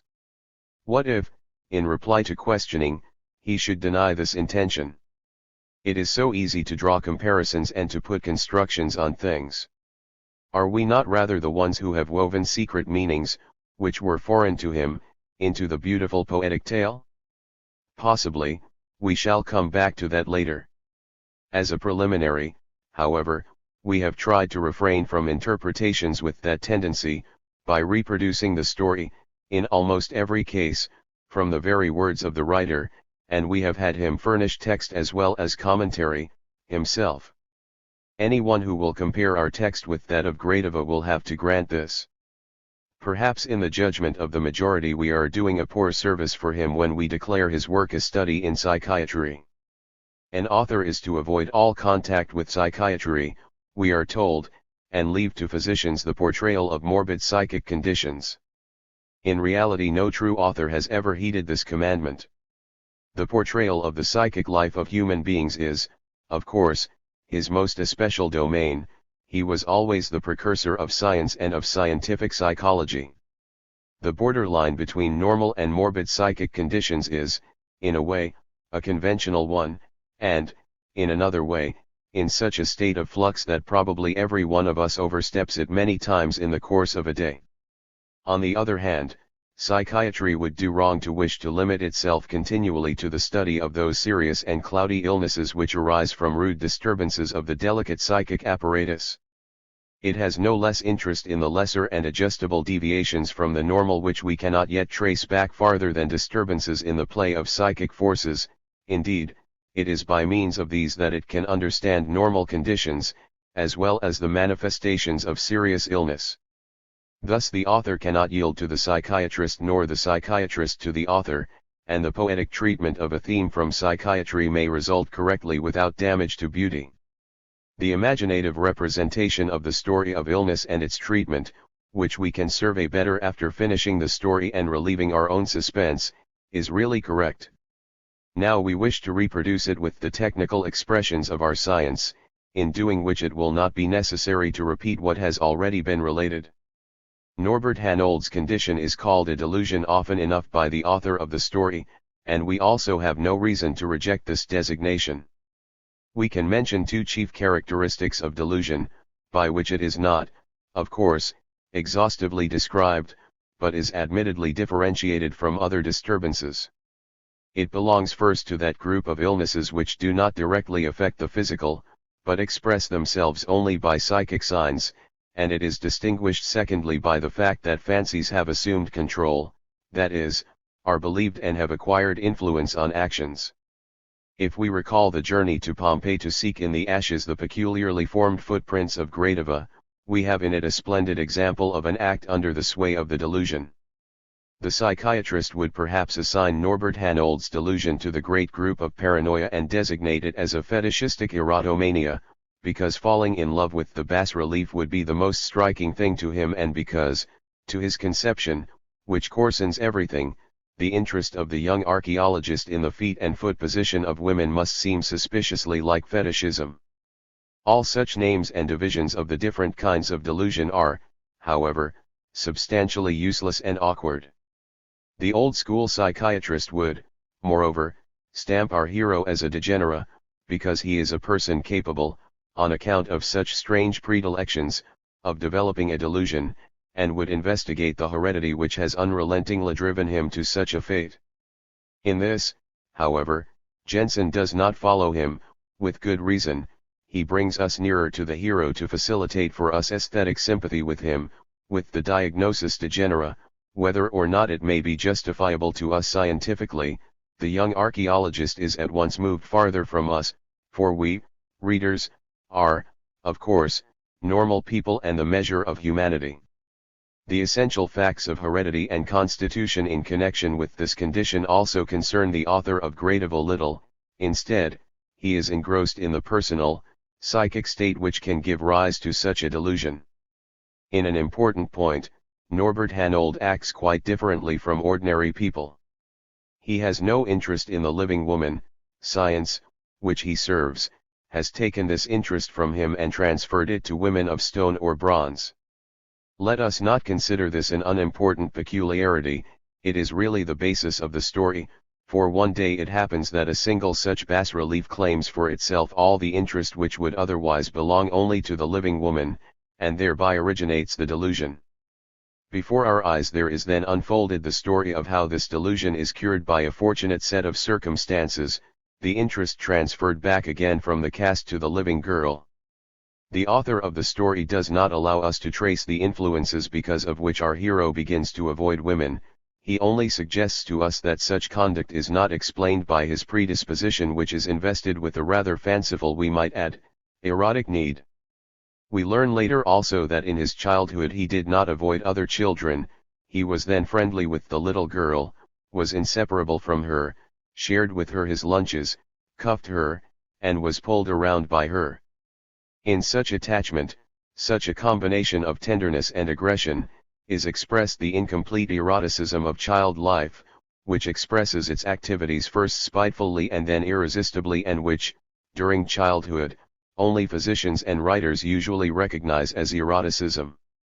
Our author gives us to understand clearly that he has those intentions, for he suddenly causes to awaken in his hero, with suitable motive, a lively interest in the gait and foot position of women, an interest which, in science, as well as among the ladies of his home city, must bring him into disrepute as a foot fetishist, and is to us, however, necessarily derived from the memory of his childhood playmate. The girl, to be sure, was characterized, as a child, by the beautiful walk with her foot almost perpendicular as she stepped out, and through the portrayal of this very gait an antique bas-relief later acquired for Norbert Hanold great significance. Let us add, moreover, immediately, that the author of Gradiva stands in complete agreement with science in regard to the derivation of the remarkable manifestation of fetishism. Since the investigations by Binet we really try to trace fetishism back to erotic impressions of childhood. The condition of continued avoidance of women gives the personal qualification, as we say, the disposition for the formation of a delusion. The development of psychic disturbance begins at the moment when a chance impression awakens the forgotten childhood experiences which are emphasized in an erotic way that is at least traceable. Awakened is really not the right term, however, when we consider the further results. We must reproduce our author's correct representation in a mode of expression artistically correct, and psychological. On seeing the relief, Norbert Hanold does not remember that he has seen such a foot position in the friend of his youth, he certainly does not remember, and yet every effect of the relief proceeds from such connection with the impression of his childhood. The childhood impression, stirred, becomes active, so that it begins to show activity, though it does not appear in consciousness, but remains unconscious, a term which we now use unavoidably in psychopathology. This term unconscious we should now like to see withdrawn from all the conflicts of philosophers and natural philosophers, which have only etymological significance. For psychic processes which are active and yet at the same time do not come through into the consciousness of the person referred to, we have at present no better name, and we mean nothing else by unconsciousness.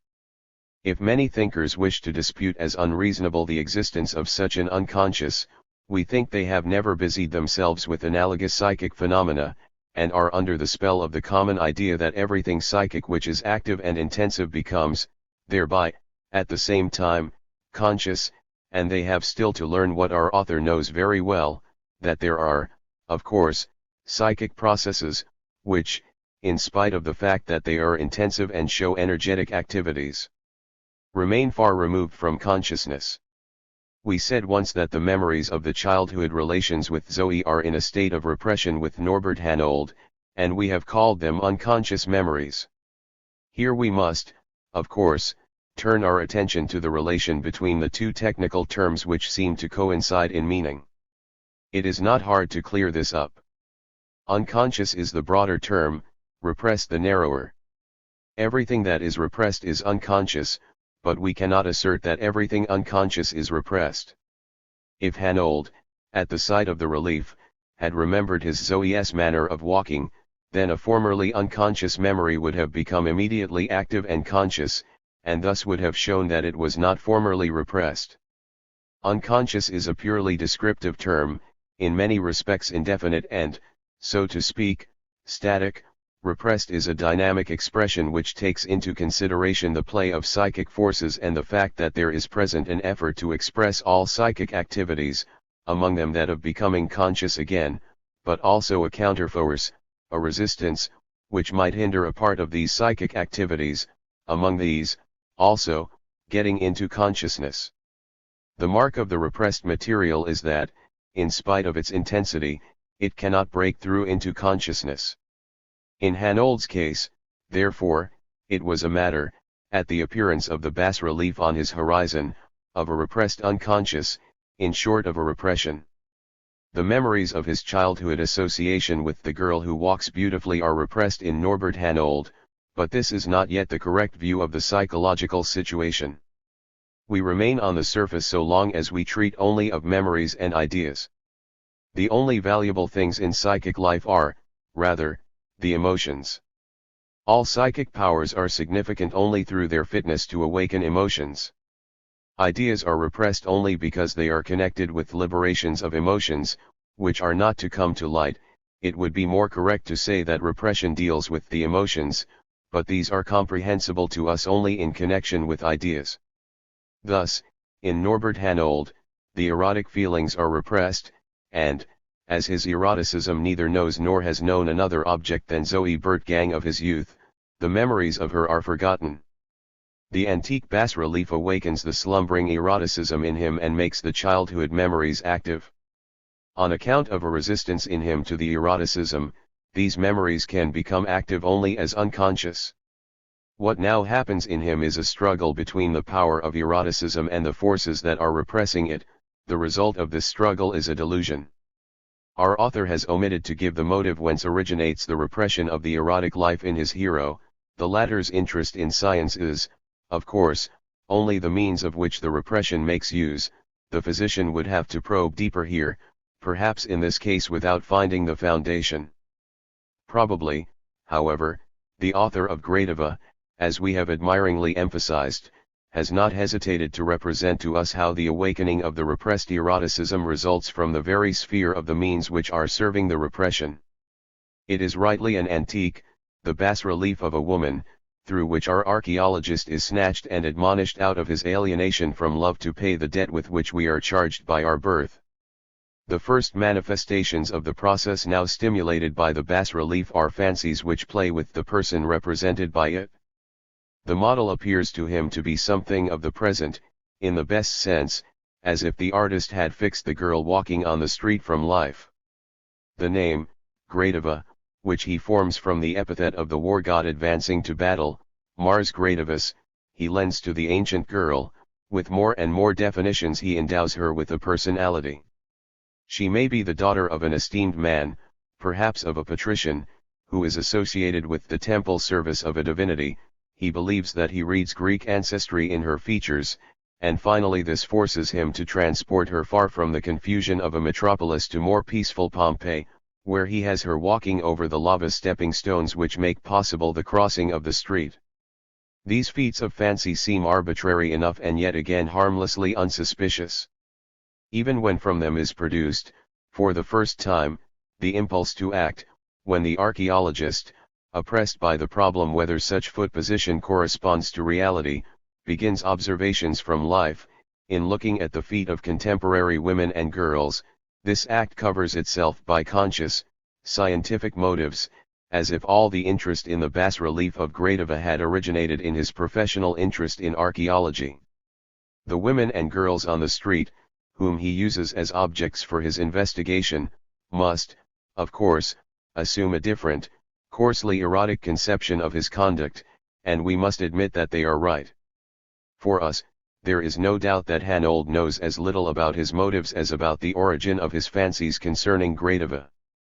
These latter are, as we shall learn later, echoes of his memories of the beloved of his youth, remnants of these memories, transformations and disfigurements of them, after they have failed to push into consciousness in unchanged form.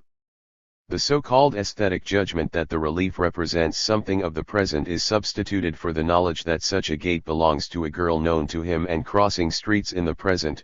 Behind the impression from life and the fancy about her Greek traits, is hidden the memory of her name, Zoe, which, in Greek, means life. Gradiva is, as the man finally cured of the delusion tells us, a good translation of her family name, Bertgang, which means splendid or magnificent in walking. The decisions about her father arise from the knowledge that Zoe Bertgang is the daughter of an esteemed university instructor, which is probably translated into the antique as temple service. Finally, his imagination transports her to Pompeii not because her calm, quiet manner seems to require it, but because, in his science, there is found no other nor better analogy to the remarkable condition in which he has traced out, by vague reconnoitering, his memories of his childhood friendship. If he once covered up what was so close to him, his own childhood, with the classic past, then the burial of Pompeii, this disappearance, with the preservation of the past, offers a striking resemblance to the repression of which he has knowledge by means of so-called endopsychic perceptions. The same symbolism, therefore, which the author has the girl use consciously at the end of the tale, is working in him. I said to myself that I should certainly dig up something interesting alone here. Of course, I had not reckoned at all on the find which I made. G. At the end, G. The girl answers to the announced desire about the destination of their journey, by her childhood friend who had, in a way, also been excavated from the ashes. Thus we find at the very beginning of the performances of Hanold's fancies and actions, a twofold determination, a derivation from two different sources. One determination is the one which appears to Hanold, himself, the other, the one which discloses itself to us upon re-examination of his psychic processes. One, the conscious one, is related to the person of Hanold, the other is the one entirely unconscious to him. One originates entirely from the series of associations connected with archaeological science, the other, however, proceeds from the repressed memories which have become active in him, and the emotional impulses attached to them. The one seems superficial, and covers up the other, which masks itself behind the former. One might say that the scientific motivation serves the unconscious eroticism as cloak, and that science has placed itself completely at the service of the delusion, but one may not forget, either, that the unconscious determination can effect nothing but what is at the time satisfactory to the scientific conscious. The symptoms of delusion fancies as well as acts are results of a compromise between two psychic streams, and in a compromise the demands of each of the two parties are considered, each party has been obliged to forego something that he wished to carry out. Where a compromise has been established, there was a struggle, here the conflict assumed by us between the suppressed eroticism and the forces which keep it alive in the repression. In the formation of a delusion this struggle is never ended. Attack and resistance are renewed after every compromise formation, which is, so to speak, never fully satisfactory. This our author also knows, and therefore he causes a feeling of discontent, a peculiar restlessness, to dominate his hero in this phase of the disturbance, as preliminary to and guarantee of further developments. These significant peculiarities of the twofold determination for fancies and decisions, of the formation of conscious pretexts for actions, for the motivation of which the repressed has given the greater contribution, will, in the further progress of the story, occur to us oftener, and perhaps more clearly, and this rightfully, for in this Jensen has grasped and represented the never-failing, chief characteristic of the morbid psychic processes.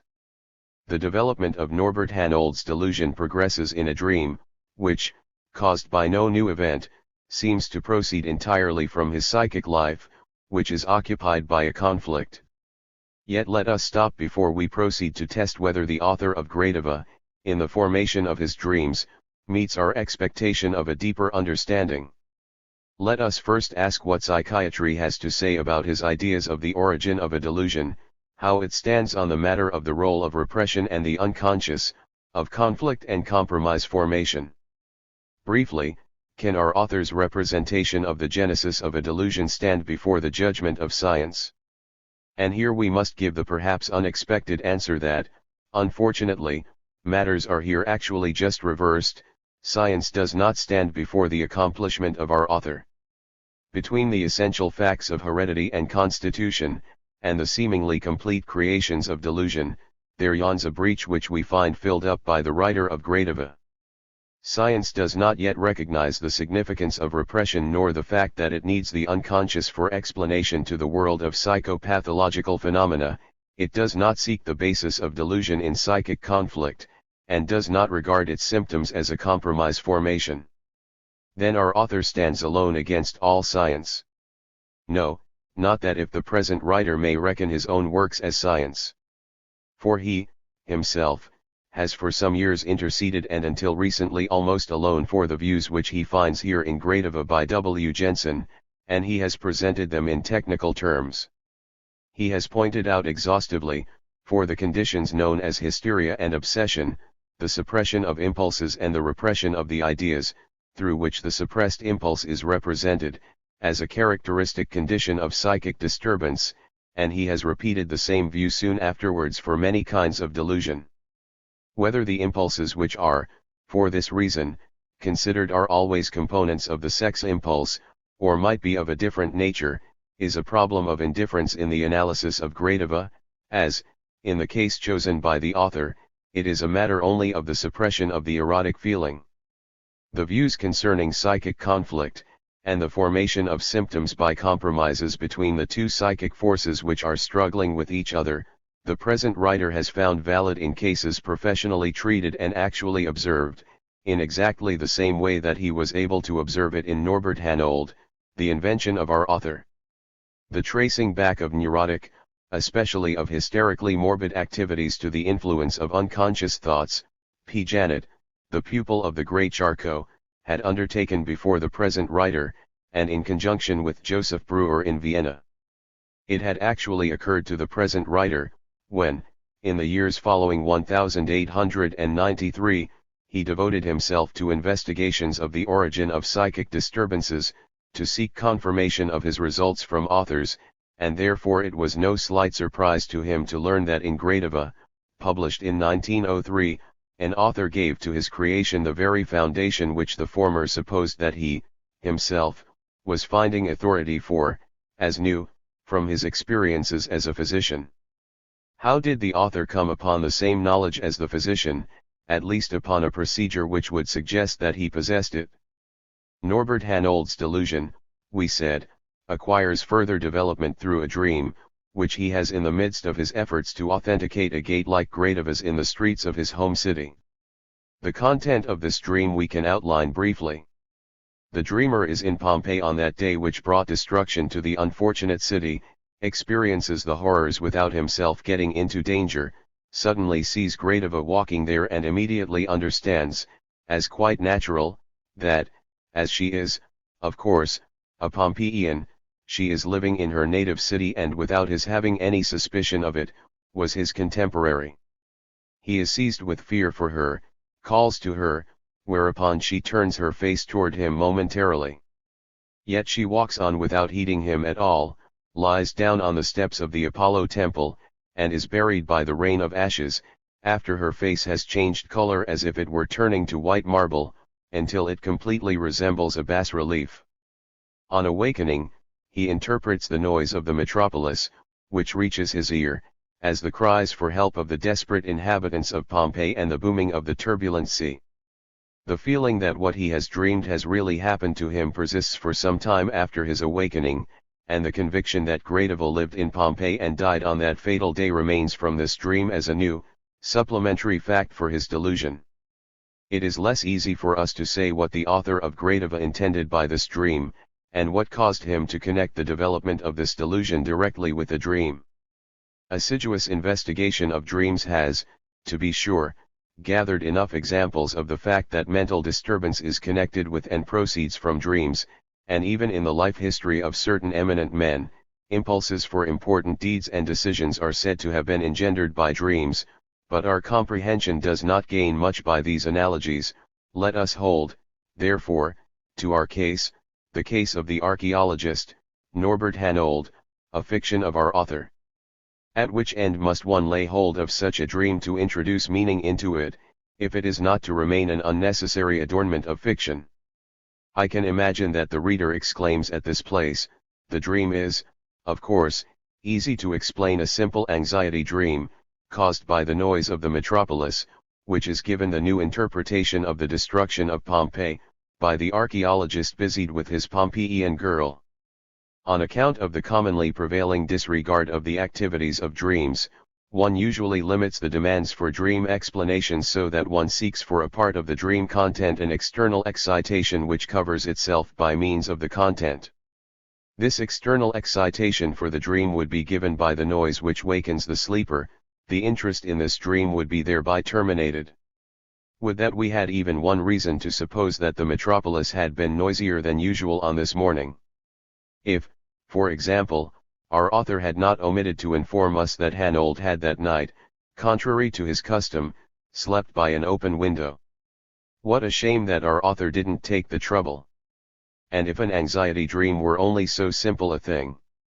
No, this interest is not terminated in so simple a way. The connection with the external, sensory stimulus is not at all essential for the dream formation. The sleeper can neglect this excitation from the outer world, he may be awakened by it without forming a dream, he may also weave it into his dream, as happens here, if it is of no use to him from any other motive, and there is an abundance of dreams for whose content such a determination by a sensory excitation of the sleeper cannot be shown. No, let us try another way. Perhaps we can start from the residue which the dream leaves in Hanold's waking life. It had formerly been his fancy that Gradiva was a Pompeian. Now this assumption becomes a certainty, and the second certainty is added that she was buried there in the year 79. Sorrowful feelings accompany this progress of the formation of the delusion like an echo of the fear which had filled the dream. This new grief about Gradiva will seem to us not exactly comprehensible. Gradiva would now have been dead for many centuries even if she had been saved in the year 79 from destruction. Or ought one to be permitted to squabble thus with either Norbert Hanold or his creator? Here, too, no way seems to lead to explanation. We wish, nevertheless, to remark that a very painful, emotional stress clings to the augmentation which the delusion derives from this dream. Otherwise, however, our perplexity is not dispelled. This dream does not explain itself, we must decide to borrow from Traumdeutung by the present writer, and to use some of the rules given there for the solution of dreams. One of these rules is that a dream is regularly connected with the day before the dream. Our author seems to wish to intimate that he has followed this rule by connecting the dream directly with Hanold's pedestrian investigations. Now the latter means nothing but a search for Gradiva whom he expects to recognize by her characteristic manner of walking. The dream ought, therefore, to contain a reference to where Gradiva is to be found. It really does contain it by showing her in Pompeii, but that is no news for us. Another rule says, if, after the dream, the reality of the dream pictures continues unusually long so that one cannot free himself from the dream, this is not a kind of mistake in judgment called forth by the vividness of the dream pictures, but is a psychic act in itself, an assurance which refers to the dream content, that something in it is as real as it has been dreamed to be, and one is right to believe this assurance. If we stop at these two rules, we must decide that the dream gives real information about the whereabouts of Gradiva, who is being sought. We now know Hanold's dream. Does the application of these two rules lead to any sensible meaning? Strange to say, yes. This meaning is disguised only in a special way so that one does not recognize it immediately. Hanold learns in the dream that the girl sought lives in the city and in his own day. That is, of course, true of Zoe Bertgang, only that in his dream the city is not the German university city, but Pompeii, the time not the present, but the year 79, according to our reckoning. It is a kind of disfigurement by displacement, not Gradiva is transported to the present, but the dreamer to the past, but we are also given the essential and new fact that he shares locality and time with the girl sought. Whence, then, this dissimulation and disguise which must deceive us as well as the dreamer about the peculiar meaning and content of the dream? Well, we have already means at hand to give us a satisfactory answer to this question. Let us recall all that we have heard about the nature and origin of fancies, these preliminaries of delusion. They are substitution for and remnants of different repressed memories, which a resistance does not allow to push into consciousness, which, however, become conscious by heeding the censor of resistance, by means of transformations and disfigurements. After this compromise is completed, the former memories have become fancies, which may easily be misunderstood by the conscious person, that is, may be understood to be the ruling psychic force. Now let us suppose that the dream pictures are the so-called physiological delusion products of a man, the compromise results of that struggle between what is repressed and what is dominant, which exist probably even in people absolutely normal in the daytime. Then we understand that we have to consider the dream something disfigured behind which there is to be sought something else, not disfigured, but, in a sense, something offensive, like Hanold's repressed memories behind his fancies. One expresses the admitted opposition by distinguishing what the dreamer remembers on waking, as manifest dream content, from what formed the basis of the dream before the sensor's disfigurement, the latent dream thoughts. To interpret a dream, then, means to translate the manifest dream content into the latent dream thoughts, which make retrogressive the disfigurement that had to be approved by the resistance sensor. When we turn these deliberations to the dream which is occupying us, we find that the latent dream thoughts must have been as follows: the girl who has that beautiful walk, whom you are seeking, lives really in the city with you, but in this form the thought could not become conscious. In its way there stood the fact that a fancy had established, as a result of a former compromise, the idea that Gradiva was a Pompeian girl, and therefore nothing remained, if the actual fact of her living in the same locality and at the same time was to be perceived, but to assume the disfigurement: you are living in Pompeii at the time of Gradiva, and this then is the idea which the manifest dream content realizes and represents as a present time which he is living in.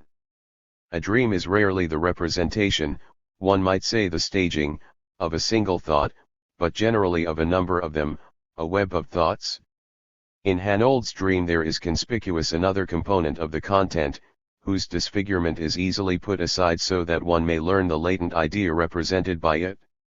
This is the end of the dream to which the assurance of reality can also be extended. In the dream the beautiful walker, Gradiva, is transformed into a bas-relief. That is, of course, nothing but an ingenious and poetic representation of the actual procedure. Hanold had, indeed, transferred his interest from the living girl to the bas-relief. The beloved had been transformed into a stone relief. The latent dream thoughts, which remain unconscious, wish to transform the relief back into the living girl. In connection with the foregoing they speak to him somewhat as follows: you are, of course, interested in the bas-relief of Gradiva only because it reminds you of the present, here living Zoe. But this insight would mean the end of the delusion, if it could become conscious. Is it our duty to substitute unconscious thoughts thus for every single bit of the manifest dream content? Strictly speaking, yes. In the interpretation of a dream which had actually been dreamed, we should not be allowed to avoid this duty. The dreamer would then have to give us an exhaustive account. It is easily understood that we cannot enforce such a demand in connection with the creature of our author. We will not, however, overlook the fact that we have not yet submitted the chief content of this dream to the work of interpretation and translation. Hanold's dream is, of course, an anxiety dream. Its content is fearful, anxiety is felt by the dreamer in sleep, and painful feelings remain after it. That is not of any great help for our attempt at explanation. We are again forced to borrow largely from the teachings of dream interpretation. This admonishes us not to fall into the error of deriving the fear that is felt in a dream from the content of a dream, not to use the dream content like the content of ideas of waking life. It calls to our attention how often we dream the most horrible things without feeling any trace of fear. Rather, the true fact is a quite different one, which cannot be easily guessed, but can certainly be proved. The fear of the anxiety dream corresponds to a sex feeling, a libidinous emotion, like every neurotic fear, and has, through the process of repression, proceeded from the libido. In the interpretation of dreams, therefore, one must substitute for fear sexual excitement. The fear which has thus come into existence, exercises now not regularly, but often a selective influence on the dream content and brings into the dream ideational elements which seem suitable to this fear for the conscious and erroneous conception of the dream. This is, as has been said, by no means regularly the case, for there are anxiety dreams in which the content is not at all frightful, in which, therefore, one cannot explain consciously the anxiety experienced. I know that this explanation of fear in dreams sounds odd, and is not easily believed, but I can only advise making friends with it. It would, moreover, be remarkable if Norbert Hanold's dream allowed itself to be connected with this conception of fear and to be explained by it. We should then say that in the dreamer, at night, the erotic desire stirs, makes a powerful advance to bring his memory of the beloved into consciousness and thus snatch him from the delusion, experiences rejection and transformation into fear, which now, on its part, brings the fearful pictures from the academic memory of the dreamer into the dream content. In this way the peculiar unconscious content of the dream, the amorous longing for the once known Zoe, is transformed into the manifest content of the destruction of Pompeii and the loss of Gradiva. I think that sounds quite plausible so far. One might justly demand that if erotic wishes form the undisfigured content of this dream, then one must be able to point out, in the transformed dream, at least a recognizable remnant of them hidden somewhere. Well, perhaps even this will come about with the help of a suggestion which appears later in the story. At the first meeting with the supposed Gradiva, Hanold remembers this dream and requests the apparition to lie down again as he has seen her. Thereupon the young lady rises, indignant, and leaves her strange companion, in whose delusion-ridden speech she has heard the suggestion of an improper erotic wish. I think we may adopt Gradiva's interpretation. Even from a real dream one cannot always demand more definiteness for the representation of an erotic wish. Thus the application of some rules of dream interpretation have been successful on Hanold's first dream, in making this dream comprehensible to us in its chief features, and in fitting it into the sequence of the story. Then it must probably have been produced by its author with due consideration for these rules. One could raise only one more question: why the author should introduce a dream for further development of the delusion. Well, I think that is very cleverly arranged and again keeps faith with reality. We have already heard that in actual illness the formation of a delusion is very often connected with a dream, but after our explanation of the nature of dreams, we need find no new riddle in this fact. Dreams and delusions spring from the same source, the repressed. The dream is, so to speak, the physiological delusion of the normal human being. Before the repressed has become strong enough to push itself up into waking life as delusion, it may easily have won its first success under the more favorable circumstances of sleep, in the form of a dream having after effects. During sleep, with the diminution of psychic activity, there enters a slackening in the strength of the resistance, which the dominant psychic forces oppose to the repressed. This slackening is what makes the dream formation possible, and therefore the dream becomes, for us, the best means of approach to knowledge of the unconscious psyche. Only the dream usually passes rapidly with the re-establishment of the psychic revival of waking life, and the ground won by the unconscious is again vacated. 3. In the further course of the story there is another dream, which can tempt us, even more perhaps than the first, to try to interpret it and fit it into the psychic life of the hero, but we save little if we leave the representation of the author of Gradiva here, to hasten directly to this second dream, for whoever wishes to interpret the dream of another, cannot help concerning himself, as extensively as possible, with every subjective and objective experience of the dreamer. Therefore it would be best to hold to the thread of the story and provide this with our commentaries as we progress. The new delusion of the death of Gradiva at the destruction of Pompeii in the year 79 is not the only after effect of the first dream analyzed by us. Directly afterwards Hanold decides upon a trip to Italy, which finally takes him to Pompeii. Before this, however, something else has happened to him. Leaning from his window, he thinks he sees on the street a figure with the bearing and walk of his Gradiva, hastens after her, in spite of his scanty attire, does not overtake her, but is driven back by the jeers of the people on the street. After he has returned to his room, the song of a canary whose cage hangs in the window of the opposite house calls forth in him a mood such as if he wished to get from prison into freedom, and the spring trip is immediately decided upon and accomplished. Our author has put this trip of Hanold's in an especially strong light, and has given to the latter partial clearness about his subjective processes. Hanold has, of course, given himself a scientific purpose for his journey, but this is not substantial. Yet he knows that the impulse to travel has originated in a nameless feeling. A peculiar restlessness makes him dissatisfied with everything he encounters and drives him from Rome to Naples, from there to Pompeii, without his moods being set right, even at the last halting place. He is annoyed by the foolishness of honeymoon travelers, and is enraged over the boldness of houseflies, which populate the hotels of Pompeii, but finally he does not deceive himself over the fact that his dissatisfaction was certainly not caused by his surroundings alone, but, to a degree, found its origin in him. He considers himself overexcited, feels that he was out of sorts because he lacked something without being able to explain what, and this ill humor he took everywhere with him. In such a mood he is enraged even at his mistress, Science, as he wanders for the first time in the glow of the midday sun through Pompeii. All his science had left him without the least desire to rediscover it, he remembered it as from a great distance, and he felt that it had been an old, dried up, boresome ant, dullest and most superfluous creature in the world.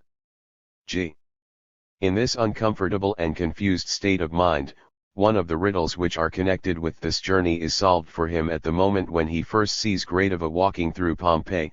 He became conscious, for the first time, that he had, without himself knowing the motive in his heart, come to Italy on that account and had, without stop, continued from Rome and Naples to Pompeii to see if he could here find trace of her, and that in a literal sense, for, with her unusual gait, she must have left behind in the ashes a footprint different from all the others.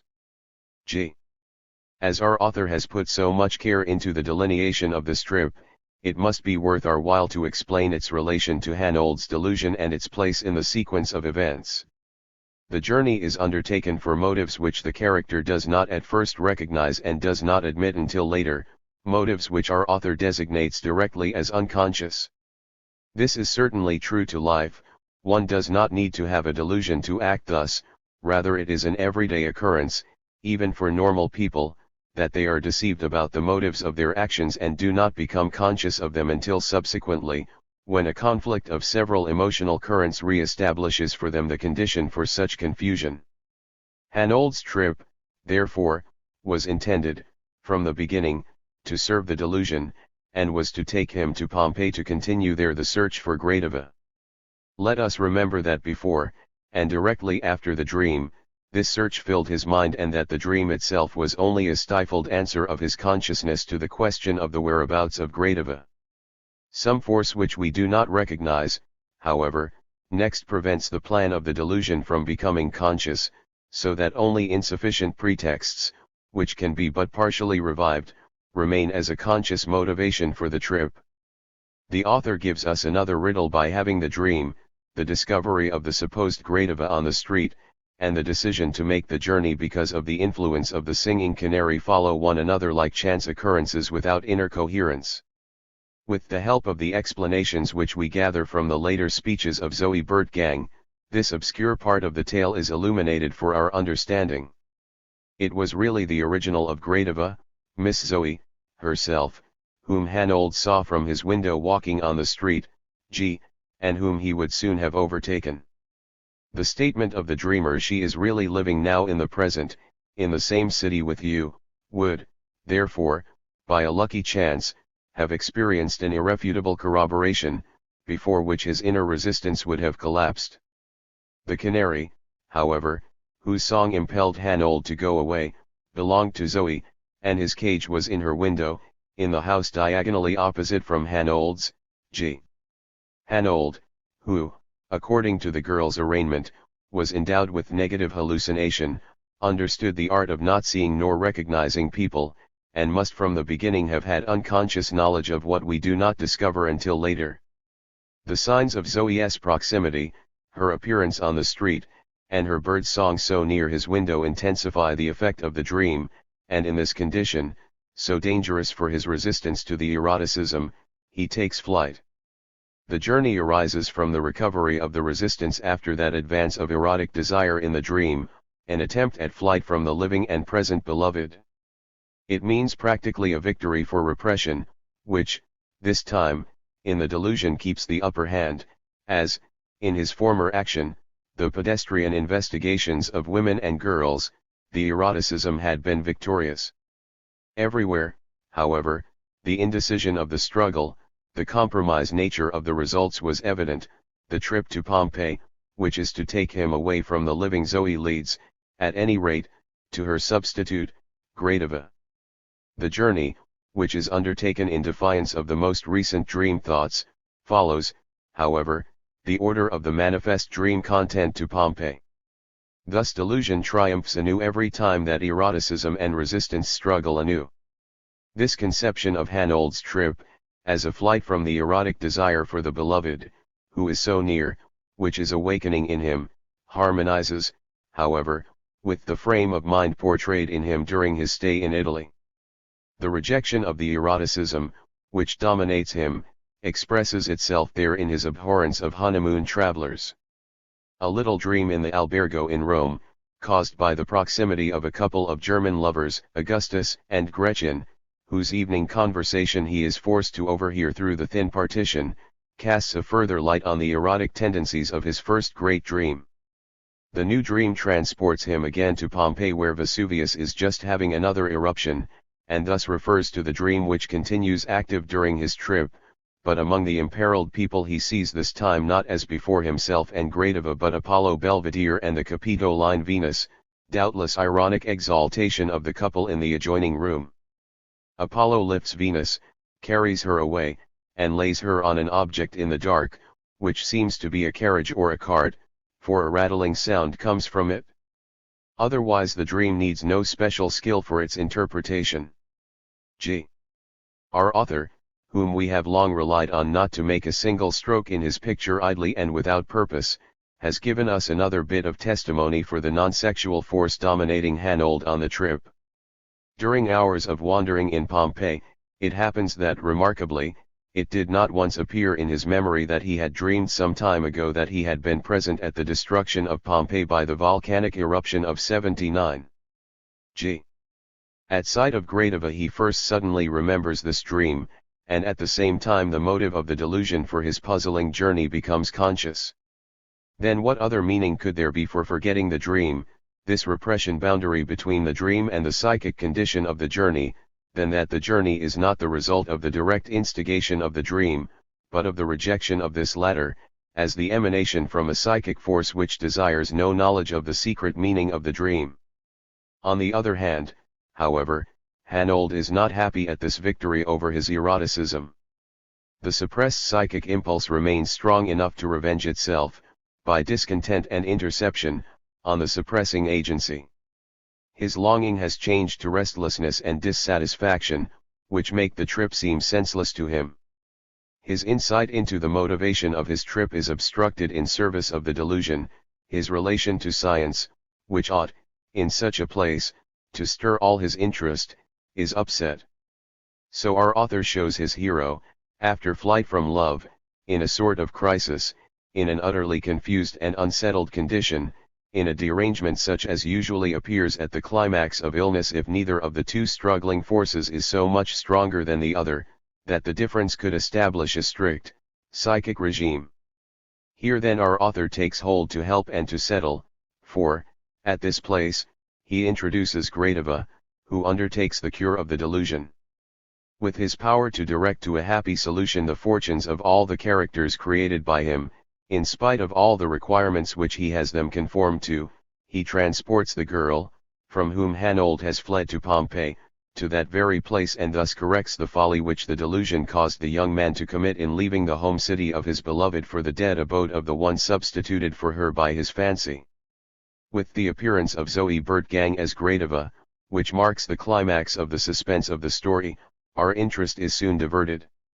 If we have hitherto been living through the developments of a delusion, we shall now become witnesses of its cure, and may ask ourselves if our author has merely invented the procedure of this cure or has carried it out according to actually existing possibilities. From Zoe's own words in the conversation with her friend, we have decidedly the right to ascribe to her the intention to cure the hero, G. But how does she go about it? After she has cast aside the indignation which the unreasonable request, to lie down to sleep again, as then, had evoked in her, she appears again next day, at the same place, and elicits from Hanold all the secret knowledge that was lacking to her for an understanding of his conduct of the previous day. She learns of his dream, of the bas-relief of Gradiva, and of the peculiarity of walk which she shares with the relief.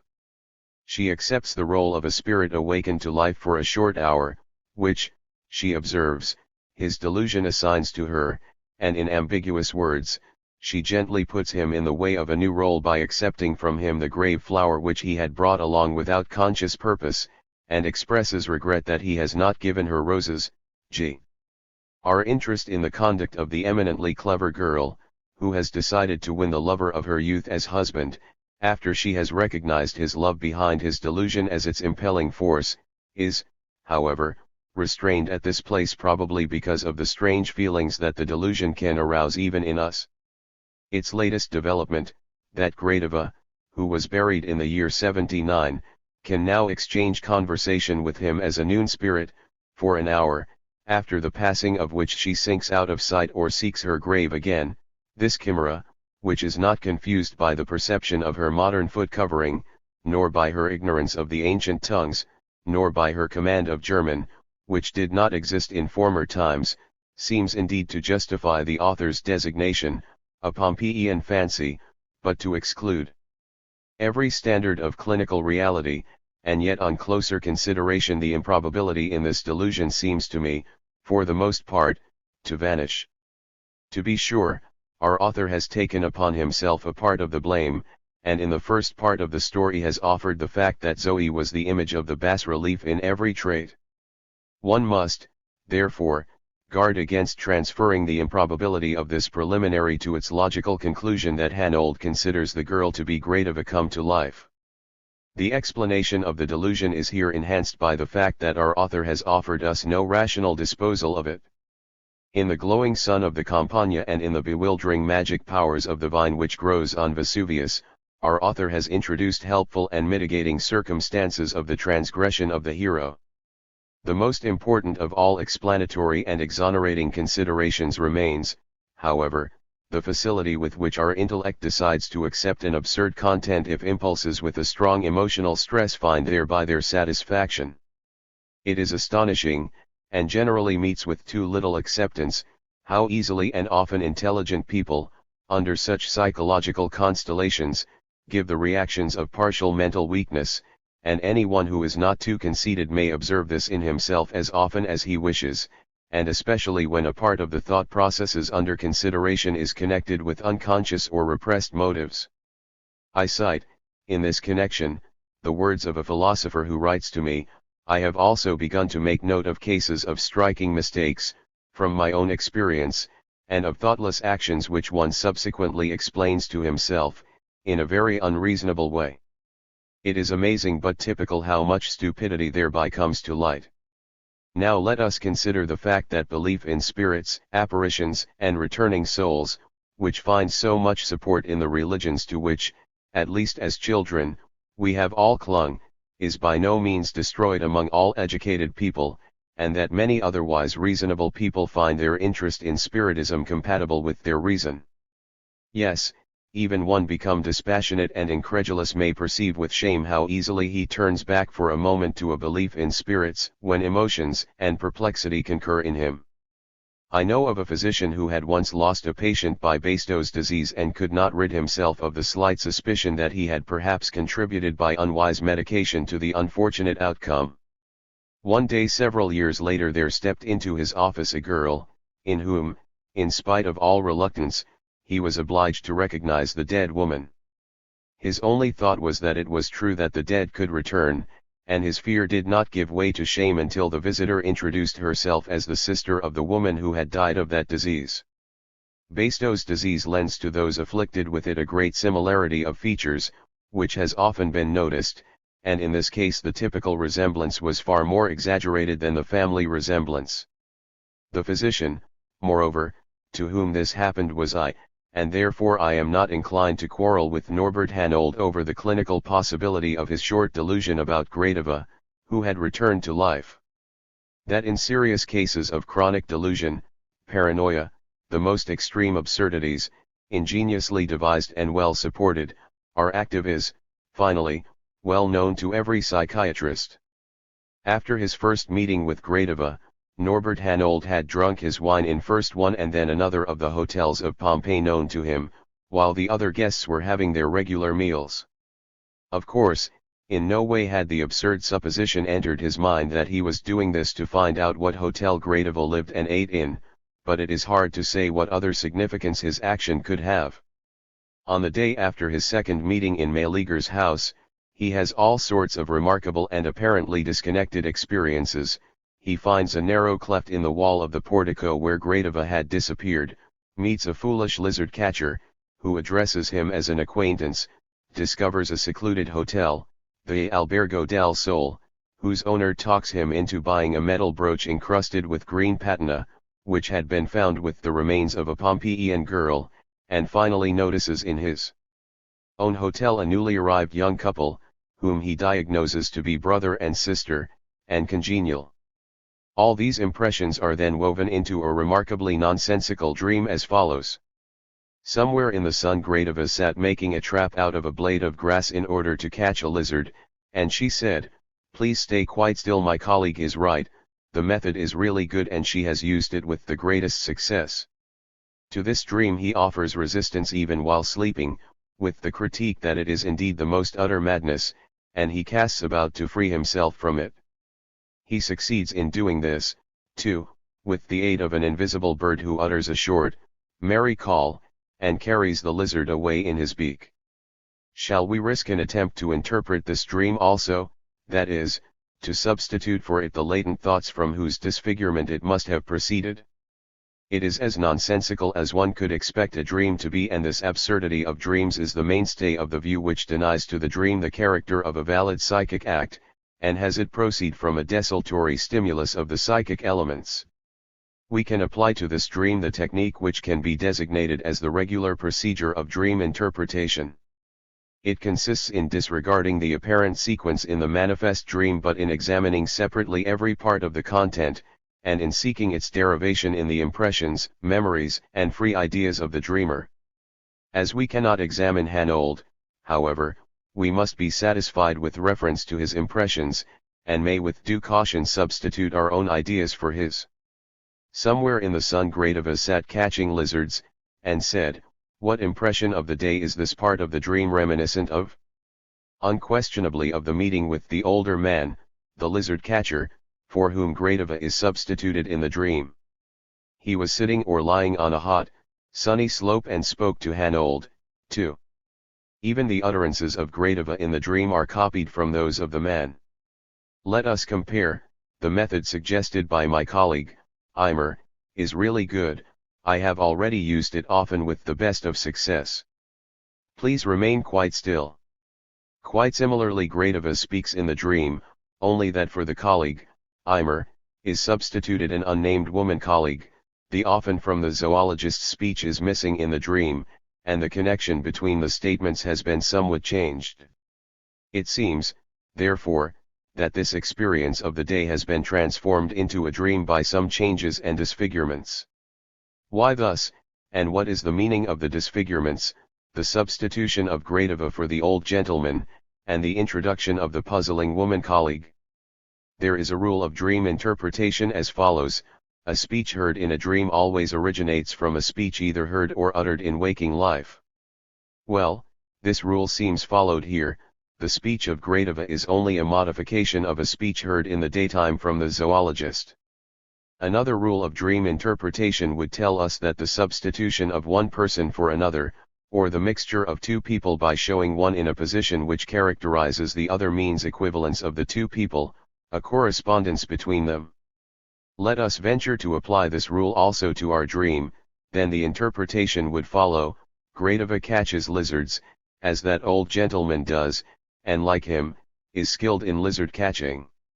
This result is not comprehensible yet, but we have another riddle before us. To which impression of the day shall we refer the woman colleague, who is substituted in the dream for the famous zoologist, Eimer? We have here fortunately not much choice, only one other girl can be meant by woman colleague, the congenial young lady in whom Hanold has conjectured a sister traveling with her brother. In her gown she wore a red Sorrento rose, the sight of which, as he looked across from his corner, stirred something in his memory without his being able to think what it was. This observation on the part of the author surely gives us the right to assert that she is the woman colleague of the dream. What Hanold cannot remember is certainly nothing but the remark of the supposed Gradiva, as she asked him for the grave flower, that to more fortunate girls one brought roses in spring. In this speech, however, lay a hidden wooing. What kind of lizard catching is it that this more fortunate woman colleague has been so successful with? On the next day Hanold surprises the supposed brother and sister in tender embrace and can thus correct his mistake of the previous day. They are really a couple of lovers, on their honeymoon, as we later learn, when the two disturb, so unexpectedly, Hanold's third meeting with Zoe. If we will now accept the idea that Hanold, who consciously considers them brother and sister, has, in his unconscious, recognized at once their real relation, which on the next day betrays itself so unequivocally, there results a good meaning for Gradiva's remark in the dream. The red rose then becomes a symbol for being in love. Hanold understands that the two are as Gradiva and he are soon to be. The lizard catching acquires the meaning of husband catching, and Gradiva's speech means something like this: let me arrange things, I know how to win a husband as well as this other girl does. Why must this penetration of Zoe's intentions appear throughout in the form of the speech of the old zoologist? Why is Zoe's skill in husband catching represented by that of the old man in lizard catching? Well, it is easy for us to answer that question.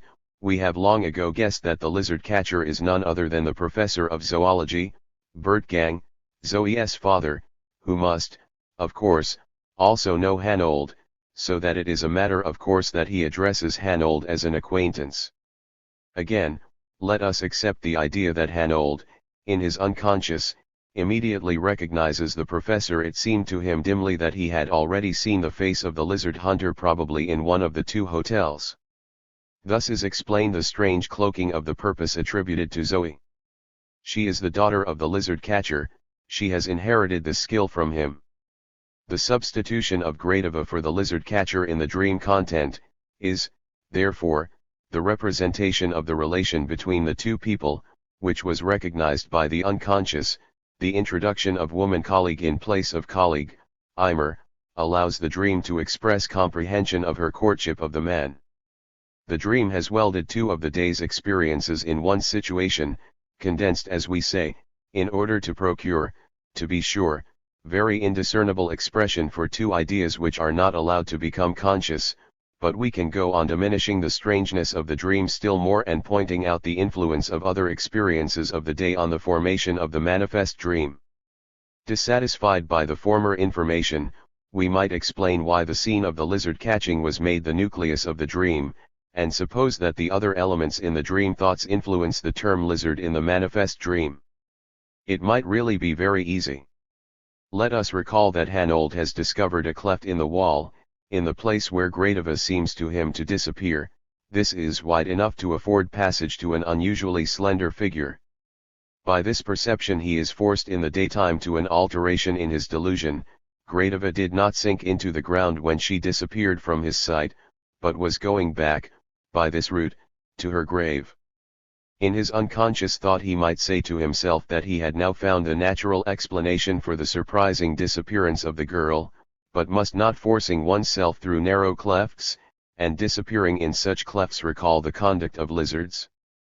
Does not Gradiva herself, then, in this connection, behave like an agile little lizard? We think, therefore, that the discovery of this cleft in the wall had worked as a determinant on the choice of the lizard element for the manifest dream content. The lizard situation of the dream, therefore, represented this impression of the day, and the meeting with the zoologist, Zoe's father.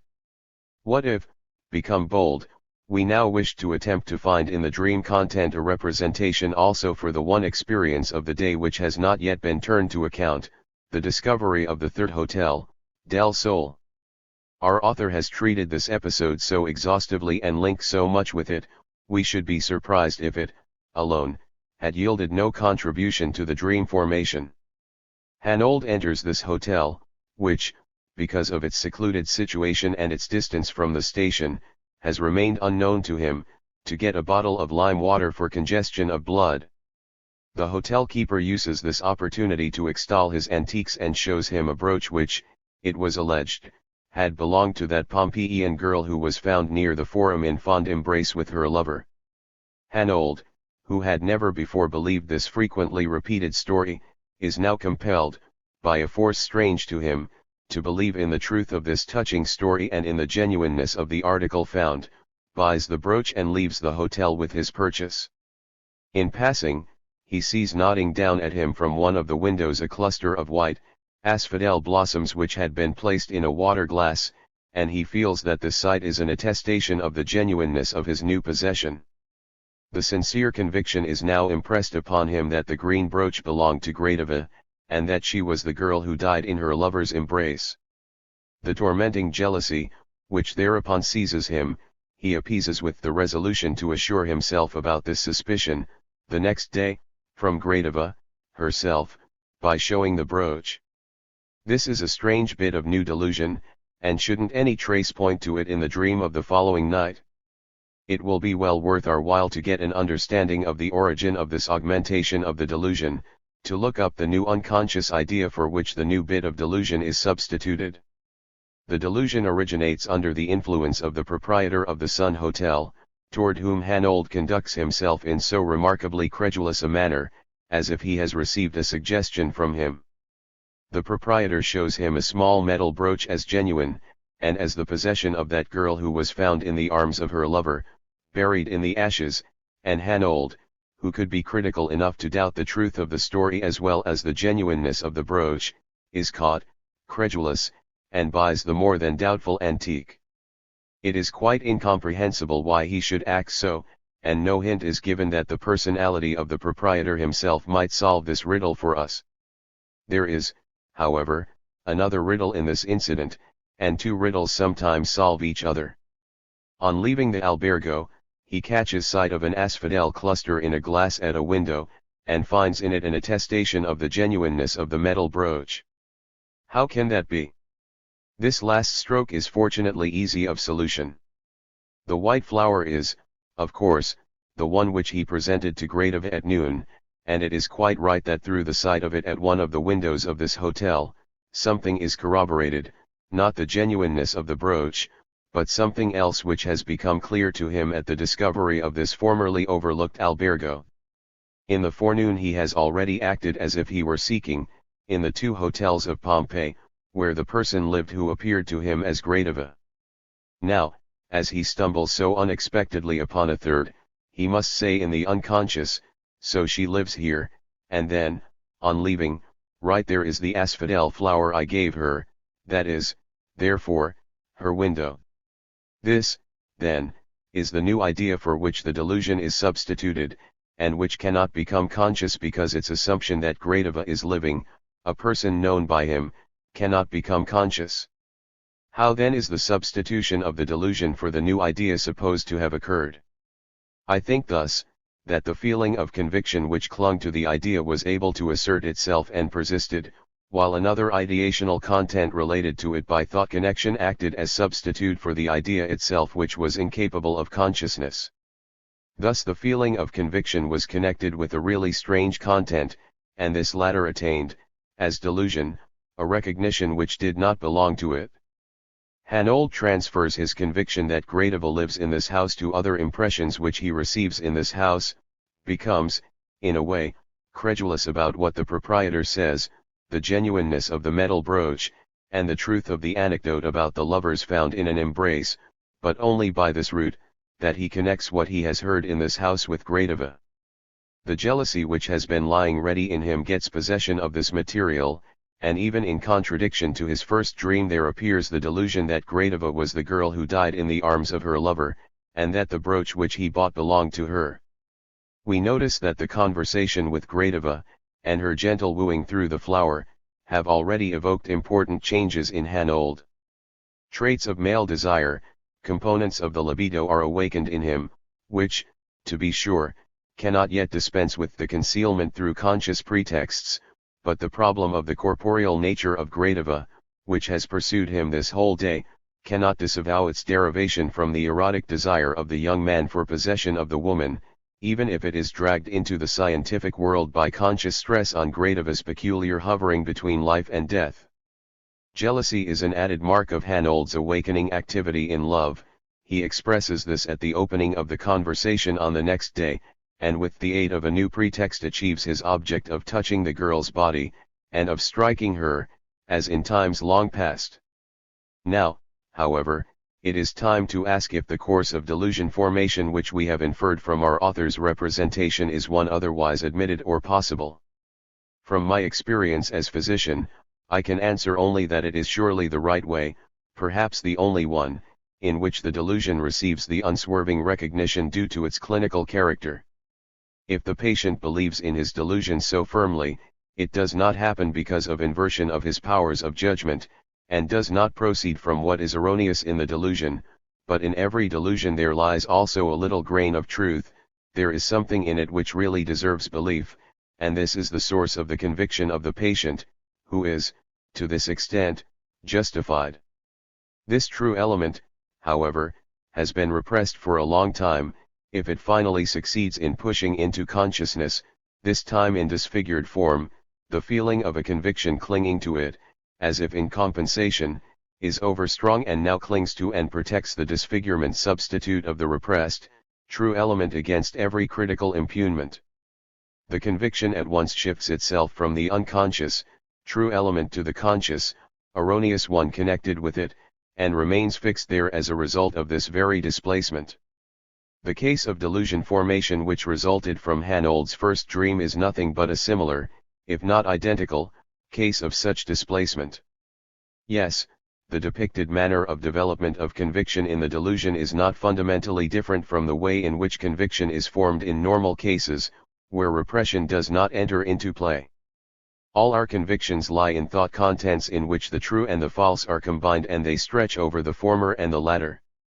They differentiate at once between the true and whatever false is associated with it, and protect this, even if not so immutably as in the delusion, against merited critique. Associations, protection, likewise, have their own value even for normal psychology. I will now return to the dream and lay stress on a small, but not uninteresting feature which establishes a connection between two occasions of the dream. Gradiva had placed the white asphodel flower in definite contrast to the red rose. The finding of the asphodel flower again in the window of the Albergo del Sole becomes a weighty proof for Hanold's unconscious idea, which expresses itself in a new delusion, and to this is added the fact that the red rose in the dress of the congenial young girl helps Hanold again, in the unconscious, to a right estimation of her relation to her companion, so that he can have her enter the dream as woman. Colleague. But where in the manifest dream content is found the trace and representation of that discovery of Hanold's for which we find that the new delusion is substituted, the discovery that Gradiva lives with her father in the Third Hotel of Pompeii, the Albergo del Sole, which he has not been acquainted with? Well, it stands in its entirety and not even much disfigured in the dream, but I dread to point it out, for I know that even with the readers whose patience with me has lasted so long, a strong opposition to my attempts at interpretation will be stirred up. Hanold's discovery is given in full in the dream content, I repeat, but so cleverly concealed that one must needs overlook it. It is hidden there behind a play on words, an ambiguity. Somewhere in the sun Gradiva sat. This we have rightly connected with the locality where Hanold met the zoologist, her father, but can it not also mean in the sun, that is, in the Albergo del Sole, in the Sun Hotel Gradiva lives? And doesn't the somewhere which has no reference to the meeting with her father sound so hypocritically indefinite for the very reason that it introduces the definite information about the whereabouts of Gradiva? According to previous experience in the interpretation of real dreams, I am quite sure of such a meaning in the ambiguity, but I should really not venture to offer this bit of interpretation to my readers, if our author did not lend me here his powerful assistance. On the next day he puts into the mouth of the girl, when she sees the metal brooch, the same pun which we accept for the interpretation of the dream content. Did you find it in the sun, perhaps? It brings to light many such works of art, and as Hanold does not understand the speech, she explains that she means the Sun Hotel, which is called Seoul here, whence the supposed antique is also familiar to her. And now may we make the attempt to substitute for Hanold's remarkably nonsensical dream unconscious thoughts hidden behind it and as unlike it as possible? It runs somewhat as follows: she lives in the sun with her father, why is she playing such a game with me? Does she wish to make fun of me? Or could it be possible that she loves me and wishes me for a husband? To this latter possibility there now follows in sleep the rejection, that is the most utter madness, which is apparently directed against the whole manifest dream. Critical readers have now the right to inquire about the origin of that interpolation, not formerly established, which refers to being made fun of by Gradiva. To this Tromdudung gives the answer: if in dream thoughts, taunts and sneers, or bitter contradictions occur, they are expressed by the nonsensical course of the manifest dream, through the absurdity in the dream. The latter means, therefore, no paralysis of psychic activity, but is one of the means of representation which the dream work makes use of. As always in especially difficult passages, our author here comes to our assistance. The nonsensical dream has another postlude in which a bird utters a merry call and takes away the lizard in his beak. Such a laughing call Hanold had heard after Gradiva's disappearance. It really came from Zoe, who was shaking off the melancholy seriousness of her lower world role. With this laugh Gradiva had really derided him. The dream picture, however, of the bird carrying away the lizard may recall that other one in a former dream in which Apollo Belvedere carried away the Capitoline Venus. Perhaps the impression now exists with many readers that the interpretation of the lizard-catching situation by the idea of wooing is not sufficiently justified. Additional support is found here, perhaps in the hint that Zoe, in conversation with her colleague, admits about herself that very thing which Hanold's thoughts suppose about her, when she tells that she had been sure of digging up something interesting for herself here in Pompeii. She thereby delves into the archaeological series of associations as he did into the zoological with his allegory of lizard catching, as if they were opposing each other and each wished to assume properties of the other. Thus we have finished the interpretation of the second dream. Both have become accessible to our understanding under the presupposition that the dreamer, in his unconscious thought, knows all that he has forgotten in his conscious, has in the former rightly judged everything which, in the latter, he delusively misconstrues. In this connection we have, of course, been obliged to make many assertions which sounded odd to the reader because they were strange to him and probably often awakened the suspicion that we were giving out as our author's meaning what is only our own meaning. We are ready to do everything to dissipate this suspicion and will therefore gladly consider more exhaustively one of the most knotty points, I mean the use of ambiguous words and speeches, as in the example, "Somewhere in the sun Gradiva Saturday." It must be striking to every reader of Gradiva how often our author puts into the mouths of both the leading characters speeches which have double meaning. For Hanold these speeches are intended to have only one meaning, and only his companion, Gradiva, is affected by their other meaning. Thus, after her first answer, he exclaims, "I knew that your voice sounded so," and the yet unenlightened Zoe has to ask how that is possible, as he has never before heard her speak. In the second conversation, the girl is for a moment puzzled by his delusion, as he assures her that he recognized her at once.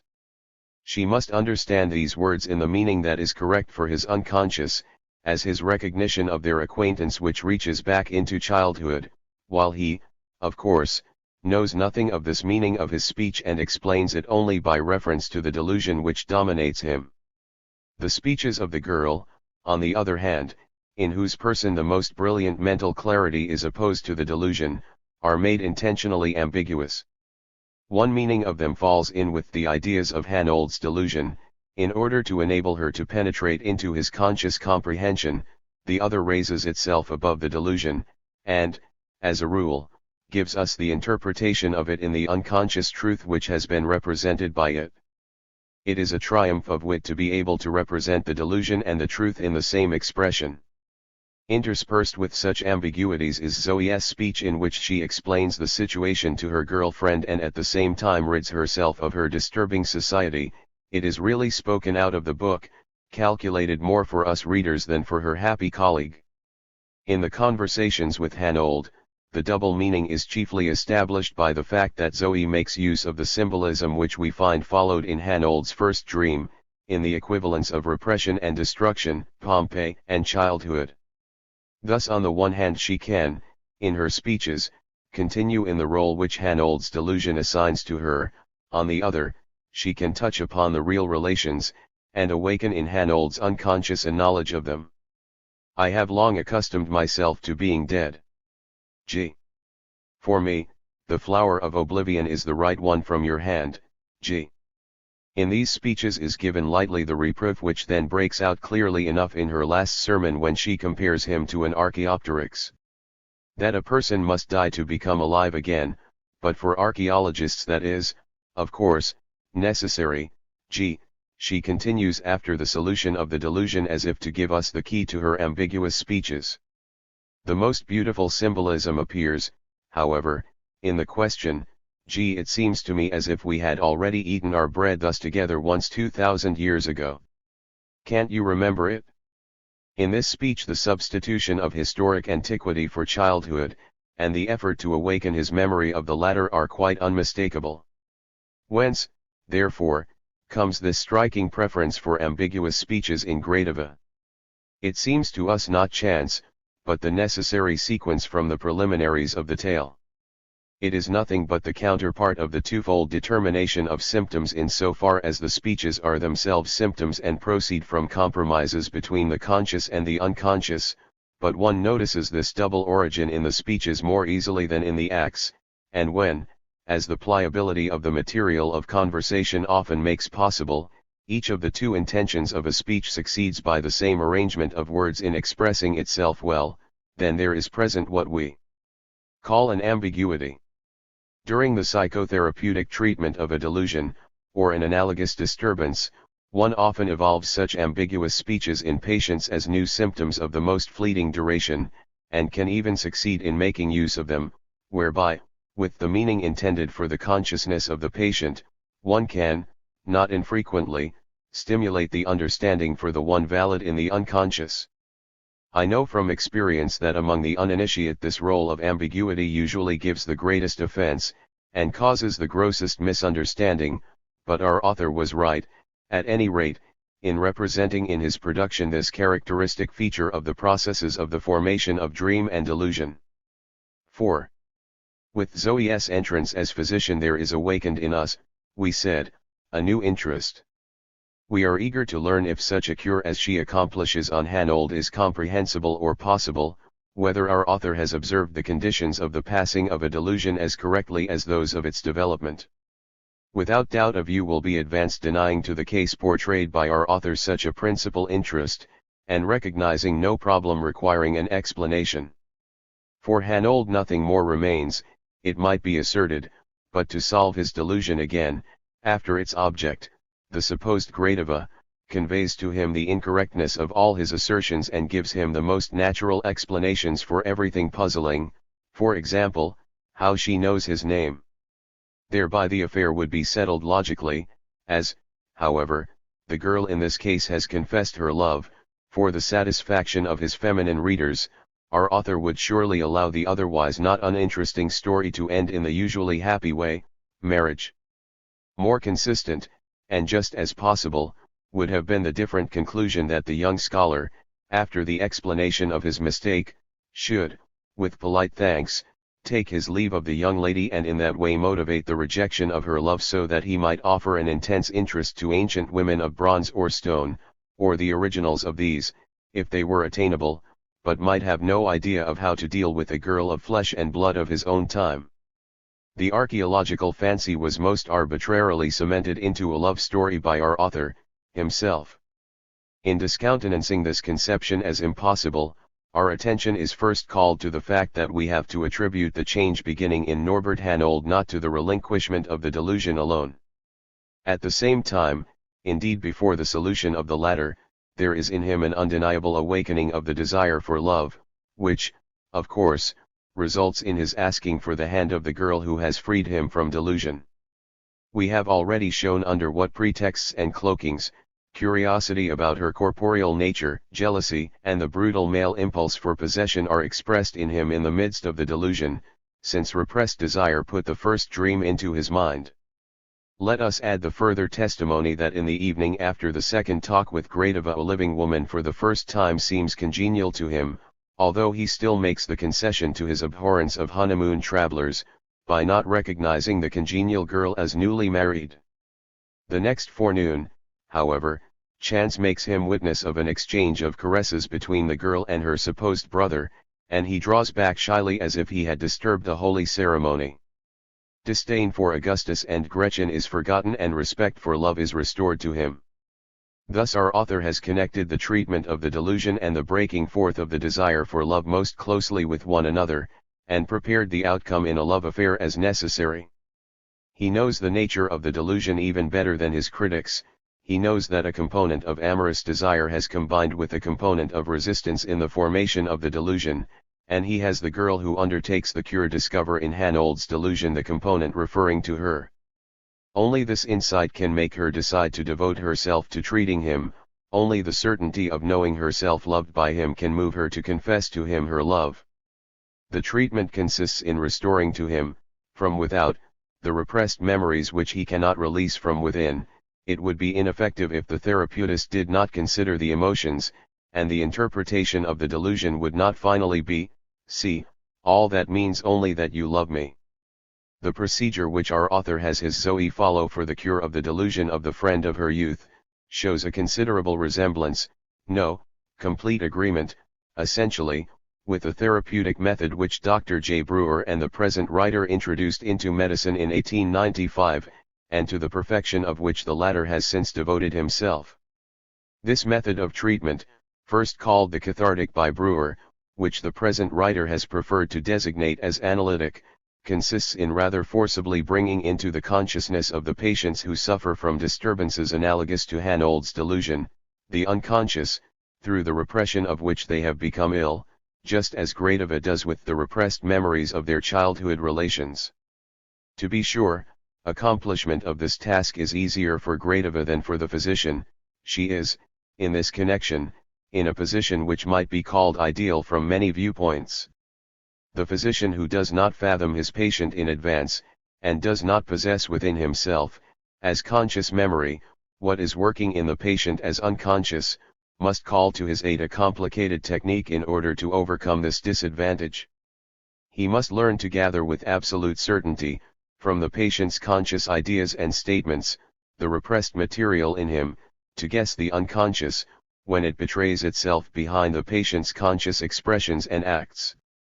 The latter then does something similar to what Norbert Hanold did at the end of the story, when he retranslates the name, Gradiva, into Bertgang. The disturbance disappears then by being traced back to its origin. Analysis brings cure at the same time. The similarity between the procedure of Gradiva and the analytic method of psychotherapy is, however, not limited to these 2 points, making the repressed conscious, and the concurrence of explanation and cure. It extends itself to what proves the essential of the whole change, the awakening of the emotions. Every disturbance analogous to Hanold's delusion, which in science we usually designate as a psychoneurosis, has, as a preliminary, the repression of part of the emotional life, to speak boldly, of the sex impulse, and at every attempt to introduce the unconscious and repressed cause of illness into consciousness, the emotional component necessarily awakens to renewed struggle with the forces repressing it, to adjust itself for final result, often under violent manifestations of reaction. In reawakening, in consciousness, of repressed love, the process of recuperation is accomplished when we sum up all the various components of sex impulse as love, and this reawakening is irremissible, for the symptoms on account of which the treatment was undertaken are nothing but the precipitations of former struggles of repression and recurrence, and can be solved and washed away only by a new high tide of these very passions. Every psychoanalytic treatment is an attempt to free repressed love, which has formed a miserable compromise outlet in a symptom. Yes, the conformity with the therapeutic process pictured by the author in Gradiva reaches its height when we add that even in analytical psychotherapy the reawakened passion, whether love or hate, chooses the person of the physician as its object every time. Then, of course, appear the differences which make the case of Gradiva an ideal one, such as the technique of physicians cannot attain. Gradiva can respond to the love which is pushing through from the unconscious into the conscious, the physician cannot. Gradiva was herself the object of the former repressed love, her person offers at once a desirable object to the freed erotic activity. The physician has been a stranger, and after the cure must try to become a stranger again. Often he does not know how to advise the cured patient to apply in life her regained capacity for love. To suggest what resources and makeshifts the physician then employs to approach with more or less success the model of a love cure which our author has drawn for us, would carry us too far away from our present task. Now, however, the last question which we have already evaded answering several times. Our views about repression, the formation of delusion and related disturbances, the formation and interpretation of dreams, the role of erotic life, and the manner of cure for such disturbances are, of course, not by any means the common property of science, to say nothing of being the possession of educated people. If the insight which makes our author able to create his fancy in such a way that we can analyze it like a real history of disease has for its foundation the above-mentioned knowledge, we should like to find out the source of it. One of the circle who, as was explained at the beginning, was interested in the dreams of Gradiva and their possible interpretation, put the direct question to Wilhelm Jensen, whether any such similar theories of science had been known to him. Our author answered, as was to be expected, in the negative, and rather testily. His imagination had put into his mind the Gradiva in whom he had his joy, anyone whom she did not please might leave her alone. He did not suspect how much she had pleased the readers. It is easily possible that our author's rejection does not stop at that. Perhaps he denies knowledge of the rules which we have shown that he follows, and disavows all the intentions which we recognized in his production. I do not consider this improbable. Then, however, only two possibilities remain.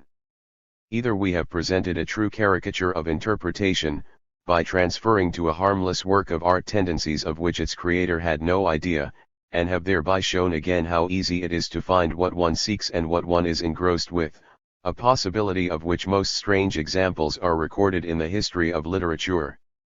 Every reader may now decide for himself whether he cares to accept such an explanation. We, of course, hold fast to the other, still remaining view.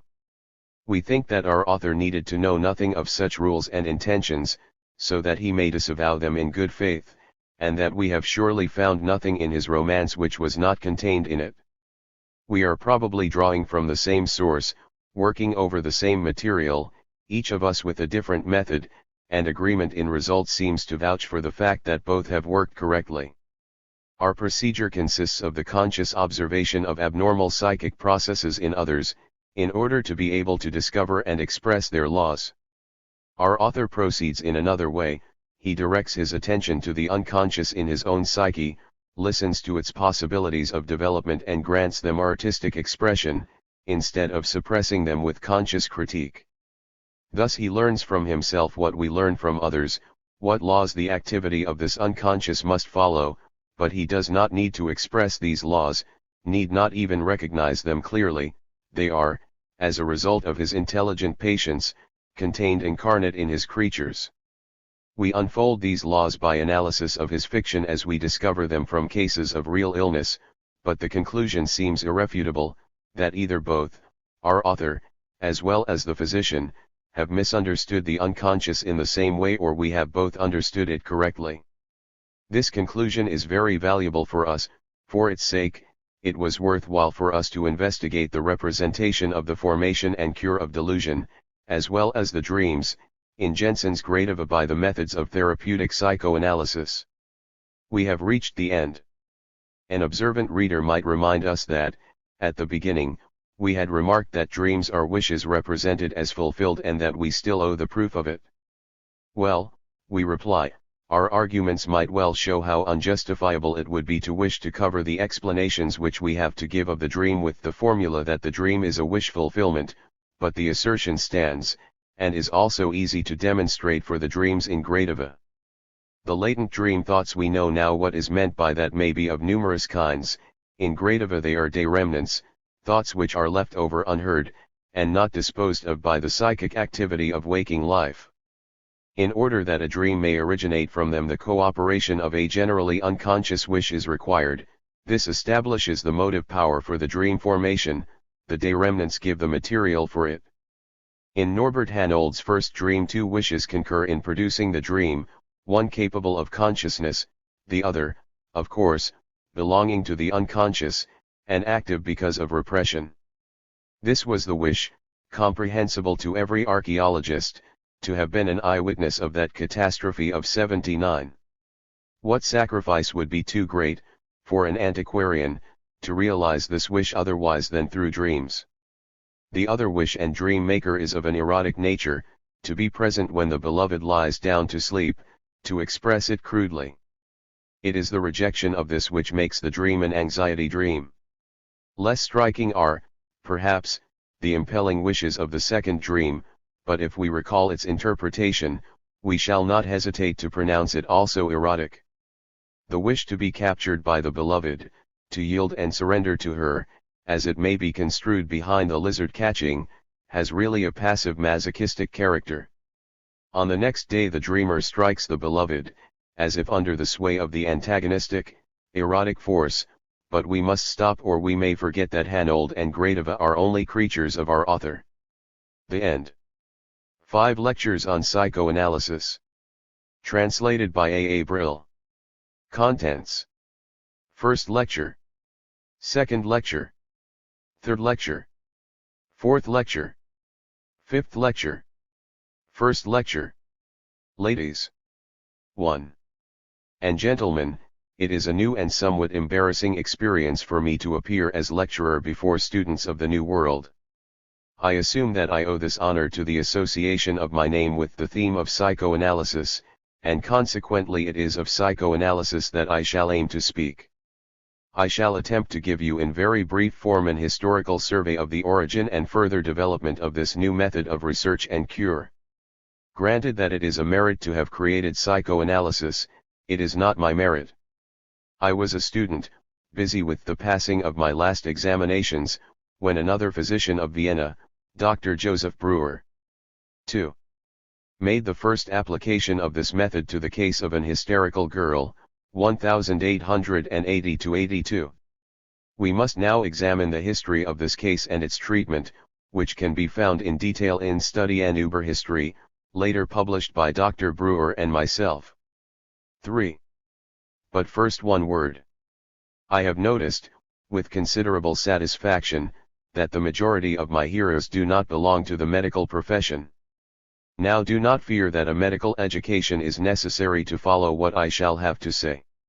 We shall now accompany the doctors a little way, but soon we shall take leave of them and follow Dr. Breuer on a way which is quite his own. Dr. Breuer's patient was a girl of 21, of a high degree of intelligence. She had developed in the course of her 2 years' illness a series of physical and mental disturbances which well deserved to be taken seriously. She had a severe paralysis of both right extremities, with anesthesia and at times the same affection of the members of the left side of the body, disturbance of eye movements, and much impairment of vision, difficulty in maintaining the position of the head, and intense tussis nervosa.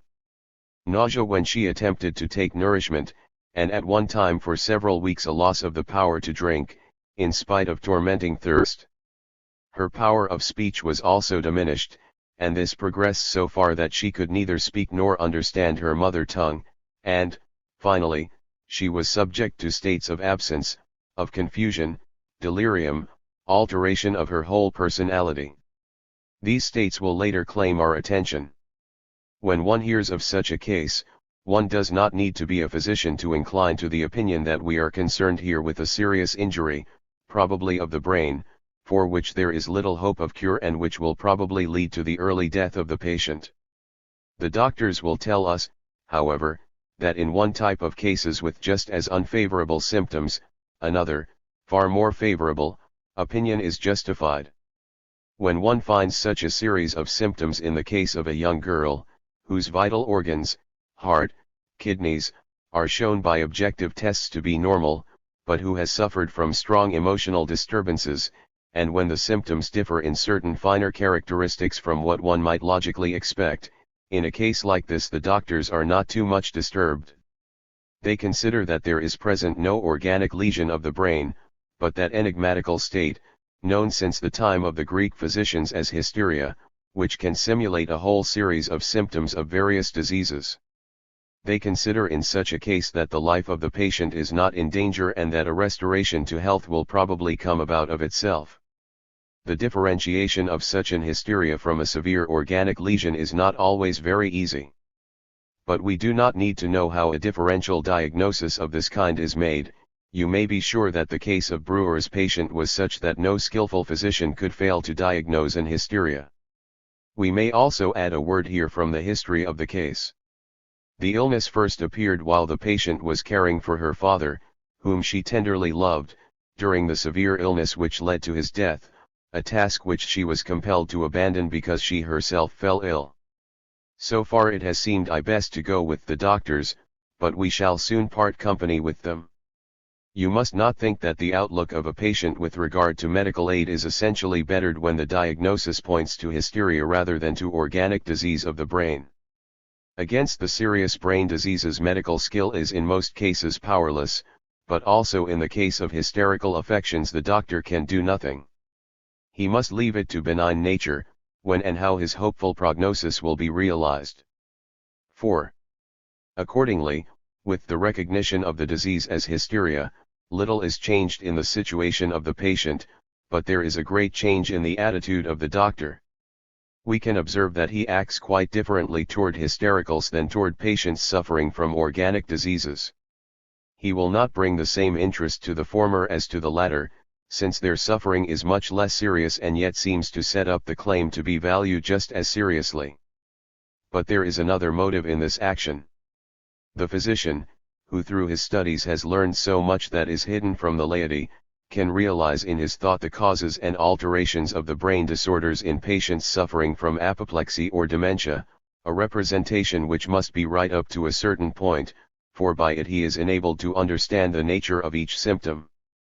But before the details of hysterical symptoms, all his knowledge, his anatomical, physiological and pathological education, desert him. He cannot understand hysteria. He is in the same position before it as the layman. And that is not agreeable to anyone, who is in the habit of setting such a high valuation upon his knowledge. Hystericals, accordingly, tend to lose his sympathy. He considers them persons who overstep the laws of his science. As the orthodox regard heretics, he ascribes to them all possible evils, blames them for exaggeration and intentional deceit, simulation, and punishes them by withdrawing his interest. Now Dr. Brewer did not deserve this reproach in this case. He gave his patient sympathy and interest, although at first he did not understand how to help her. Probably this was easier for him on account of those superior qualities of the patient's mind and character, to which he bears witness in his account of the case. His sympathetic observation soon found the means which made the first help possible. It had been noticed that the patient, in her states of absence, of psychic alteration, usually mumbled over several words to herself. These seemed to spring from associations with which her thoughts were busy. The doctor, who was able to get these words, put her in a sort of hypnosis and repeated them to her over and over, in order to bring up any associations that they might have. The patient yielded to his suggestion and reproduced for him those psychic creations which controlled her thoughts during her absences, and which betrayed themselves in these single-spoken words. These were fancies, deeply sad, often poetically beautiful, daydreams, we might call them, which commonly took as their starting point the situation of a girl beside the sick bed of her father. Whenever she had related a number of such fancies, she was, as it were, freed and restored to her normal mental life.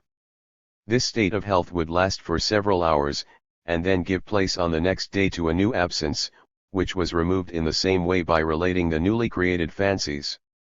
It was impossible not to get the impression that the psychic alteration which was expressed in the absence was a consequence of the excitations originating from these intensely emotional fancy images. The patient herself, who at this time of her illness strangely enough understood and spoke only English, gave this new kind of treatment the name talking cure, or jokingly designated it as chimney sweeping. The doctor soon hit upon the fact that through such cleansing of the soul more could be accomplished than a temporary removal of the constantly recurring mental clouds. Symptoms of the disease would disappear when in hypnosis the patient could be made to remember the situation and the associative connections under which they first appeared, provided free vent was given to the emotions which they aroused. There was in the summer a time of intense heat, and the patient had suffered very much from thirst, for, without any apparent reason, she had suddenly become unable to drink. She would take a glass of water in her hand, but as soon as it touched her lips she would push it away as though suffering from hydrophobia. Obviously for these few seconds she was in her absent state. She ate only fruit, melons, and the like, in order to relieve this tormenting thirst. When this had been going on about 6 weeks, she was talking one day in hypnosis about her English governess, whom she disliked, and finally told, with every sign of disgust, how she had come into the room of the governess, and how that lady's little dog, that she abhorred, had drunk out of a glass. Out of respect for the conventions the patient had remained silent. Now, after she had given energetic expression to her restrained anger, she asked for a drink, drank a large quantity of water without trouble, and woke from hypnosis with the glass at her lips. The symptom thereupon vanished permanently. 5. Permit me to dwell for a moment on this experience. No one had ever cured an hysterical symptom by such means before, or had come so near understanding its cause. This would be a pregnant discovery if the expectation could be confirmed that still other, perhaps the majority of symptoms, originated in this way and could be removed by the same method. Breuer spared no pains to convince himself of this and investigated the pathogenesis of the other more serious symptoms in a more orderly way. Such was indeed the case. Almost all the symptoms originated in exactly this way, as remnants, as precipitates, if you like, of effectively toned experiences, which for that reason we later called psychic traumata. The nature of the symptoms became clear through their relation to the scene which caused them. They were, to use the technical term, determined. Determined by the scene whose memory traces they embodied, and so could no longer be described as arbitrary or enigmatical functions of the neurosis. Only one variation from what might be expected must be mentioned. It was not always a single experience which occasioned the symptom, but usually several, perhaps many similar, repeated traumata cooperated in this effect. It was necessary to repeat the whole series of pathogenic memories in chronological sequence, and of course in reverse order, the last first and the first last. It was quite impossible to reach the first and often most essential trauma directly, without first clearing away those coming later. You will of course want to hear me speak of other examples of the causation of hysterical symptoms beside this of inability to drink on account of the disgust caused by the dog drinking from the glass.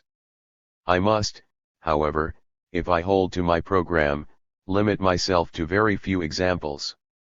Breuer relates, for instance, that his patient's visual disturbances could be traced back to external causes, in the following way. The patient, with tears in her eyes, was sitting by the sick bed when her father suddenly asked her what time it was. She could not see distinctly, strained her eyes to see, brought the watch near her eyes so that the dial seemed very large, macropia and strabismus conv, or else she tried hard to suppress her tears, so that the sick man might not see them. 6. All the pathogenic impressions sprang from the time when she shared in the care of her sick father. Once she was watching at night in the greatest anxiety for the patient, who was in a high fever, and in suspense, for a surgeon was expected from Vienna, to operate on the patient. Her mother had gone out for a little while, and Anna sat by the sick bed, her right arm hanging over the back of her chair. She fell into a reverie and saw a black snake emerge, as it were, from the wall and approach the sick man as though to bite him. It is very probable that several snakes had actually been seen in the meadow behind the house, that she had already been frightened by them, and that these former experiences furnished the material for the hallucination. She tried to drive off the creature, but was as though paralyzed. Her right arm, which was hanging over the back of the chair, had gone to sleep, become anesthetic and paretic, and as she was looking at it, the fingers changed into little snakes with death's heads. The nails. Probably she attempted to drive away the snake with her paralyzed right hand, and so the anesthesia and paralysis of this member formed associations with the snake hallucination. When this had vanished, she tried in her anguish to speak, but could not. She could not express herself in any language, until finally she thought of the words of an English nursery song, and thereafter she could think and speak only in this language. 7. When the memory of the scene was revived in hypnosis, the paralysis of the right arm, which had existed since the beginning of the illness, was cured and the treatment ended. When, a number of years later, I began to use Brewer's researches and treatment on my own patients, my experiences completely coincided with his. In the case of a woman of about 40, there was a tic, a peculiar smacking noise which manifested itself whenever she was laboring under any excitement, without any obvious cause. It had its origin in two experiences which had this common element, that she attempted to make no noise, but that by a sort of counter-will this noise broke the stillness. On the first occasion, she had finally after much trouble put her sick child to sleep, and she tried to be very quiet so as not to awaken it. On the second occasion, during a ride with both her children in a thunderstorm, the horses took fright, and she carefully avoided any noise for fear of frightening them still more. 8. I give this example instead of many others which are cited in the Studie an Überhistorie. Ladies and gentlemen, if you will permit me to generalize, as is indispensable in so brief a presentation, we may express our results up to this point in the formula. Our hysterical patients suffer from reminiscences. Their symptoms are the remnants and the memory symbols of certain, traumatic, experiences. A comparison with other memory symbols from other sources will perhaps enable us better to understand this symbolism. The memorials and monuments with which we adorn our great cities, are also such memory symbols. If you walk through London, you will find before one of the greatest railway stations of the city a richly decorated Gothic pillar Charing Cross. One of the old Plantagenet kings, in the 13th century, caused the body of his beloved Queen Eleanor to be borne to Westminster, and had Gothic crosses erected at each of the stations where the coffin was set down. Charing Cross is the last of these monuments, which preserve the memory of this sad journey. 9. In another part of the city, you will see a high pillar of more modern construction, which is merely called the Monument. This is in memory of the great fire which broke out in the neighborhood in the year 1666, and destroyed a great part of the city. These monuments are memory symbols like the hysterical symptoms, so far the comparison seems justified. But what would you say to a Londoner who today stood sadly before the monument to the funeral of Queen Eleanor, instead of going about his business with the haste engendered by modern industrial conditions, or rejoicing with the young queen of his own heart? Or to another, who before the monument bemoaned the burning of his loved native city, which long since has arisen again so much more splendid than before? Now hystericals and all neurotics behave like these two unpractical Londoners, not only in that they remember the painful experiences of the distant past, but because they are still strongly affected by them. They cannot escape from the past and neglect present reality in its favor. This fixation of the mental life on the pathogenic traumata is an essential, and practically a most significant characteristic of the neurosis. I will willingly concede the objection which you are probably formulating, as you think over the history of Brewer's patient. All her traumata originated at the time when she was caring for her sick father, and her symptoms could only be regarded as memory symbols of his sickness and death. They corresponded to mourning, and a fixation on thoughts of the dead so short a time after death is certainly not pathological, but rather corresponds to normal emotional behavior. I concede this, there is nothing abnormal in the fixation of feeling on the traumas shown by Brewer's patient. But in other cases, like that of the tic that I have mentioned, the occasions for which lay 10 and 15 years back, the characteristic of this abnormal clinging to the past is very clear, and Brewer's patient would probably have developed it, if she had not come under the cathartic treatment such a short time after the traumatic experiences and the beginning of the disease. We have so far only explained the relation of the hysterical symptoms to the life history of the patient. Now, by considering two further moments which Brewer observed, we may get a hint as to the processes of the beginning of the illness and those of the cure. With regard to the first, it is especially to be noted that Brewer's patient in almost all pathogenic situations had to suppress a strong excitement, instead of giving vent to it by appropriate words and deeds. In the little experience with her governess dog, she suppressed, through regard for the conventions, all manifestations of her very intense disgust. While she was seated by her father's sick bed, she was careful to betray nothing of her anxiety and her painful depression to the patient. When, later, she reproduced the same scene before the physician, the emotion which she had suppressed on the occurrence of the scene burst out with a special strength, as though it had been pent up all along. The symptom which had been caused by that scene reached its greatest intensity while the doctor was striving to revive the memory of the scene, and vanished after it had been fully laid bare. On the other hand, experience shows that if the patient is reproducing the traumatic scene to the physician, the process has no curative effect if, by some peculiar chance, there is no development of emotion. It is apparently these emotional processes upon which the illness of the patient and the restoration to health are dependent. We feel justified in regarding emotion as a quantity which may become increased, derived, and displaced. So we are forced to the conclusion that the patient fell ill because the emotion developed in the pathogenic situation was prevented from escaping normally, and that the essence of the sickness lies in the fact that these imprisoned Dingeklumpt emotions undergo a series of abnormal changes. In part they are preserved as a lasting charge and as a source of constant disturbance in psychical life, in part they undergo a change into unusual bodily innervations and inhibitions, which present themselves as the physical symptoms of the case. We have coined the name hysterical conversion for the latter process. Part of our mental energy is, under normal conditions, conducted off by way of physical innervation and gives what we call the expression of emotions. Hysterical conversion exaggerates this part of the course of a mental process which is emotionally colored. It corresponds to a far more intense emotional expression, which finds outlet by new paths. If a stream flows in two channels, an overflow of one will take place as soon as the current in the other meets with an obstacle. You see that we are in a fair way to arrive at a purely psychological theory of hysteria, in which we assign the first rank to the affective processes. A second observation of Brewer compels us to ascribe to the altered condition of consciousness a great part in determining the characteristics of the disease. His patient showed many sorts of mental states, conditions of absence, confusion, and alteration of character, besides her normal state.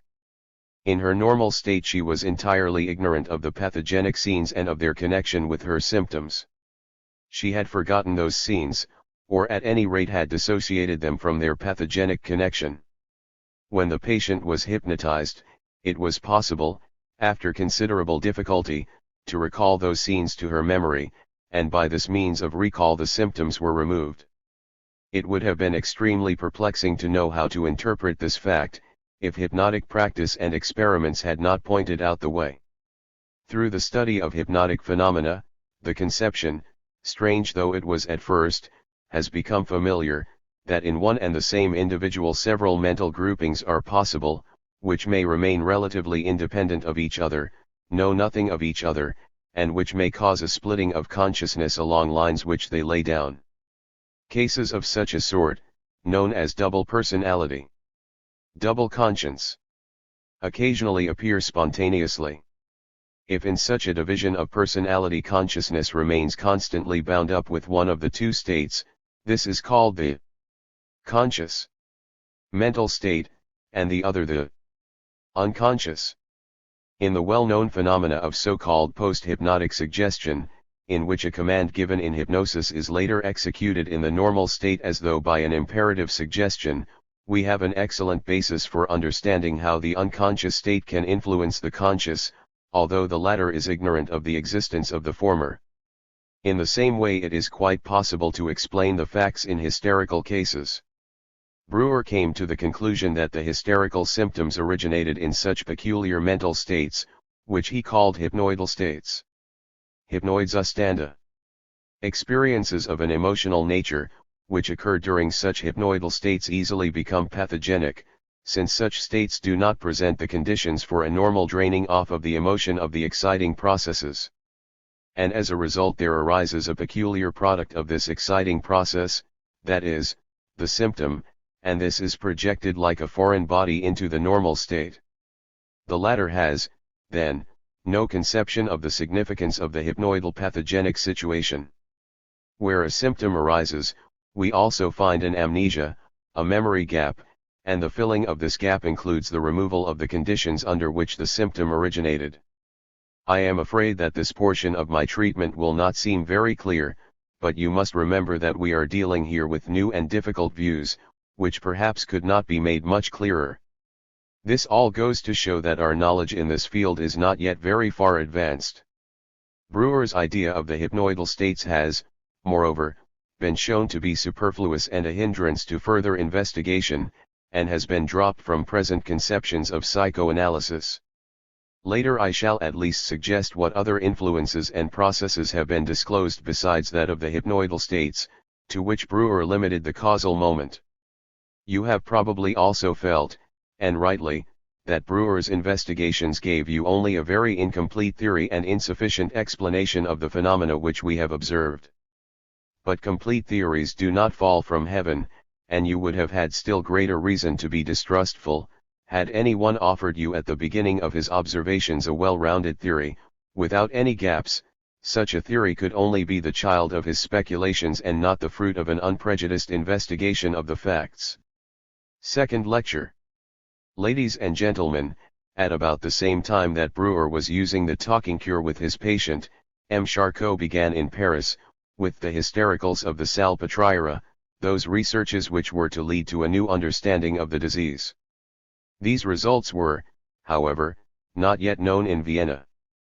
But when about 10 years later Brewer and I published our preliminary communication on the psychic mechanism of hysterical phenomena, which grew out of the cathartic treatment of Brewer's first patient, we were both of us under the spell of Charcot's investigations. We made the pathogenic experiences of our patients, which acted as psychic traumata, equivalent to those physical traumata whose influence on hysterical paralyses Charcot had determined, and Brewer's hypothesis of hypnoidal states is itself only an echo of the fact that Charcot had artificially reproduced those traumatic paralyses in hypnosis. The great French observer, whose student I was during the years 1885 to 86, had no natural bent for creating psychological theories. His student, P. Janet, was the first to attempt to penetrate more deeply into the psychic processes of hysteria, and we followed his example, when we made the mental splitting and the dissociation of personality the central points of our theory. Janet propounds a theory of hysteria which draws upon the principal theories of heredity and degeneration which are current in France. According to his view, hysteria is a form of degenerative alteration of the nervous system, manifesting itself in a congenital weakness of the function of psychic synthesis. The hysterical patient is from the start incapable of correlating and unifying the manifold of his mental processes, and so there arises the tendency to mental dissociation. If you will permit me to use a banal but clear illustration, Janet's hysterical reminds one of a weak woman who has been shopping, and is now on her way home, laden with packages and bundles of every description. She cannot manage the whole lot with her 2 arms and her 10 fingers, and soon she drops one. When she stoops to pick this up, another breaks loose, and so it goes on. Now it does not agree very well with this assumed mental weakness of hystericals, that there can be observed in hysterical cases, besides the phenomena of lessened functioning, examples of a partial increase of functional capacity, as a sort of compensation. At the time when Brewer's patient had forgotten her mother tongue and all other languages save English, her control of English attained such a level that if a German book was put before her she could give a fluent, perfect translation of its contents at sight. When later I undertook to continue on my own account the investigations begun by Brewer, I soon came to another view of the origin of hysterical dissociation, or splitting of consciousness. It was inevitable that my views should diverge widely and radically, for my point of departure was not, like that of Janet, laboratory researches, but attempts at therapy. Above everything else, it was practical needs that urged me on. The cathartic treatment, as Brewer had made use of it, presupposed that the patient should be put in deep hypnosis, for only in hypnosis was available the knowledge of his pathogenic associations, which were unknown to him in his normal state. Now hypnosis, as a fanciful, and so to speak, mystical, aid, I soon came to dislike, and when I discovered that, in spite of all my efforts, I could not hypnotize by any means all of my patients, I resolved to give up hypnotism and to make the cathartic method independent of it. Since I could not alter the psychic state of most of my patients at my wish, I directed my efforts to working with them in their normal state. This seems at first sight to be a particularly senseless and aimless undertaking. The problem was this: to find out something from the patient that the doctor did not know and the patient himself did not know. How could one hope to make such a method succeed? The memory of a very noteworthy and instructive proceeding came to my aid, which I had seen in Bernheim's clinic at Nancy. Bernheim showed us that persons put in a condition of hypnotic somnambulism, and subjected to all sorts of experiences, had only apparently lost the memory of those somnambulic experiences, and that their memory of them could be awakened even in the normal state.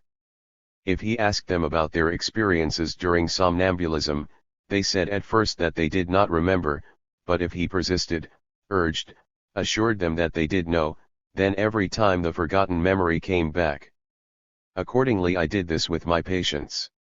When I had reached in my procedure with them a point at which they declared that they knew nothing more, I would assure them that they did know, that they must just tell it out, and I would venture the assertion that the memory which would emerge at the moment that I laid my hand on the patient's forehead would be the right one.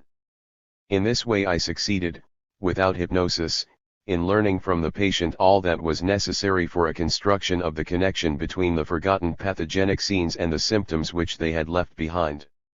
This was a troublesome and in its length an exhausting proceeding, and did not lend itself to a finished technique. But I did not give it up without drawing definite conclusions from the data which I had gained. I had substantiated the fact that the forgotten memories were not lost. They were in the possession of the patient, ready to emerge and form associations with his other mental content, but hindered from becoming conscious, and forced to remain in the unconscious by some sort of a force. The existence of this force could be assumed with certainty, for in attempting to drag up the unconscious memories into the consciousness of the patient, in opposition to this force, one got the sensation of his own personal effort striving to overcome it. One could get an idea of this force, which maintained the pathological situation, from the resistance of the patient. It is on this idea of resistance that I based my theory of the psychic processes of hystericals. It had been found that in order to cure the patient it was necessary that this force should be overcome. Now with the mechanism of the cure as a starting point, quite a definite theory could be constructed. These same forces, which in the present situation as resistances opposed the emergence of the forgotten ideas into consciousness, must themselves have caused the forgetting, and repressed from consciousness the pathogenic experiences. I called this hypothetical process repression, verdrängen, and considered that it was proved by the undeniable existence of resistance. But now the question arose, what were those forces, and what were the conditions of this repression, in which we were now able to recognize the pathogenic mechanism of hysteria? A comparative study of the pathogenic situations, which the cathartic treatment has made possible, allows us to answer this question. In all those experiences, it had happened that a wish had been aroused, which was in sharp opposition to the other desires of the individual, and was not capable of being reconciled with the ethical, aesthetic and personal pretensions of the patient's personality. There had been a short conflict, and the end of this inner struggle was the repression of the idea which presented itself to consciousness as the bearer of this irreconcilable wish. This was, then, repressed from consciousness and forgotten. The incompatibility of the idea in question with the ego of the patient was the motive of the repression, the ethical and other pretensions of the individual were the repressing forces. The presence of the incompatible wish, or the duration of the conflict, had given rise to a high degree of mental pain. This pain was avoided by the repression. This latter process is evidently in such a case a device for the protection of the personality. I will not multiply examples, but will give you the history of a single one of my cases, in which the conditions and the utility of the repression process stand out clearly enough. Of course, for my purpose I must abridge the history of the case and omit many valuable theoretical considerations. It is that of a young girl, who was deeply attached to her father, who had died a short time before, and in whose care she had shared a situation analogous to that of Brewer's patient. When her older sister married, the girl grew to feel a peculiar sympathy for her new brother-in-law, which easily passed with her for family tenderness. This sister soon fell ill and died, while the patient and her mother were away. The absent ones were hastily recalled, without being told fully of the painful situation. As the girl stood by the bedside of her dead sister, for one short moment there surged up in her mind an idea, which might be framed in these words: "Now he is free and can marry me." We may be sure that this idea, which betrayed to her consciousness her intense love for her brother-in-law, of which she had not been conscious, was the next moment consigned to repression by her revolted feelings. The girl fell ill with severe hysterical symptoms, and, when I came to treat the case, it appeared that she had entirely forgotten that scene at her sister's bedside and the unnatural, egoistic desire which had arisen in her.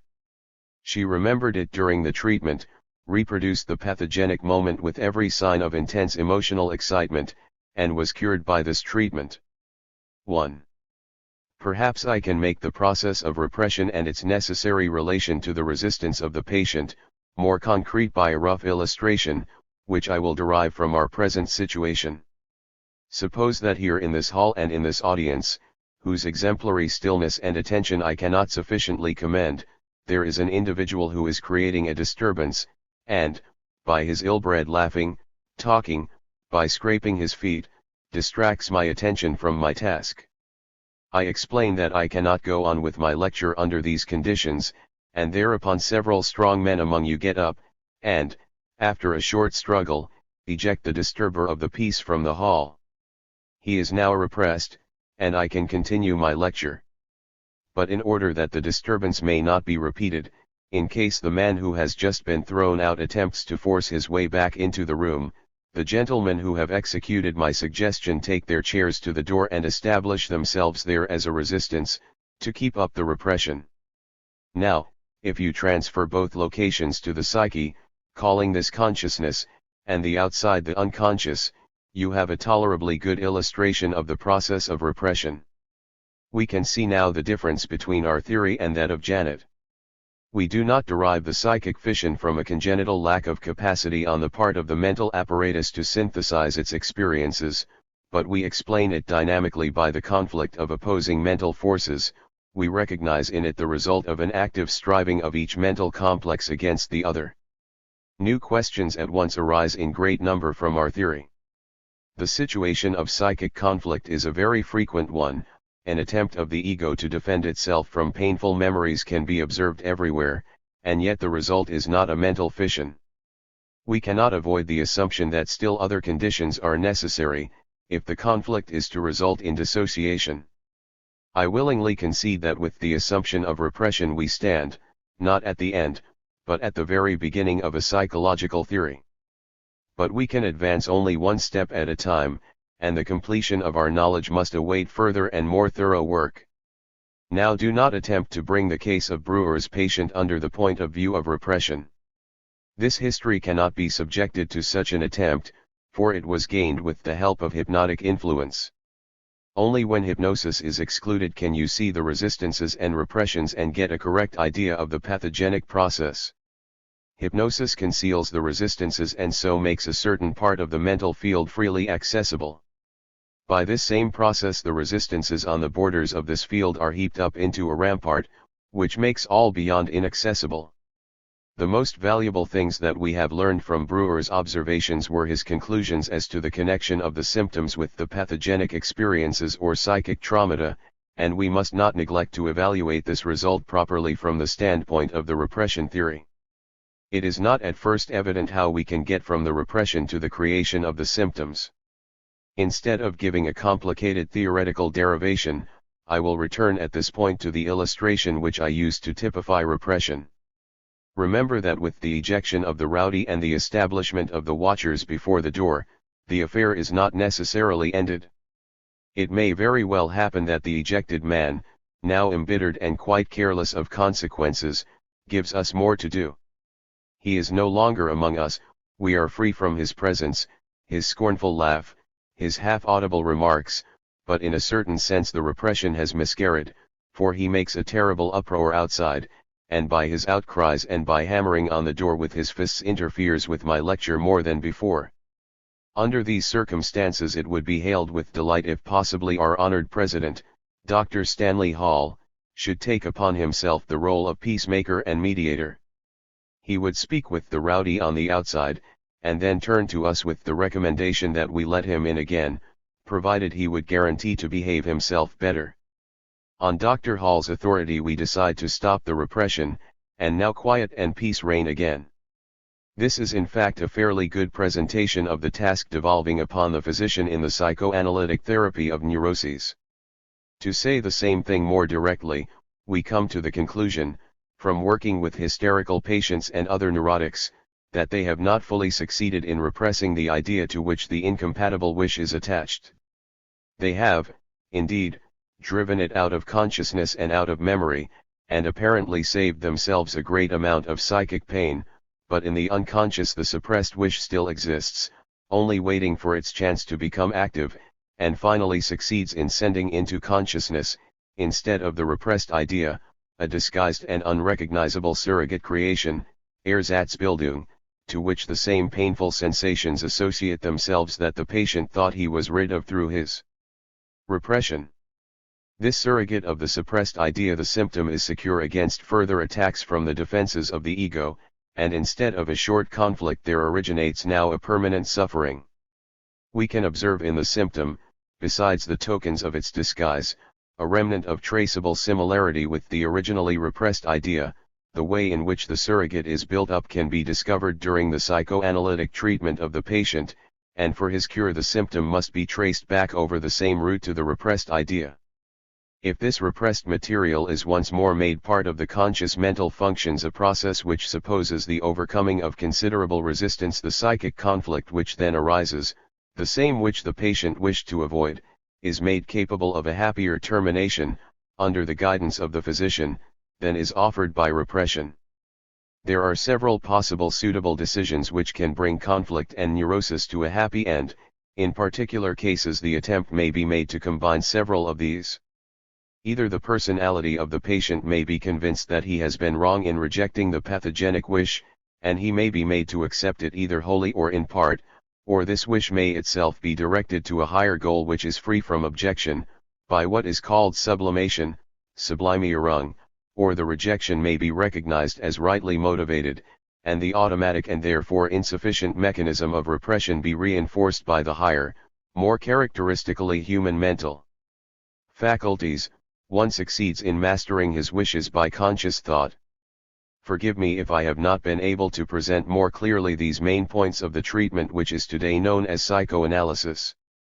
The difficulties do not lie merely in the newness of the subject. Regarding the nature of the unacceptable wishes, which succeed in making their influence felt out of the unconscious, in spite of repression, and regarding the question of what subjective and constitutional factors must be present for such a failure of repression and such a surrogate or symptom creation to take place, we will speak in later remarks. Third lecture. Ladies and gentlemen, it is not always easy to tell the truth, especially when one must be brief, and so today I must correct an incorrect statement that I made in my last lecture. I told you how when I gave up using hypnosis I pressed my patients to tell me what came into their minds that had to do with the problem we were working on. I told them that they would remember what they had apparently forgotten, and that the thought which erupted into consciousness, Einfall, would surely embody the memory for which we were seeking. I claimed that I substantiated the fact that the first idea of my patients brought the right clue and could be shown to be the forgotten continuation of the memory. Now this is not always so. I represented it as being so simple only for purposes of abbreviation. In fact, it would only happen the first times that the right forgotten material would emerge through simple pressure on my part. If the experience was continued, ideas emerged in every case which could not be the right ones, for they were not to the purpose, and the patients themselves rejected them as incorrect. Pressure was of no further service here, and one could only regret again having given up hypnosis.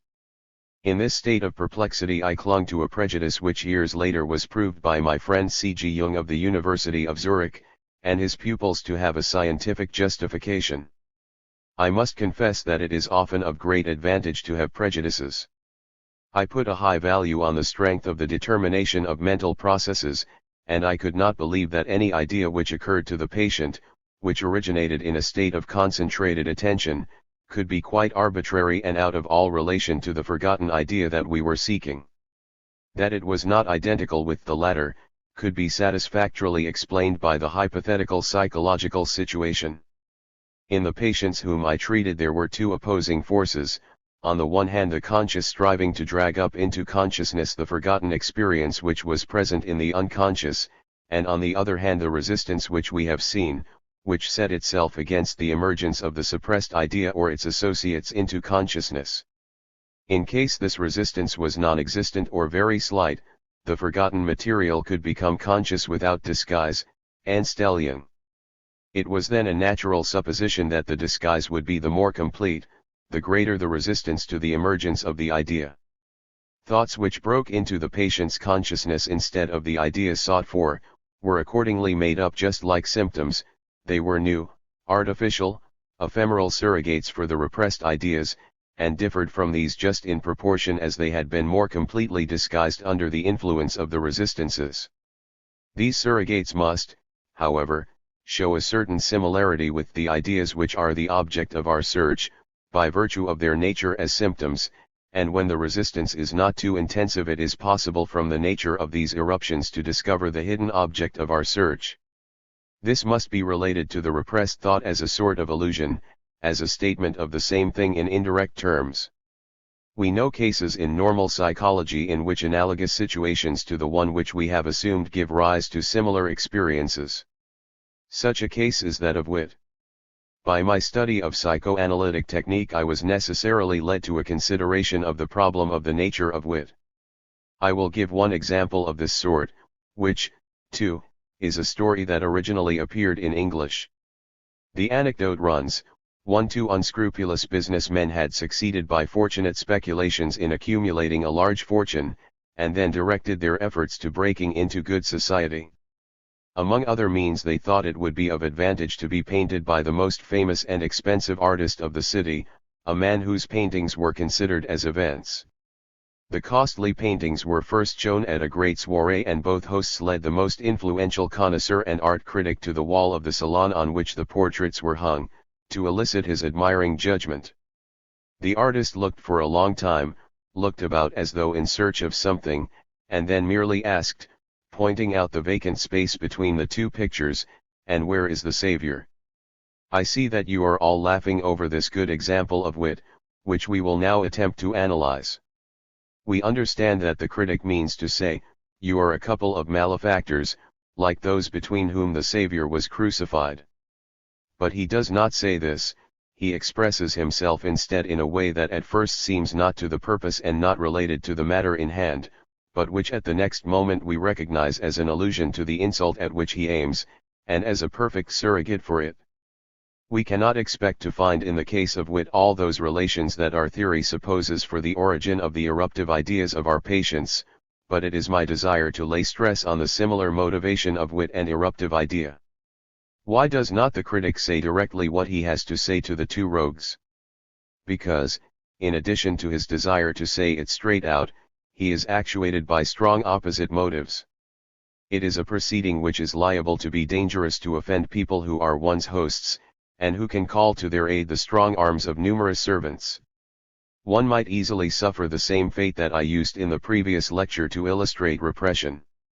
On this ground, the critic does not express the particular insult directly, but in a disguised form, as an allusion with omission. The same constellation comes into play, according to our hypothesis, when our patient produces the eruptive idea as a surrogate for the forgotten idea which is the object of the quest.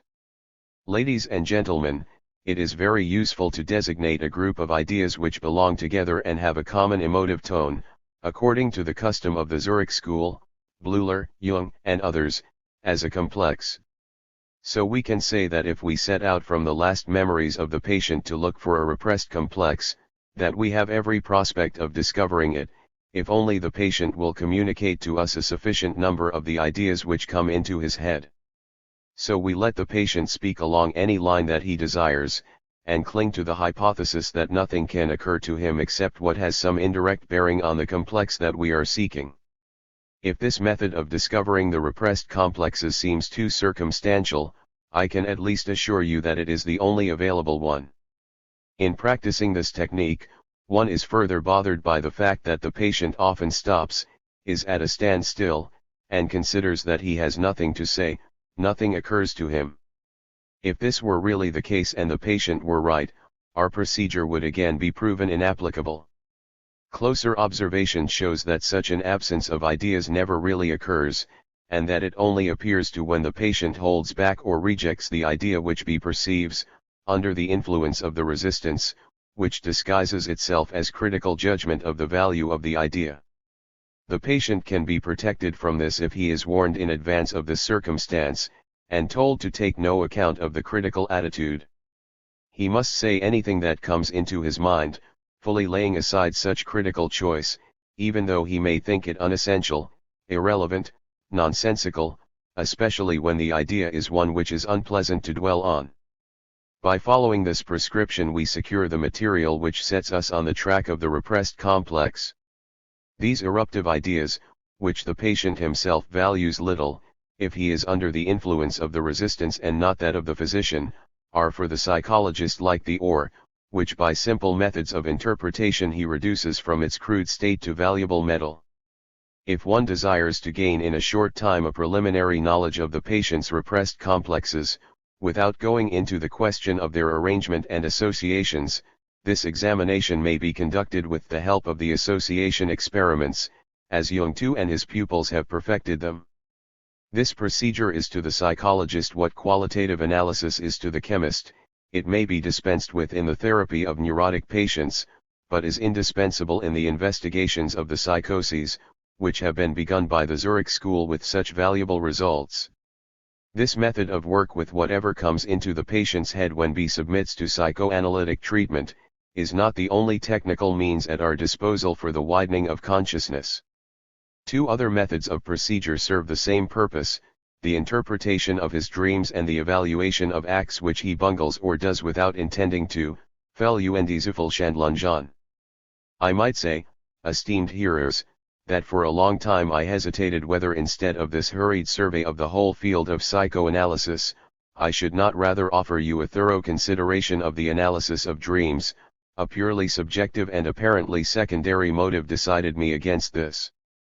It seemed rather an impropriety that in this country, so devoted to practical pursuits, I should pose as interpreter of dreams, before you had a chance to discover what significance the old and despised art can claim. Interpretation of dreams is in fact the via regia to the interpretation of the unconscious, the surest ground of psychoanalysis and a field in which every worker must win his convictions and gain his education. If I were asked how one could become a psychoanalyst, I should answer, through the study of his own dreams. With great tact, all opponents of the psychoanalytic theory have so far either evaded any criticism of the Traumdeutung 3 or have attempted to pass over it with the most superficial objections. If, on the contrary, you will undertake the solution of the problems of dream life, the novelties which psychoanalysis present to your thoughts will no longer be difficulties. You must remember that our nightly dream productions show the greatest outer similarity and inner relationship to the creations of the insane, but on the other hand are compatible with full health during waking life.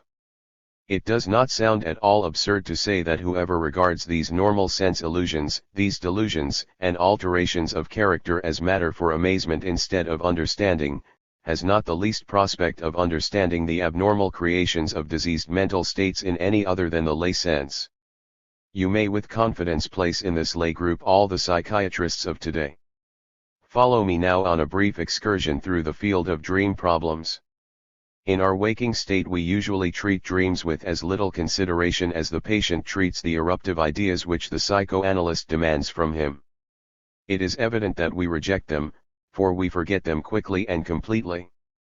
The slight valuation which we place on them is based, with those dreams that are not confused and nonsensical, on the feeling that they are foreign to our personality, and, with other dreams, on their evident absurdity and senselessness. Our rejection derives support from the unrestrained shamelessness and the immoral longings which are obvious in many dreams. Antiquity, as we know, did not share this light valuation of dreams. The lower classes of our people today stick close to the value which they set on dreams. They, however, expect from them, as did the ancients, the revelation of the future. I confess that I see no need to adopt mystical hypotheses to fill out the gaps in our present knowledge, and so I have never been able to find anything that supported the hypothesis of the prophetic nature of dreams. Many other things, which are wonderful enough, can be said about them. And first, not all dreams are so foreign to the character of the dreamer, are incomprehensible and confused. If you will undertake to consider the dreams of young children from the age of a year and a half on, you will find them quite simple and easy to interpret. The young child always dreams of the fulfillment of wishes which were aroused in him the day before and were not satisfied. You need no art of interpretation to discover this simple solution. You only need to inquire into the experiences of the child on the day before, the dream day. Now it would certainly be a most satisfactory solution of the dream riddle, if the dreams of adults, too, were the same as those of children, fulfillments of wishes which had been aroused in them during the dream day. This is actually the fact. The difficulties which stand in the way of this solution can be removed step by a thorough analysis of the dream. There is, first of all, the most weighty objection, that the dreams of adults generally have an incomprehensible content, which shows wish fulfillment least of anything. The answer is this: these dreams have undergone a process of disguise. The psychic content which underlies them was originally meant for quite different verbal expression. You must differentiate between the manifest dream content, which we remember in the morning only confusedly, and with difficulty clothed in words which seem arbitrary, and the latent dream thoughts, whose presence in the unconscious we must assume. This distortion of the dream, Traumenstellung, is the same process which has been revealed to you in the investigations of the creations, symptoms, of hysterical subjects. It points to the fact that the same opposition of psychic forces has its share in the creation of dreams as in the creation of symptoms. The manifest dream content is the disguised surrogate for the unconscious dream thoughts, and this disguising is the work of the defensive forces of the ego, of the resistances. These prevent the repressed wishes from entering consciousness during the waking life, and even in the relaxation of sleep they are still strong enough to force them to hide themselves by a sort of masquerading. The dreamer, then, knows just as little the sense of his dream as the hysterical knows the relation and significance of his symptoms. That there are latent dream thoughts and that between them and the manifest dream content there exists the relation just described, of this you may convince yourselves by the analysis of dreams, a procedure the technique of which is exactly that of psychoanalysis. You must abstract entirely from the apparent connection of the elements in the manifest dream and seek for the eruptive ideas which arise through free association, according to the psychoanalytic laws, from each separate dream element. From this material the latent dream thoughts may be discovered, exactly as one divines the concealed complexes of the patient from the fancies connected with his symptoms and memories. From the latent dream thoughts which you will find in this way, you will see at once how thoroughly justified one is in interpreting the dreams of adults by the same rubrics as those of children. What is now substituted for the manifest dream content is the real sense of the dream, is always clearly comprehensible, associated with the impressions of the day before, and appears as the fulfilling of an unsatisfied wish. The manifest dream, which we remember after waking, may then be described as a disguised fulfillment of repressed wishes. It is also possible by a sort of synthesis to get some insight into the process which has brought about the disguise of the unconscious dream thoughts as the manifest dream content. We call this process dream work, Traumarbeit.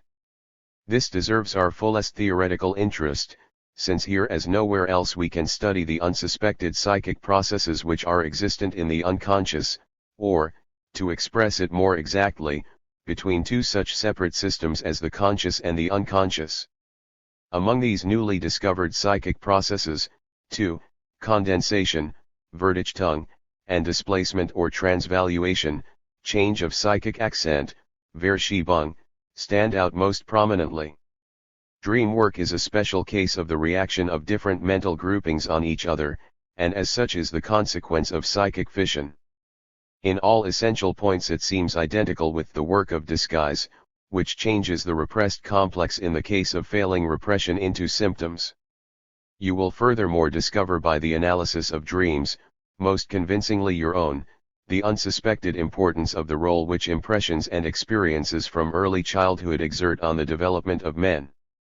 In the dream life the child, as it were, continues his existence in the man, with the retention of all his traits and wishes, including those which he was obliged to allow to fall into disuse in his later years. With irresistible might it will be impressed on you by what processes of development, of repression, sublimation, and reaction there arises out of the child, with its peculiar gifts and tendencies, the so-called normal man, the bearer and partly the victim of our painfully acquired civilization. I will also direct your attention to the fact that we have discovered from the analysis of dreams that the unconscious makes use of a sort of symbolism, especially in the presentation of sexual complexes. This symbolism in part varies with the individual, but in part is of a typical nature, and seems to be identical with the symbolism which we suppose to lie behind our myths and legends. It is not impossible that these latter creations of the people may find their explanation from the study of dreams. Finally, I must remind you that you must not be led astray by the objection that the occurrence of anxiety dreams, Angsttraum, contradicts our idea of the dream as a wish fulfillment. Apart from the consideration that anxiety dreams also require interpretation before judgment can be passed on them, one can say quite generally that the anxiety does not depend in such a simple way on the dream content as one might suppose without more knowledge of the facts, and more attention to the conditions of neurotic anxiety. Anxiety is one of the ways in which the ego relieves itself of repressed wishes which have become too strong, and so is easy to explain in the dream, if the dream has gone too far towards the fulfilling of the objectionable wish. You see that the investigation of dreams was justified by the conclusions which it has given us concerning things otherwise hard to understand. But we came to it in connection with the psychoanalytic treatment of neurotics. From what has been said you can easily understand how the interpretation of dreams, if it is not made too difficult by the resistance of the patient, can lead to a knowledge of the patient's concealed and repressed wishes and the complexes which he is nourishing. I may now pass to that group of everyday mental phenomena whose study has become a technical help for psychoanalysis. These are the bungling of acts, Fehlhandlungen, among normal men as well as among neurotics, to which no significance is ordinarily attached, the forgetting of things which one is supposed to know and at other times really does know, for example the temporary forgetting of proper names, mistakes in speaking, Versprechen, which occur so frequently, analogous mistakes in writing, Verschreiben, and in reading, verlassen, the automatic execution of purposive acts in wrong situations, vergriffen, and the loss or breaking of objects, etc. These are trifles, for which no one has ever sought a psychological determination, which have passed unchallenged as chance experiences, as consequences of absent-mindedness, inattention and similar conditions. Here, too, are included the acts and gestures executed without being noticed by the subject, to say nothing of the fact that he attaches no psychic importance to them, as playing and trifling with objects, humming melodies, handling one's person and clothing and the like. 4. These little things, the bungling of acts, like the symptomatic and chance acts, symptom und Zufallshandlungen, are not so entirely without meaning as is generally supposed by a sort of tacit agreement. They have a meaning, generally easy and sure to interpret from the situation in which they occur, and it can be demonstrated that they either express impulses and purposes which are repressed, hidden if possible from the consciousness of the individual, or that they spring from exactly the same sort of repressed wishes and complexes which we have learned to know already as the creators of symptoms and dreams. It follows that they deserve the rank of symptoms, and their observation, like that of dreams, can lead to the discovery of the hidden complexes of the psychic life. With their help one will usually betray the most intimate of his secrets. If these occur so easily and commonly among people in health, with whom repression has on the whole succeeded fairly well, this is due to their insignificance and their inconspicuous nature. But they can lay claim to high theoretic value, for they prove the existence of repression and surrogate creations even under the conditions of health. You have already noticed that the psychoanalyst is distinguished by an especially strong belief in the determination of the psychic life. For him there is in the expressions of the psyche nothing trifling, nothing arbitrary and lawless. He expects everywhere a widespread motivation, where customarily such claims are not made. More than that, he is even prepared to find a manifold motivation of these psychic expressions, while our supposedly inborn causal need is satisfied with a single psychic cause. Now, keeping in mind the means which we possess for the discovery of the hidden, forgotten, repressed things in the soul life, the study of the eruptive ideas called up by free association, the patient's dreams, and his bungled and symptomatic acts, and adding to these the evaluation of other phenomena which emerge during the psychoanalytic treatment, on which I shall later make a few remarks under the heading of transfer, Übertragung, you will come with me to the conclusion that our technique is already sufficiently efficacious for the solution of the problem of how to introduce the pathogenic psychic material into consciousness, and so to do away with the suffering brought on by the creation of surrogate symptoms. The fact that by such therapeutic endeavors our knowledge of the mental life of the normal and the abnormal is widened and deepened, can of course only be regarded as an especial attraction and superiority of this method. I do not know whether you have gained the impression that the technique through whose arsenal I have led you is a peculiarly difficult one. I consider that on the contrary, for one who has mastered it, it is quite adapted for use. But so much is sure, that it is not obvious, that it must be learned no less than the histological or the surgical technique.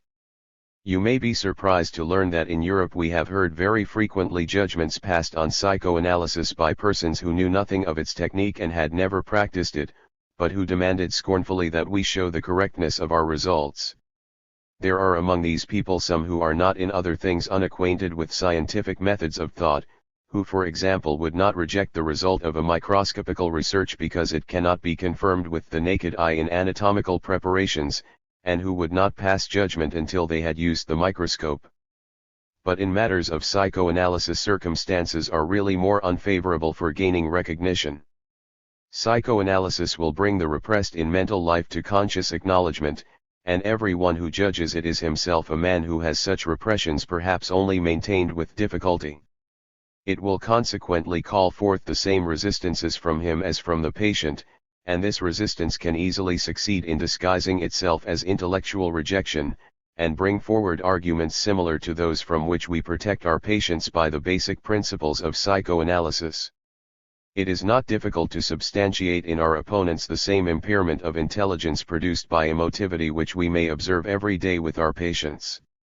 The arrogance of consciousness which for example rejects dreams so lightly, belongs quite generally to the strongest protective apparatus which guards us against the breaking through of the unconscious complexes, and as a result it is hard to convince people of the reality of the unconscious, and to teach them anew, what their conscious knowledge contradicts. Endnotes. Wunderwitz und seine Beziehung zum Unbewussten. Dudek, Vienna, 1905, p. 59. 2 C. G. Jung, Diagnostische Associationsstudien, B1, 1906. 3 Die Traumdeutung, 2d edition. Dudek, Vienna, 1909. 4 Zur Psychopathologie des Alltagslebens. 3d edition, 1910. S. Kargar, Berlin. 4th lecture. Ladies and gentlemen, at this point you will be asking what the technique which I have described has taught us of the nature of the pathogenic complexes and repressed wishes of neurotics. One thing in particular, psychoanalytic investigations trace back the symptoms of disease with really surprising regularity to impressions from the sexual life, show us that the pathogenic wishes are of the nature of erotic impulse components, tria component, and necessitate the assumption that to disturbances of the erotic sphere must be ascribed the greatest significance among the etiological factors of the disease. This holds of both sexes. I know that this assertion will not willingly be credited.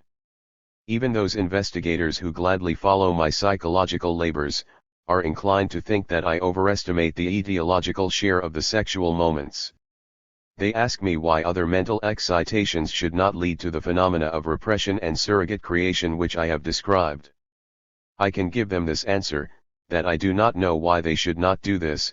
I have no objection to their doing it, but experience shows that they do not possess such a significance, and that they merely support the effect of the sexual moments, without being able to supplant them. This conclusion was not a theoretical postulate. In the Study an Überhistorie, published in 1895 with Dr. Brewer, I did not stand on this ground. I was converted to it when my experience was richer and had led me deeper into the nature of the case. Gentlemen, there are among you some of my closest friends and adherents, who have traveled to Worcester with me. Ask them, and they will tell you that they all were at first completely skeptical of the assertion of the determinative significance of the sexual etiology, until they were compelled by their own analytic labors to come to the same conclusion. The conduct of the patients does not make it any easier to convince oneself of the correctness of the view which I have expressed. Instead of willingly giving us information concerning their sexual life, they try to conceal it by every means in their power. Men generally are not candid in sexual matters. They do not show their sexuality freely, but they wear a thick overcoat of fabric of lies to conceal it, as though it were bad weather in the world of sex. And they are not wrong.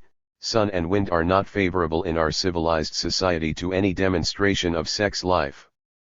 In truth, no one can freely disclose his erotic life to his neighbor. But when your patients see that in your treatment they may disregard the conventional restraints, they lay aside this veil of lies, and then only are you in a position to formulate a judgment on the question in dispute. Unfortunately, physicians are not favored above the rest of the children of men in their personal relationship to the questions of the sex life. Many of them are under the ban of that mixture of prudery and lasciviousness which determines the behavior of most Kulturmenschen in affairs of sex. Now to proceed with the communication of our results. It is true that in another series of cases psychoanalysis at first traces the symptoms back not to the sexual, but to banal traumatic experiences. But the distinction loses its significance through other circumstances. The work of analysis which is necessary for the thorough explanation and complete cure of a case of sickness does not stop in any case with the experience of the time of onset of the disease, but in every case it goes back to the adolescence and the early childhood of the patient. Here only do we hit upon the impressions and circumstances which determine the later sickness. Only the childhood experiences can give the explanation for the sensitivity to later traumata, and only when these memory traces, which almost always are forgotten, are discovered and made conscious, is the power developed to banish the symptoms. We arrive here at the same conclusion as in the investigation of dreams, that it is the incompatible, repressed wishes of childhood which lend their power to the creation of symptoms. Without these the reactions upon later traumata discharge normally. But we must consider these mighty wishes of childhood very generally as sexual in nature. Now I can at any rate be sure of your astonishment. Is there an infantile sexuality? You will ask. Is childhood not rather that period of life which is distinguished by the lack of the sexual impulse? No, gentlemen, it is not at all true that the sexual impulse enters into the child at puberty, as the devils in the gospel entered into the swine.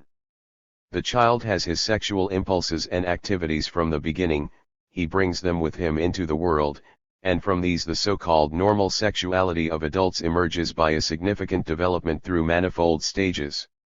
It is not very difficult to observe the expressions of this childish sexual activity, it needs rather a certain art to overlook them or to fail to interpret them.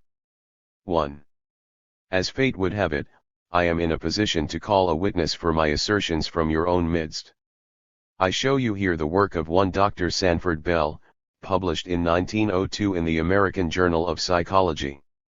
The author was a fellow of Clark University, the same institution within whose walls we now stand.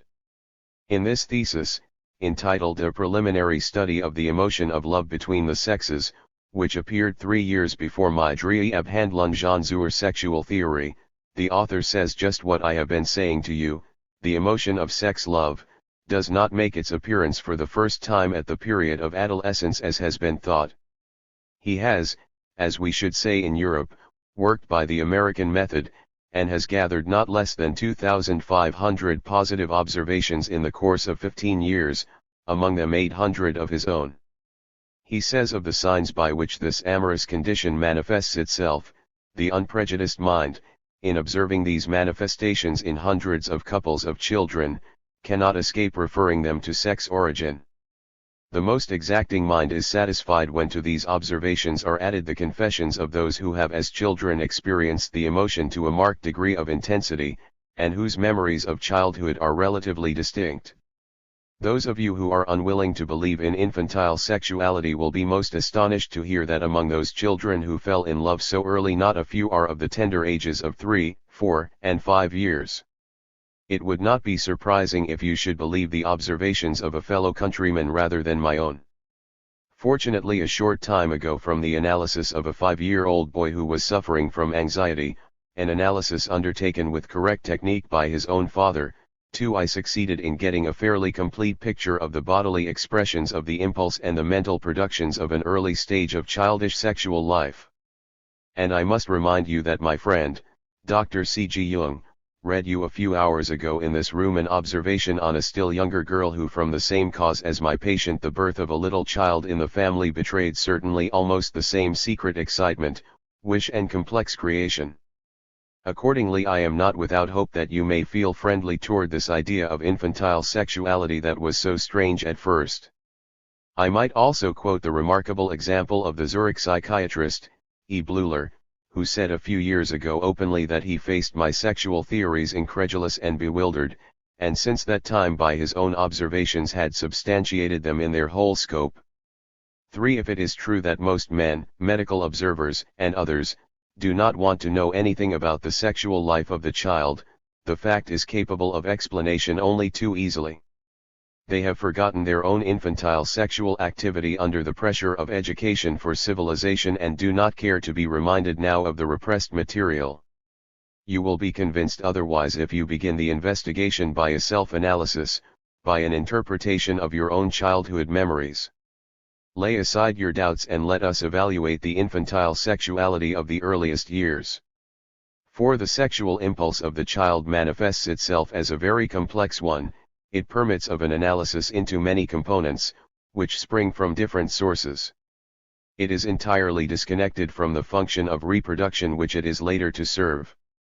It permits the child to gain different sorts of pleasure sensations, which we include, by the analogues and connections which they show, under the term sexual pleasures. The great source of infantile sexual pleasure is the auto-excitation of certain particularly sensitive parts of the body. Besides the genitals are included the rectum and the opening of the urinary canal, and also the skin and other sensory surfaces.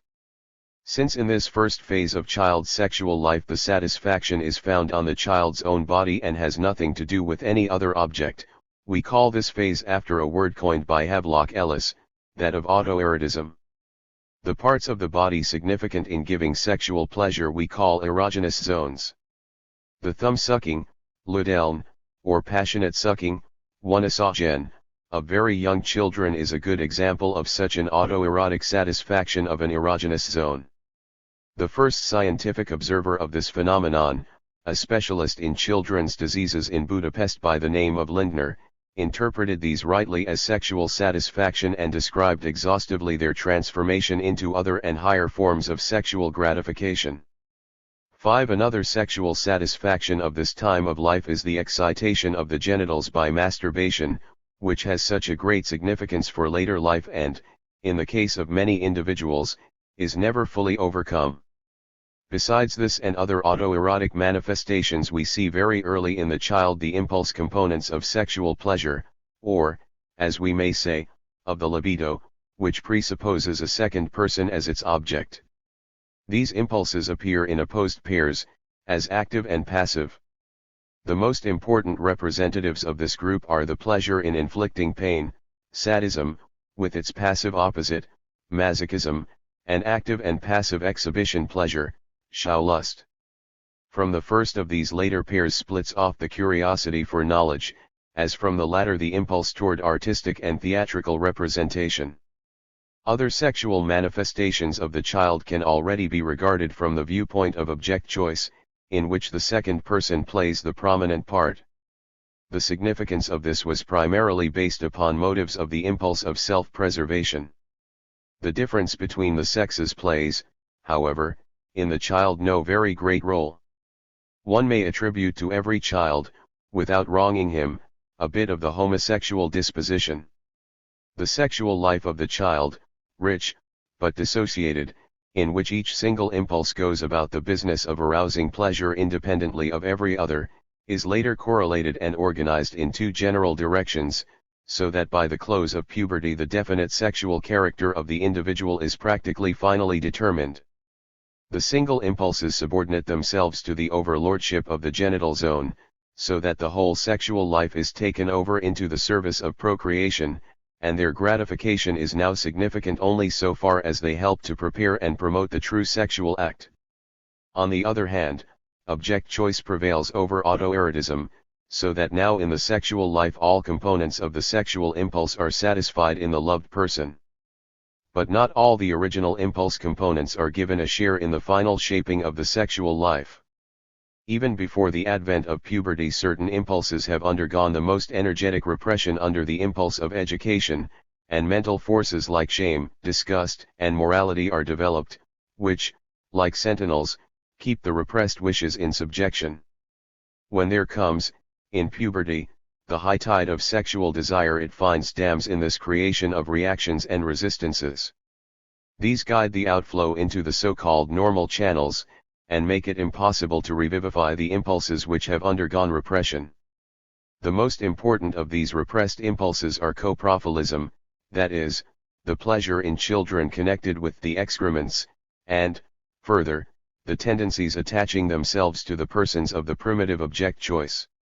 Gentlemen, a sentence of general pathology says that every process of development brings with it the germ of pathological dispositions in so far as it may be inhibited, delayed, or incompletely carried out.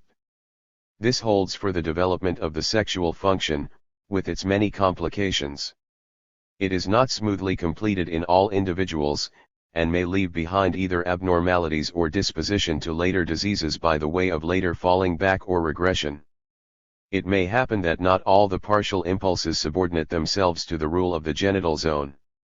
Such an impulse which has remained disconnected brings about what we call a perversion, which may replace the normal sexual goal by one of its own.